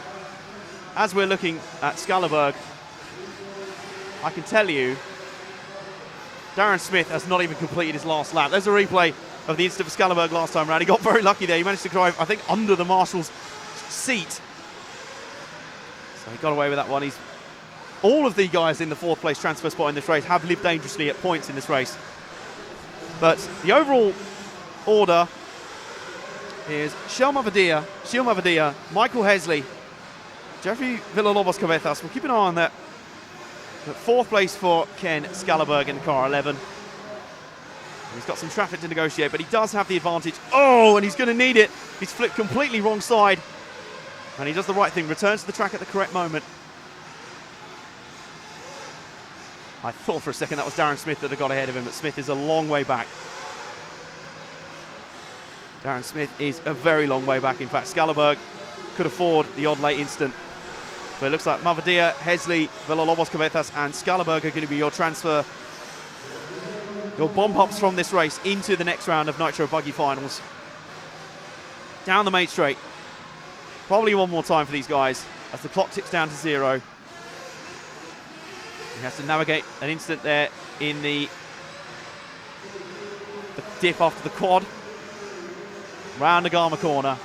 Over the monotune section. A little bit bumpy now, but he's got the advantage of time. He's definitely got the gap on Darren Smith. He's comfortably away. So they'll be coming round to the flag. The flag will come out any moment now. He may have to complete one more lap around the circuit. And a flip. And a little half roll. As you have a car limp home into the pits once again. It's been an error-stricken race, or a problem-stricken race for Peter Bird in car 6. Skalleberg, flip on top of the DXR doubles. He can't wait all day, but he gets away.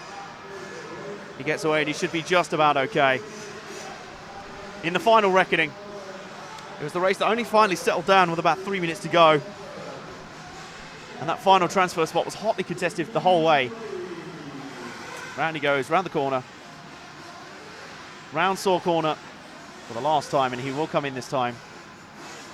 Ken Skalleberg, safe in the knowledge that he will be moving on to the next round of Nitro Buggy Finals.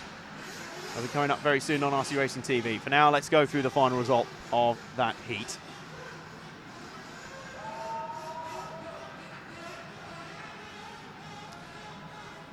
Shil Mavadia then takes the win.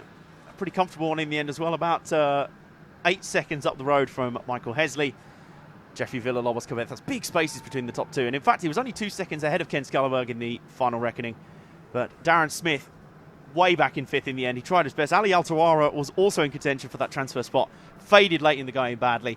Steve Carrigan 7th, Richard Bonnet 8th, Carl Foster 9th, and Darren Crotchley completes the 10. Ahead of Peter Bird, Mike Foster, Daniel Evans, and Tavor Mansour is your final round for that. So, first round of Nitro Buggy action done, and the first teams will be on their way out of the competition, but 8 have survived.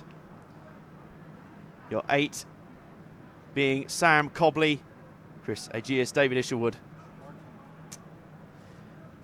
including Jeffrey Villalobos Cabezas. You're right, we do need a pen to mark them down in here, don't we? And normally, this place is a myriad of pens. There is not one right now. But the transfer guys to bump up. Thank you very much, Frank. The transfer guys to bump up include David Isherwood, Sergius, Sam Cobley, and just clarify the final one. I think it was Enrico Juranic, but in the most recent race, it was Villalobos Cabezas, Ken Scalaberg, who we watched, Shilma Badia, and Michael Hesley, who transfer forward. And now we have the first of the knockout rounds for the e-buggy. They go through a straight final format, so they will be going up with only the one final per round, not the two, as we've seen in the others. So we look out for their first round now. I'll tell you what, I'll run the grid by you one more time, shall I? There we go. First round of e-buggy final. Danny Choi will lead these guys off on the pole. These are also bumping up 4 at a time from each round. So Michael Todd, Scott Walker, Nuna Casal-Rivera, as well as Danny Choi, will have a slight advantage going into this one. They'll roll off the top 4.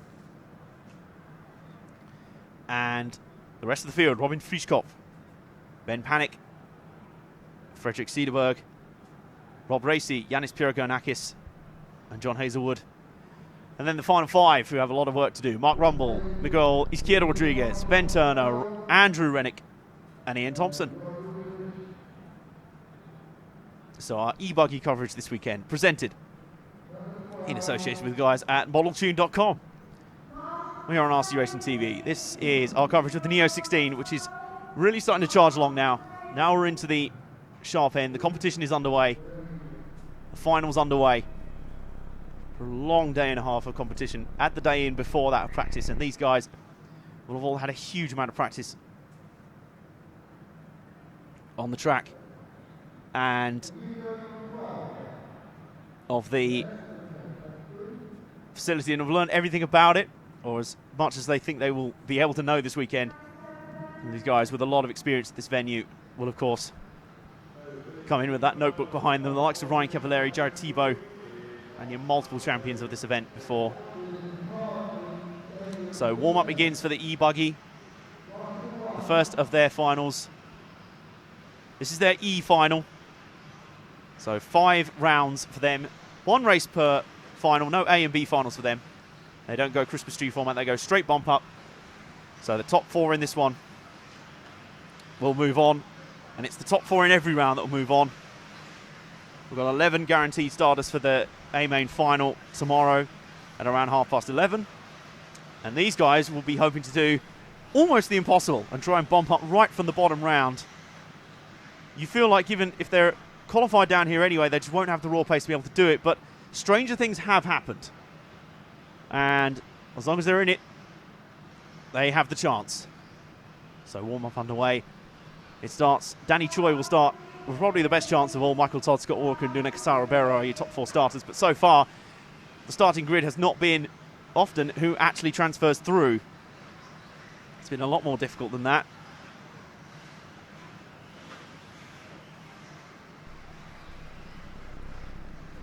So pens at the ready. This is almost like the famous red marker of doom they have on spotters guides for endurance races, chalking off cars who are knocked out. We are chalking up the cars that are going through, and which 4 drivers will have the marks next to their name, the ticks, meaning that they are moving forward. This is a very, very strong grid. The strength and depth of the e-buggy tournament has been really, really impressive. We are ready. Cars in line. They don't need to be set down, remember. They are ready to launch. And the countdown is on. Let's get ready to go.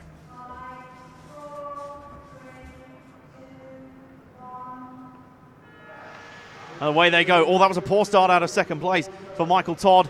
But, oh my goodness, there's cars flying all over the place. They all took that first corner seemingly very wide. It's an absolute mess at the 10-meter quad. And there's cars spinning off everywhere. That's a very scrappy start.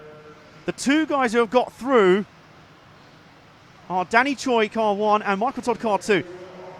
Nuno Casal Rivera, car 4, is through in third. Fourth, if we drop back one car from these three, fourth in the first lap, unbelievably, is Mark Rumble, car 11. So he's had a storming first lap. He's risen through the carnage in front of him and suddenly has profited spectacularly. Now remember, these e-buggy finals, 10 minutes per round, including the A-main tomorrow, so they're not quite as long as the ones we've seen before. But Mark Rumble, well, the field must have parted like the Red Sea. In front of him, there were cars scattering all over the place. It was like bowling.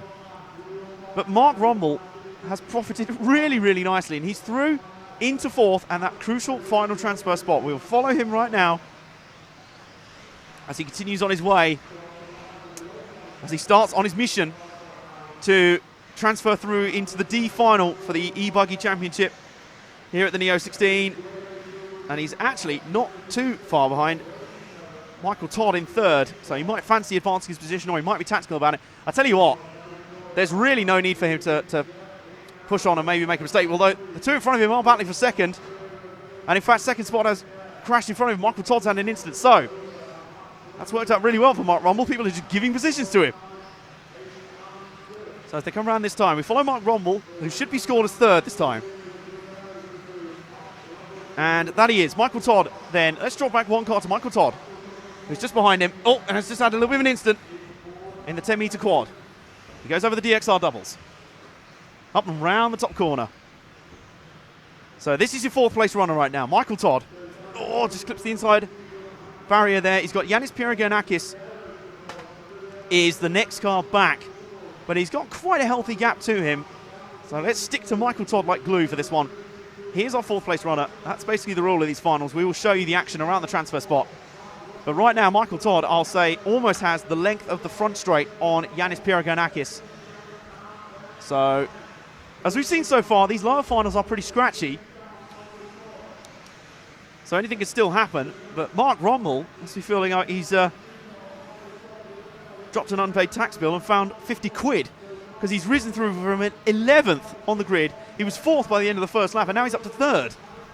And he's in a very solid spot right now. Round goes Michael Todd, up the front straight. Again.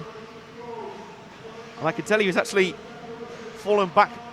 Oh, he's actually moved back ahead of Mark Rumble. So Michael Todd going around the top corner there, and I can just see that Mark Rumble has fallen back behind. So let us drop one car back there, Jan. Let's wait for the next car to come into view. That'll be Mark Rumble in car 11. And that car directly behind him is Ben Panic in car 6. So the battle for the transfer spot is really hotting up here. We're not expecting pit stops, of course. These are the e-buggies. So this is a straight shootout. And Mark Rumble's at the dream first few laps, but now he's under real pressure. He dropped back into fourth, and he's now got Ben Panic for company in really close attendance. Yanis Pieragionakis was there, but has just flipped. He's in the all-green car, if you'll see him just behind. Here's your battle for fourth, though. Ben Panic looks up the inside. Can't do it that time, but he's definitely got pace on him. He looks to switch one way then the other. Panic, where does he make that move? Not round Saw corner. They're both pretty tight through there. Mark Rumble running a pretty nice defensive line, pretty compact around every corner. And up the main straight they go. Flying through the berm. Pieragionakis still being scored 6th, despite that Panic looking to the outside. And he almost drove straight into the back of him around the Agama corner. These two dicing for all they've got. This is the transfer spot for the first round of the e-buggy final. Panic makes a little mistake. Hits the inside retaining wall just a little bit. So we follow Mark Rumble, your fourth place runner right now, having risen through from 11th on the grid to 4th in the opening lap. He briefly held third, dropped back again, and he's now under all sorts of pressure from Ben Panic for the transfer spot. And Yanis Piergiannakis is closing back in just a little bit, but he's got a lot of work to do after a couple of incidents. It really is. Ben Panic is so strong for the first half of the track. He went for the move, and he messed up the monotune section altogether. Good job, Jan, for sticking with Mark Rummel there, who's now got to fend off Yanis Piergiannakis. The assaults keep coming. Here's the replay of that failed pass to the lead from Ben Panic. He went for the jump. I don't know if he actually caught Rummel in midair there, or he just made a slight mistake on the angle over the monotune section, but he just went wide. Nice recovery, though, to get back out, but he still lost crucial time. So now Mark Rummel, and is actually down in 5th now. He's actually fallen to 5th. So where's Yanis Piergiannakis? This is a position that he's changing literally every time I switch my eyes from one screen to out the front of our commentary box right now. Let's reset a little bit as they come over the line this time. What we know is Nuno Casal-Ribeiro leads. Danny Choi second. Third for Michael Todd. Mark Rummel now back into 4th. Piergiannakis briefly held 4th. And now a flip for Rummel now. And I think Piergiannakis is going to have the position back. There he is. Piergiannakis in the all-green car. The all-green car. Ben Panic is also in there. He's back in the mix. This is an incredible fight for position. Piergiannakis is the man holding 4th right now. The all-green car with the yellow wing. Car 9. Mark Rummel now down to 5th in car 11. The white car with pink flashes. Piergiannakis now getting involved in a little bit of traffic. Ben Panic is there. The car with the blue front and the yellow rear. Car 6. All 3 under a blanket. Piergiannakis has a flip out of the final corner. Now around the berm. That's handed the position back to Mark Rummel. Ben Panic now up the inside. Panic now takes the position. Piergiannakis still there. It doesn't matter how many times that thing flips or crashes, he's still there in the battle. He just won't go away. But Ben Panic now to 4th spot. And he's working really, really hard. Mark Rummel looking at the inside again. Can't do it. Over the S-Work steps. Gets a good run there. Switches back. Through saw corner. A little bit of contact. That's actually affected Mark Rummel more than anyone else. Rummel's actually had a bigger issue and a big flip. That's got to put a big dent in his chances. So now the battle for 4th continues. Piergiannakis is shown. In fact, Fredrik Cederberg is up in the mix as well now. So Cederberg is coming down through the middle section of the track. He's scored 4 in car 7, the car with the red nose and the mostly white body, yellow wheels, coming through the S-Work steps now. Round saw corner. So Fredrik Cederberg in the middle of all that suddenly jumps up into 4th. This is a classic race where literally no one wants that 4th spot, do they? Got 2.5 inches to go. Cederberg now scored 4th behind the leading trio of Nuno Casal-Ribeiro, Michael Todd and Danny Choi. So Cederberg up from 7th on the grid. He's battled through and profited seemingly from the results of others. Ben Panic is about a straightaway behind them, or a couple of straights behind them. But we continue to watch Cederberg here in what will surely be a tense final few minutes. Tense final 2 minutes for the Swedish driver. Cederberg, as the car's thrown back into the arms of the pit crew, but Cederberg continues on his way. This is the car we need to pay attention to. He is currently holding that magic 4th spot, which has been held by a multitude of drivers in this race, including Ben Panic, including Yanis Piergiannakis, including Mark Rummel. At the moment, it is Cederberg who holds the advantage, and in fact, I think Mark Rummel may have DNF'd.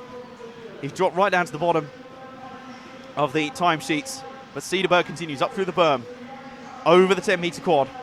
He's not got long to go, 90 seconds to go. That'll be at least 2, maybe 3 laps to finish. Now Piergiannakis now showing 4th. John Hazelwood down 5th. Michael Todd is plunging. It was Michael Todd who was being recovered there. I thought I briefly recognised the car. I waited to see if we can get an idea on you. So let's drop back one. So now the battle is between Yanis Piergiannakis. Piergiannakis in the all-green car. We've watched him already. He was scrapping with John Hazelwood in the all-orange car, but Hazelwood's just had an incident of his own. You cannot catch your breath in this E-Buggy final. Piergiannakis then, having found every single way to lose that 4th spot, now has it with 50 seconds to go again. Cederberg now to 3rd, Nuno Casal-Ribeiro 2nd, Danny Choi to the lead as Michael Todd. Heartbreak for him late on. He had an issue. I thought I saw his car stopped out on track. Round through the midsection then. Piergiannakis in the all-green car, the black roof. Car number 9, John Hazelwood, is gaining back on him again, but I think he's just got too much work to do now. This has been a really scratchy, really messy final in many ways, but it has also been engaging and enthralling as Peregianakis comes round through the 10-metre quad. There is literally no need to rush. He makes a little mistake. That car you'll just see just in the back of shot as we watch Peregianakis. If you just see a flash of orange, that's John Hazelwood. That's how close it is. But I think Hazelwood is just going to come up agonisingly short. But it has been such a race where literally it really has flipped back and forth between the two. Peregianakis then coming across the line. There was John Hazelwood trying a late jump. Huge dive bomb over the corner. Didn't work. He half flipped. So Peregianakis looks like he's going to come home to take the all-important 4th spot. Ahead of Danny Choi, behind Danny Choi, Frederick Cederberger, Nuno Casal-Ribeiro, Yanis Peregianakis. What a scrap. That was pretty breathless stuff. Into the final corners then. Yanis Peregianakis will come home to take 4th. And here is the full result from the E-Buggy E-Final. So Danny Choi then. Here are our guys who are going to get the tick of progress. It's Danny Choi. First one, Frederick Cederberg. Car 7 takes 2nd.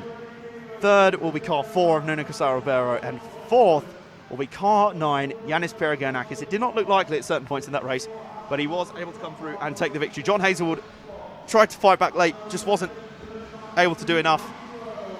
And Fritschkop, Panic, Walker, Schiedo and Turner complete the 10. And there's the result. And now we are back to the next round of the Nitro Buggy finals as they alternate through to the rest of the day today.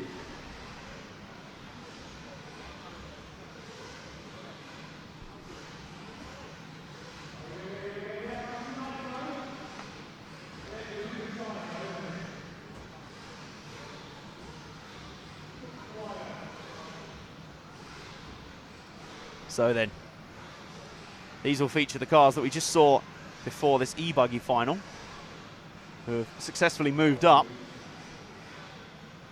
And the push continues on.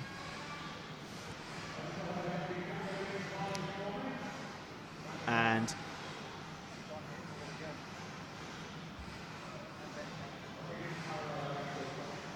actually, I believe that's still the starting grid from the E-Buggy final, I believe. No, they haven't updated quite yet. That's okay. Here we go. Here is your starting grid for the first of 2 of the 2048 finals for the Nitro Buggies. This is the second round of eliminators for the Nitro Buggy class at the Neo 16.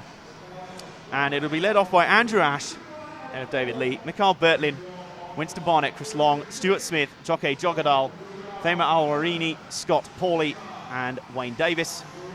And then you'll recognise some of these names at the bottom end because those are our 4 transfers from the race earlier. Dejan Painter, David Isherwood, Sam Cobley, Didier Ho, and Chris Agius are the 4 who transferred in from earlier. They'll be looking for the double bump up. It's possible, eminently possible. We've seen it done a lot of times. Will they be able to do it and move up into the 3rd round? Started from the first tier of finals, hoping to move up into the 3rd. They've got a lot of work to do, but anything is possible. Especially if we saw Mark Rumbles charge through the field from 11th, right up there. He wasn't able to hold on to a transfer spot in the end, ultimately, but he did a marvellous effort and was able to rise through to 4th to a transfer spot by the end of the first lap. So who dares wins, most certainly, and if luck falls on your side with those big first lap wrecks that we often see, there's plenty of potential.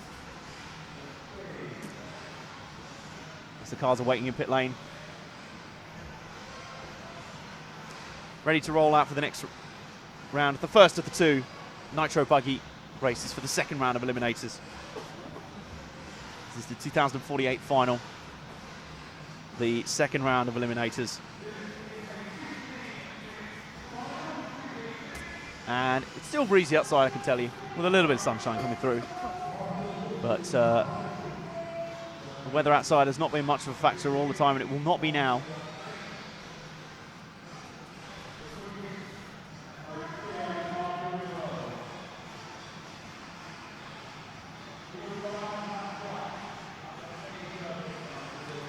So, here we go, the second round of Nitro Buggy Eliminators. The second round of the lower finals for the Nitro Buggies. This is the A final of the 2 races. Our coverage on RC Racing TV, presented by Saw, Agama, S-Works and Absolute Hobbies, as well as Phil and the team at neobuggy.net. The warm-up is underway. All is just scrabbling for headphones. He takes the hot seat next to me in the switching position. And I have 15 minutes apiece for these 2 races.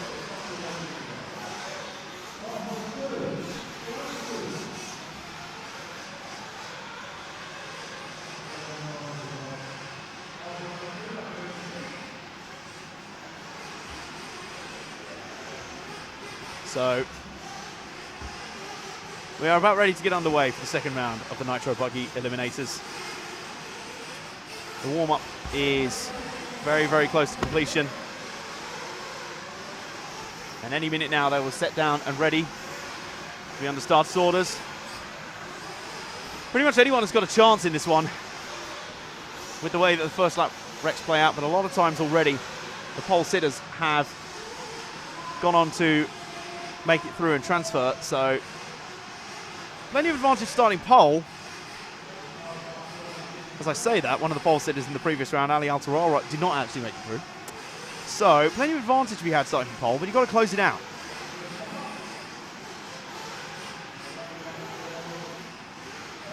Didian Ho managed to successfully do that from the last round here. As you can see, he's come through. But they did not mostly lead the entire race. They've not been dominant performances so far. They've been very sketchy in this lower end. Nerves and wobbling controller trigger fingers have affected the controls just a little bit at certain times.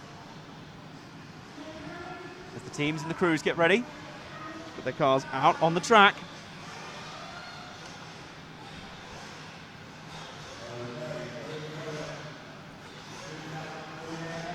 Get ready, shall we? The intensity cranking up once more. Had a brief respite with 10 minutes of e-buggy. The fume build-up is definitely not as much, it's got to be said. But the sound is just as raucous and just as intense. Flag up in the air.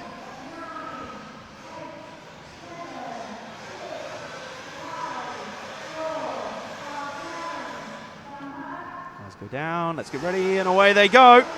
The charge to the first corner commences, and they are incredibly messy. There are cars literally skittling all over the place. It is absolute bedlam through the 10-meter quad on the first lap. And who has made it through all that anarchy with the lead? I think it is the pole sitter, Andrew Ash. Yes, it is. So he's got a good getaway. Car 4 is up to second. That's Winston Barnett. Third is car 10. I think that's Wayne Davis. And Thad Barnett makes a mistake beneath us.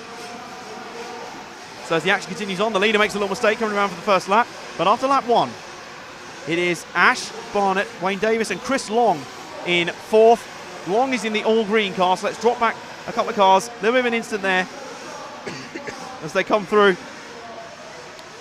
That's the number 5 car, Chris Long, the all-green car.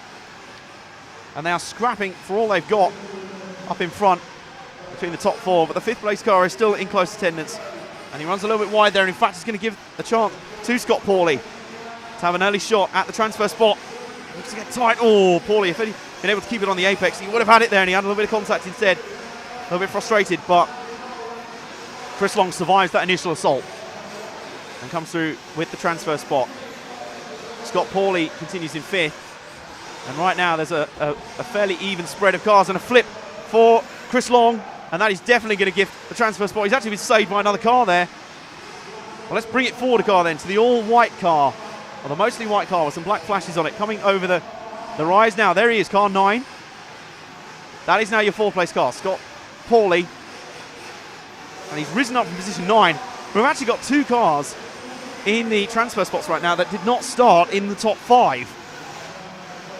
In Wayne Davis from position 10 and Scott Pawley from position 9. Dejon Painter from position 11 is position 5th right now. Over the Model Tune section. Now, can Scott Pawley get any sort of rhythm together and lock this one up? My guess is no, because not really anyone has been able to do that so far. And he might actually have the number 7 car, Jockey Jogadar, closing behind him as well. So it is all happening early doors here, as it has been the whole way through. He is pretty close behind Wayne Davis now. But Scott Pawley, a flip through the 10-meter quad. He keeps blowing both of them, battling side by side for third. Wayne Davis and Scott Pawley, they are just ahead of Jockey Jogadar, who's on a real tear right now. He seems to have car speed on both of those guys in front of him. But he's only got to pass one of them, remember. But they're all battling for 2 transfer spots there. This is the battle for 3rd and 4th. So only 2 of the 3 will go through, remember. And Jogadar's passed both of them in one corner. And then he's come back in and a little bit of contact with Wayne Davis. That was very close there. So Jogadar now 3rd. 4th, back into 4th is Scott Pawley. And actually Chris Long finds himself back in the 5th spot. In that sort of race, you sort of have your attempt at the 4th, you have your time in 4th, then you fall back, and then you bring it back again. I'll keep following the car that we were, Jan, because those were our 2 transfer spots. Okay, Jogadar, and this car here is Scott Pawley, that's car 9. Car just behind is a lap car that's just had an instant, so... and a flip for Pawley now, but he gets away with it. We got a lot of guys riding their luck early in these early heats, haven't we? So many guys, and I can tell you Chris Long is about 3... Dejon Painter is actually now 3 seconds back. So, we watch that white car. Keep your eyes on that white car. Keep the camera on that white car. That's the one we really need to pay attention to. I wonder actually if Winston Barnett has had a problem at the top end of the track. We'll see as they come across timing and scoring this time. I have a sneaky feeling he might have done. Winston Barnett, car 4. Yes, let's drop back one car to Winston Barnett, car 4. One car is all orange. All orange, there he is. That will be your new 4th place car. He had an incident up at the top of the Agama corner. And around he goes. So Barnett is now 4th, just ahead of Dejan Painter, who is the blue and green car just behind. This is your battle for 4th. This is your battle for that all-important transfer spot.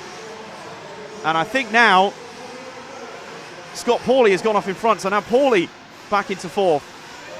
Barnett back up to 3rd, and Pawley with another flip, but both cars flip at the same time. Let's drop back one car, Jan. This is now your battle for 4th. Here it is between Pawley and Dejan Painter in car 11. This is so tight. Painter loses a little bit of ground down the main straight. 4th and 5th, so close together. Literally, as soon as I flick my eyes from one thing to the other, Winston Barnett with a... I think that might have been Thamer Altawani, or was that Barnett who's just now had an incident again? I think it has, yes. Now he's dropped back again. Nobody wants 4th position, I've decided. So there's car 9 and car 4. That's 3 and 4. Scott Pawley and Winston Barnett. So these 2, as it stands, will both be transferring, but we've still got 9 minutes to go and plenty of twists and turns still to play out in this one. But strangely, it looks like Dejan Painter has lost a huge amount of time on that straight. But a collision between the 2 of them. Pawley recovers quickly enough, though. So he's now slipped into 4th.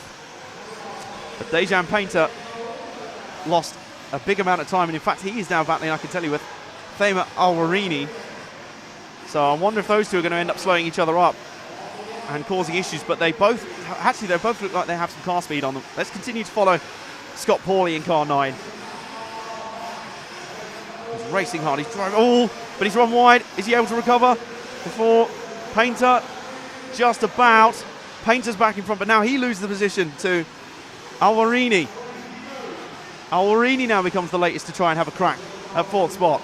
And I think he fancies himself, but he's caught between a rock and a hard place right now, and he's had a tangle at the top of there. You just see in the top right of his shot. Bring him back, let's follow Scott Pawley. And he had a little bit of a reprieve there, because the 2 battling for 5th spot actually got into each other, got into a tangle, but immediately car 8 is shot right back up behind him, Alvarini, and now an instant. Thamer has been called out, and he's losing a ton of time now. He is losing a shed load of time and positions.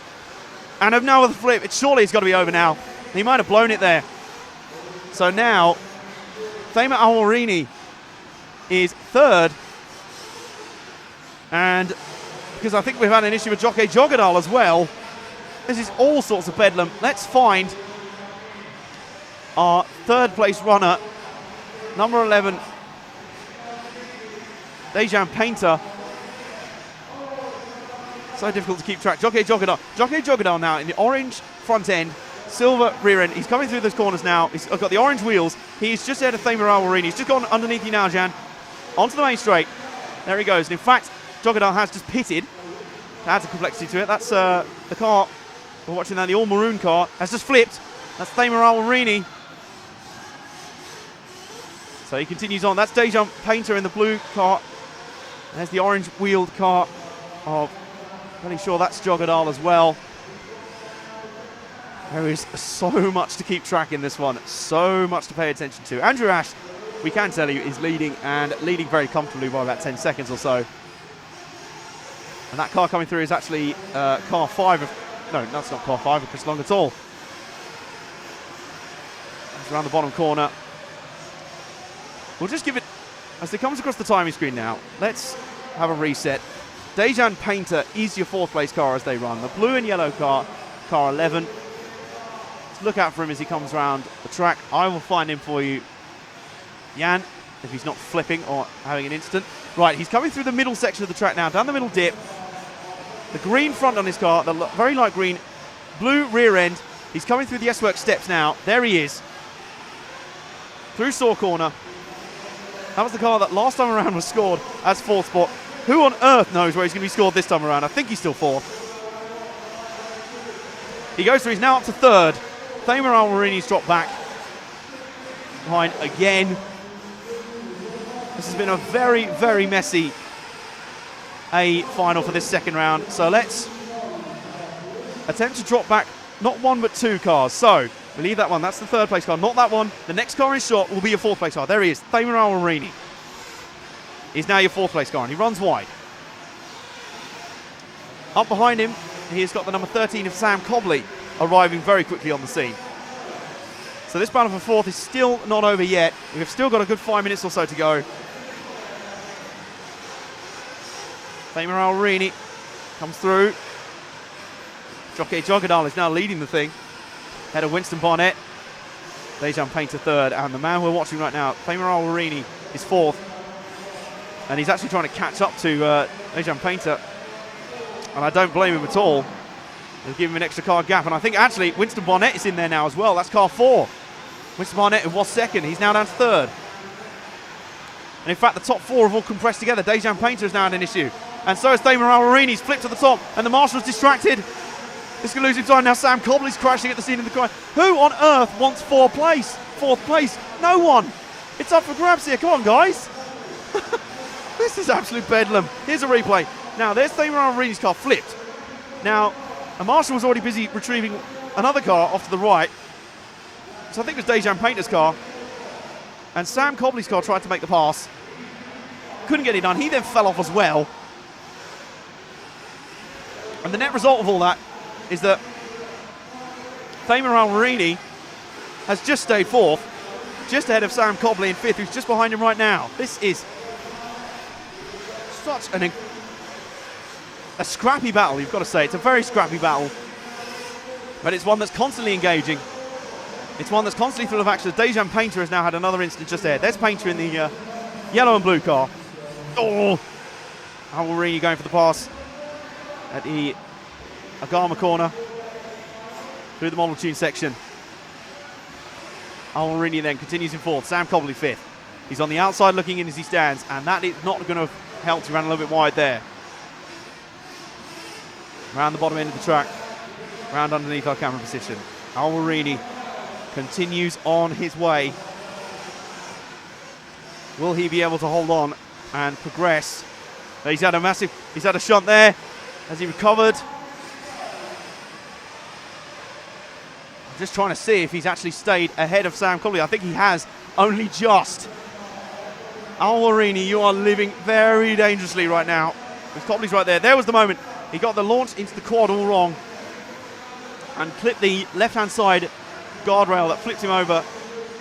He was able to just escape. There's Copley just behind. Now Dejan Painter is right there, and Winston Barnett is just ahead of them. So second, third, fourth is on your screen right now.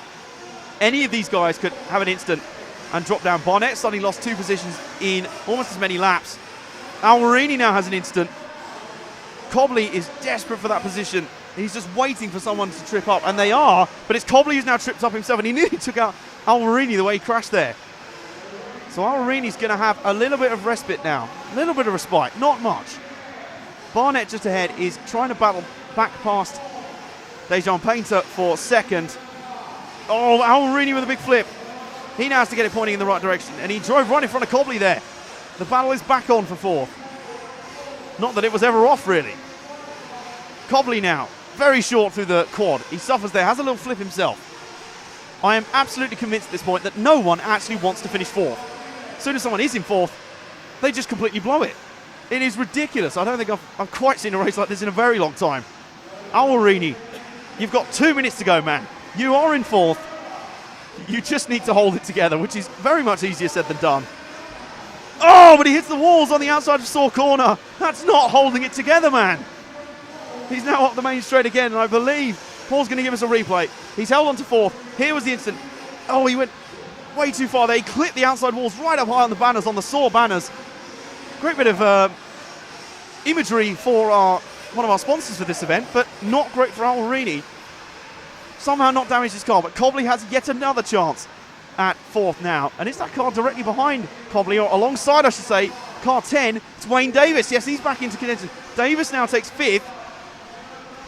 Copley's turned around a little bit by Davis. That's given Alwarini precious breathing room. The battle for fifth suddenly picks up, and that's enabled Alwarini to get away again. Jockey Jogadal's fallen to third, and it's actually just ahead of Alwarini now, having led a long way. Winston Barnett's back into the lead. This is absolute madness out there at the moment. Alwarini holding fourth right now. He's just behind Jockey Jogadal. He could try and improve his position if he wants to, but he has got a handy little gap on Wayne Davis. But a little instant there. Painter now. There's 2 cars stuck in the middle of the track, head to head, and that will cost them both time. They are side by side. Alwarini, there was no need for that. And there's another car upside down there. Now, was that one of the leads? Was that Jockey Jogadal? Another car's flipping as well. So as they come across the line, that 9, Damir Alwarini is scored third. So we need to drop back at least one car, as these two are still tripping over each other. Up over the corner. I think Wayne Davis has actually navigated himself up into the top 3. There's Wayne Davis. Suddenly back in the ascent. This is absolute drama. Jockey Jogadal is in danger of plunging out of the top 4 in the dying moments of this race. And he's flipped again, just down in front of us. Side by side with Thamer Alwarini, trying to climb back onto the track. Alwarini there. Wayne Davis, I think, is going to end up in second at the end of all this. I've read the top right. Winston Barnett has been able to get away. Dejan Painter, second. Third is Wayne Davis. Fourth is scored Thamer Alwarini. And Jockey Jogadal's retreating to the pit. Now, Wayne Davis had a little flip there. He's run wide of his own accord. Where is Jockey Jogadal? I have a feeling he might have actually returned to the pits. This has been absolute bedlam. What a crazy race. Dejan Painter there, you just see in the front of shot, is scored second. Winston Barnett has returned to the lane. He has completed the race. He has won this race. That we know for certain. Barnett wins it. Painter and Davis come home second and third. And it should be fourth. There's a huge flip through the air from one of the other contenders who should have finished fourth. And he's being scored as the fourth place finisher. It's Jockey Jogadal. I need a breath. Give me a second. That was quite something. Would you like a hand? I wouldn't mind. Okay. Wait a sit down. That was pretty crazy. Sorry, I've been away. I've been sorting out the grid walk, because obviously after the RF issue we did record it, but of course that means I need to recut it, edit it, put the things back on it and upload it. And it's currently just to do its last bit of that part. So you'll be able to see that on YouTube within about half an hour. Though why would you? Because it's still 2 hours of finals action. Of course, of course. Now I have absolutely no idea where we are. Are we on the B side of the 2048s now? Yeah, yes. This will be the B side of that coming up ahead now. So I'm just marking out the guys proceeding through in that one. That'll be Winston Barnett, Dejan Painter, Wayne Davis, and Jockey Jogadal. Absolutely bananas race that was. Wayne Davis, Dejan Painter, 10th and 11th starters progressing through there. I'll let you handle the B final. If it's anything like that, good luck. That's all right. I feel like I may even be able to just about survive. Who knows? So hello again. Right, do we have the entry list? No, we don't yet. So these are 15-minute runs, are they? Yes, marvellous. So I do know that in the B 2048, we will have Morten Olesen from Norway in 1, Mick Walsh UK 2, Ricky Clark UK 3, Mark Morris UK 4, Paul Taylor from Britain in 5, Vic Zhang from Taiwan in 6, John Gorman in 7, Jason Pately in 8, Jamie Cutter in 9, Jamie Bowen in 10, they're all Brits, and Kim Gerstad, who is in 11th. And the 4 bump-ups were Jeffrey Villabas-Cabezas, Michael Hesley, Shell Medvida, and Kel Skalleberg. So a Norwegian, a Brit, another Brit, and a CRI, the Costa Rican, the only Costa Rican at the event, and in fact I believe the first Costa Rican to race at the event. How exciting for Costa Rica. So today we are coming on to 5:05 for the...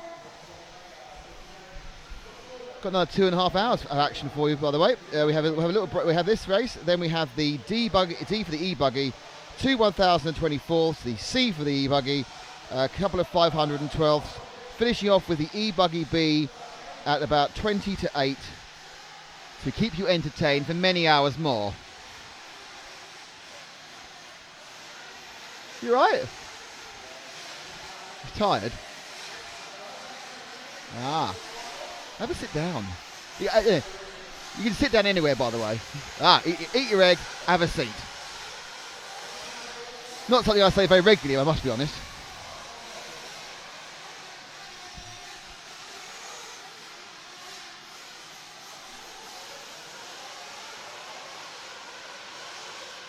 Oh, okay. So we've already gone through this, actually, but... I actually more into the second page. I didn't get the exact order of the... we've got a screen thing.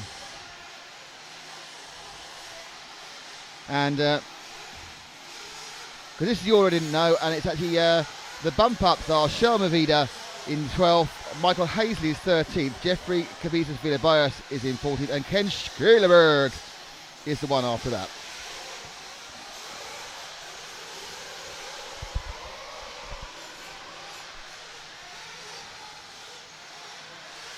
So, Action Jackson for the lower finals. Culminating in the, we've got 3 more E-buggies and 4 more Nitro races. Tomorrow it's a cornucopia of finals. Everyone's happy to know we're starting at 8 o'clock for that one, everyone. Oh, the smiles on their faces are amazing.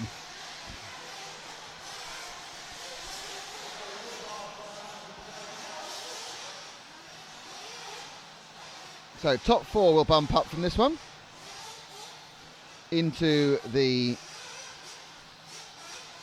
1024th finals. Everyone looking up, can they continue their Neo experience, or is it coming to an end on a Sunday? Everybody wants to make the Monday, even if it's 8 in the morning. Will it happen? We'll be happy Monday girls, or Monday boys.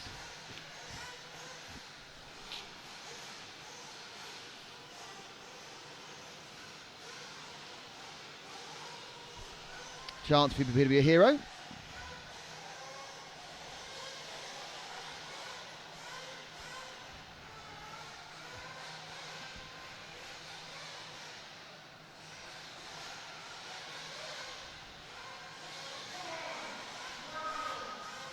So Morten Olesen from Norway will lead this one off, but will he be the man bringing them home in 15 minutes time? All done on one fuel stop, of course. And we have a blank space at 3, so no Ricky Clark from Britain. His Neo is already over. And a pretty dreadful start has resulted in 3 cars sitting on each other around the corner. But they've spread out, and the leader spins out into second. So as they come down the straight, let's stick at the front. First and second are together. And it is, in fact, they go under. It's car 2 from car 1. Car 6 spun out of a good position, so it's 2 from 1 from about 11 different cars all in third place. This is not what's called a clean start. In fact, no one wants to complete a lap. Really couldn't be bothered. At the end of all that, I think actually our leader picked up the first lap in 35 seconds, and they trailed away. There are still cars that are stuck nowhere near completing a lap. There's 4 cars up there with us. This is really this is a Benny Hill lap. Car 6 doesn't even know where he's going. I think he's lost.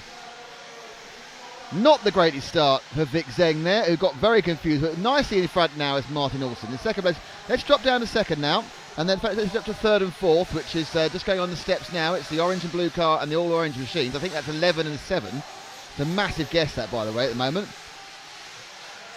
But it's very much Olsen who's leading this.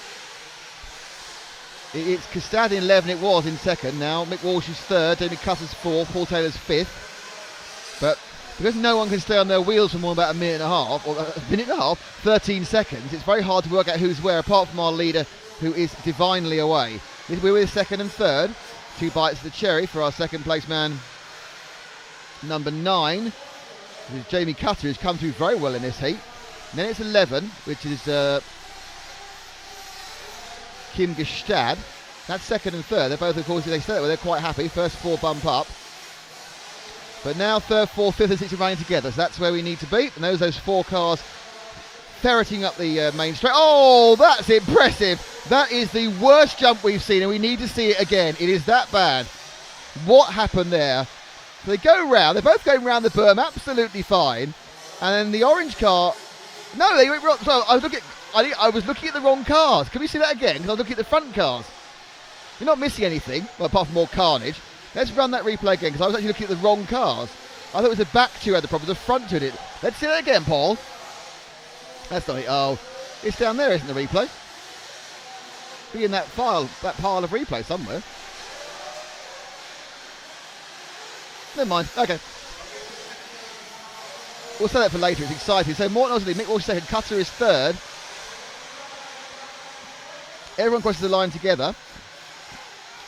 And third is now going over the DXR. So let's pick up third, which is the white, go around the Agama, and they've hit each other and they've fallen off. One's into the Bermuda Triangle. Oh, goodness sake. Now, I'm really confused now about who's where already. 4, where's 4? A lap down. Where is our leader? Where's car 1? Here he is. Is car 1? Wow, car 1 is so far ahead it's not true. Right, okay, let car 1 go through and let's wait. And this is car 2, who should be the second place man, Mick Walsh, coming down here. Oh, no, possibly. And I think it is. That's 2. Okay, third is supposed to be car 10. That is Jay Bowen. We'll stick with third for a second. It's the orange and white car of Bowen. And the next car along is 15, who I think has made it into 4th, ahead of 11, yeah. Okay, so drop back to the next 2 cars, which are 11 and 15, which are our bump ups. Thank you, well done, brilliant stuff, Frank, who are our 4th and 5th, or 4th and spin. So 4th place is King Gestad. Then it's Kayla Skellerberg, one of the bump ups, and Jamie Cutter, who are fighting for something, goodness knows what. Olaf Miles, head car 5 of Paul Taylor, is also not taking part. Vic Zeng's gone.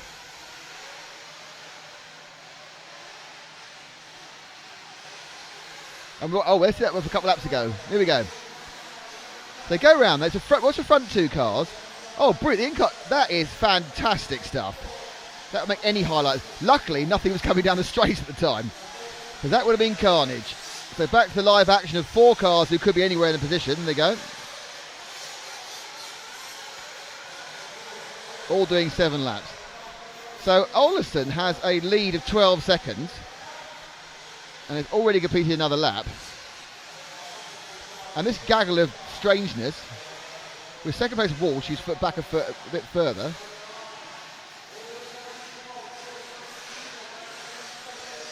Now 4th place should be car 11 or car 9, which are probably not this lap. So they're throwing themselves off the track. Okay, those are the two cars are... Oh. I think that's third and fourth, but it might be fourth and fifth. Let's find out when they cut. It's very exciting, this, isn't it? Are they second and third? Are they fourth and fifth? Are they from Christmas Island? Okay, here comes 11, who's fourth, I think. And then it is... Okay, these two are idiots. They're 9 and 6. They are, I think... 6 is a lap down. He's not even involved. That's fifth in a lapped car. And the fifth... Oh, jeez, Hossafat. This is terrible driving. I haven't got the exciting one. I get the Demolition Derby with people who don't know what the hell they're doing. It's only so often you can reposition in one race where you kind of go, what's going on? Everyone who theoretically can drive has completely lost the ability to work out which way is straight. Paul said they may have had a tea time drink and there could be some gin in the pits.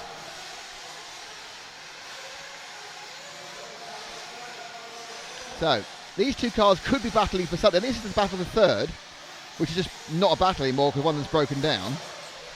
And again, stay with that one, Frank, and let's just work out who the heck it is. So this now coming round, I think is car 11 from my previous muscle memory, and that's Kim Gestad in third. Behind him is 10, which is Jamie Bowen in fourth. And according to mine, 13, Michael Hazley, who doesn't come round till now, is in fifth. So let's pick Hazley up, who's just going round the steps at the moment. He's the second of the greeny cars with the white wheels and white wing coming under you now. This is the man not in the bump up. That is Michael Hazley, who really needs just to keep it rubber side down for a few laps and see what happens. Now Hazley is one of the bump ups, so he's already had 15 minutes on the track. The car ahead of him is the 6th of Vic Zeng, who's several laps down already, the Taiwanese driver. Well, a lap down. And he's hit a broom. Oh, there we go. More broom action. That brings back the joy of earlier today. So Hazley couldn't run a clean lap, hit a broom.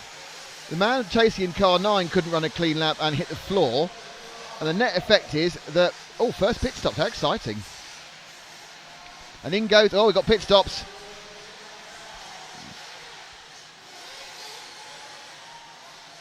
There it goes. So Hazley comes out. He's still got a chance, He's just got to keep it going.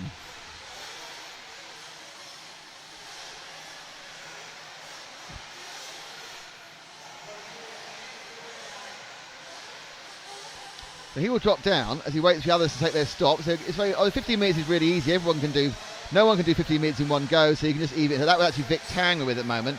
So he's not really involved. He's a lap down. Drop back to the green car, 2 cars back, Frank. That was our Taiwanese driver who's laps behind.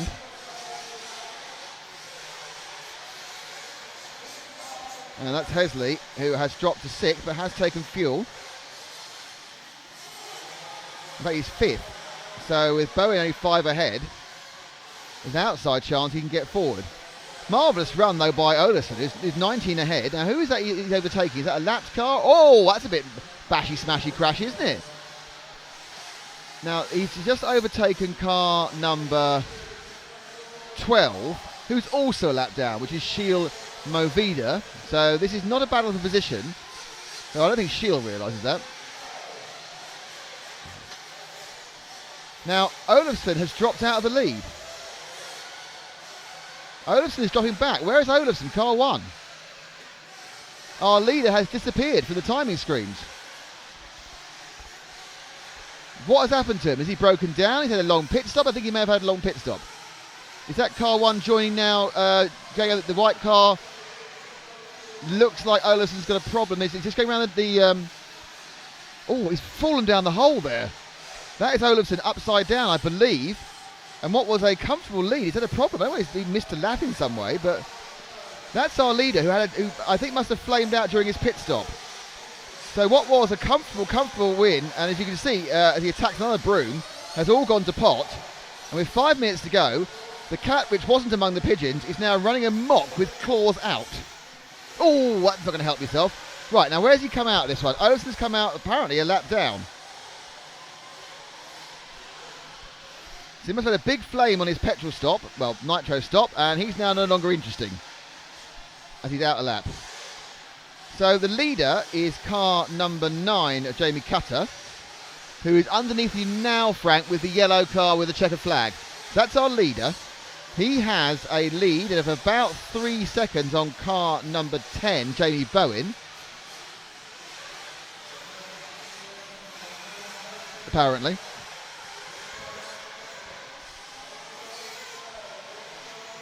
So Bowen is a few seconds behind. Hang on, I just realised we've got the wrong thing on this on the timing screen.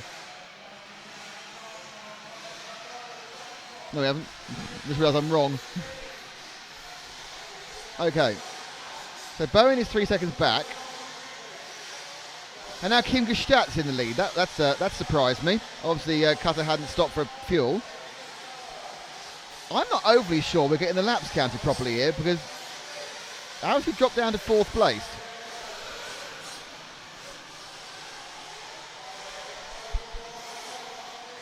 No, I was looking at something else, but he didn't go in for the pitch during that time, did he, Jamie Cutter? No, so he dropped from 1st to 4th and from 3 ahead to 11 behind whilst we were watching.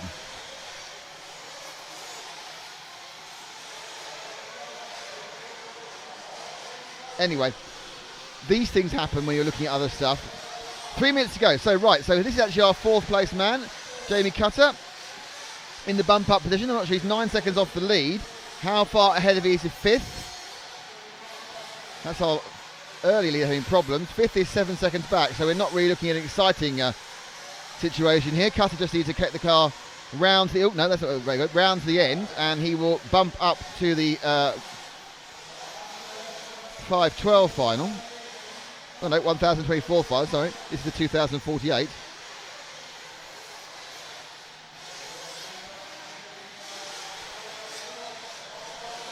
Going straight appears to be a minor issue. Overtaken by the former leader.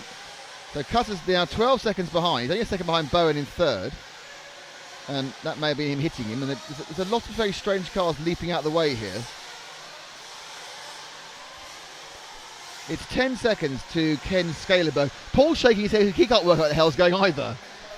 Frank is doing a fantastic job in providing you with pictures that make any sense whatsoever of what has been a race which I think not only has been badly driven, but I think badly timed. The Cutter is now, goodness only knows. Who's that red car? What number is that? That's number 8 struggling beneath us, who is nowhere. That's Jason Patey. We need to find our lead. Oh, hang on, Michael Hers is in the lead now in car 13. Cutter's in 2nd. What the heck's going on?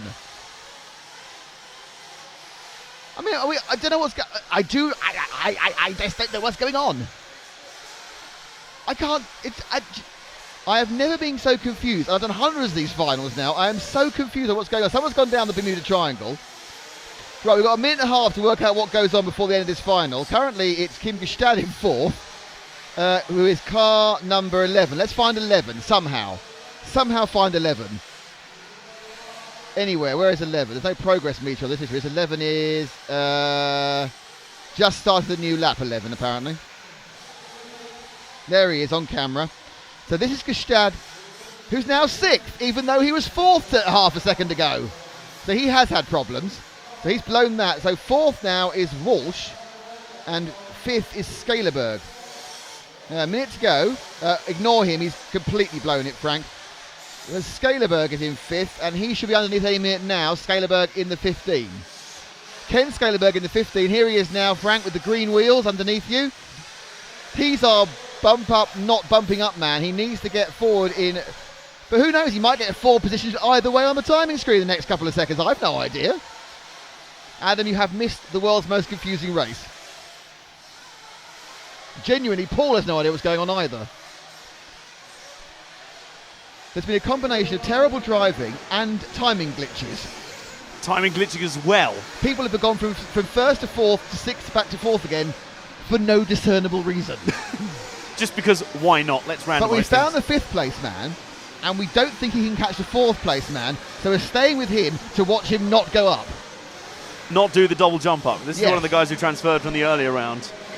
That's right. So Mr. Scalaberg, I think he's finished his race, hasn't he? I think he might have done. Yep, Scalaberg's finished. So we have the bump ups. No, hang on, he's bumped up. Oh, for goodness sake!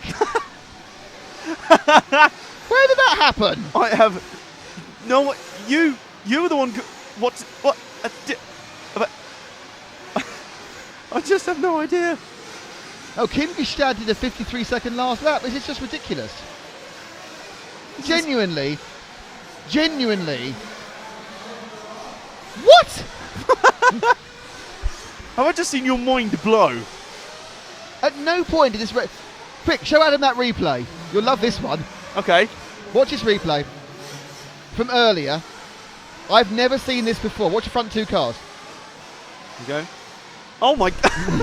What on earth? And that sums up the 2048B. At the end, though, Jamie... put the results up. Let's do that. Jamie Cutter has made the bump up, and he was first, he was last, he was third, everything else in between. Michael Hesley double bumps up, Ken Scalaberg double bumps up, and Mick Walsh is also there and thereabouts.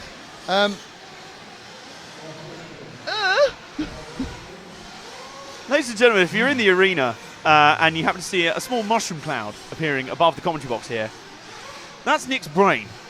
And all of us. Now, as I said before, I've done a lot of these finals. That is the most lost I have ever been. Wow. Ever. Ever. There, I'm going to have you for a second. I have to do a little bit of YouTubery, but I should be back in time for the next electric final. Okay. I also see Cadbury's Cream Eggs appeared to have appeared across the studio. The Easter Bunny has visited the studio.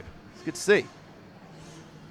And I have my chair back. That's very nice. I think I'm going to need it, considering the insanity of these finals. So, after all of that bedlam, Cutter, Hesley, Walsh and Scalaberg who go up.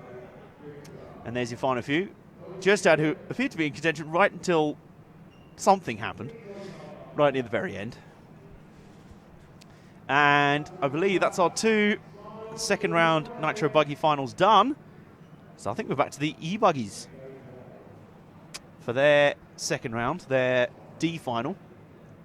Sorry.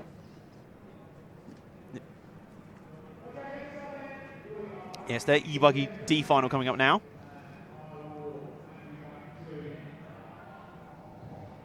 So the E-Buggy lower finals now rattling through as well. And what has been...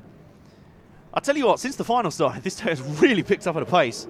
And it was not like qualifying was a dull affair anyway. There was plenty to watch there. But my goodness, as soon as the finals have got underway, we have absolutely torn through this, mainly because no one appears to want to transfer.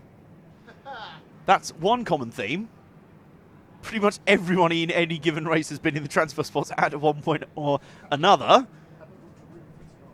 Hadn't booked a room for tonight. Needed to go. Yeah, I think so. I think a lot of them were in the transfer spots and then realised, hang on, I haven't got a room for tonight. Oops. Or vice versa. I think a few of them might have been, well, I'm going home then. Suddenly transfers to third on the final lap. Oh, can I cancel that cancellation of my hotel? I think, because I think I'm staying here. There's been absolute insanity. Which is not boring at all. We're not complaining about that. It's magnificent to watch. And we have the second of the E-Buggy finals coming up. That'll be the D final for them. Let me just see if I can get the running order for them.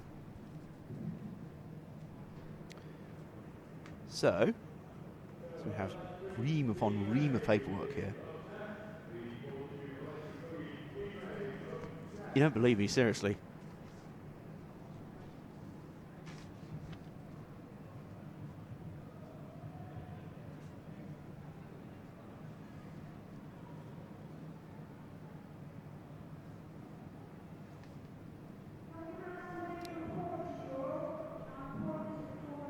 So we have all the lineups coming through. Let's just see if I can find...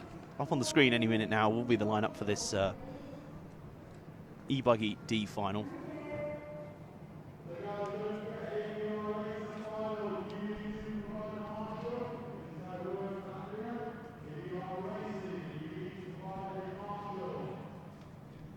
Paul is just looking a bit bemused at this pile of paperwork that's in front of me. I think he's still recovering from the last round, to be fair.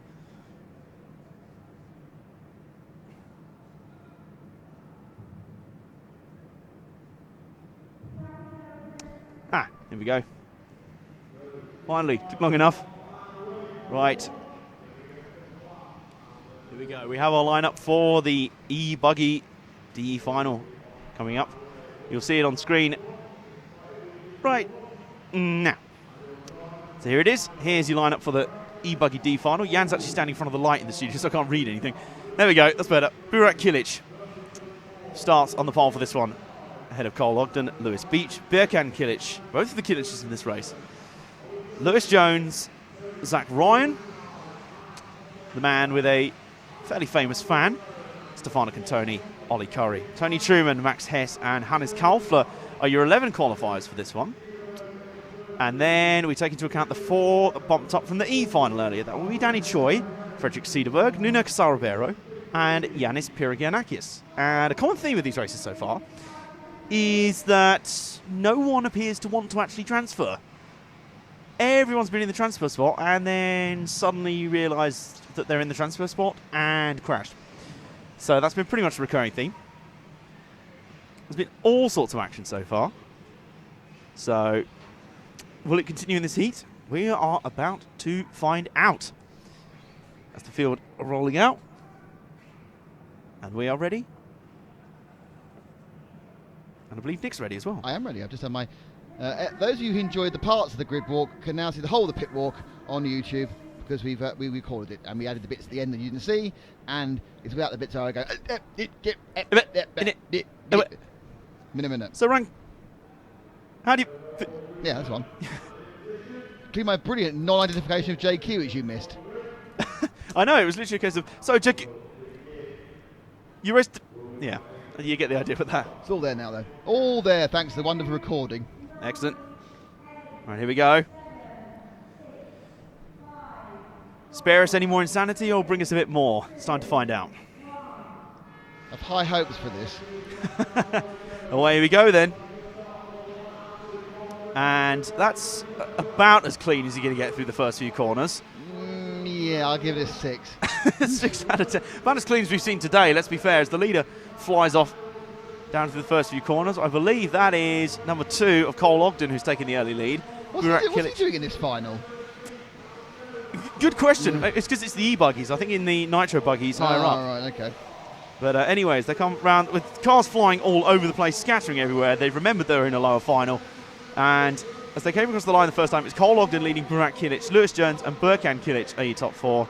Those are the top 4 that we are watching out for, remember, because it's those top 4 that are transferring. So we pay close attention to the 4th spot. Well, Ogden's absolutely flying at the moment, so he's obviously enjoyed talking to you earlier.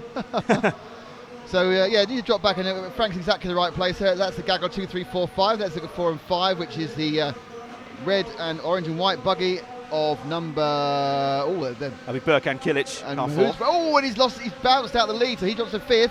Upside down and dropping down. And the orange and white car going up through the Agama turn right now is actually one of our transfers from earlier, Danny Choi. Danny Choi's in 4th? Yes. Great start for Choi. Now he's to 3rd. So he is now 3rd. And he's just passed Lewis Jones, car 5. So 3rd place for Choi. This is a really, really good one. Much like Mark Rommel earlier, he did a similar sort of thing from position 11. Did not transfer though. Here's the replay of that incident in a straight line. You see there, Kilic's car just gone unsettled over the jump, then dug a wheel in and started barrel rolling down the straight. Yeah, the bad luck there is when you end up on your back at the end, when you turn turtle. Yeah. That's not what you want to happen. Now this is the battle for 3rd between Choi and Lewis Jones. These two scrapping among themselves, and they have only a 2-second gap on Frederick Cederberg. So they have to be careful here that they don't start to slow each other up. But they, of course, also battling for their own position. They've also got the second place car of Burak Kilic that's closed in on this battle as well. So yes, they're putting on the right. Out of the front, Cole Ogden, but now we have a lovely little train of 2nd, 3rd and 4th there, which is Kilic, Choi and Jones. And they've got a little gap and just breaking away. So our 5th place man, amusing scrapping for 2nd, 3rd and 4th, where they're holding each other up. But what that is enabling us doing is Cederberg to come across the gap in the 13. So Frederick Cederberg, the Swede, in the 13 car. Another one is bumped up from the E final, is now very quickly getting on the tail of 4th place man Lewis Jones, though he just ruined it at the end there. He actually literally was braking and then and couldn't do the bit underneath our own rostrum well. The battle for 2nd, 3rd and 4th is really on here, and I think Lewis Jones has actually moved up into 2nd ahead of Danny Choi 3rd. And fourth now for...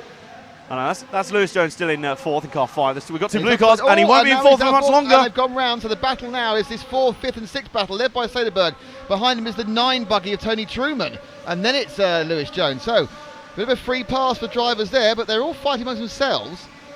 Cole Ogden is about to lap the field, I would expect, in this one. I know, he's out in his own galaxy at the moment of pace. But Soderberg nearly cut across the track there to try and get into fourth. Has he actually lost that position now to Tony Truman? I think he might have done. Second place is on his own, coming round now, which is the 12 car. And we're now with 3rd, 4th, 5th and 6th, which is the 9 buggy indeed of Truman into 3rd, then Soderberg, and then Jones and one of the Kiliches, and then, mid-air land and flat slap there in the 6th and 7th place. So there's 1, 2, 3 and 4. 5th place is the all-blue buggy of Lewis Jones. So Soderberg, despite that impact there, still managing to hold on to 4th. He's coming through the Agama turn now at the top end of the circuit, and he's putting pressure on Tony Truman. So we need to just drop back one to Jones. It's about Jones is gaining rather than the other two. They might go. This is 5th. This is the bump up place. This is where you're not. This is where he's going home. Well, he's electrically going home. Doing that, he's going to stay home. Yes. No. Wait. Yeah, I suppose so. That'll do. But that net effect is to build a break there between 4th and 5th. And the gap between 4th and 5th, as Soderberg to Kilic, is now 3 seconds. As Upside Down has gone one of the other buggies. Car 14. Bump up man. We have that's Jones in the scrap as well. So we're going to move back up. Here's a replay. Replay of Slappy Bashbang. I think that was one of the Kiliches, wasn't it? Probably. I think it was Kilic and Jones. Yes. Who are 5th and 6th, or were 5th and 6th headed last lap. Who knows where they are now? Could change. Yeah, they are still scored as 5th and 6th. One thing I will say is Cole Ogden's leading. Yes. Nothing has changed on that front. And I think he's hoping to rise above the insanity and make that the case for the rest of the race. Kilic now is 7 seconds behind Soderberg in 4th. And that's Kilic we're with at the moment, going with the DXR doubles and round the Agama.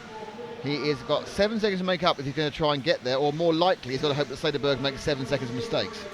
Which is entirely possible given what we've seen already today. They are getting more competent. You've got some quite competent drivers in these heats, so obviously with the limited numbers of buggy entries, it's a very high quality. It is, yeah. Cole Ogden leading this one out. He's the person you expect to make the A final, so he has found his pace overnight, over the last hour and a half. And he's, barring an electrical disaster, he's already about to complete another lap. But this is a 4th, 5th and 6th battle, spinning around the DXR doubles and into the Agama. They are really should concentrate on not bothering with each other, but just putting down clean times and trying to bridge that gap. Because 5th or 6th, you're going home 5th, you're going home 6th. Don't worry about it. Yeah. And Max Hess was actually gaining on this battle in 7th, then he made a mistake of his own. So he's fallen back a little bit again in car 10. So these are your 2 contenders for any mistake. Kilic made a little mistake there, trying to fight back to get back past Lewis Jones. But you're absolutely right.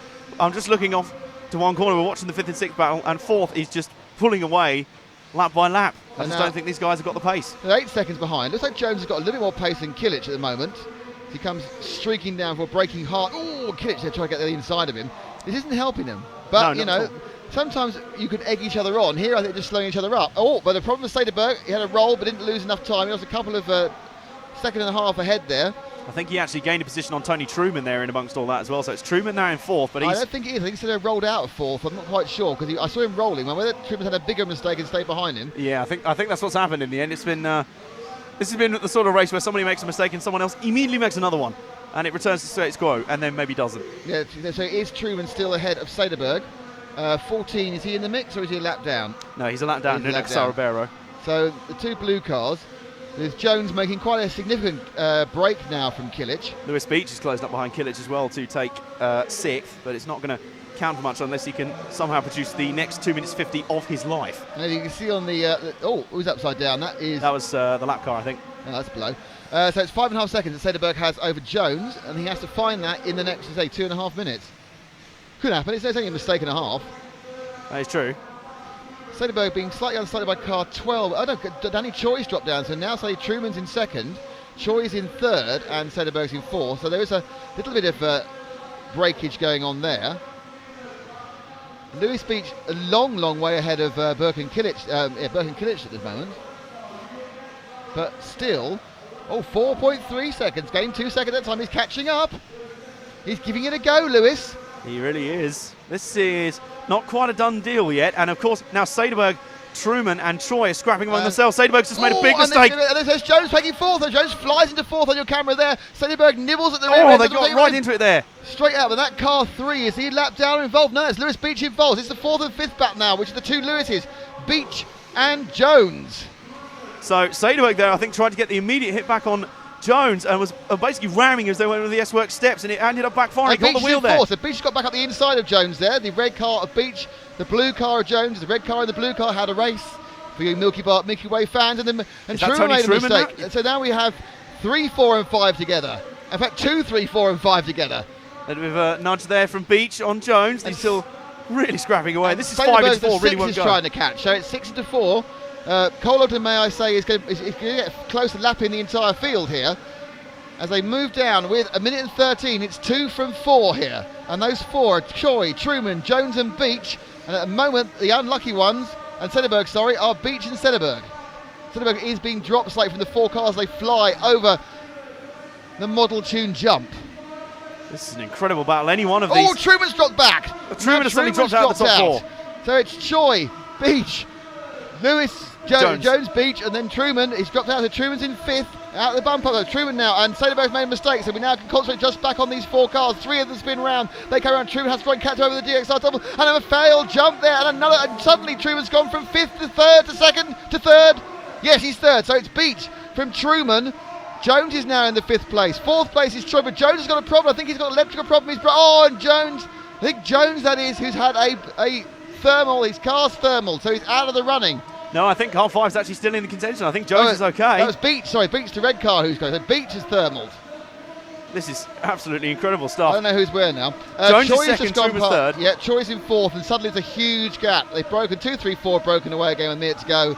And Sederberg and Kilic are a long, long way back. So the minor moment of excitement there has phased back, especially as Ogden's lap there made difficult to work out what the gaps are. It was actually Beach who thermaled out over at the top of the circuit. That's a real shame for him. He was right there in the battle, and he'll feel like he was desperately unlucky. This is the battle continuing for 2nd that we're watching now between Jones and Truman. Technically, these two don't need to battle. The next car around, I think, will be the 4th place car, Danny Choi. Yes, the one who's just gone beneath us. Not sure that interesting technicality, to be honest. Up round the berm. There's Danny Choi, and we have a car upside down in the middle of the road. Who is that? I don't know. There's 2 of them. That was Jones. That was Lewis Jones at the DXR doubles. Has that come too late in the day to affect the result? I don't know. I it's time to find out, because I think Truman comes round. Yep. My guess is that might have been a problem. Hang on. Jones. Cole Ogden, Lewis Jones. Hasn't Tony finished. Truman. No, these are finishing now. So as they come in. No, Jones, Truman and Choi. Okay. Is how it's finished. Okay. Well, we overexcited ourselves there. Can you blame us for how things have gone today? At the end? With how things have gone already. Goodness me. More entertainment there in the lock-up positions. So Cole Ogden was comprehensively quicker than everyone else. Yeah, just a bit. And we'll see how much quicker right now. Finished a lap ahead of everyone. But in the end, only 3 seconds between 4th and 5th. And it was Zach Ryan who nearly poached a transfer spot right at the very end. The way it was going, Bruat Kilic, Frederick Sederberg, Birkan Kilic, all these other cars who were in contention at one point or another in that race. But in the end, it is Cole Ogden, Lewis Jones in car 5, Tony Truman in car 9, and Danny Choi in car 12, who transfer through. So Choi manages to do the double transfer. Sederberg nearly made it 2. He was not able to do it. Max Hess, Perigianakis, Beach. In the end, Lewis Beach finishing 13th. That doesn't do his race justice. He was right there. Nunes Saraberto 14th, and Ollie Curry only completed 3 laps in the end, so his race was curtailed very, very early. And that is the distinctive sound of the Nitro buggies back out. We are now into the 1024 finals, I believe. So the 3rd round of Nitro buggy eliminators. Yes. This is all getting rather active.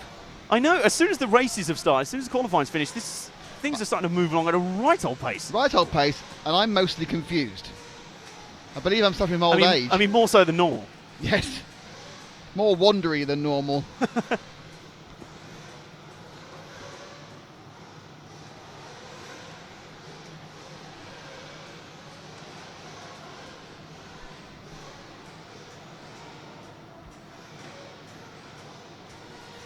man banging below.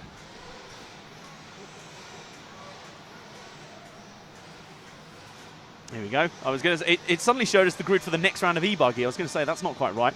Now we have the grid for the first of the third round of Nitro Buggy Eliminators, the A final for that. And here's your starting grid. Matt Jessup will lead. Abdulaziz Al-Shamari away ahead of Ivan Espenez, Carlos Fonseca, Carl Chillingsworth, and then Marcus Dirks. Mark Everett, Aaron Ford, Wes Miles, and Robson White complete the 10. And then the remaining 5 are Darren Malt, and then your 4 transfers from earlier. Winston Barnett, Dejan Painter, Wayne Davis, and Joke Jogadar. That was another.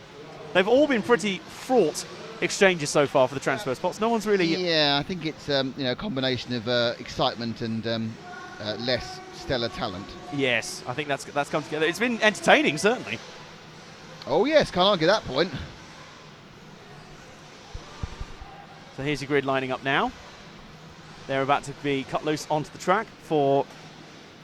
The holes in this floorboards are exactly the wrong places, aren't they? They really are. You see how I was caught out now? I do. I'd still laugh about it though. Oh, of course. I laugh about it. 100% angled that heater towards you. Honestly, I keep moving it away and then it just keeps being pushed back towards me. Yeah, we believe you, Adam. Yeah, that's right. You poor thing. Why does no one listen to me? Because we should. It's your birthday. Happy birthday. Thank you. So the cars are down and away for the first of the 2 1024 finals. This will be the third round of Nitro Buggy Eliminators. And the third of, I believe, 6 races today, 6 rounds today for them. That's, is it? Plus, where's the program? That's what we need. We need the program separately from the lists. Yes. Yeah, so we are now, as we said, we're in the first 1024s. We've got 2 of these, then the D buggy for E-buggy, yeah. E-buggy, then the 2 of the 512s, and then the B for the E-buggy, and then we're going to go and buy young Adam McGuinness of his choice. A Guinness of his choice. Yes, Brian Guinness, Barry Guinness, Mike Guinness, Alec Guinness, drink a pint of Guinness. Paul's giving us some sign language again. He was swearing at me with his fingers. The warm-up continues then. And we're getting ready. We're hoping for things to slowly get a little bit calmer as things goes up, but the intensity of the transfer battles will mean that these races are going to be nothing if not straightforward, or rather should not be straightforward in the slightest, as they haven't been so far. But so far we've seen some pretty good transfers up from cars making the double bump up. For these guys, for some of these guys in this race, thank you. I don't think any of the 4 that transferred here will have made it up, will be in contention for a triple bump up. But certainly those 4 at the back will be in contention for their 2nd consecutive promotion. Turning into Leicester City. Yes. Of Neo-based racing. So the car's back into the lane then. We've got Bermuda in here. Dejan Painter from Bermuda. Will he fall into his own triangle is the question. That would be really ironic, wouldn't it? Yep, if we can get 13 in the triangle, that's a win for everybody. Yep. So let's get ready then. The cars are about to get lined up on the track. Let's get ready to do it again. Let's get ready to rumble. Perhaps not. Mark Rummel's not quite in this one yet. I was saving it for when he's in the... Where is he? So are we going to see any form of start that's not carnage? No.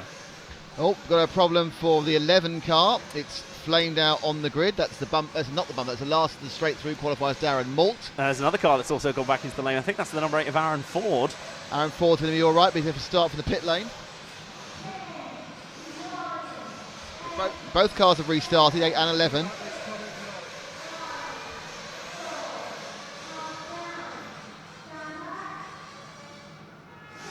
And they're away, honestly.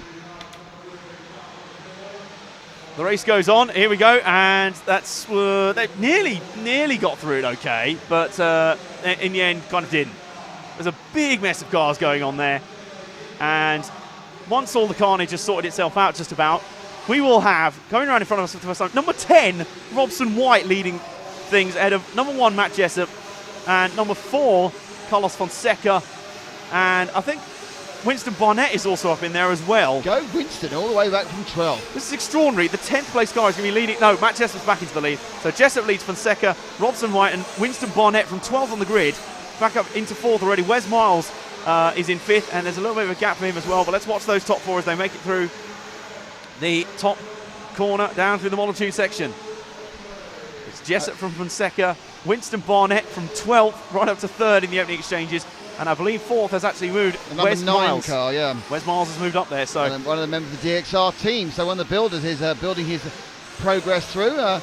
Behind Miles, in what is a more sensible order result, is the. It's the 15, I think it's coming. Oh, we've had a car flip on the straight. That's the number 1 of Jessup.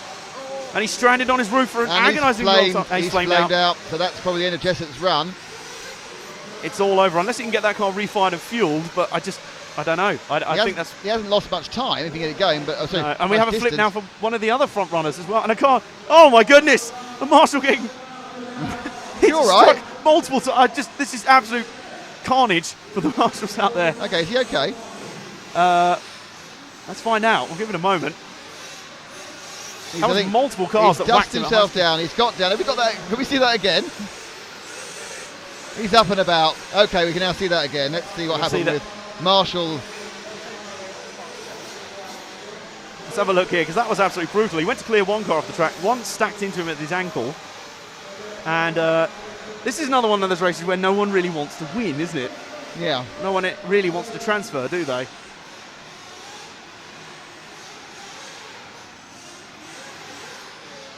So, getting a replay coming up fairly soon. We've now got another car stranded on the back. That's the number 4. So let's have a reset. Matt Jessup in car 1 wasn't the person who flamed. He's winning. No, it can't have been. Yorgi, I think it must have been Carlos Fonseca possibly in 4, but he's got going as well, so it's hard to tell. But it wasn't the Matt because he's winning the race. Oh my goodness, car's now flown straight back up the front straight again. That was Fonseca. Jogadal is second. That was Fonseca. Jockey Jogadal from 15th. My word. This is absolute insanity. I think we're finally going to have a replay of that Marshall incident. Here we go. Oh, this is a flip from just a moment ago. This is about a lap ago. Our replay system is not playing ball at the moment. There's the stack for Carlos Fonseca. Oh no, it was Fonseca that flamed out. That was the replay of the flame out from Fonseca. I think it was later in this lap where we had the incident with the Marshalls. So, keeps going. And I think it's as they come down the hill now, we are going to see eventually and something. And then in the end, it's a fault with hardly worth it. Never mind. Let's clear the replays down, Paul. Which are refusing to leave the screen. Delete that last one, it'll go. There we go. It'll go. There we go. Right, we're back in real time, I think. Matt Jessup is your leader in car 1. Wes Miles, number 9, is second place. 3rd is Jockey Jogadal, bumped up all the way from 15th on the grid. 4th is Wayne Davis in car 14. And let's have a look on where on earth these guys all are on the track. There's Matt Jessup coming through under the S-Works steps now. So there's your leader. The next car behind will be car 9. That's Wes Miles. That's second. That's second place. 3rd place, Jockey 15, Jogadal. the orange car. Yes. Then and car 4th 4 place is now he a lap down. Yes, car 4 is a lap down, Fonseca. So we dropped one car behind Fonseca the blue to Wayne Davis, 7. who's now stacked it. No, the blue car 7 was ahead of the 14 anyway. Oh no, he's right behind us. Oh, fuel already. That's bold, and he's also stacked it on the entry to the pit, so that's not going to help at all. That's an oddly early after 4 minutes coming in for fuel. Some sort of strategy move, but I can't think why you'd want to get the pit stop done this early. That seems like an error. Yes, I would concur. Right. Timing error. There's Yorgi Okadal. Right down in front of us, going around the saw, is Yorgi Okadal. He's in 3rd. Let's just pick out him for a second. Let's position ourselves in 3rd. Good idea. And just relax. Let's calm ourselves with Yorgi Okadal from sunny Norway? No, Sweden, sorry. So Yokadal's on the camera, and then we need you need to tell me where 4th and 5th is in relation to Yokadal. They're just going around the berm now, up through the 10-metre quad. Yep. Okay. Wayne Davis has just been passed actually by So the when car we that we get- see in the middle of the screen now. That's Robson White who's moved to car 10. And then White coming down the model tune section. There he is. First car you see there. He's now absolutely miles of space in his own in 4th place. The 5th place car isn't in the same postcode, I don't think. I think Wayne Davis had a few bad errors there. Because Wayne Davis, where is he now? Oh, no, then our 4th place man just crashed. So that would be Robson White. And Robson White, is he 4th? Yes, he is. He and then is. Wayne Davis has dropped to 5th, 3 seconds back. So Davis is the man who we should have some focus on, who is going over the DXR now. There he goes, up to the top corner, and he's also... He's So got that- Mark Everett there in car 7. Yeah, Car they are Plus the company. 5th and the 6th. They've got the 8th machine Aaron of Ford. lapped Aaron Ford ahead of them, or to be lapped Aaron Ford ahead of them, and Ford falls out of the way very politely. And Jockey then, Joggadal's oh, also- that's going to hurt as well. It's the sting the fingers of that one. Jockey Joggadal's just fallen off, and he almost ran up the guardrail all the way to the pit lane entry, so it's lost a lot of time. I think he's just fallen behind Robson White as they go up the DXR doubles, just So in front he's of the now cars we're watching. 4th and in danger. Danger. Danger stranger. I think. Oh, Wayne Davis stuck on the inside Yeah, of the... Davis has made a big error and let off Jockadale for his error. Yes. Very and generous.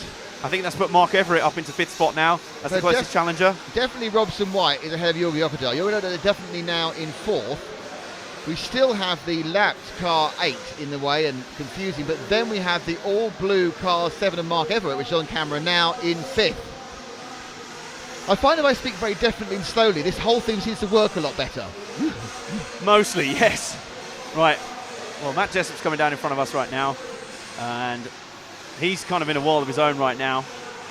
He's in a pretty healthy lead. Second now, Wes Miles. Third, I think Wes Miles just fallen behind Robson White, but that's no problem. And Jockey Joggadale's close with those two. Now 7 and 15 are very close together. Yes, they are. Well, Everett has actually closed up behind so Everett, Joggadale. our blue man, or blue car with the green nose, Mark is now closing up fast on the 4th place driver, which is Jorgi Jockadale, and he is in the... It's a bit of a mess up there with the cars dropping a lap very quick. Oh, And now cars at coming out this the pit point, lane as Mark well. Everett really has to, at some point, get into the top 4. Because went out on the edge of the top, has gone as well. So 3 cars have broken down or been pushed out. So Mark Everett might be second, and now not, because he's now hit everyone else. And Marshall's in danger again. right, well, he could be 4th or 9th. Who knows where he is for now? I can't believe Mark Everett does. No.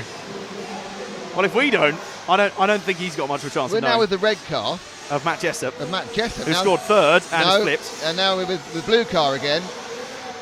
Mark Everett. Mark Everett, who is in 4th. Well done, Mark. Now, I back wouldn't have bet 4th. No. And I think he might actually have made the pass for 3rd down the main straight because Robson White, I think, made a No, mistake he's now as well. upside down and crashed. And everyone's fallen off. Someone's taken a completely different line through the Agama turn at the top there. Why There's is it Joggadale. that these drivers have completely forgotten how to drive in these finals? I have no idea. Now, he's right behind Jockadale again, is the Everett. 7 car of Everett.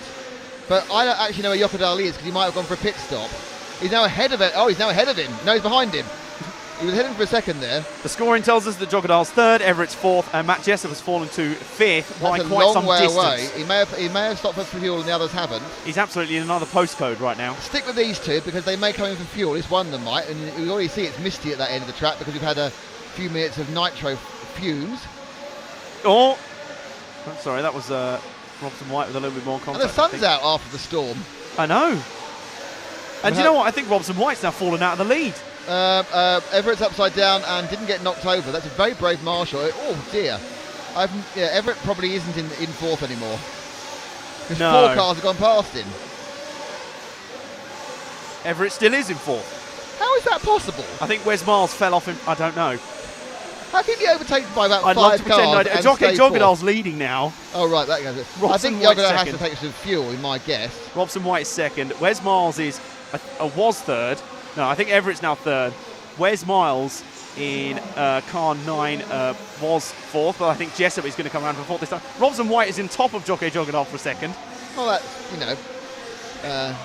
now this time round, Everett's gone past about 5 cars. I think Everett's now leading, isn't he?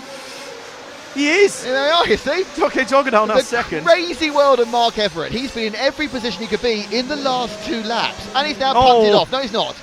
So Everett in the blue car stays in the lead, but he's not. Now he's behind someone. Robson White's fallen off. Oh, Robson White's flipping all Who's over in the the place. lead now? Is that red car the leading car? Jessup, yes. That's Jessup. Okay.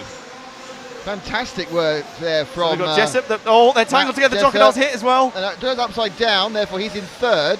Dead lying there is the 10 machine Robson White. of Robson White.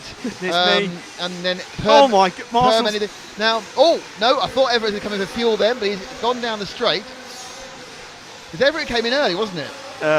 Yes. So maybe he is. Thank you. He is leading, I think. Yes. Yes. He's leading. Jessup second. Third is that Yokadal behind him. I think that's Yokadal. So that's 1, 2, 3. Apparently they have 3 seconds on Miles is in fourth. Well, I think that might have changed in the last. So let these 3 go through. I mean, that's absolutely right. That's Frank's with the right person just falling off the track. Well, I mentioned his name. Here comes Wes Miles. Which is White. So 10 and 9. That's Miles and White, but actually White is ahead of Miles this White lap got round. in. So White White's got it. Miles, this is your 4th and 5th, and White's just made a mistake. And Miles has made a mistake as well. And now another mistake from White. Oh, and he's taken out the next car, and Miles goes through. I think that might have been Ivan Espenezes as well. So definitely Miles is now in 4th, I think. And White, I think, is in 5th, and Espenezes is somewhere else. My head hurts. This is more like teaching, where you're explaining very carefully to people where people are, rather than trying to commentate on a race. Because now 9's fallen off again, and Robson White's back ahead of Miles, and number 8 is a lap down. It wasn't Espenez. Flipping monkeys. Right, so this is the battle. The 10 and the 9 are the battle for 4th and 5th. Yes. They're 8 seconds behind thirds. That's all sorted out. There's 3 minutes to go. It's mano a mano. Miles-o a White-o. Crazy world of Mark Everett is leading now. Yes, the crazy world of Mark Everett has found himself in the lead. Now, interestingly, those last 2 corners, Miles gained a large amount on White. Yes, he so did. without anyone hitting anything. So no, they're getting this is on the same frame. This is your bump up for the 1024th into the 512. It's Wes Miles, one of the DXR crew, right behind Robson White. As they come round, and the gap that time round was 0.9 of a second, Adam. Oh, no, he's more than that now because he's made a mistake. And that's now Miles who'll need to try and catch. Let's concentrate on Miles in 5th, Frank. Round the Agama turn. There he goes over the model tune. That's our 5th place man.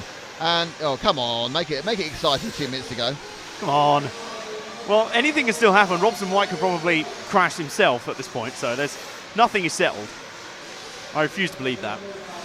I like your denial. Yes. Round sore corner then. But, I do agree that Wes Miles has a lot of work to do. He has 4 seconds of work to do. Oh, goodness. 4.7, actually. Yes.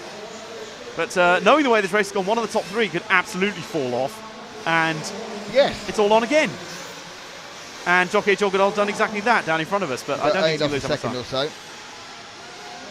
So we're now with the 9 of Wes Miles. Where's Robson White? He's crossing his lap now. Jogadal's dropped way back in that one, you're right. So much so that Miles was right behind Jogadal then as it went over the line. So it's all battle back on again with a minute 20 to go because Jogadal had a nightmare lap and that's him. And White now is into 4th. What did I tell you? Miles, now is into 4th. Jogadal is driving like something's broken on his car and has dropped to 5th. Oh, and something must have broken on his car because no one can hit this many things in one lap. There's Jogadal. Perhaps he got tired. So we're with the Swede in 5th. He needs to calm it, the thingy bob down, and just run a couple of laps. He's got 2 laps to go. This lap and 1 more. So he's got across the line now, and then 2 laps. He's got 2 laps to catch back up with somebody who's ahead of him. And Wes Miles flipped in front of us. I think I heard the engine scream briefly when he was flipped upside down. Miles is 2 seconds ahead. Was that Jogadal just slumped it again? Was it the other guy? No, that was the lap car. But Jogadal's now now on the... now, and that's... Oh! Now he's surely got damage. This is like bowls, where you kind of get a cannon and that sort of... Billiards, sorry. It's like a billiards where they're cannoning off each other. It's me. Now I'm going to make there's a dance of the 2 stuck cars there, but they're back markers. I'm about to make a ridiculous prediction. Go on. I think that we have settled the top 4. We have got 15 seconds to go, so I am inclined to agree with you there. I think the musical chairs have stopped. Mark Everett and Robson White has got 2nd, Matt Jessup 3rd, and Wes Miles 4th. They have 9 seconds over the new Carlos Fonseca, the new 4th place man, 5th place man. He was a lap down not long ago. He was probably in a different race not long ago. And so, yeah. So someone's like, who is it? Who are we with? We're with Jessup, are we? I think. We're with Jokadal, who's sick right now. We are with 15th place man. Wes Miles is coming right under Frank's commentary position now. Someone just threw themselves off the track. I'm not Onto sure the main if they're straight. important or not. White and blue. Yeah, down the main straight now into the berm. And that's it. Yep, it's all finished. It is Mark Everett. Well done for being in every position and ending up in first. Robson White second. Wes Miles got third in the end. He got past Matt Jessup. Well done. And in the end, it was a 6-second gap for Jokadal and then Fonseca. Well, that was another stunningly driven race. If stunning means confusing. If stunning means absolute carnage. That was literally crazy. I think literally everyone held at least the top 4 spot at one point in that race and then didn't. And what did I tell you with 3 minutes to go? That one of the top 3 who was miles ahead would bin it. That's exactly what Jockey Jokadal did. You are a sage indeed, young man. Well, I think given the way the race is going, I don't think you needed to be a sage to predict that, to be honest with you. But no, not really. There is the final finishing order for 1024 Final A. And Matt Jessup, the pole sitter, eventually transferred home in 4th spot. 3rd for number 9, Wes Miles, after a very eventful race, to put it lightly. Robson White 2nd in car 10, and Mark Everett, who at one point was on the outside looking in and then was in 4th and suddenly found himself leading and he won the race. It was that sort of race. There is more important news in all of this. Oh, go on. Aeroflopper on the threads is going to bring us cake tomorrow. Hey! That'll be Neo Finals Day cake rather than actual birthday cake for Adam. It's still cake, it counts. Cake always counts. Of course. Oh. The old bones. What the bloody hell's going on? I'm sure it'll get better. Sure it'll get better. What?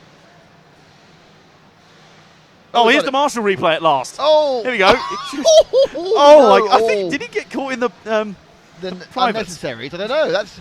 Oh my goodness, look at him there. He's now like a weeble. He can't get back up again. He's gone down like a striker in the box. I missed the start. I need to see that again. Oh, that was amazing. Paul, run that past us again. That was wonderful. If you can. Our software has not been playing ball. Let's just wait for the rest of it to wind out. There we go. There you go. Right. So here we can see the Marshall falling over and being hit again. This was just. I want to see if he gets hits in the. So he comes in. The man part. I'm going to marshal that car. I'm feeling very, very, very proud of my marshalling ability. There's a second car I didn't see. Oh, he's on his foot. Now I can't he's been walk. tripped. Now I fall over. His hand got in the way. His wrist protected his. Hey.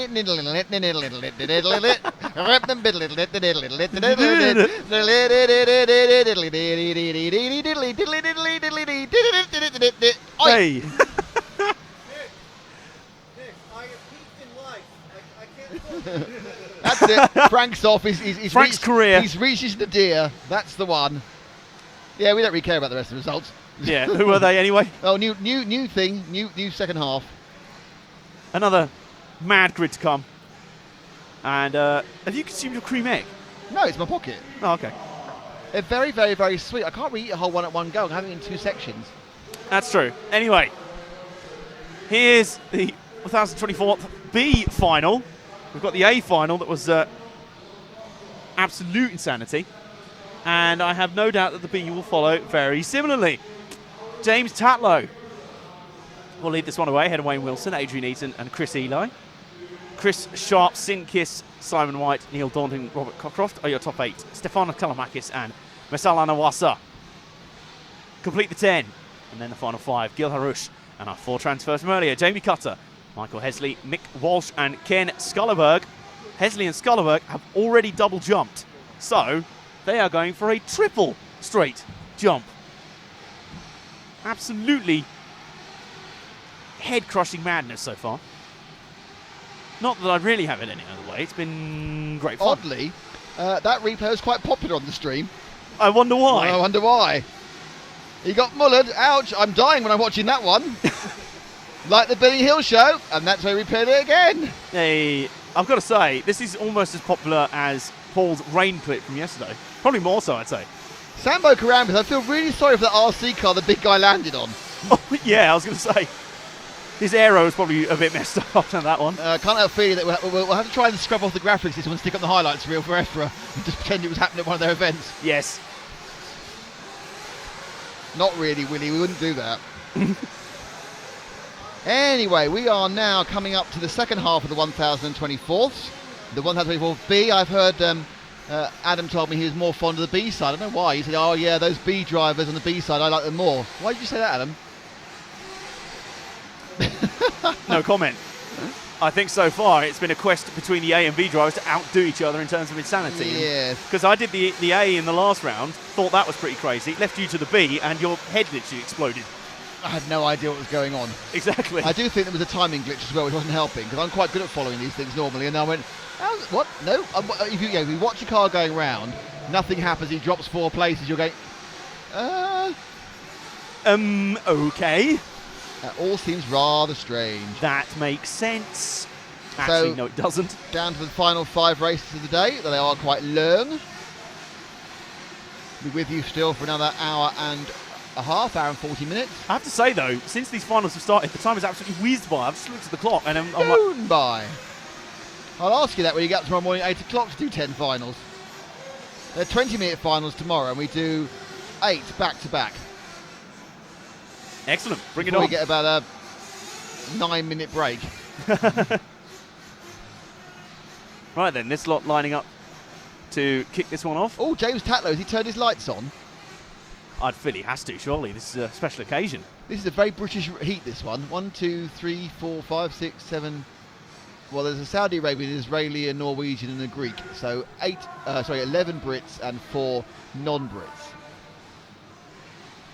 Obviously, being a UK event, the bulk of the meat of the field is formed by local drivers. Oh, interestingly, there is you are given favourable chance of entering if you're from abroad.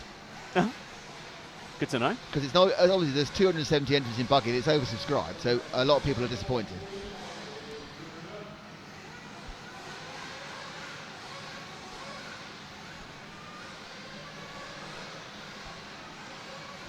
Frank has actually retired from the camera work after that amazing stint in the last race. Well, here we go.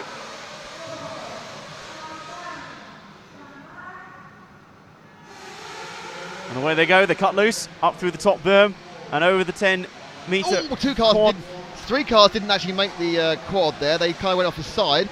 4 cars have kind of got away okay.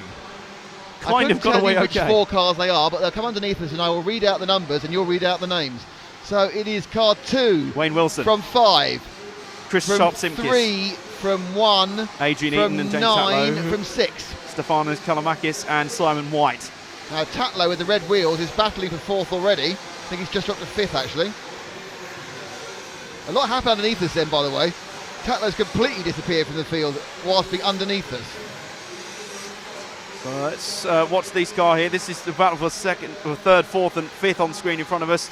Going up through the Agama turn at the top end of the track. Not the best start for Tatlow, 1st and 13th in a lap. No, I'm going to say he's had better starts than that in his career. But now he's got 15 minutes to fight his way through. He has. And knowing the way these races have gone so far, he could be leading by now. Yeah, I think he's just not leading at the moment. I don't even know where he is.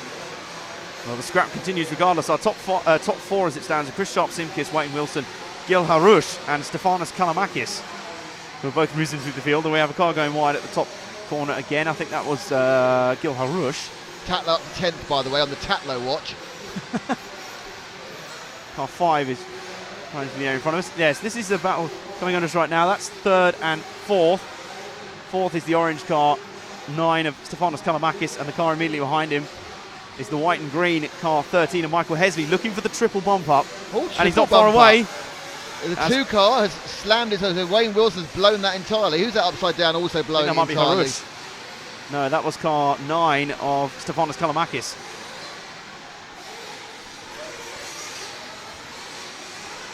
I think that's Wayne Wilson we're following right now. I think Michael Hesley is now in contention for the lead.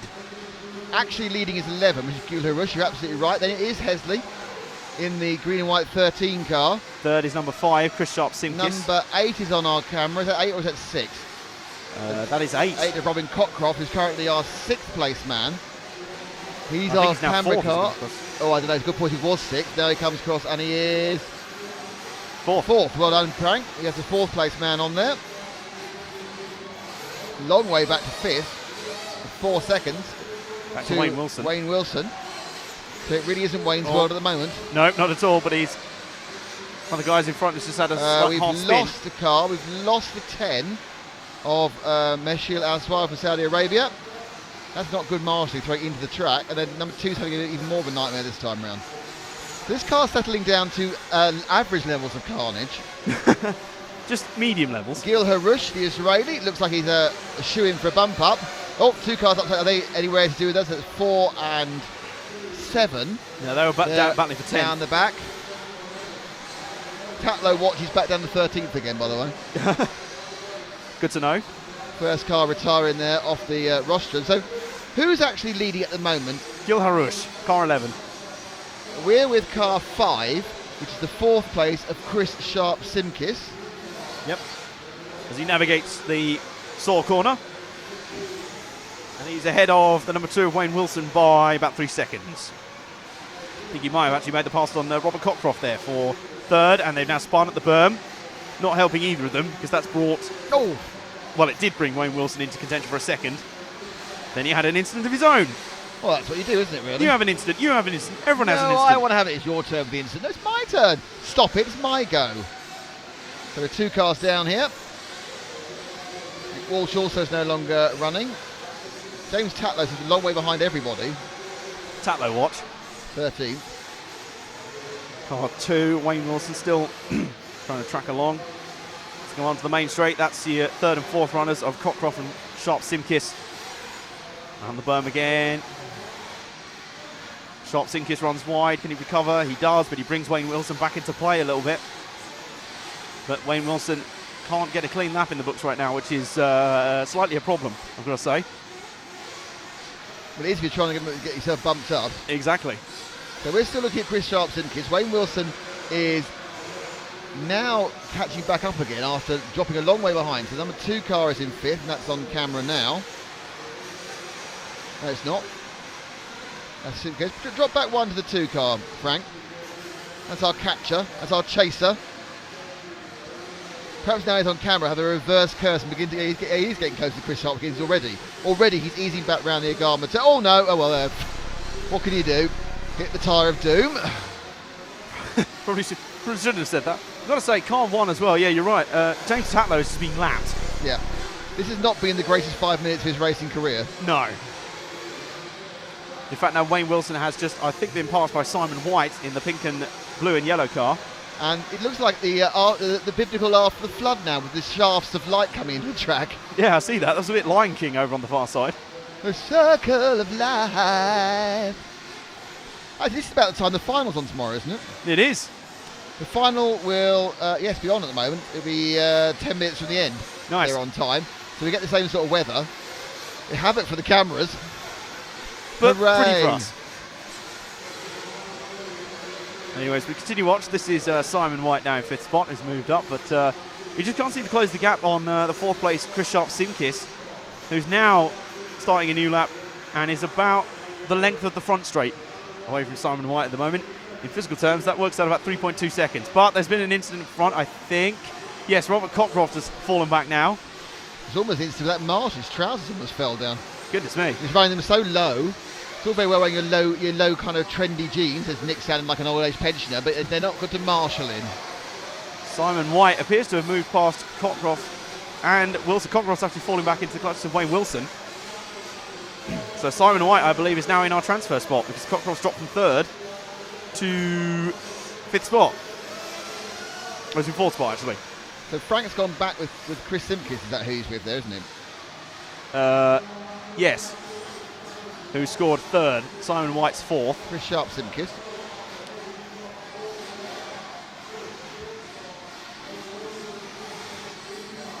So it's car 5 coming over the hill now. Over the... What's that coming over the hill? It's car 5. All right. Yes, indeed. In fact, I think just behind, if we drop back a couple of cars... 2 cars having trying to make a 3rd car there. Drop back here to watch That's brilliant pit work where you actually miss the ramp. Oh, and a flip at the final corner. There we go. The corner truck words. You're not in the RF now. No. There we go. Wayne Wilson, I believe. Yes, he has moved back into 4th spot. So this battle continues on, and there's 2 cars stuck in the pit down there. There they are. I think that's Tatlow, actually. Well, Tatlow's getting some love on the camera, as is the blue car, which I assume is actually in contention for something. Good question. No, he just stopped dead. So Frank's got Tatlow, who's on Tatlow watch is 13th. Well, the number 2 of Wayne Wilson is the white the and car purple behind car. him, which is the car 3 of the. No, that's drop back again to then the car behind the blue car. There's it. That's it. Simon White, car 6. Looking for that 4th spot. Has he just got it? Is that car? May have done. Tatlow's not facing the right direction for about the 11th time in the last couple of laps. No, White is 4 seconds behind Cockcroft. So Cockcroft's moved back into 5th spot. Not Cockcroft is 4th. actually going around the... 5th, sorry, yes, right, 5th, yes. Well, do apologise. Cockcroft's now moving through the model tune section now. What number is he? 8. So he is coming through the car now going on the Agama steps with a purpley white look, a kind of Ty Tessman tribute out look to his buggy. Through the Saw corner, he's purple and white coming under Frank's camera onto position the main right about now. start line now, behind the blue car. Second on the main straight, Frank. Going round now. That's it. Just popping out. Oh, he's got past the blue car. Who I don't think was quite in contention. Oh, it's Jan. It's not Frank. Sorry, Jan.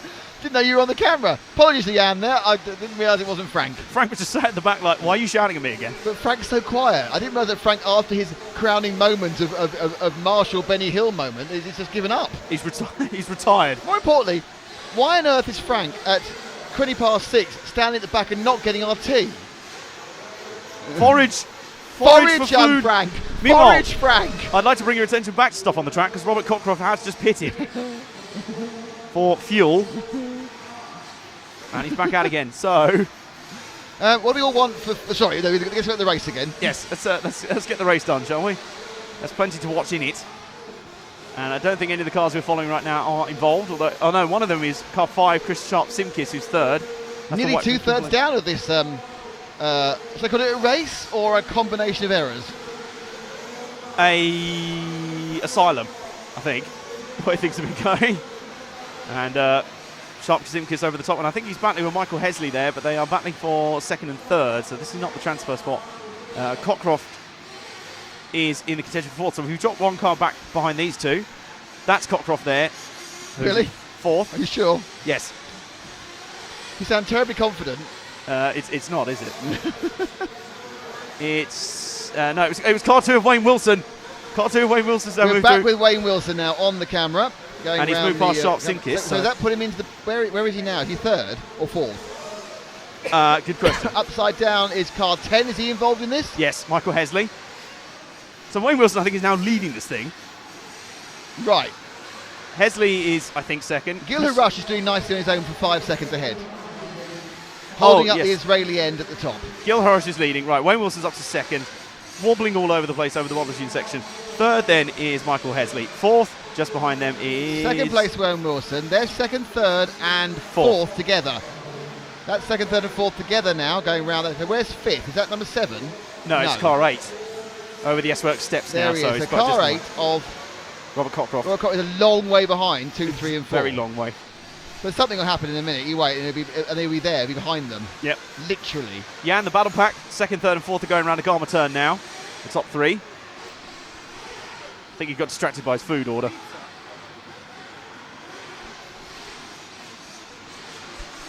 I got your pizza order in, that's good. Hey. Good stuff. Car 2 of Wayne Wilson. So this is 3rd and 4th. Simkis hanging on to that last transfer spot. Oh. And he's bobbling all over the place then. Oh, goodness me. No. Oh, you minor mistake. Sharp Sinkers. He's got quite a lead though. Cockcroft doesn't actually. He had 7 seconds at the start of the lap. Yeah, so he's still got something. Here we go. See it again. That's just going straight. Oh no, it's just a bad takeoff. At this point, please point the right way. Please be on the wheels. Oh, not too bad. So, Sharp Simkis and Cockcroft. So Cockcroft was a long way behind. Let's see how far he is. Well done, the double bung putt man at the moment of Michael Hesley. Gil Harush as well is doing very well. Now the distance between Sharp, Sinkis and Cockcroft, which was 7 seconds, and then he made the mistake, is still massive. So Cockcroft has a nightmare lap as well. It's been one of those races where in fact, Cockcroft is now no longer in contention. No, Chris Eli has moved up into Cockcroft managed to do 17 seconds in that lap. How do you even do that? Sharp Simkis continues in 4th spot then. All rather confusing. Yes, all rather confusing if you ask me. And now he's got tangled up with a car and needs to be turned the right way. Has that brought Chris Eli into play? I don't that was big. Oh, wandering along the straight. You're doing 35 miles an hour. Don't go wandering. Don't go changing. Don't go bumbling up the straight. You don't go bimbling. Just to please, man. It's that time of day, ladies and gentlemen, in the middle of some pretty chaotic lower finals and a flip for Simkis. He's going to he's got up, well done. He's still losing time hand over fist to Chris Eli though, and he's going to lose more time. That's more, and now Chris Eli, his car 4. His 34-1 last time round was a long way back. So let's see, Sharp Kinsey goes across the line again. He is a long way, but 14 seconds back. How close is Eli? Eli's only 2.7 seconds behind. That's one car. Let's see if we can find the Eli car of number 4. So drop back one car, Frank, to the chaser. Jan, sorry, still not Frank. It's definitely still Jan. Frankie's off foraging for food. That's why I can't forget. So this is the chaser, Chris Eli. Car coming in now down the big dip of the pro. Leaps up. If he could just stay on the blinking track, he'd have a chance. That's a second and a half he's lost doing that. Through the, you know what they're going to say? They were blinded by the light. Through that segment, Don't yes. laugh, but you're right. It's bad seeing. The difference is still 3.6 seconds. So he lost time there. Again. It's frustrating given that the mistakes in the last few laps from Sharp Simkis. Yeah, Sharp Simkis currently has decided to drive properly because we've taken him off. Oh dear. No. So Eli really needs a mistake by Sharp Simkis. They've got one more lap. This will be the last lap. They'll complete this one and go round one more time. Hesley and Wayne Wilson and Gil Harush. So well done. Harush had a bad lap and got to 3rd, but Wilson's still doing it. Can we see an amazing performance by Chris Eli, or more likely a complete mess by... Chris Eli's now been scored 4th. Oh, what the heck has happened to somebody? Where's Chris Simkis gone? He's plunging. What the juice? This happened last time. What the absolute juice? Chris Eli now scored 4th then. Chris Sharp Simkis has apparently a 48-second lap. I don't know how he did that. But it does mean the man on the camera here is going to finish 4th. Ahead of Cockcroft. He's somehow back into contention. Yeah. I have no idea how. No, none of us There's do. Sharp Simkis only coming through the S-Works steps now. Yeah, a massive accident off camera. Up the DXR doubles then for Chris Eli, who's kind of come out of nowhere. He wasn't even in contention early on. He's just sort of profited from a lot of mistakes from other people. Yeah, it's over. And that's the result. And absolutely the result I predicted just 2 laps ago. Yeah, of course.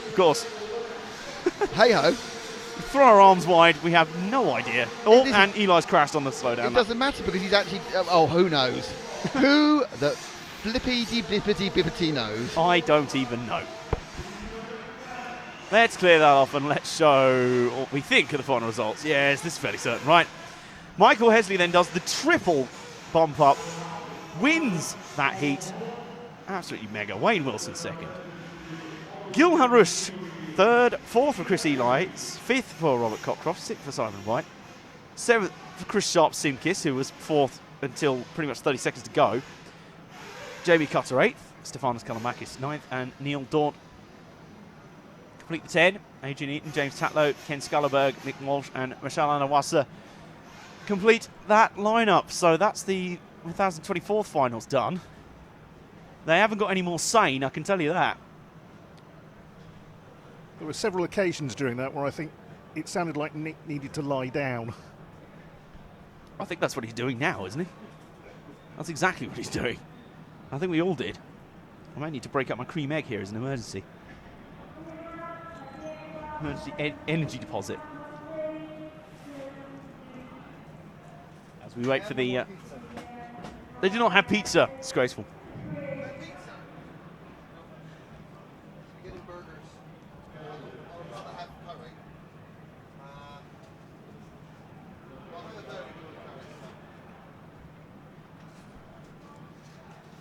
We're just waiting for the Oldertune e-buggy C final now. This will be. This will be the third round of their eliminator.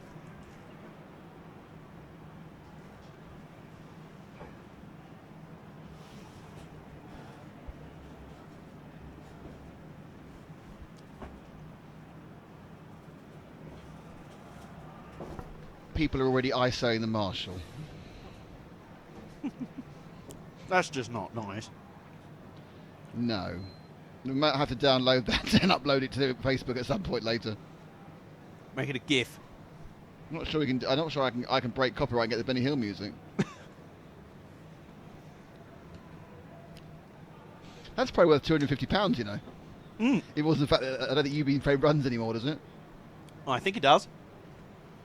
If it does, it's got to be worth a shot. I think our cover, that is covered in adverts, probably stop us.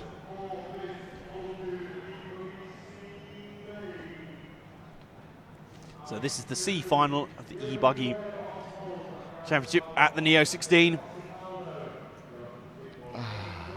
So quiet. It says a lot that this is treated as the relaxing finals.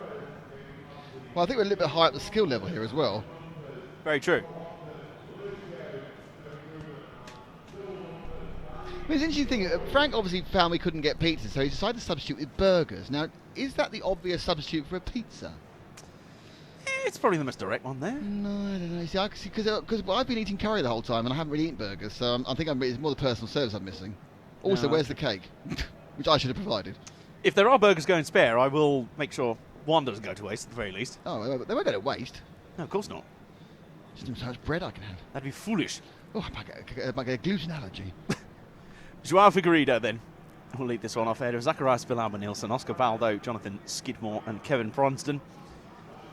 Misha Widmeyer, Danny Bernabe, Milan Dragslovic, Carlos Ruiz and Jamie Clancy are your top 10 as they'll start here. David Crompton, Cole Ogden, Lewis Jones, Tony Truman and Danny Choi. Now, those bottom four, of course, were the four that transferred from the D final. Cole Ogden had a ton of pace to spare, so I have a feeling he might be going for another transfer here. Yes, he did look very quick, but then again, he has. If you look at the top level of this C final, you have some pretty good races. But yeah, I think that's a good call. If he can get through, the Ogden may well be for a double transfer. Oh, hang on, I can't hear anything. Oh, that's right, because they know what they're doing. And the just been like lightly blinded by the light of our own light there, which is now reflecting back off the perspex. Well, I don't know why. I just feel this might go a bit better. You just have a feeling. Oh, I got a feeling. Tide's gonna. There we go. Oh, you know the concept we had about the other thing. Let's all ease back. We've got a very busy day tomorrow. But make sure. I get the feeling something was in the works. Nothing exciting. I think it was my birthday Guinness, and it was very kind of you. I appreciate the sentiment. Your birthday Guinness is coming, and that is exciting. Oh, good. Nothing is going to prevent us from getting you completely and utterly minorly loosened? Lubricate, that's very much the wrong word. Lubricate, stop it, Paul. Paul, your mind is disgusting. No way. Lubricated, that's even worse, but it's actually meant in the... Oh, it's not. We're just... Hang on, let me just get this spade and dig this hole even deeper. Yeah. Do you want this ladder? I couldn't get down if I had. The people are asking us to follow people. We don't follow people in the finals. We do, obviously. We only follow... we follow those who are in contention. Directed by the events, not by request. But thank you for requesting, and thank you for being... And thank you all for interacting so well over the last couple of days on the stream. It's fantastic. Especially thank you for your broom-based concept. I would like to point out that... That's my microphone lead. I'd like to point out that there will be a proper meeting at the pub later, and we will discuss exactly how we get Broomstar onto a major cable TV channel, or even ITV4. Perhaps Dave. No. It's not blokey Quest? enough. Really? No. Let's go into 5+1. Oh, there we go. We're not going to have a 5. We'll go on the +1 channel. Sounds good to me. It's not possible. We'll keep on going. We're missing someone.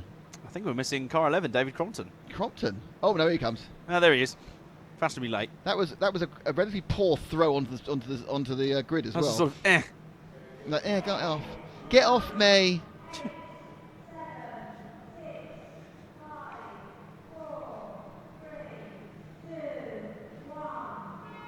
They're away.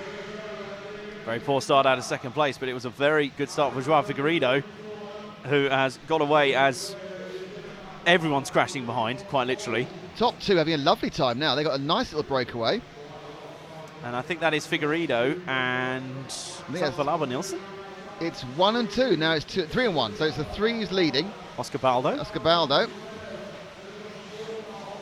So Baldo and Figueiredo trying to run away with this desperately.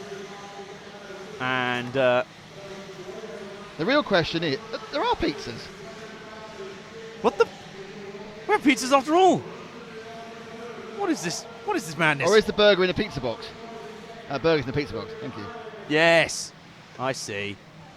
Anyway, back to the race again. Yes, yeah, about that. Out leading, it's car 3 of Oscar Baldo. Second and third are very close as Figueiredo tries to move a broom out of the way, but moving into that third place is the 4, I think, of Johnny Skidmore. And Cole, no, it's not Cole Ogden, is it?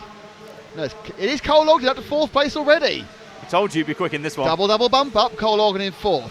In 5th place, it's the green machine, I think, of Carlos Duarez. We are a little bit behind by the time we see them, but a nice lead has been established by this man, Oscar Baldo. Let's drop back to 4th place, Cole Ogden. There he is with a purple top. He won the last one. He's in 4th. Now, I think the 5th place is the green machine. He goes under there, and that is the all green car, the Techno, is very narrow, of Carlos Duarez. I can recognise that car because it's a completely different look to the others in the buggy world. Oh, the leader spun out. So we've lost Oscar Baldo, but I've lost, we dropped to 3rd. And Indigo lead goes, well, Joao Figueiredo. So 1, 2, 3, 4 all together with a gap to 5, and 5 is the key point, and they're tipping each other in the air. This is where the battle for the top 4 can start to bring them back into play for the 5th car in line. Cole Ogden looking to the inside. Look at that. That's a great 360 in the air by Baldo. And Ogden has tipped in the air as well. And then the 5 there, and suddenly through goes Duarez, and the big loser for that one, I think, was Oscar Baldo. Yeah, I think you're right. I think he's fallen out of the top 5 now. But Cole Ogden has, in the end, gone from dropping out the top 4 to 3rd. So it is Joao Figueiredo from Skidmore, from Ogden. Then it is Carlos Duarez in 4th. 5th place now is the white number 10, which looks like Truman. Is it 14 Truman there? No, it's Jamie Clancy. No, it's 10 Clancy. There's a lot of blue and white cars together. So Jamie Clancy now is in the 5th place. Then Lewis Jones, the bump-up man.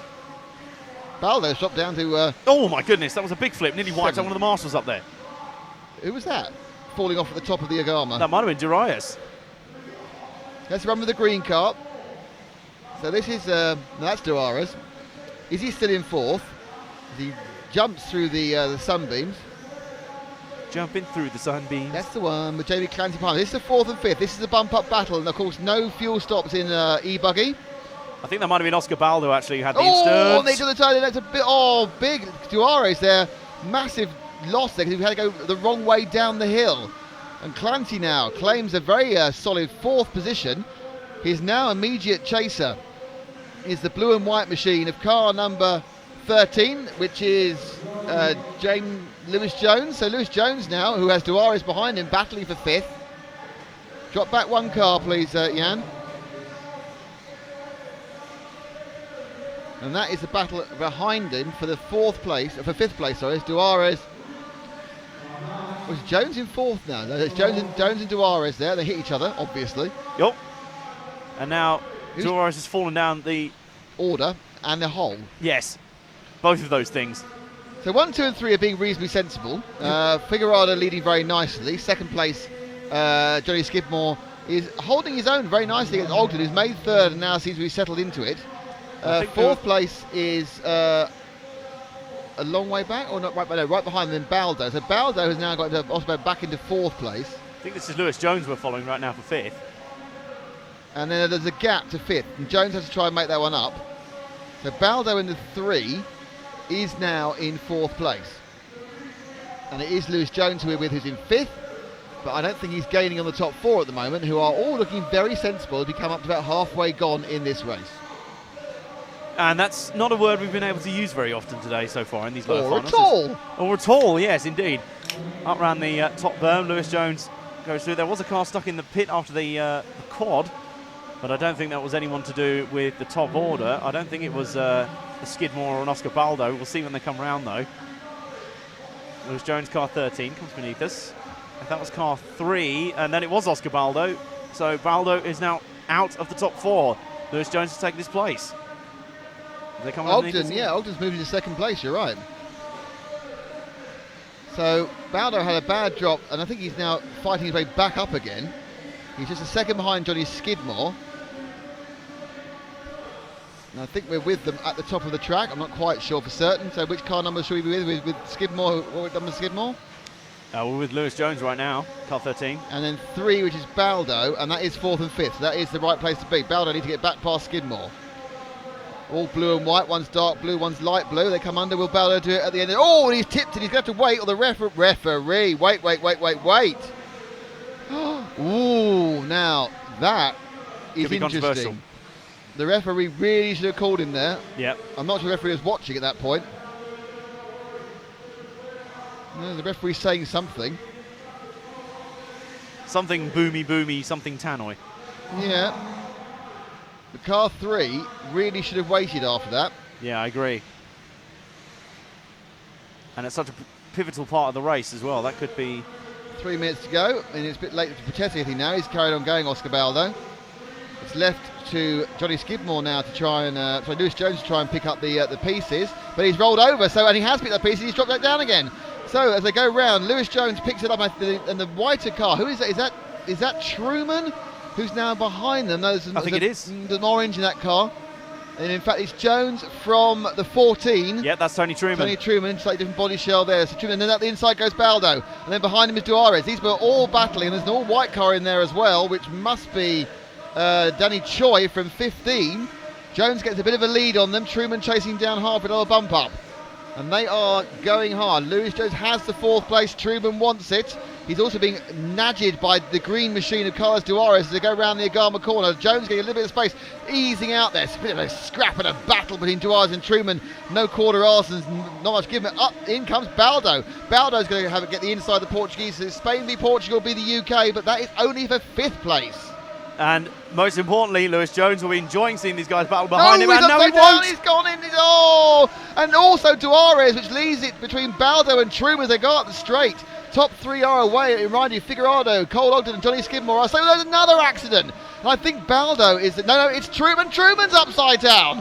They don't want to be there. And now it's definitely now somebody... I think it's Lewis Jones back in after all that. Is it? Could it be? It is. It's Jones back in again. And Truman's broken again. Duarez is there. Where's Baldo? No, Baldo's not there.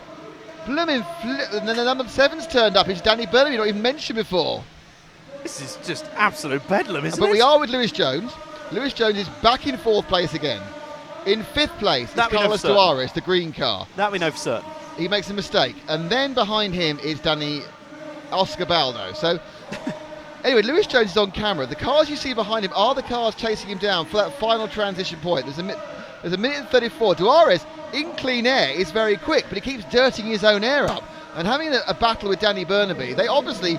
are just trying to... And Burnaby get the inside. This is going to end in tears as well. No, Burnaby actually gets past relatively cleanly because Duarez goes too wide and spins off. So, Burnaby now chasing down Jones. The gap is... something. 2 seconds, just about. It's less than that already as they go round the Agama. So, the leading car you see there landing and turning the multitude. And that is Lewis Jones in 4th. Just behind him is the 5th place Burnaby. They're now on the same frame. Burnaby, if he can actually point the right direction, has a much faster car. I think that's actually Oscar Baldo second in frame. Sorry, Oscar Baldo, absolutely right. Oscar Baldo with a lap and this one more. So they've got 2 laps to go. Jones and a mistake again from Oscar Baldo. Gives some more breathing room for Lewis Jones. This is definitely another one of those races where no one wants to be in fourth, do they? And has one of the guys in the top 3 fallen off there? Surely not. Someone's got problems with thermal up there, or a problem with one of the cars. I'm not sure if one of the cars involved at the very top level. But this is coming around to start the last lap. We'll find out then. Jones is still ahead of Baldo. Have the top 3 gone through fine? They have. So that breakdown was not involved with the top car. So last lap, Baldo needs to make up a distance of about 1.4 seconds. And then, he's very good. He fell in the hole. But he's got a few, I would say, he said he got half a lap to go. Basically, there's no possible chance he'll do it cleanly. So Jones now trying to hold 4th place and bump up to the B final, the final race of today, Sunday at the Neo 16. Baldo wants to stop him. He's done a pretty good job of getting close, and he's now just a couple of corners behind. Will he go for the S or B? Coming down the straight now. No, and Jones just gets it. Oh, goodness and me. bumps up. Very fast entry into the pits there by Baldo. Good work there. Crashes to another car in the pits. So Cole Ogden won that at the end of all. We didn't even see that. Cole Ogden double bumped up with a double win. Ogden wins, Figueredo second, Skidmore third, Lewis Jones fourth, and Oscar Baldo was fifth. That was a much better. I was kind of worked out basically people were for most of that race. You at least sort of figured out roughly what was going on. Roughly being the word. So who's going for food first, you or me? Me. Okay, it's your day, it's your birthday, you can choose food, but you're going to have to press the button that gives me the rest of the things. I'm sure I can do that. And then press the button that gets rid of it because I can't care. So it's Ogden, Figueredo, Skidmore and Jones who bump up. The next race you'll be seeing is back onto Nitro and the 512th A final, which will feature several cars, many of which will not go in the direction they intend to. If previous results are anything to go by.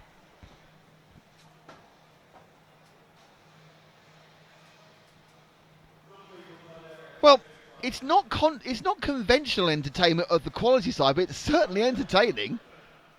You really don't know what's going on. You couldn't accuse any of this of predictability.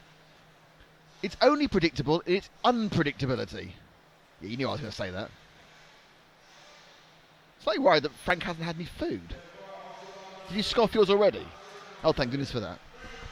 I feel like I'm the team mother making sure everyone's eating. So I'm very happy to see Jan eating. It's a big worry most of the time.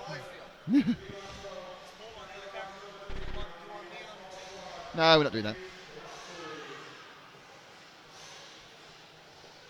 I felt it was unfair because we won't be doing it first thing in the morning for the 256s.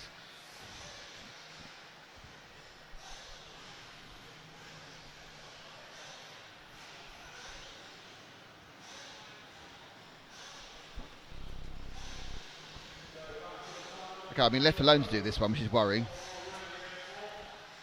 Still waiting for the thing to change. That the thing being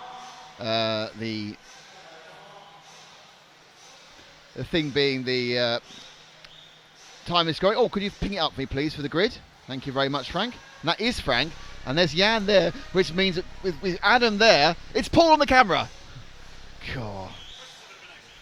Well, I got it wrong about 11 times before. I'm surprised Jan didn't stop working. I kept calling him Frank.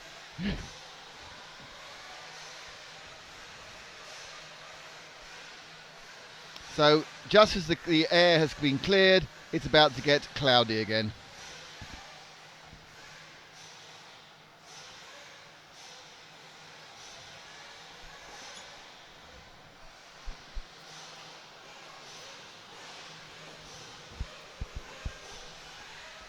Can you dig it? So, sorry, I didn't read it out. Can you go back to the first bit again?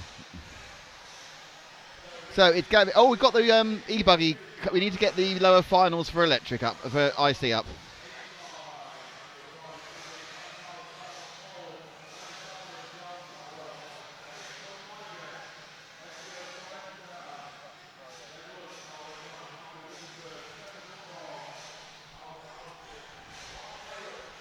And so it's Gavin Powell in pole. Then it's Lennart Shalaman, Giles Blackwell, Alex Page, Colin Meyer, Edgar Torrientales, number 6. He's the professional motocross rider. Ben Woods, Carl O'Connor, Michael Gugisberg, Stefan Lungedal, Aus Al-Nuis, and our 4 bump ups, Mark Everett, Robson White, Wes Miles and Matt Jessup. 4 Brits bumped up. So yes, so it is Edgar Torrenteras, and I believe there's going to be an interview with the man on the end of day video, which James and Matt were knocking up.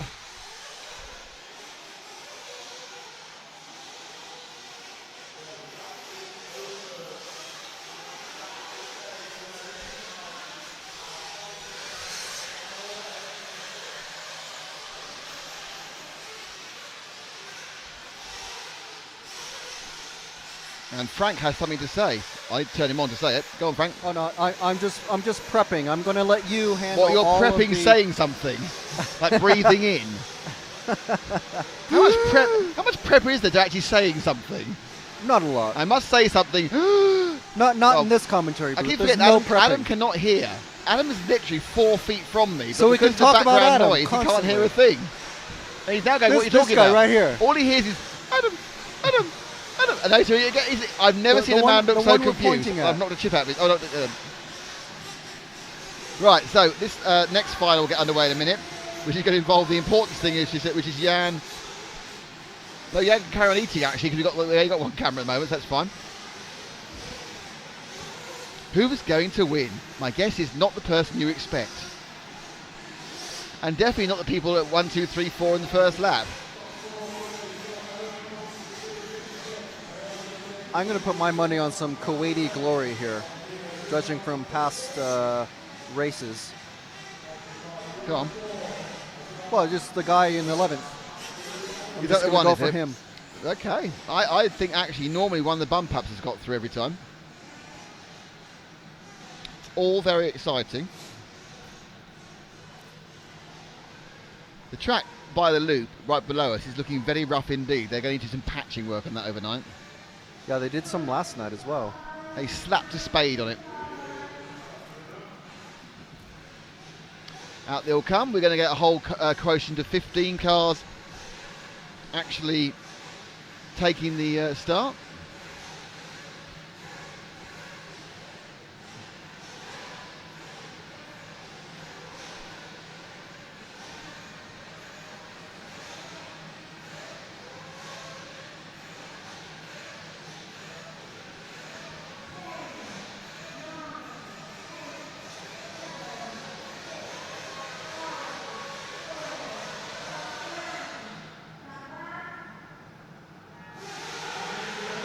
And away they jolly well go. Now that was the cleanest start so far, up to that point where it went wrong. Don't say that's the cleanest start so far, because it'll all go into carnage. Within half a second, you're wrong. It took 3 marshals to sort that one out, but none of them landed on their backside. And 5 cars have got stuck at the end of the Model 2, and the net result is car 3 and car 6, which is Blackwell and our motocross fan, Torres, have broken away. So Blackwell leads. In second place is Torres. In third place now coming round. Who knows who it is? Oh, timing up please.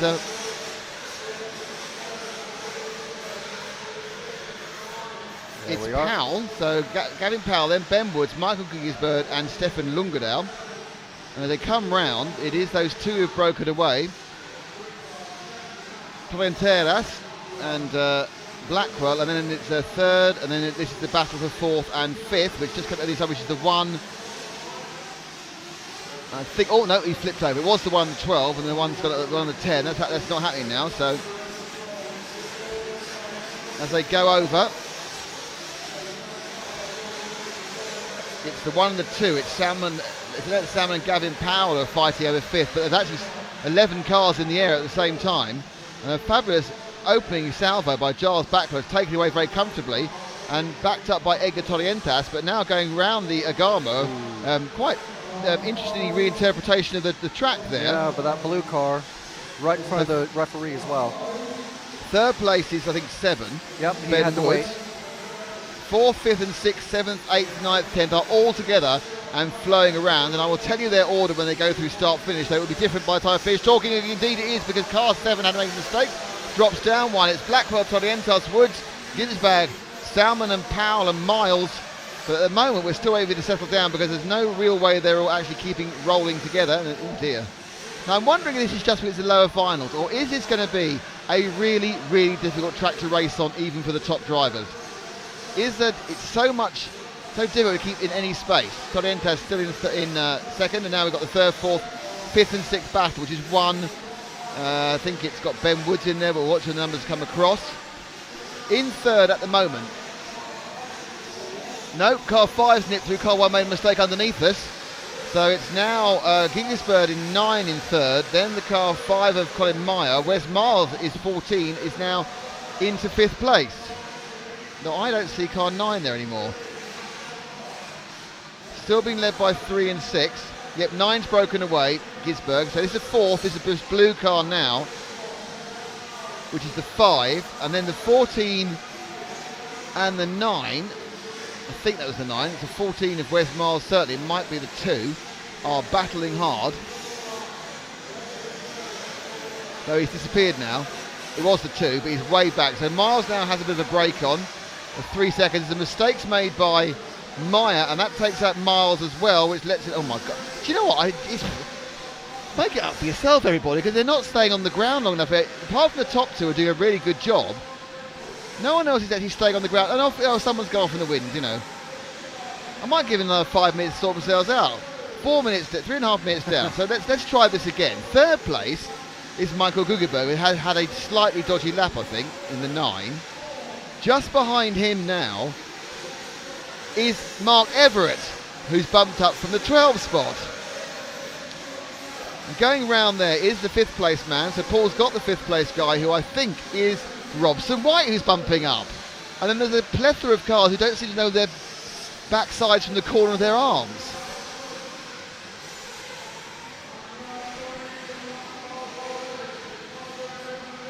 So this is the 5th place man, Robson White, who's trying to catch up with Mark Everett, who's in the last transfer spot at the moment. Oh, and he got unsighted by the marshal. So White has dropped completely out of contention with a nightmare lap. He's currently making love to a board below us. So White is out of it now. Everett's moved to 3rd. Gigasberg's dropped down to 4th. Just want to remind you that Giles Blackwell and Edgar Torrienteras are not having a problem at all. You've got 9 and 11, Gigasberg and Allo of Aus, and I'm not sure whether they're now 3rd and 4th. They are, so Gigasberg, no hang on, Everett 3rd, Gigasberg 4th. The battle is down the straight. This is the right battle to be with, and 5th place is the second of these 2 cars, which is Aus Al-Nasuf from Kuwait, the Kuwaiti chasing down Gigasberg from Switzerland. Aus is my pick to win. And he's just hit the tyre as soon as you said that.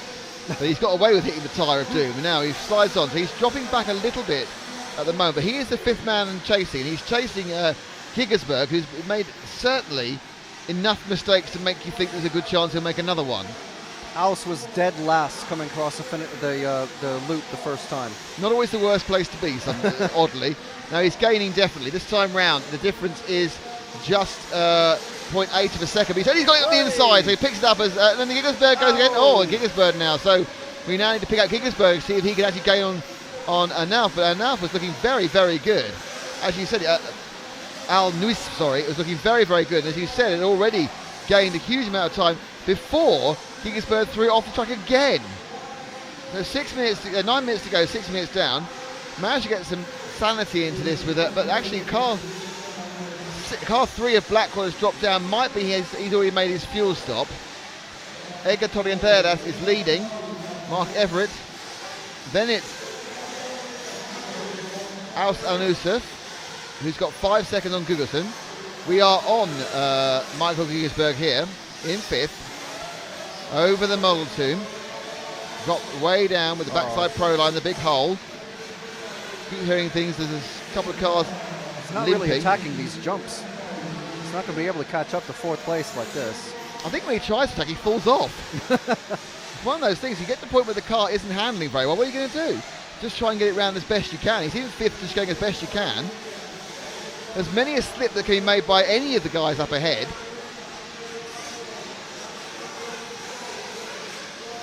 Are you doing your senior yearbook photo? I certainly am. I'm waiting for something to happen. Torrienteras comes round. Aus goes a bit wide, and in fact, Gigasberg in just doing this has managed to gain on Aus the Q80 Al-Snouf in this last lap by just trolling round until he made my mistake at the end there. But the lead's come down by about a second and a half with halfway gone, halfway to go. So Giggersberg has just got past. There's been a mistake by herself, and then Giggersberg makes mistakes. This is a battle of 4th and 5th again. And Giggersberg makes another mistake. He just got ahead. But bad marshalling as well. Terrible marshalling. Oh dear, Giggersberg was marshalled by the awful marshalling. Man fell over 3 times, didn't do anything about it. So Giggersberg's dropped right down. We're in the middle of the pit stop strategy, makes it even more confusing as possible. And Alson now lost it, and he's thrown it off twice. So badly marshalled. Now, I'm not actually quite sure where he is now, if I'm really honest, as he goes in for a pit stop as well.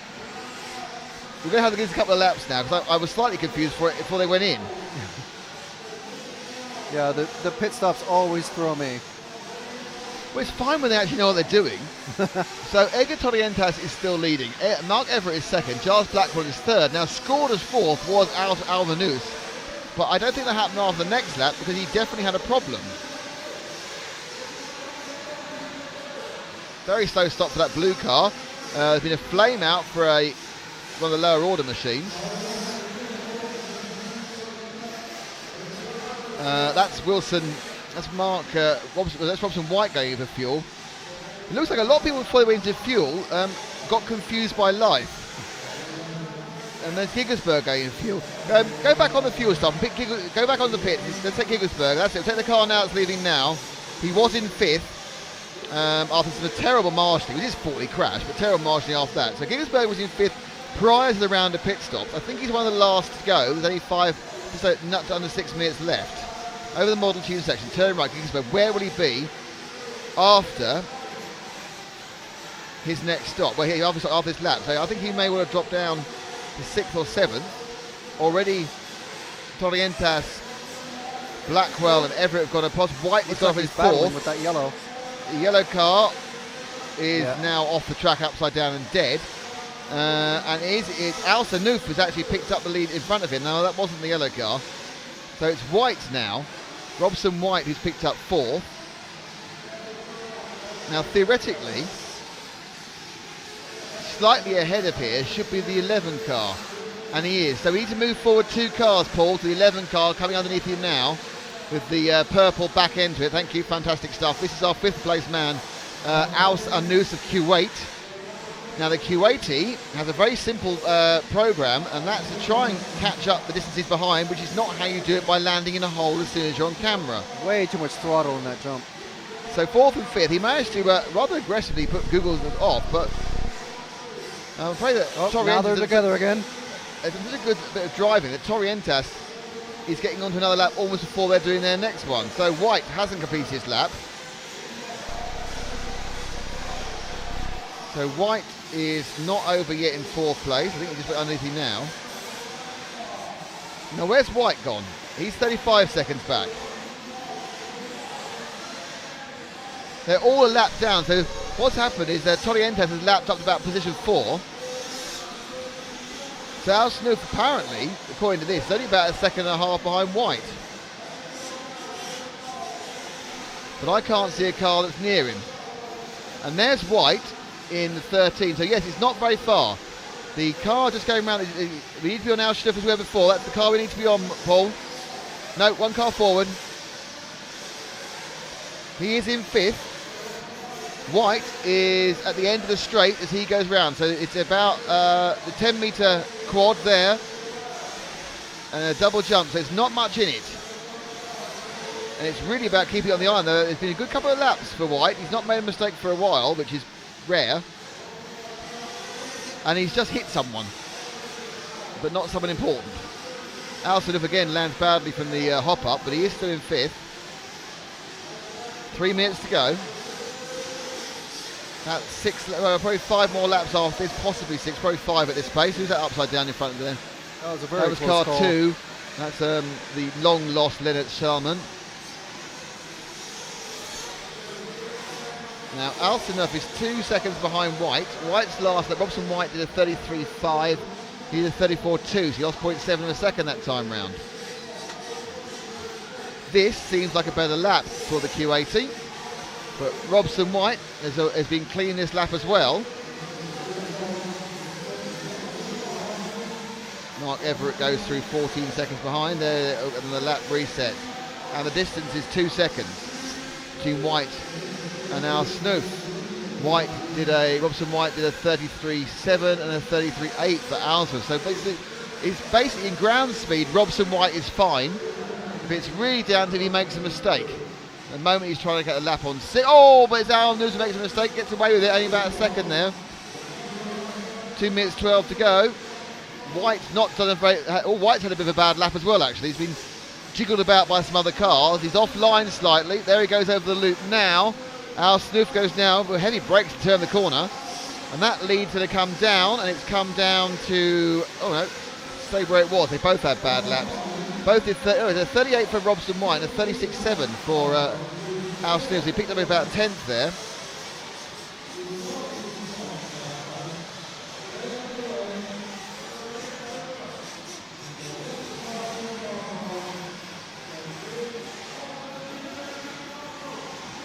So he's now looking up, and White and Alsworth are now much closer. Now they suddenly got close.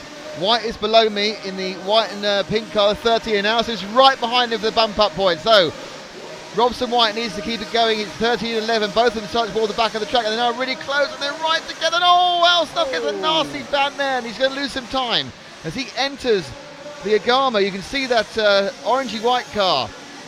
Just leaving it. Where's he gone now? He's back on again. The marshal lost his hat. Might be his glove.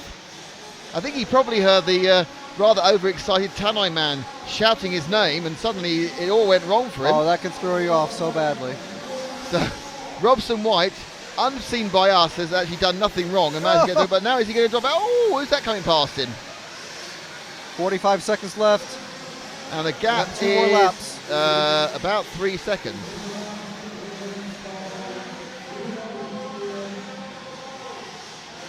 So Robson White. Al Snoof is not having a very good time. He's being overtaken by people now. He might not even be in 5th. Robson White just needs to get it round this corner and do one more lap in 4th place. Let's pick up our 4th place man going down the straight now, Paul, with the mainly white car, with the red flashes at front. It's only down to whether he makes a mistake now, is whether he won't qualify, and that's a bit of a mistake, and that's all. No, he's all right there. He's on his last lap. He's making a pig zero this lap, but it's not cost him so far. Down the Molotune section, turns sharp right, drops down the 3 elements of the hill, into the big hole, hops up into the absolute hobbies step, and then over the S-Work steps. Round the Saw corner, he's got about 4 corners to go for a double bump up, and he's blown it! He's blown it! But when you get Marshall, he's got a fat, slow Marshall, but no one's gone past him! No one went past him, despite the waddling mile. He's done it again! He starts across! He's done it! There he is! Oh, how hard can you try and throw that one away? That was a terrible, terrible, terrible last lap, but he really still qualified. He got badly marshalled by a, what's the word for it, unathletically shaped Marshall. And then after that, he didn't crash again. But he still qualified. Well, my goodness gracious me. That's a surprise. So let's see the results then, young Frank. No, you done it wrong. Hey, you haven't taken off the race result yet. No, you haven't taken off the race results yet. I'm clicking the wrong clear button. We've all been there. Edgar Torrientes won this one. Mark Everett was second. Giles Blackwell third. And Robson White, despite trying desperately not to get bumped up tomorrow, he wants to go home. He hasn't got a hotel room. Has qualified through to tomorrow. Well done to those 4. Bad luck to Alsa Noose, who just didn't quite get it right the last couple of laps. Matt Jessup, Michael Giesberg, Carl O'Connor, Wes Miles, Colin Meyer, Gavin Powell, Ben Woods, Leonard Salmon, Stefan Lundgren and Alex Page. And that was the 512A, which reached a crescendo of stupidity. But in the end, the result was Robson White double bumps. And I'm now going to eat my curry. And nothing you can say can stop me.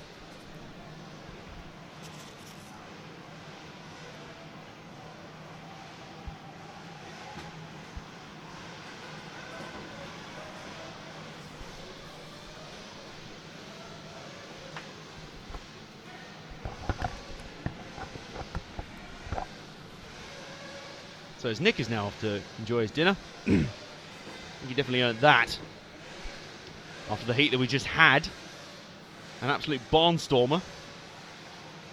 Is the final B at the 512 going to match that in terms of insanity levels? We haven't really had a sane Nitro lower final yet.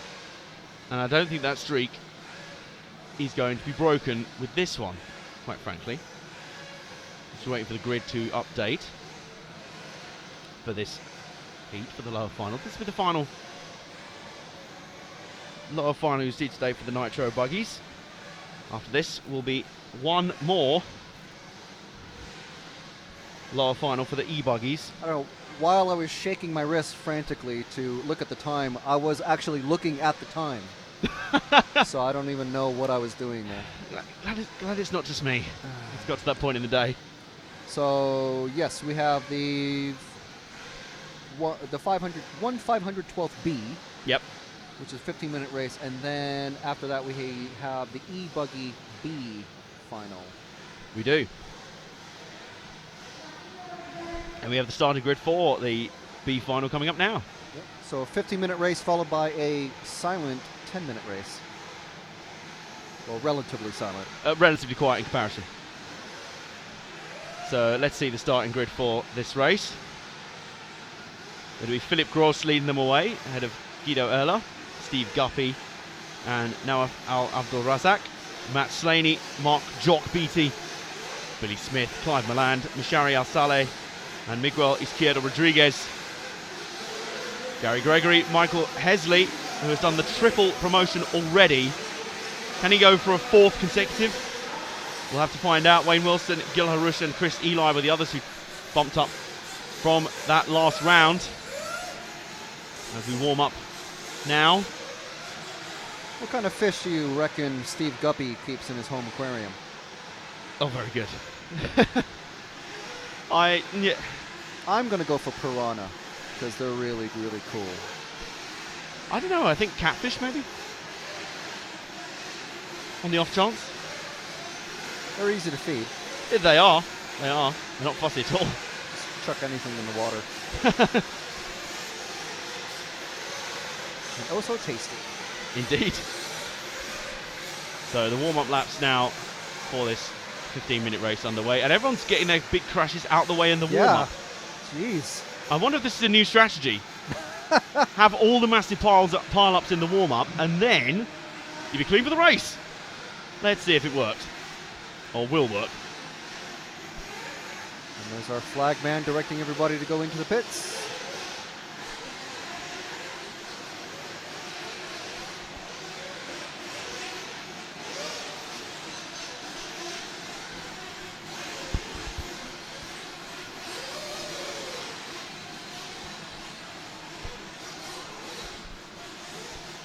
See what Nick was talking about now, about everything getting tangled up. I literally have no idea how that's possible. Be now rolling into pit lane.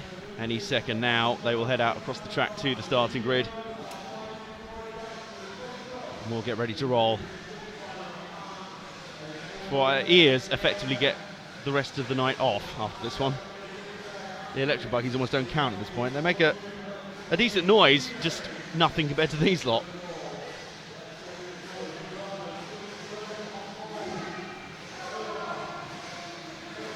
Revved up and ready, and now time to deploy down to the grid. Now, what will be fascinating to watch is Michael Hesley. Bearing in mind, he has already done the triple bump up. How long can his quest to the top continue? It has been some journey so far. Let's see if it can continue here. The second and final B final of the day. If he makes it out of this, he can rebuild his car tonight. Very true, and away they go. It's, oh my goodness, Pole Sitter crashed through the quad. Up round over the Agama top turn. Cars, as usual, all over the shop. And who is that that's made it through? Well, it's not a terrible start by most of the crowd. No, that is actually car 4 that's made it through. That's Nawaf Al-Abdul Razak, who's made it through, and I think that's car 3 right behind of Steve Guppy. we were talking about in the pre-show, and there are cars literally flying in all directions. There's cars facing the wrong way, there's cars on top of each other, there's cars and flipping in a straight line, there are cars barrel rolling, flipping off each other. This is absolute mayhem of the highest order, and I think it has left Steve Guppy out in front as he goes around the top corner. 4th and 5th are together going around the Agama turn. Indeed they are. Coming over the Model 2 jump. That a little is bit spread out now. That it will be car 6. Oh, now Mark they're Jock really Beatty. spread out. Yeah, now they're really going to be spread out. Mark Jock Beatty. So that's 2nd and 3rd battling together with 3rd behind them. And he's rapidly catching them, actually. He really is. The leader has shot out. Steve Guppy has legged it. A full straightaway to a 5th. More than a straightaway. Okay, so 5th and 6th. There's more than a straightaway between 5th and 6th and 4th place. There's a flip there for the 2nd place car. I think that was Billy Smith in trouble. So that's brought the transfer battle right back into play. Guppy leads Beatty now. The Jock Beatty is up there. Billy Smith down to 3rd. 4th is, I think that might be, is that car 1 of Philip Gross? We'll see as they come under the timing loop once again where we're at. And it's Billy Smith now 4th. Abdul Razak is up to 2nd. And it's Michael Hesley who's 5th and was, I think, in with the shot of making the double bump up, but he has, how is he still in it? He might still be in contention here. Beatty, we are currently following car number 14, which is Gil Harush, who is actually a lap down on this field. So he's had to pit early. Let's drop back 1 to, I think that might be car 2 of Guido Erler. Up round the top bend, over the 10-metre quad. And he's gone too far with that. That is a bit of a disaster, I'm afraid. Bad luck with those golf colours. Indeed, yeah, that's not good luck coming through. It's Guido Erler. There's a car being recovered in front of them. Now, was that a lapped car? No, I think that was an Abdul Razak. Yes, it was. They come together wheel to wheel. And Abdul Razak has to flip out. So Guido Erler making his way back up. Does that put him into the top 4 now? I have a sneaky feeling it might. Yes, it does. He's up to 4th now ahead of Al Abdul Razak. So the battle here we're watching is Al Abdul Razak trying to chase down Guido Erler and trying to defend from Mishari Asale and getting in all sorts of pickle. Car goes flying around behind them, trying to make the pass on both of them. That might have been Clyde Milland. We have a car upside down in front of us though. Is that Guido Erler? Yes, it is. So Al Abdul Razak straight back into 4th. Well, he was. And now Mishari Asale trying to get back through. Mishari Asale takes down the main straight. That's Guido Erler and Al Abdul Razak battling together. That's 5th and 6th. Round the berm they go. So this is the battle for the first of the chasers. And this really is on. This is super close right now. You can see 4th just ahead of them, just a few meters ahead of them. Yep. So if they're able to stay out of each other's way, they can catch him. Yeah, but we've not really seen that much common sense in terms of racing so far. But Al Abdul Razak trying to attack Guido. This is like youth motorcycle racing. No one ever has a calm mind and says, let's go chase the guy. No, they don't. It's just, I'm going to catch him and you won't. So that's 4th and 5th there. Yeah, and 4th has come into the picture now. Has made a little mistake at the bottom of the quad. Guido Erler slips There we through. are. The battle is on. This is 4th, 5th and 6th, right in the middle of your screen right now. Guido Erler slips up into 4th. Oh my goodness, that was Al Abdul Razak has knocked one of the fans over. He's knocked one of them over. That was spectacular. I'll give him 10 points for accuracy. So, Mishari Asale has, I think, stayed in 4th, but I think that might be, is that Chris Eli who's jumped up out of nowhere? Mishari Asale has actually jumped in front of Billy Smith for 3rd. So that car there we're watching is Billy Smith in 4th. And who's that chasing him for 5th? Is that the 15 of Chris Eli? I think it is. Another guy who came through late in his last heat to transfer. Maybe about to do the same thing. He's going to have to be a lot more neat and tidy than that though. That is not going to help his cause at all. He is ahead of Al Abdul Razak though. by a second or two. And almost down the main straight they go. Someone's getting a talking to from the referee. Can't really make out who he's talking about, though. Yeah, just curious to see who that might be. We have seen them give out stop and goes for cutting corners. Yeah, that has been a problem sometimes. Sometimes the guys, by accident, they'll kind of crash over one infield wall and end up completely cutting off a corner or a section of the track. So, and they know what they're doing. They know exactly what they're doing. But Exactly. they just hope that the referee doesn't see them and call them out on it. Push the limits wherever they can. So who are we with now? Eli and Nawaf Al Abdul Razak. This is the battle for 5th and 6th, which is happening an ever-increasing distance behind Billy Smith in 4th. Actually, Billy Smith's right there as they go up the Agama corner. Possibly catching 4th. Yeah, Billy Smith with the yellow wheels, car 7. Is not that far ahead of Chris Eli, car 15 at all. Definitely one mistake, and he can get that 4th place. Yeah, and Just that, like that. No, Just that like was Gil that. Harouche, I think, with the incident. Although Billy Smith might have been caught up in that. Let's see when the times. Chris Eli now showing ahead of Billy Smith. Yep. Well, the battle was right there. Actually, right, I think I saw Gil Harouche involved in that incident as well. But those two are battling side by side, back and forth. They contacted, and that's really caught Billy Smith in a bit of a spin there. He was ended up facing the wrong way. So Eli now moves into 4th spot. And he'll have a little bit of advantage over Billy Smith because Smith was left a bit dazed and confused after that impact. So, Chris Eli is now in 4th. And a little bit of a mistake behind as Billy Smith slides around the corner. There's 5th and a little flip there. Eli actually now up to 3rd now. Mark Beattie has fallen way down the order now. He's in 7th. He was in 3rd. I can only assume there was a... he pitted maybe? Has to be. I see one car with a... Yes, he had a 46-second lap. Yep. It has to be That's actually a quick time for a pit lap. Yeah, it was. More incidents though. I think Chris Eli has just been involved in some trouble. Now Al Abdul Razak has some issues of his own. Is he now in 4th? I think he might be. This car's fairly slow into the pit lane. Pit stop's happening. Oh, contact there at the final corner. Has left one car turn total. That's Al Abdul Razak, who's now stuck on the pit entry. That's going to cost him valuable seconds. Chris Eli there. Oh, he just avoided a little delay in the pit lane there. Eli back out. And there's one car that's absolutely tumbling all over the shop at the moment. I say one car, there's quite a few of them, but...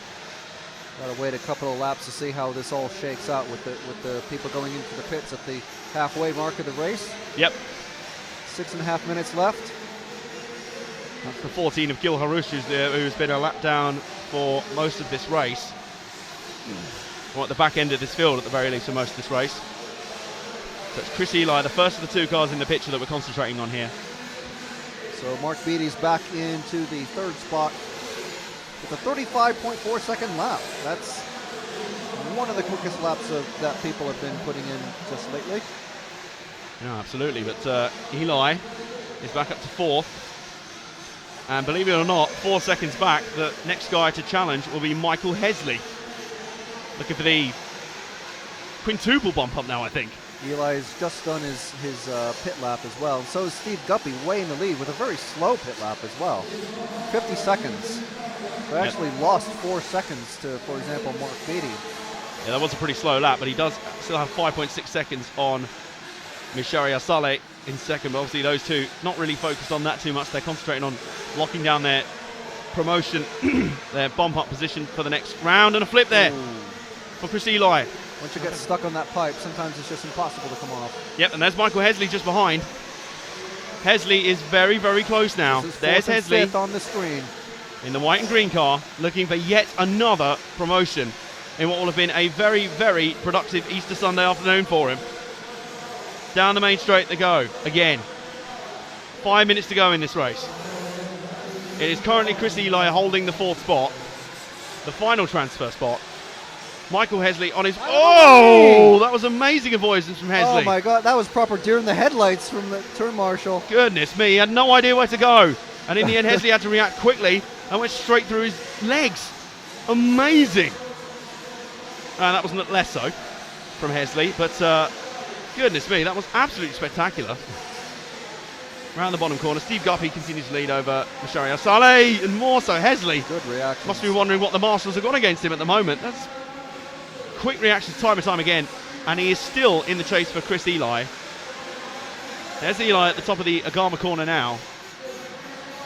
Coming down the hill, and then up and round, down the dip and up over again, and he's gained on Eli, you know. Gap is very, very steadily coming down. Visibly catching him now. It really is. That gap is visibly coming down. This Just battle for one fourth is still on, bobble. definitely. One bobble, and that's the position. Absolutely. Eli. Driving as smooth as he can. He knows there's traffic up ahead. Actually, And he both. luckily gets out of the way. Oh, that traffic had a broken wing. Yep. And so actually, he's undrivable at the moment anyway. Actually, both of those cars are showing as ahead of Mark Beattie.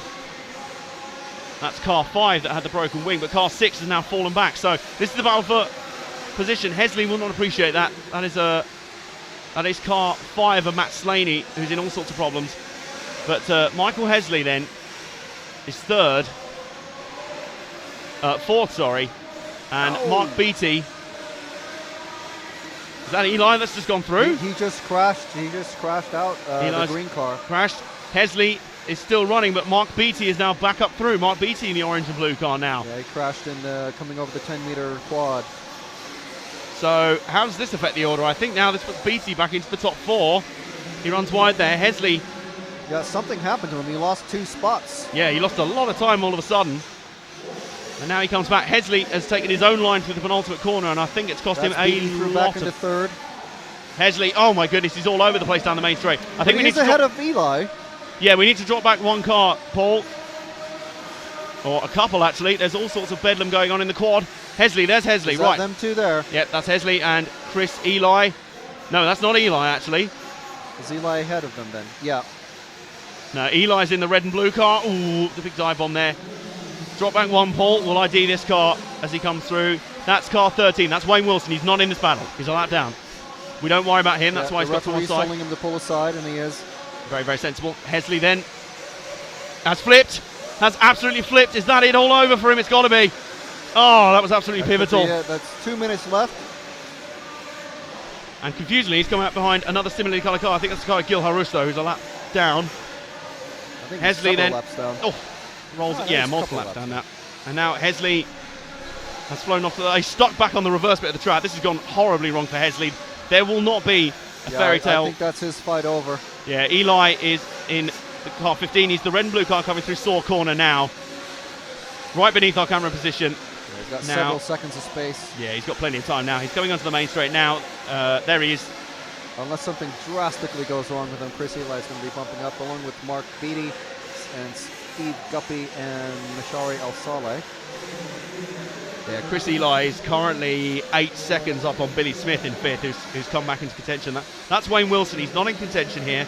Let's go back a car, who I think's completely drastically got that one wrong. That's Chris Eli. There he is. Your 4th place man after another hectic race. There's not been such a thing as a calm lower final so far today. Around the final corner. Oh, a little bit of contact with Wayne Wilson. He gets away with it. Gets away with it. He's on his wheels and he's still running. He's okay. Up through the berm, over the 10-meter quad, and he took his time getting out of there. Wayne Wilson's really causing a bit of problem for him, causing a few issues. Round the Agama turn they go. That traffic getting out of the way. Eli coming down in front of us. Less than 30 seconds left in this race. He's got to be feeling confident about getting through now, surely. He has got a 8 seconds over Nawaf Al-Abdul Razak. So even if a spectacular off now probably won't do it for Eli. Now this will be a double jump up for him. There's a little bit of a stack in the pit just after the 10-meter quad. I think that car was just waiting for him to go by. Yeah, I think so as well. Over the Model Tune section. This will be his last time through. Coming round to the flag then. This has been another tense and very engaging race for the final transfer spot. Eli almost letting that car through. Oh, a little bit of contact. Easy. It still gets hit. Well, he's got But time he was to do going it a anyway. bit too slow, so that lap car. It was almost like he was trying to pitch for a photo finish. Not entirely sure what the plan was there. But either way, it will not matter because Chris Eli. That is everyone finished now. Yep, that is the race all over. So are there any repeat bump ups of those top 4? Chris Eli, car 15. Michael Hesley nearly did the quintuple. He was only one position away in the end. He fought back to 5th. But he only had himself to blame in the end with a couple of mistakes in the mid part of the race. But let's have a look at the final standings then, shall we? So, in the end, they caught us out there. They threw the there we go. Hang on. What is this? They threw the starting grid for the next round up straight away. Right, clear that off. And then let's try that again, shall we? Publish results. There you go. Time screwed through us through a little bit of a loop there. It was like, right, on to the next one. No, wait. Oh, yeah. Misharia Saleh then wins that one, ahead of Steve Guppy.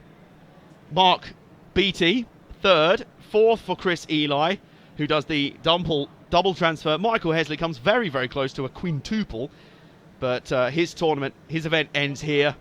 Naaf Abdul Razak, 6th in the end. Billy Smith, 7th. Guido Ella, 8th. All of those guys in contention for a bump-up spot at one point or another. Gary Gregory, 9th. And Gil Harush completes the 10. Matt Slaney, Wayne Wilson, Philippe Gross. And then Miguel Izquierdo Rodriguez and Clive Maland did not complete the full distance. And that's the 512th round done. And we've got one more race for today. 511 more. Exactly. And we got one more race for the day. And it's the E-Buggy B final, which we've technically already seen the starting grid for, but let's see it again, because it was all too brief. And here it is for you. There's some really, really strong names in this one. This should be a good race. Yes, this is going to be something else. Martin Bayer will lead off Elliot Boots, Darren Bloomfield, Jared Tebow, Alex Zanchettin, Jack Embling, Marco Barufalo. Oh, yeah. Miguel Matias, Martin Valanka, and Mr. JQ, Joseph Quagreen. Never their full name, just JQ. Just JQ. He is Mr. JQ. He's like Sade. Just Sade. I gotcha. Brian Baldo, 12th. Cole Ogden. Cole Ogden, a double transfer already from his relatively low down starting spot, and he'll be hoping to continue that progress. Joao Figueiredo, 13th. 14th, Jonathan Skidmore, and 15th will be Lewis Jones. Those bottom 4, of course, the 4 that transferred from the C final earlier. And this is the last race of the day, and this will be the one that settles the starting order for tomorrow's A final for the Model Tune E-Buggy event here. 4 will bump up, and Nick is back in the saddle. And you're going that way. I am indeed. Just had to help the referee out on the last one. Oh, really? You're treading on my thing again. What went down? I just want to check that the first lap melee was fair and just a lack of driving ability rather than a lack of anyone taking an advantage of anyone. Guess what? It was. Unbelievably. It was a lack. I'm a bit surprised to hear some very big names in this B final. Not in length, though. Joseph Quagreen is a long name. Martin Bayer, Elliot Boots, Darren Bloomfield, Jared Tebow. This is not where you expect them to see. This is not where you normally expect to see them, is it? No, you expect to see them. You're right. You expect to see them in the A final, but that is blocked out by people who had. I think a few people had a couple of bad runs, and then found themselves off the pace, and it's very hard to catch up. But Boots in particular, what now this Boots doing in the B final? He's lethally quick. This is not his normal space at all. So, very easy pit work, no refueling, no starting it, just going, click, it's on. Yep. I've turned it on, and now it is on. Oh yes, you can take your cotton wool out now, can't you? I could take them out early before the end of the day. Now, you can still see the smoke at the top of the lights. And how long before we'll be able to see the end of the track? It's already cleared nicely by the blast doors. Yes. Which are now open again after the earlier rainstorm. Thunderstorm and lightning and wasn't it? Like just with heavy rain. Thunder. What's the weather forecast for tomorrow, Frank? Whilst you're on your phone, we've got a couple of minutes. Beep, beep, beep, beep, beep, beep, beep. It's Frank Marchini's weather report. Oh. No, I want you to do it actually telling me by looking it up using internet and everything. Again, when you found it, you can do your report. Just shouting at me on my on my very directional microphone is pointless. Frank McKinney's weather report is delayed. It's delayed. He's got no bandwidth. Here we go. Okay. Weather report. We are expecting heavy rain during the night, and in the morning, just waiting for it to refresh. And then, yes, until about 8, 9, or 10 o'clock, we will be expecting quite wet weather. Is it cloudy all day? Yes is the answer. Unsurprisingly. Just so everyone knows, we're back at 8 o'clock tomorrow morning. So Come on, team, cheer! So now Yay. we're starting at... Oh, God. Jan's yawning already. We haven't got him started. So we're starting at 8 tomorrow. We'll finish earlier, marginally, before we pack up.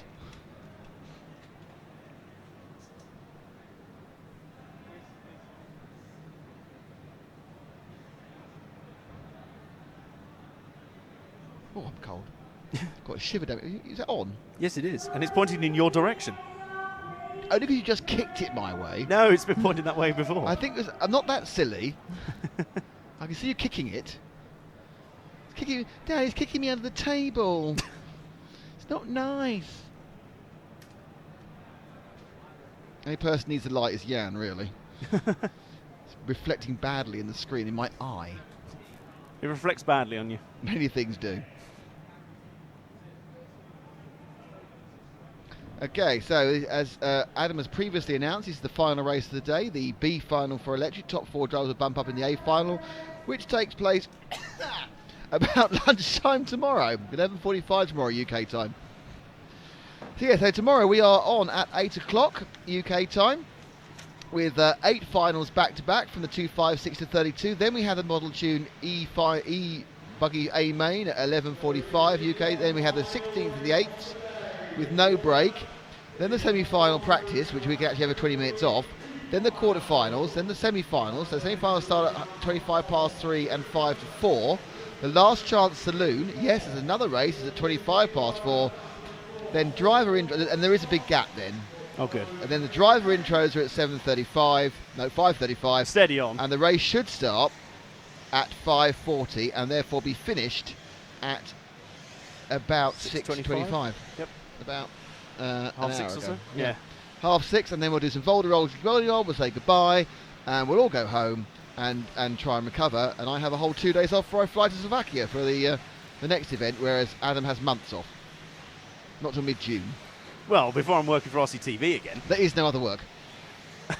Nothing else You counts, may do your podcast, you may do Motorsport 101 with Sweary Andre, but you don't. Nothing else counts. Oh, does it not? No. Okay. Have you told Andre I think he's a sweary person yet? Yes, he has. He said he'll take that on board. That old man, I'm going to placate the old man. What does he know? He isn't down with the kids. He wants to bring Broomstar to the world. Yeah, I haven't forgotten about that. No, back referencing things from previous in the day is always a good idea. So let's get on to the main cam, please. And Paul on camera. Can see the 14 car. Oh, we've got a gap. We have a gap at car 12. Who is car 12? Oh no, Cole Ogden isn't going to do a triple bubble up. That's a real shame because I think he had the pace to do so. So Cole must. Oh no, there he is. He's just late to the ball. And welcome to the late arrivers at the e-buggy ball. It's Cole Ogden turning up late there. Here we go then. The final 10 minutes of the day. This should be driven well. Might still be carnage. Yeah, given how things have been so far, I'm going to go with a bit of carnage. Flag comes down. No ninja today. It's all ninja all day tomorrow, I think. Well, at least in the afternoon. And they go. Boots makes a good start from the lead, and it's super clean around the first couple of corners. But Boots gets tipped out into about 5th or 6th with that. Was he getting knocked out by Bayer? I'm not quite sure. But let's say it comes down again. So who is in the lead? Is it Boots who's taking it from position 2, or is it Bayer? It's Bayer. It's Boots who's leading. In second place, it's Thibaut. So a great start for the Kyosho pair. They both at the jump, and then it's number 5 of Alex Zanchetin. So Bayer actually was the loser at that start. And all 3 of them have come together and it'd be kind of a kiss base. Jared Thibaut stuck badly. He's losing all sorts of time. So Jack Embling comes through from Marco Barufalo in first and second. That's your first and second. Embling from Barufalo. What on earth? Boots third, Valanka fourth. Tebow ended up going in 11th. He was second a couple of seconds ago, and now he's spinning around facing the wrong way. And it looks like Tebow may well not make the E-Buggy A final. Which is a major surprise. A great start for two unfancied riders, the 6 and the 7. So they're getting each other's way now. Boots is catching up with Zanchetti. So they go around now. It's Embling, Barufalo, Boots and Zanchetti 1, 2, 3, 4. Not sure of the order. Boots is fourth. Zanchetti in third. And it's Barufalo. Marco Barufalo takes the lead. Cole Ogden moved up to fifth, so the triple bump up is still on. Great work by Ogden, and that's where we need to be, at the back of that train. They're all together. Boots has got the pace. He's just going to wait and get past people. Zanchetin is kind of a blocker in the yellow car, so it's the red and blue of Barufalo leading, the rattle can orange of Embling in second. Then it's I think third's changed, isn't it? Yeah, it's Cole Ogden in third. He has then moved up. Zanchetin, and then fifth and out is Boots. So Boots is your fifth place man. Then Ogden just bump up King now. Is looking to get through. Oh, he's in third, so he's having no problems. Right, so it's Boots who is in fifth and in trouble. He's got Zanchetin in front of him. So the target should be the orange car in the middle, or the ready orange car, because that's fifth place Boots. Actually, Martin Zanchetin's moved out, and now Zanchetin's yellow car's in fifth. But Ogden is now in third, dropping back with first and second. Barufalo and Embling made a fantastic start from this race. Barufalo, like there's no tomorrow. Embling there. Now Boots in third, then Zanchetin and Ogden's dropped down to fifth, and in sixth. No, sorry, it's not. It's Valanka and then Zanchetin. In fact, Valanka with similar colour body to Zanchetin, the Austrian. But it's Valanka who is currently in fourth, as Boots has taken third, and Ogden has dropped to fifth. And now a flip. More problems there, and a problem again for Valanka, which has meant that also we've lost Barufalo, I think. No, we lost Embling. So it's now Barufalo from Boots in first second. This is the next bunch. So they come across the line, it'll be Valanka third, Cole Ogden fourth, I think. It's Embling third. No, you're right, it's Valanka third. Ogden fourth, brilliant run there. Zanchetin, Bloomfield coming from nowhere. But Ogden has a spin in the 10-metre quad pit, so I think he's now back out of the top four again. No, I think he's still ahead of Zanchetin. No, he's not. Yeah, now he's not. And now Bloomfield's gone past as well. So that is Zanchetin, I think, in fourth. Possibly. From Bloomfield in fifth. So Bloomfield also qualified badly. He's just trying to get round. Ogden needs to get his head together. Embling also ruined that bad mistake. But right, a long lead now. Boots has got in front, finally. Took him 4 minutes, 3.5 minutes, but he's now a long way ahead. Barufalo in second. Valanka in third. Fourth is Zanchetin. Fifth is Bloomfield. Sixth is somebody else. Cole Ogden. Ogden has fallen to sixth, but Bloomfield has come out of nowhere to come into the top five. So let's stick with Bloomfield, who just spun. Let's not be there. No, it's now we had to go with Embling. The bright orange car is your target, Paul. Underneath you, because he's in fifth place, Embling. Saw corner, he's going around Saw corner. There he is. Underneath us now. The orange car going down the straight now. There's Embling. So the order is Boots happily away from Barufalo, from Valanka, Zanchetin, and now this is your fifth place man, Jack Embling, looking to bump up to the A final tomorrow. This is a seriously tense battle. There's so many cars. This is one of those classic races where there's far too many good cars just to condense down into four. And this is a raw battle on play. Embling makes the mistake, and suddenly car 8 we've not mentioned before, which is Miguel Matthias on a Rattlecan white tin. Suddenly Matthias, no, he bumps over from Bloomfield. So 5, 6 and 7 together, and Sanchez is not escaping. So there's your 4, 5 and 6, and then Ogden's, bad luck for Ogden there. He got put under a pipe with 4 wheels. So up the inside goes Matthias of Embling. Well, Matthias really moving up out of nowhere. Is there a chance for Matthias here, or has he got too much work to do to catch up with Alex Zanchetin for fourth? Well, Matthias has found some real pace after a poor start in the white car. That's his new HB ride. So he comes round, and the gap now, you will tell me when they cross the line between Zanchetin and Matthias is how long, Adam? Between Zanchetin and Matthias, it is 2.9 seconds. But there was somebody in the hole then. Not sure who it was. Might have been Zanchetin, actually. It must have been, yes, because Zanchetin now is no longer in fourth place, and it's Matthias who's fighting off Embling. And this is a battle of fourth and fifth, 1, 2 and 3 up ahead. Valanka's getting much closer to Barufalo, but they're both a long way away, and Boots is just creaming away, no problem at all. But what has happened? Is Tebow even still running anymore? Yes, he is, but where? There's been enough carnage to give him a chance to get through, surely. 12th. That is not a position you expect to see Tebow anywhere. Not when he was second after after the first half of the first lap. Exactly. Mistake by Bloomfield drops him into trouble. So it's Matthias currently sitting in 4th. And Valanka was lucky there off camera to get away from an incident with Valanka and Barufalo. But Miguel Matthias in 4th is having to fight off Embling, and very soon he's going to fight off Zanchetin as well. The comeback from Zanchetin, he was up in that transfer spot fairly easily. He's dropped back out again. He's now got a lot of work to do. Only one of these 3 can go through, remember. This is the battle for 4th, 5th and 6th. You're seeing on your screen right now. Miguel Matias has kind of snuck up out of nowhere in those early battles. He had some great pace to rise up through the field from 8th spot.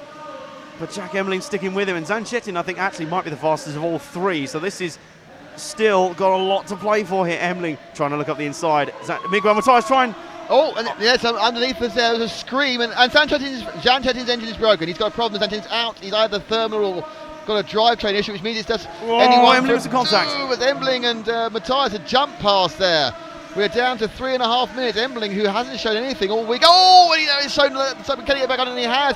But Bloomfield now is coming at a rate of knots towards them.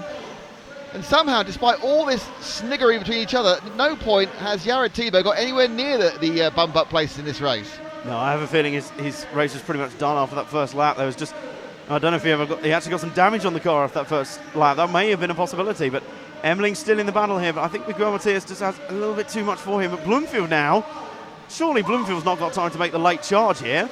Plenty of time to go, still 3 minutes, 30% of the race is left, but he has to get past Embling first. And Embling is not going to want to have another car between him and the bump up. Matthias though. Oh, but Matthias makes a little tiny mistake, a half-second mistake, and turns himself around, gets away with it in many ways. But it's going to condense them all up. And underneath fallen off. Miguel's gone off.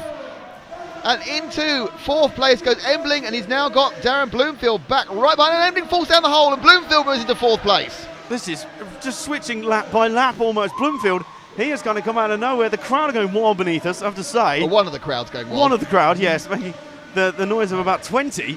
But definitely, this has been a spectacular final so far. Boots, Barufalo and Valanka, you pretty much say are secure, but it is still anyone's between Bloomfield, Embling, and Miguel Matias. Miguel Matias is still there, but he's just let a few little mistakes slip him back, and now he's coming back into contention. It was fake by Bloomfield, and Embling's got over the top of it. Now, that's what I didn't expect to see. I thought Bloomfield could close this one out now with a minute and 50 to go, but no, Embling has the lead, and Bloomfield looking up the inside for his 4th place. He comes around the deep dip, climbs up, looking for an aerial pass possibly, turning in the air. The speed they've got is actually even greater than Matthias is dropping off. Embling has a really good performance in this. He oversteers round, they come together, and Bloomfield he's been right out. So Embling drops from 4th to 6th. Bloomfield's into the transfer position, and it changes again.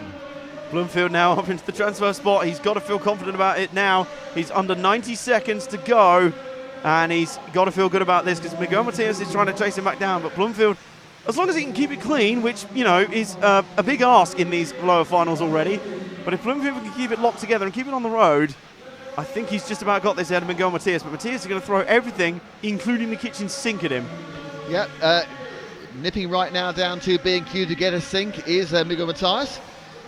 And but he's got a lot. Oh, and he's actually hit another crash car, and there's some bad marshalling for, I think it's JQ, but it doesn't really matter because what the net effect is that 5th place Matias is now a long, long way back with 46 seconds to go. And it'll be down to whether there was a mistake, though I think dropping back is Zanchetin, but but Valanka, but I don't think it matters too much. Is Valanka over the line? I think Valanka's having a problem. Valanka had a very bad lap then, and is right in the clutches of Bloomfield. Yeah, Bloomfield's only half-second behind Valanka in 3rd. We need to, the battle is just in front of these two. Is your battle for 3rd and 4th. There's Valanka. Not the bump up, but the question really is, do they hit each other? Exactly. Now, the other question, I don't think that Matthias is going to make another lap. He's only got 10 seconds, so this is the last lap.